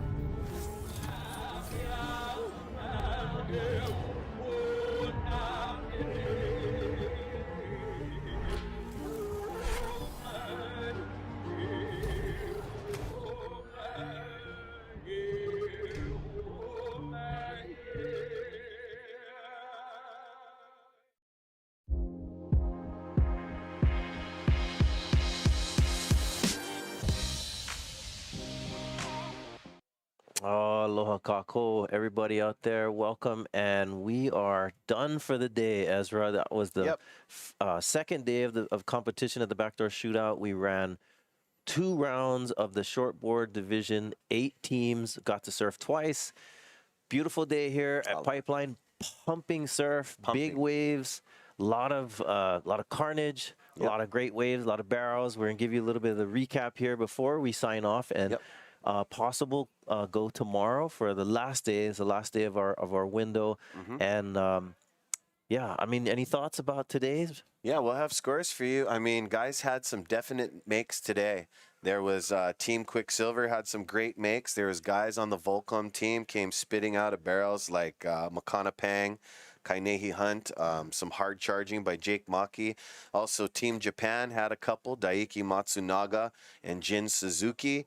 And along with the Hui Wax, I think the best, biggest, gnarliest wave I seen today was Bretta Kalag Race's wave. Yeah, right at the end, it seemed like those last 2 heats, the wave just really turned on. It kind of actually slowed up a little bit, which was a good thing, because in some of the earlier heats, there was almost too much energy in the water. Ivan Florence also had a couple Ivan mean did ones. have some sick ones. Pipeline Hammers is definitely on the board. All right, so we're going to check out some of the highlights of the day today at Pipeline here on the North Shore. And this started off in the morning. We have this glassy conditions. This was Team Super Tubos. We're going hard on these waves, but in the morning it was tough because it was rising swell, bottom dropping out. Not a lot of waves made in this heat, but this one he comes out of, our team from Peru. Might have been Alonso. This was our next heat. I think this one was Noa Deane or Kainehe Hunt. That was in the Team Volcom. Team Volcom. Yeah, heat. Noa Deane. A lot of love here from our riders and dragging the rail. This was Jake Maki. Unfortunately, this one kind of warbled him off on that backdoor wave. This was, you could tell the difference in the size of the waves. This was Makana Pang. Yeah, this was one of the makes. Does a turn here. He definitely had some in this heat. Closed out on him, but eject by Jake Maki. You can still see all that sand that's no longer in those spots today. Pulling into the barrel, comes out. That was Koa Smith. Koa Smith had one of the good makes today as well. I have him in the top Earth 8 project. There's the water angle of that one. He's threading this one, weaving through the barrel, comes out with the spit. One of the better waves from the morning first round. This is Matahi Drollet from Tahiti. Also in that same stacked team heat. Beautiful glassy conditions, bottom turns. Oh, I remember that one. Annihilated the board god. Oh, and this was Team Japan. It lands right on him. Oh, that was so scary, this one. This was when the waves started to really surge and pulse, and Team Japan was in the water at the time. Serious lip he took to the shoulder. Guys, look at this beautiful sand. So much sand as it's just closing the wave on our surfers. Right. Oh, this was a good one. Yeah, you can see the beautiful weather we had. Really light winds in the morning. Almost came out of that one. And again, as we were talking about that sand, throughout the day it started to move, made it a little challenging getting out of the barrel, but almost down. Beautiful. Yeah, I love that angle. Yes, and that was the team. Sorry about that. I want to say that was team. Oh, this is McNamara. Yep. This is team Pipeline Hamas. Off the bottom, Clay Marzal. Quick zip. I remember that one with you. That was a beautiful wave. That was in my memory from today of what had on offer. Clay found it. Late backdoor pipe. I don't know where he wanted to go on that one. There we go, stalling in the barrel. Gets pinched on the end. Almost looks like he was going for the switch. Oh, look at this fat one, straightens out. This, you can see the big waves coming. This was Uncle Mike Ho out there in filling in, substituting for his son Mason. Rides right through the camera crew right here. Whew. Oh, right through the paparazzi. And stalling in the barrel. That is Noa Deane from Volcom team. Jake, absolutely charging. Just working on his eject button. There we go, rolling in. And this is Makana Pang. You'll see this turn right here, slows down, pulls into this closeout on the sandbar right I like next to the that one, camera even crew. though he didn't make it out. You know, he did what he could with what he had on offer. This is Kelly Slater's second round. As this is one of the waves he caught. He was definitely shopping for something, Isaiah, but he just couldn't find it. Him and Carissa on this last 2 half-an-hour heats, but they will be back tomorrow in full effect. When you do that to an athlete, they're going to come back strong tomorrow. We might see some 10s and 12s, as you can still win the event with 1 day. Oh. Ooh, who was that? Team Japan? I believe it was Team Japan, and this is where it was, the conditions were really tricky to get under the lip into the wave, but then Ivan Florence paddles out and shows how it's done. Excuse me, that was not Ivan Florence. That was Kiron. But Ivan Florence had great ones, and here he is right here. One that stands out in my mind. I love the little right after. And blows out the back with speed. Kiron fist pump. Yep, that was me. And a definite wave that he's going to turn in so far out of all the 8 heats. This is Makai McNamara Yes, stalling it in is. this pocket, trying to slow down before it closes out here on the sandbar, straightens out. Massive square heaver. Yep. And Reef McIntosh, he's just going to do a little high line. He's just looking for what Reef looks for is a wave of the winner, and he's going to eject on that one. Here we go, Team Quick. This is one of the outstanding performers. I didn't get his name because he switched out with Zeke, but he just went to town on a 2-turn combo on this inside. Great surfing by you, brother. Team Quicksilver, they don't mess around. They've been coming to the North Shore for years. Beautiful. Oh, it's a deep one. Take Let off. go of the rail, grabs again, pulls into it. This is, Oh, that was a great make. oh, this is the heat with Team Snap. And here you have Benji Brand traveling through this one. We thought he was going to come out. He almost did. Didn't quite make it, though. Oh, that was very close from that water angle. He was on his way. Benji Brand putting in time here. Oh, and that's who that was. This is the Moniz brothers that we saw earlier. And this was Clay Marzo slowing down, getting this barrel. Excuse me, this is Benji Brand. Clay's wave was right after That this. was a really good wave. I didn't get to watch that part. And this no grab, pulls in the barrel. Sick one. And that was Emio from this last heat earlier. Oh, and this is the one from Calagre, standing up tall in this cavern. Beautiful water angle. As every angle just... All smiles. Yeah. Well, gang, it's been a beautiful day. Beautiful day. A lot of waves that were ridden, a lot of waves that smashed people. Oh, yep. And it was beautiful being here. A lot of 10s and 11s that went by without a surfer. So... All right, so gang, beautiful day. Thank you to Salt and Air Studios and for everyone at the helping out the Backdoor Shootout. We're gonna let the sun set on this broadcast, and we will see you tomorrow, gang. All right, gang. All right, aloha. You guys have a good night and check in with us tomorrow morning. Aloha. Ahui ho. Ahui ho.